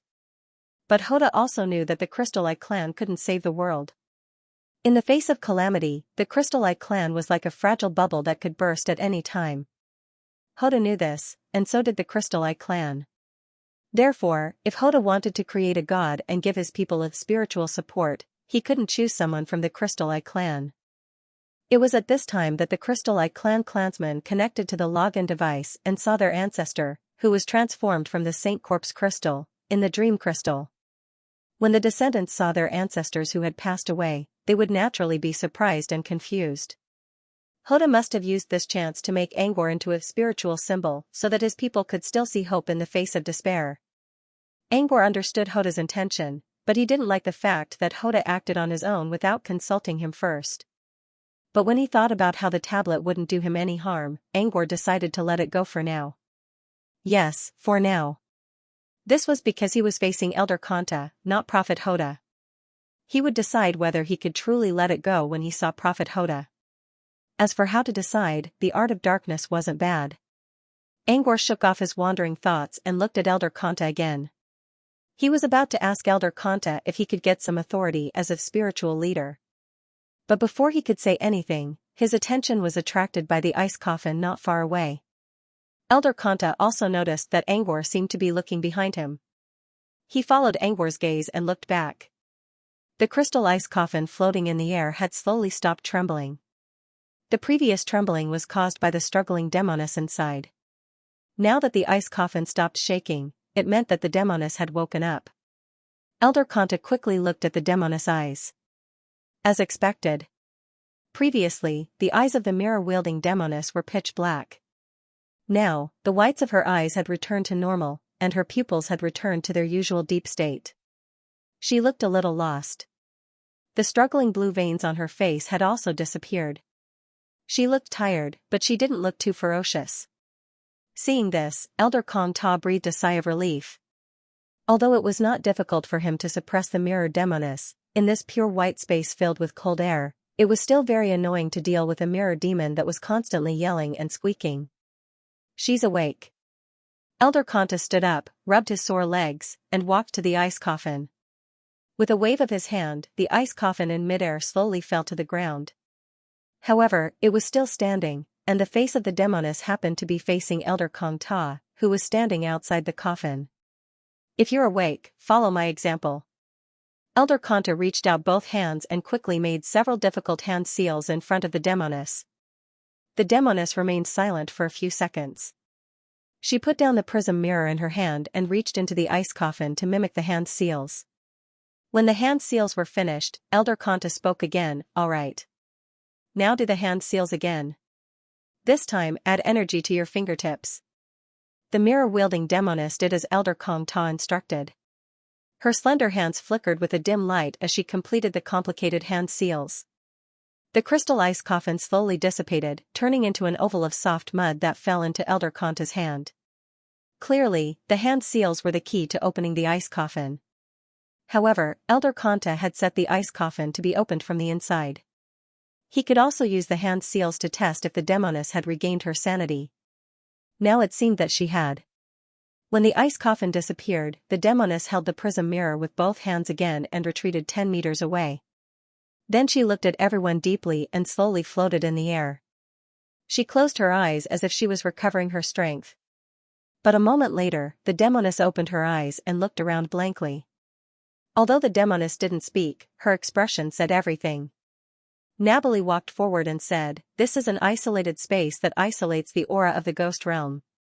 If you want to use the aura of the ghost realm to recover your energy, you can't do it here." The mirror-wielding demoness glanced at Napoli and gently tapped the mirror in her hand. A pair of lips with dark lipstick appeared in the mirror. The lips moved up and down, and a slightly cold voice came from it. "Where's my ghost realm stone?" End of chapter. The mirror-wielding banshee did not have a vocal organ. In other words, most of the mirror ghosts did not have a vocal organ. Because they were born crazy, there was no need for them to communicate. Naturally, they did not need a vocal organ. And the mirror-wielding banshee in front of them obviously did not have a vocal organ. However, she took a different approach. She slightly changed the banshee's howl into the language in the mirror. "Ghost nightmare stone? You mean the forbidden stone?" Napoli subconsciously answered. After he finished speaking, he found that the eyes of the mirror-wielding banshee were full of confusion.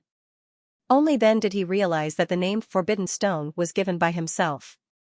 It was normal for the mirror-wielding banshee to be confused. He quickly changed his words. "You mean the black stone that has been releasing the aura of the ghost nightmare?" "Yes." The mirror-wielding banshee nodded, and the red lips in the mirror opened slightly. "I remember that before I lost my mind, she was hanging on my chest. Why is she gone now? Did you take it?" When the mirror-wielding banshee finished speaking, her eyes were cold and sharp. In her eyes, everyone had become thieves. Hearing the words of the mirror-wielding banshee, Napoli and Elder Kong Ta looked at each other and immediately understood that the mirror-wielding banshee did not have the memory of when she was crazy. She was completely unaware of the disaster she had almost caused. The suspicion in her eyes now was not only because she regarded them as thieves, but also because she was on guard. After all, when she was crazy before, there was no one around her, and no one would lock her in the ice coffin. After looking at each other for a while, Napoli sighed and broke the silence. "Let me explain." The mirror-wielding banshee nodded silently. Among everyone present, the only one she trusted a little was Napoli. Because he was the one who invited her here, and he was the one who believed that she could complete the refining work of the tool embryo. "Napoli, it's like this. Not long ago, a disaster almost happened in this area, and the source of the disaster was the ghost nightmare stone you mentioned." Napoli did not hide the truth and told the situation to the mirror-wielding banshee. A few minutes later. This is also why you did not see the ghost nightmare stone when you woke up. It was because we have sent it away from the tool embryo factory. If it continues to stay here, it will become a huge hidden danger. After listening to Napoli's explanation, the doubt in the demoness eyes slowly faded away. She finally understood why she woke up in the ice coffin, that isolated space. Because the workshop was filled with the aura of the ghost realm, Elder Kong Ta could only isolate her in this sealed space to prevent her from continuing her madness. After learning the truth, the mirror-wielding demoness fell silent for a long time. After a while, she controlled the red lips in the mirror and slowly said, "Let me out. I'll go and clean up the aura of the ghost hunter outside." Looking at the mirror-holding banshee whose eyes had regained clarity, Napoli thought for a while and nodded to Elder Kong Ta. Elder Kong Ta did not try to undermine Pali at this time. He just snorted coldly and quickly closed his eyes. He made several complicated hand seals in the pure white space. The moment the handprint ended, the pure white space was like a faded soap bubble, slowly dissipating. With the disappearance of the pure white space, everyone fell into the cooling pool in the outside world. Fortunately, Angwar's illusion nodes were still on the surface of the pool, which did not cause any ripples. Everyone successfully stepped onto the platform created by the illusion spell. When they reached the edge of the pool, the mirror-wielding banshee checked the cooling pool to make sure the embryo was not affected. She then walked toward the tunnel outside. The others followed her. There was very little ghost nightmare aura around the lava lake. Most of it was vaporized by the high temperature. The mirror-wielding banshee did not stop until they reached the platform on the surface of the workshop. When they reached the top of the stairs and reached the outermost space of the workshop, the mirror-wielding banshee looked at the thick white mist with a stiff expression. She did not fully believe Napoli's words before. Because the ghost nightmare stone did not wreak havoc in her hands. But now, she had no choice but to believe what she saw. The aura of the ghost nightmare stone was so thick that it could condense into mist. Visibility was limited, which meant the aura released by the ghost nightmare stone not long ago was incredibly strong. If he continued to release it, he was afraid that it would really be like what Napoli said, causing a calamity. "I'm sorry."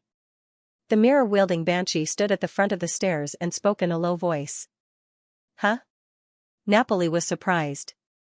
"Did you just say, did I hear it wrong? Did I just hear an apology from the mirror-wielding banshee?" The mirror-wielding banshee apologized? The mirror-wielding banshee did not say anything else. She only controlled her red lips and spoke in a calm voice, "It's nothing. I'll take care of the ghost nightmare mist. You guys, wait here for a moment. I'll be right back." With that, the mirror-wielding banshee stepped into the mist. As she entered, the mist around her began to boil like boiling water. The thick fog transformed into thin and long tornadoes. They were like tentacles as they were sucked into the mirror by the mirror demoness. Wherever she went, the mirror would follow. Like moths drawn to a flame, the mist was all sucked into the mirror in her hand. She only walked 300 meters forward and reached the center of the surface layer. Then, the mist began to rush toward her from all directions.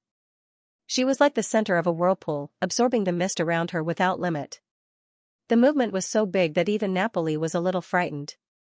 She won't be affected again and lose her mind if she absorbs like this, right? Napoli was just talking to himself. He did not expect anyone to know the answer. However, someone really did answer. It was Laplace who spoke. She was also looking at the mirror-wielding banshee.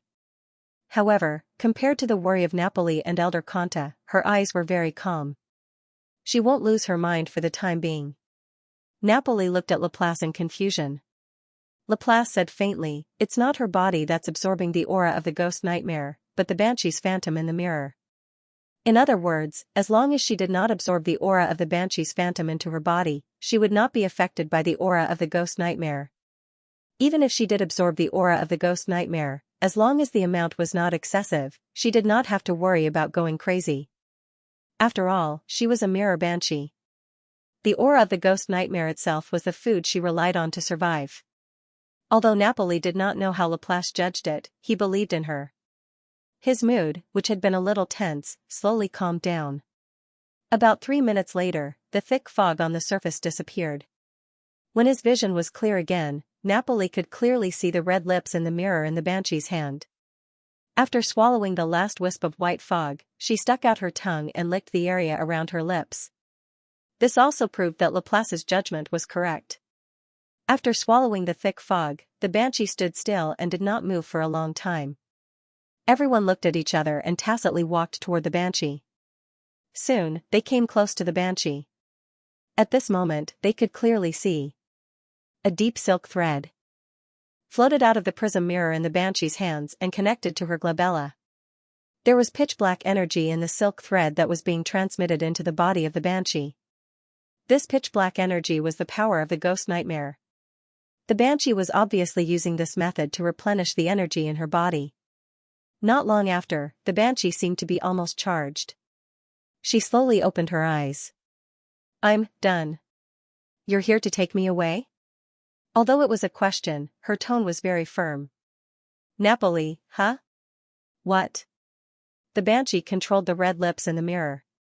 "I will leave, but please wait until I finish condensing the remaining embryo in the cooling pool." Looking at the banshee's calm expression, Napoli seemed to understand something. "We're not driving you away." The banshee raised her eyes and stared at Napoli with her deep pupils. "I made a mistake. Aren't you going to punish me?" "Not all mistakes need to be punished. Napoli, also, from the looks of it, you didn't mean to do this, did you?" The banshee pondered for a moment and nodded gently. "I didn't know that the ghost nightmare stone would have an accident. It didn't do this when I had it." Napoli, sure enough. Although the banshee was expressionless, she did not hide her emotions. It could be seen from her eyes. Napoli had noticed before that the banshee showed an incredulous expression when she heard that the ghost nightmare stone was the source of the disaster. Therefore, he judged that the banshee did not know about it. And the fact was that it was true. Now, all the creatures in the White Sun Mirror domain are dancing on a steel rope. One careless move and they will fall into the abyss. And the register transformed from the embryo is our only hope now. I don't want to lose a general at this time." Napoli paused and looked solemnly at the mirror-wielding demoness. "If you insist on being punished, then my punishment is to use all your strength to refine the tool embryo. Before we fall into the abyss, do your best to seize the only way to survive."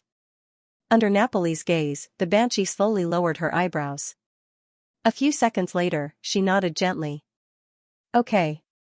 The banshee's answer made Napoli breathe a sigh of relief. What he said just now was true. Moreover, these words were not only for the banshee, but also for Elder Kongta. Elder Kongta's previous behavior obviously showed that he did not like the banshee. However, Napoli still believed that any power could be used on this sinking disaster ferry.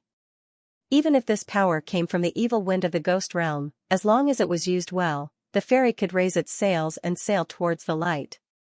Napoli secretly glanced at Elder Kongta next to him from the corner of his eyes. Elder Kongta did not say a word and remained silent. And this, in Napoli's opinion, was enough. He did not speak against it, nor did he speak sarcastically. Elder Kongta, who had always been outspoken and loved to quarrel, could remain silent. This already showed his attitude.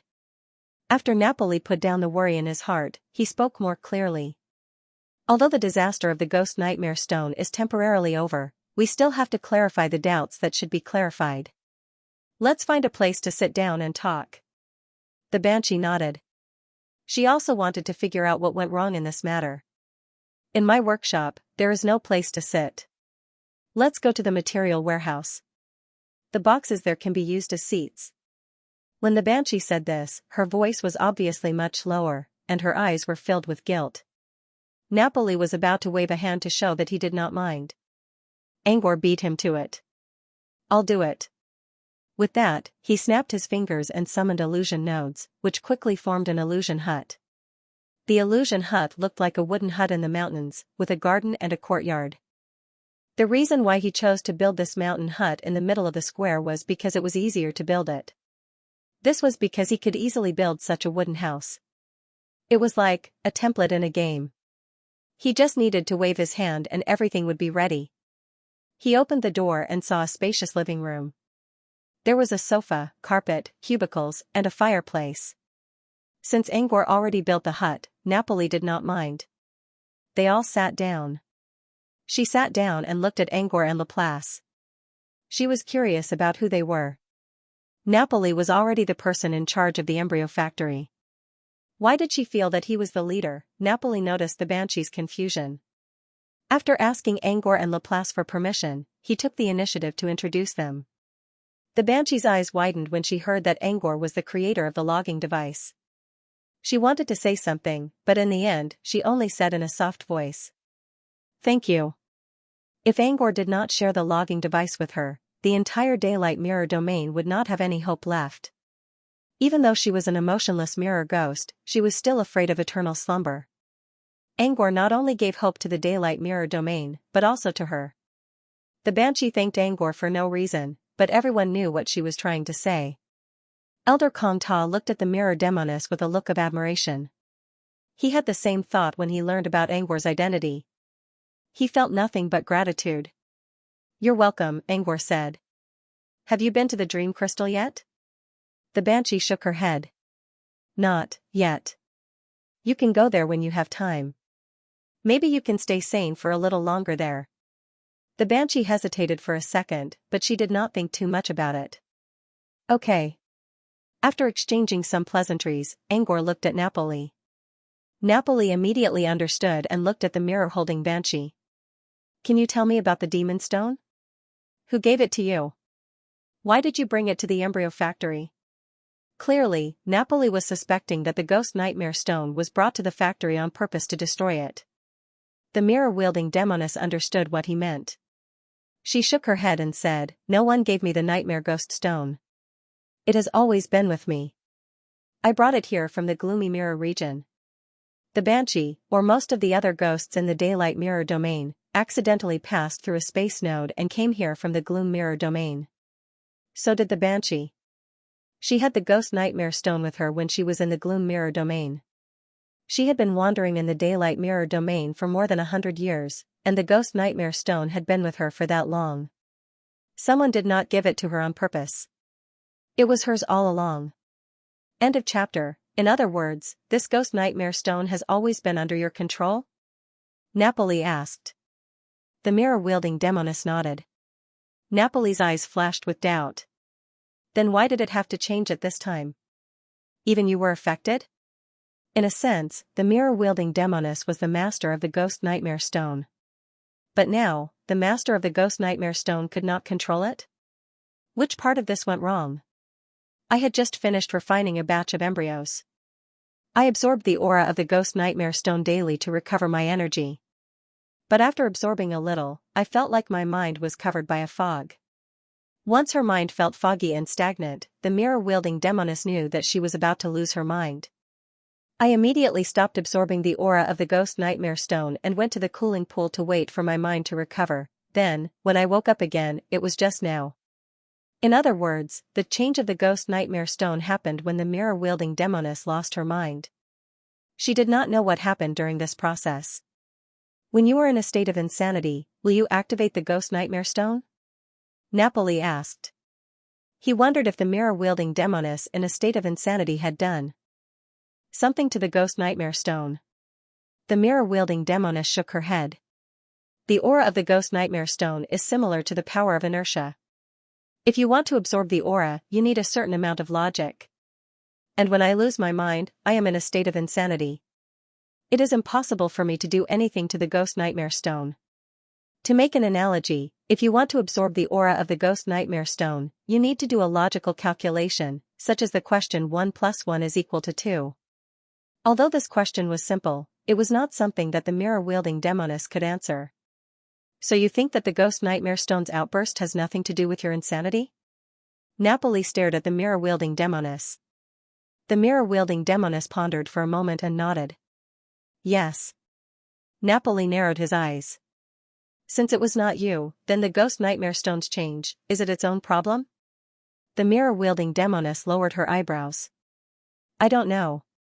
Napoli looked deeply at the mirror-wielding demoness. He actually believed her in his heart.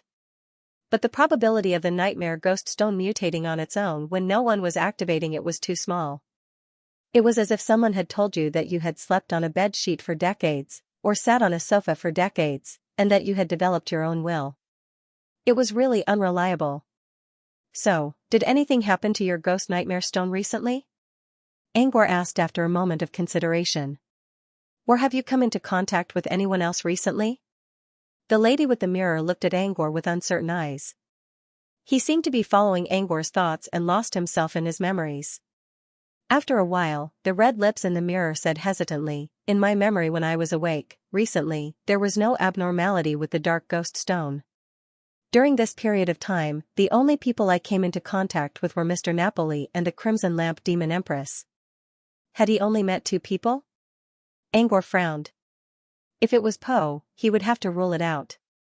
As for the Crimson Lamp Demon Empress, Angor didn't know much about her, but he did know that she was the leader of the town of ghouls and the one who kept the town running.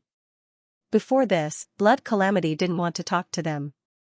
It was the Crimson Lamp Demon Empress who went to talk to Blood Calamity and established a communication channel between the Bright Sun Mirror Domain and the Gloom Mirror Domain. From her standpoint, it wasn't likely that she would do such a thing. Angor considered and asked again, then, have you come into contact with anything unusual recently? Or done anything unusual? If it had nothing to do with people, did it have something to do with something? Or did it have something to do with the mirror-wielding demoness behavior? I've been working on alchemy recently, and I've only been working on fixed materials. As for the only unusual thing I did recently, I accepted Napoli's invitation and came to the bubble workshop to craft an artifact embryo. It was unusual for the lady with the mirror to leave the protection of the Crimson Lamp Demon Empress and stay in a crowded place for a long time. However, she also knew that all living things were equal in the apocalypse. The mirror monster wouldn't be treated well because of this. It would also turn into ashes. Therefore, she accepted Napoli's invitation to craft an artifact embryo to save herself. Just like Napoli, Angor felt a little helpless after hearing the answer. His answer was completely airtight and there were no flaws in it at all. Of course, Angor trusted the lady's words. His super perception allowed him to see the lady's emotions clearly. Judging from the current clues, the lady with the mirror really didn't know why the ghost nightmare stone changed. Time passed, but the deadlock didn't end. The silence was like a gust of wind that surrounded them and spread to the entire surface of the workshop. At this moment, there was a deathly silence on the surface of the workshop. Everyone could hear each other's breathing. As the deadlock continued, Laplace suddenly spoke up, "Let's talk about the ghost nightmare stone. Can you tell me how you got the ghost nightmare stone? Also, do you know anything about it?" The mirror-wielding demoness was also very confused about the strange changes in the ghost nightmare stone. Therefore, when faced with Laplace's question, she seriously considered and answered. "I found the ghost nightmare stone in the Gloom Mirror Domain. At that time, I accidentally barged into a forest filled with mirrors." "Accidentally?" Laplace asked. The lady with the mirror nodded. "Yes. When I was in the Gloom Mirror Domain, I didn't stay awake for as long as half an hour to an hour. Most of the time, I was in control when I lost my mind. Every time I woke up, I wasn't in the same place. As a result, the mirror-wielding demoness would often find herself in strange places when she woke up. She didn't even know how she ended up in those places. Also, even when I was awake, I didn't have much sense of logic.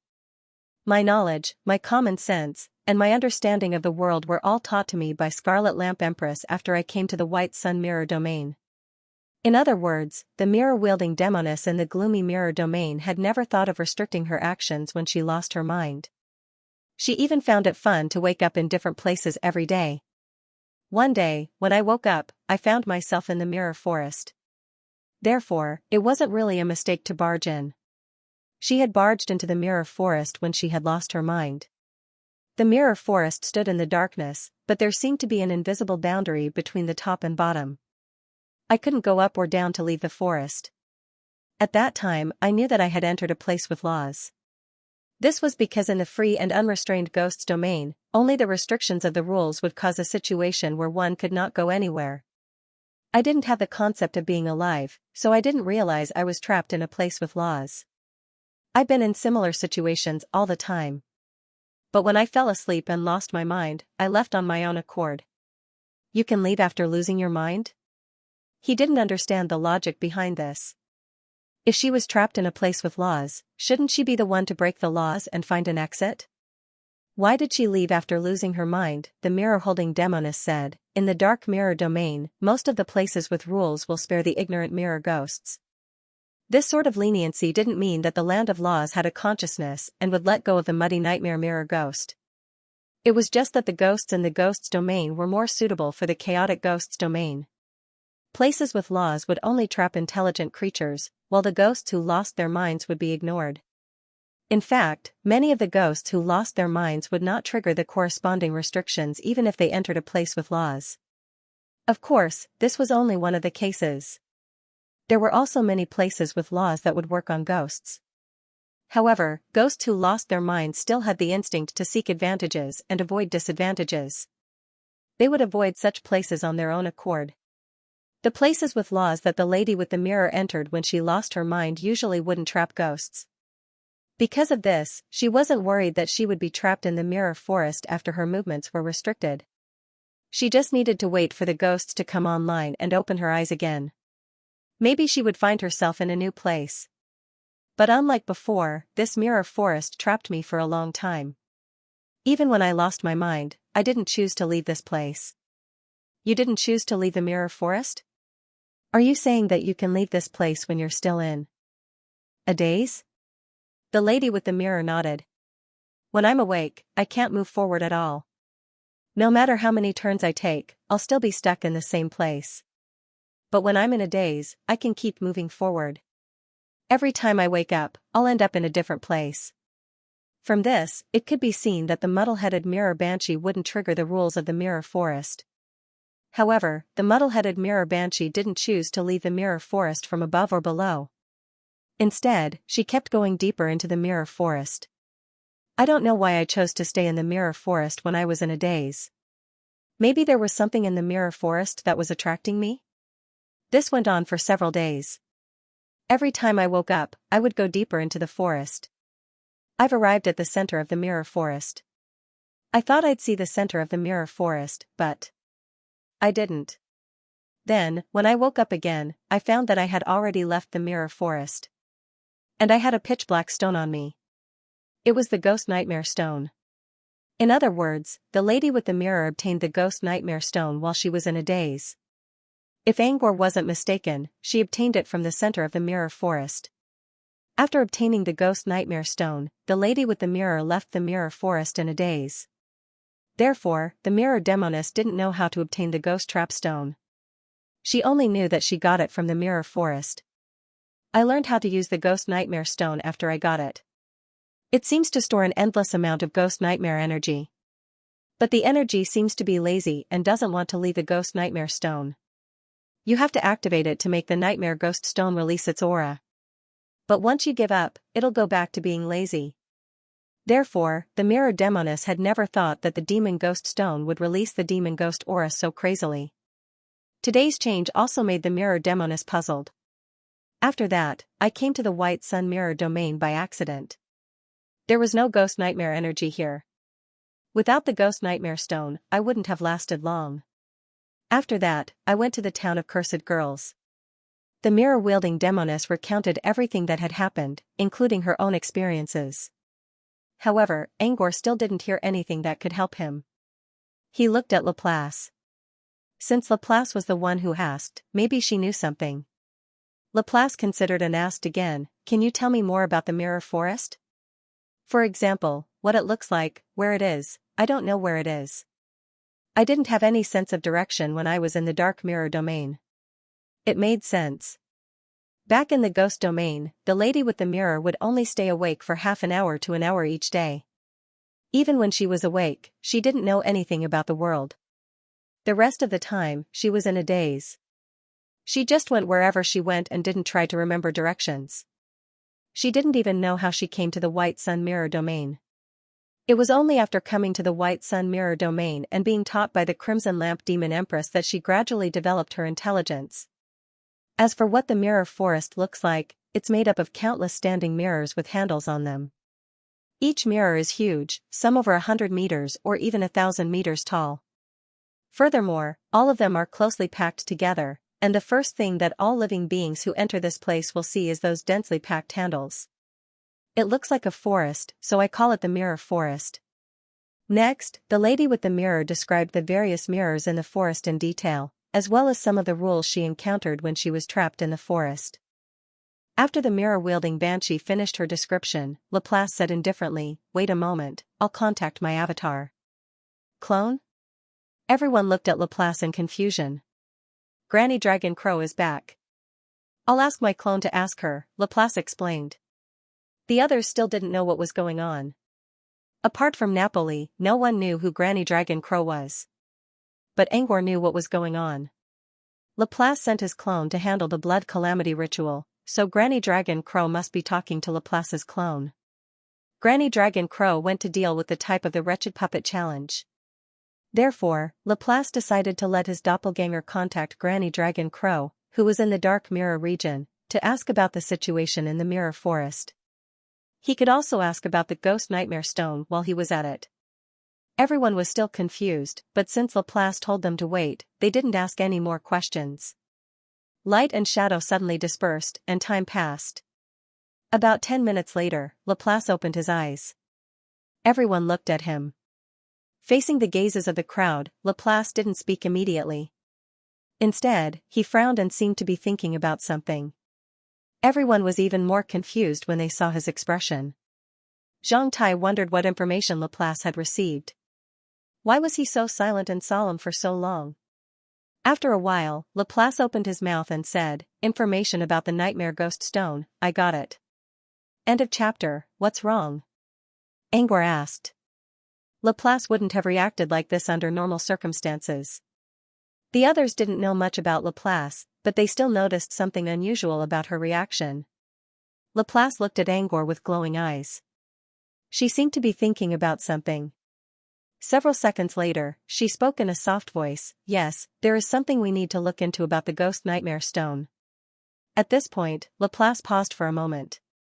He did not continue to say, "Where are the areas that need to be considered?" Instead, he changed the topic. "Not long ago, my avatar asked Granny Dragon Crow and the Blood Calamity. From them, I got 2 pieces of information. First of all, the Ghost Nightmare Stone is unique to the Gloom Mirror. Also, its real name is Ghost Nightmare Stone." Laplace looked at the woman. "You know the name of the stone, but you don't seem to know anything about it." The mirror-holding demoness furrowed her brows as if she was thinking about something. After several breaths, she shook her head. "I seem to have known the name of the Dark Ghost Stone since I was born. But I really don't know anything else about it." Laplace stared at the woman for a few seconds. Maybe it's a common memory that originated from the Gloom Mirror. Common memories usually came from powerful beings who had transcended beyond the Gloom Mirror. Perhaps there was a powerful being in the Gloom Mirror who imprinted some of his or her memories into the world consciousness of the Gloom Mirror. Since then, all mirror ghosts born in the Gloom Mirror would unconsciously approach this memory and obtain different information based on their own situation. "But that's not what we need to talk about," Laplace said. "Let's get back to the topic. The function of the Demon Ghost Stone is similar to the Demon Ghost Eater. It can easily obtain the pure Demon Ghost aura. The Mirror Banshee's method is correct. Mirror ghosts can use the stone to recover their energy no matter where they are." At this time, Napoli suddenly thought of something and frowned. "I just thought of a problem." Laplace looked at Napoli. "What is it?" The Mirror Banshee said that she has been in the Sun Mirror domain for nearly 100 years. In other words, she has been using the Nightmare Ghost Stone to recover her energy. After 100 years of continuous use, there is no sign of exhaustion. Moreover, because I released a large amount of Ghost Hunter's aura today, a calamity almost broke out. This makes me feel very strange. How can a small demon ghost stone store so much demon ghost chi? Did they use some special method to compress a huge amount of Ghost Hunter aura inside? Everyone followed Napoli's train of thought and felt that something was wrong. Even the mirror-wielding demoness fell into deep thought. In the past, she had only used the Ghost Hunter stone and had never thought about where the Ghost Hunter aura came from. Now that he thought about it, it did seem a little strange. Facing everyone's doubts, Laplace calmly said, "The Ghost Hunter stone isn't compressed by the Ghost Hunter aura. Its nature is more like a transmission medium. The aura inside the Ghost Nightmare Stone comes from the Land of Laws. The Ghost Hunter Stone only transmits the aura of the Ghost Hunter from the Land of Laws. Of course, transmission is just my idea. Maybe the Ghost Hunter Stone transmits the aura of the Land of Laws in other ways, but in short, the Ghost Hunter Stone itself is a special object of laws, connected to the Land of Laws. As long as the Land of Laws still exists, the Ghost Hunter aura will be continuously transmitted from the Ghost Hunter Stone. The Ghost Hunter aura comes from the Land of Laws? Napoli's eyes flashed with shock. In other words, if the Ghost Hunter Stone is left alone, the aura it releases can even swallow the entire embryo factory. No, the entire Crystal Town, and even Crystal City? Laplace nodded. Yes. The Ghost Hunter aura in the Land of Laws was almost inexhaustible. After all, it was located in the Gloomy Mirror, and the Ghost Hunter aura in the Gloomy Mirror was flowing. Even if it was empty for a while, it would be replenished after a while. After receiving Laplace's confirmation, Napoli's face flashed with fear. He had thought about using the magma lake to consume the aura of the Ghost Hunter Stone. Even when the God's Blood clone suppressed the Ghost Hunter Stone, he did not take it seriously. He thought that according to his plan, the Ghost Hunter aura would be consumed after a while. But now it seemed that his plan would not succeed from the beginning. How could this small magma lake consume all the Ghost Hunter aura in the Land of Laws, Napoli? Then the Ghost Hunter Stone is invincible. As long as the Ghost Hunter aura was released wantonly, it could cause a Ghost Hunter disaster. And the aura of the Ghost Hunter Stone was almost inexhaustible. If one wanted to deal with a certain race, one Ghost Hunter Stone seemed to be enough. As soon as Napoli finished speaking, he heard Elder Kong Ta say gloomily, if it was really invincible, the embryo factory would have fallen by now. But the reality? In the end, he was still easily suppressed. Napoli scratched his head and weakly retorted, that's because Ms. Laplace is powerful. Laplace, even without me, there must be other people who have other methods to suppress it. You may even be able to suppress it. If Napoli's stubbornness grew stronger, his rune might activate and create a special ability for him to suppress the Ghost Hunter aura. Napoli knew what Laplace meant. He chuckled. Thank goodness you two are here. Otherwise, the rune might really do something. Napoli did not know that the ability to create runes was not always a good thing. If the rune worked, he would be happy to see it. Fortunately, Angor and Laplace arrived in time to suppress the Ghost Hunter Stone. Otherwise, he would have to waste the rune's computing power again. Laplace, so, the Ghost Hunter Stone is not really invincible. Also, it's rare in the Gloom Mirror. It can only be found in the Land of Laws, and each Land of Laws can only produce one Ghost Hunter Stone at most. Also, not all the Land of Laws will give birth to Ghost Hunter Stones. Only 1 out of 100 Land of Laws could give birth to a Ghost Hunter Stone. Since Ghost Hunter Stones were so rare in the Gloom Mirror, it was normal that even a scholar like Arcane Book Dragon did not know about them. Even Granny Dragon Crow, who stayed in the Gloom Mirror for many years, did not know anything about the Ghost Hunter Stone. The information about the Ghost Hunter Stone came from Blood Calamity. Only the Blood Calamity, who had created disasters everywhere in the Dark Mirror region and possessed a certain level of intelligence, would know such secret information. Laplace looked at the mirror-wielding Banshee. I have to say, you're very lucky to have a Ghost Hunter Stone. Not only did she get a Ghost Hunter Stone, but she also came to the White Sun Mirror domain from the Gloom Mirror domain, which allowed her to stay awake for a longer period of time. Also, she did not lack Ghost Hunter aura or convergence energy. She even learned the best craftsman's skills. If this Banshee was placed in a movie, she would at least be one of the main characters. She was lucky, but she also learned a lot. Moreover, the demonic ghost stone from the Mirror Demoness might reveal another important piece of information. And if this information was confirmed, it would be like saving the world. Why is the Ghost Hunter Stone acting strange today? I have a guess as well. Laplace suddenly spoke up and caught everyone's attention. They thought Laplace only found some basic information about the Ghost Hunter Stone. They did not expect Laplace to find something else. Angor was also looking at Laplace. In other people's eyes, Laplace's expression was calm and indifferent. But Angor knew Laplace too well. Laplace's expression did not change much, but her serious attitude was completely different from when she told Angor about the ghost hunter stone. Perhaps Laplace's solemn expression had something to do with this. While pondering, Angor pricked up his ears to listen. The mirror banshee said that she brought the ghost nightmare stone out from a mirror forest. I also told this information to Granny Dragon Crow, and Granny Dragon Crow happened to know about the mirror forest. Laplace did not tell them the reason right away. Instead, she talked about the mirror forest, which was a place of laws. Angor wondered if the strange phenomenon had something to do with the mirror forest. I asked the mirror banshee about the mirror forest to confirm the origin of the ghost hunter stone. But when I told Granny Dragon Crow about it, I got something else that surprised me. Something surprising? Napoli frowned. Something to do with the mirror forest? Laplace nodded. It has something to do with the mirror forest, but not the forest itself. It has something to do with its location. Location? Angor asked. Laplace said, the mirror forest is located in that quarter. A quarter? The others did not understand what Laplace meant. But Laplace did not say it for them to hear. She looked at Angor. Angor was confused for 2 seconds before he realized something. You mean, the woe puppet's route? Earlier, Blood Calamity used the mirror monsters to capture the woe puppet's movement. Based on the direction the puppet went, they found 4 weak points in the surrounding space.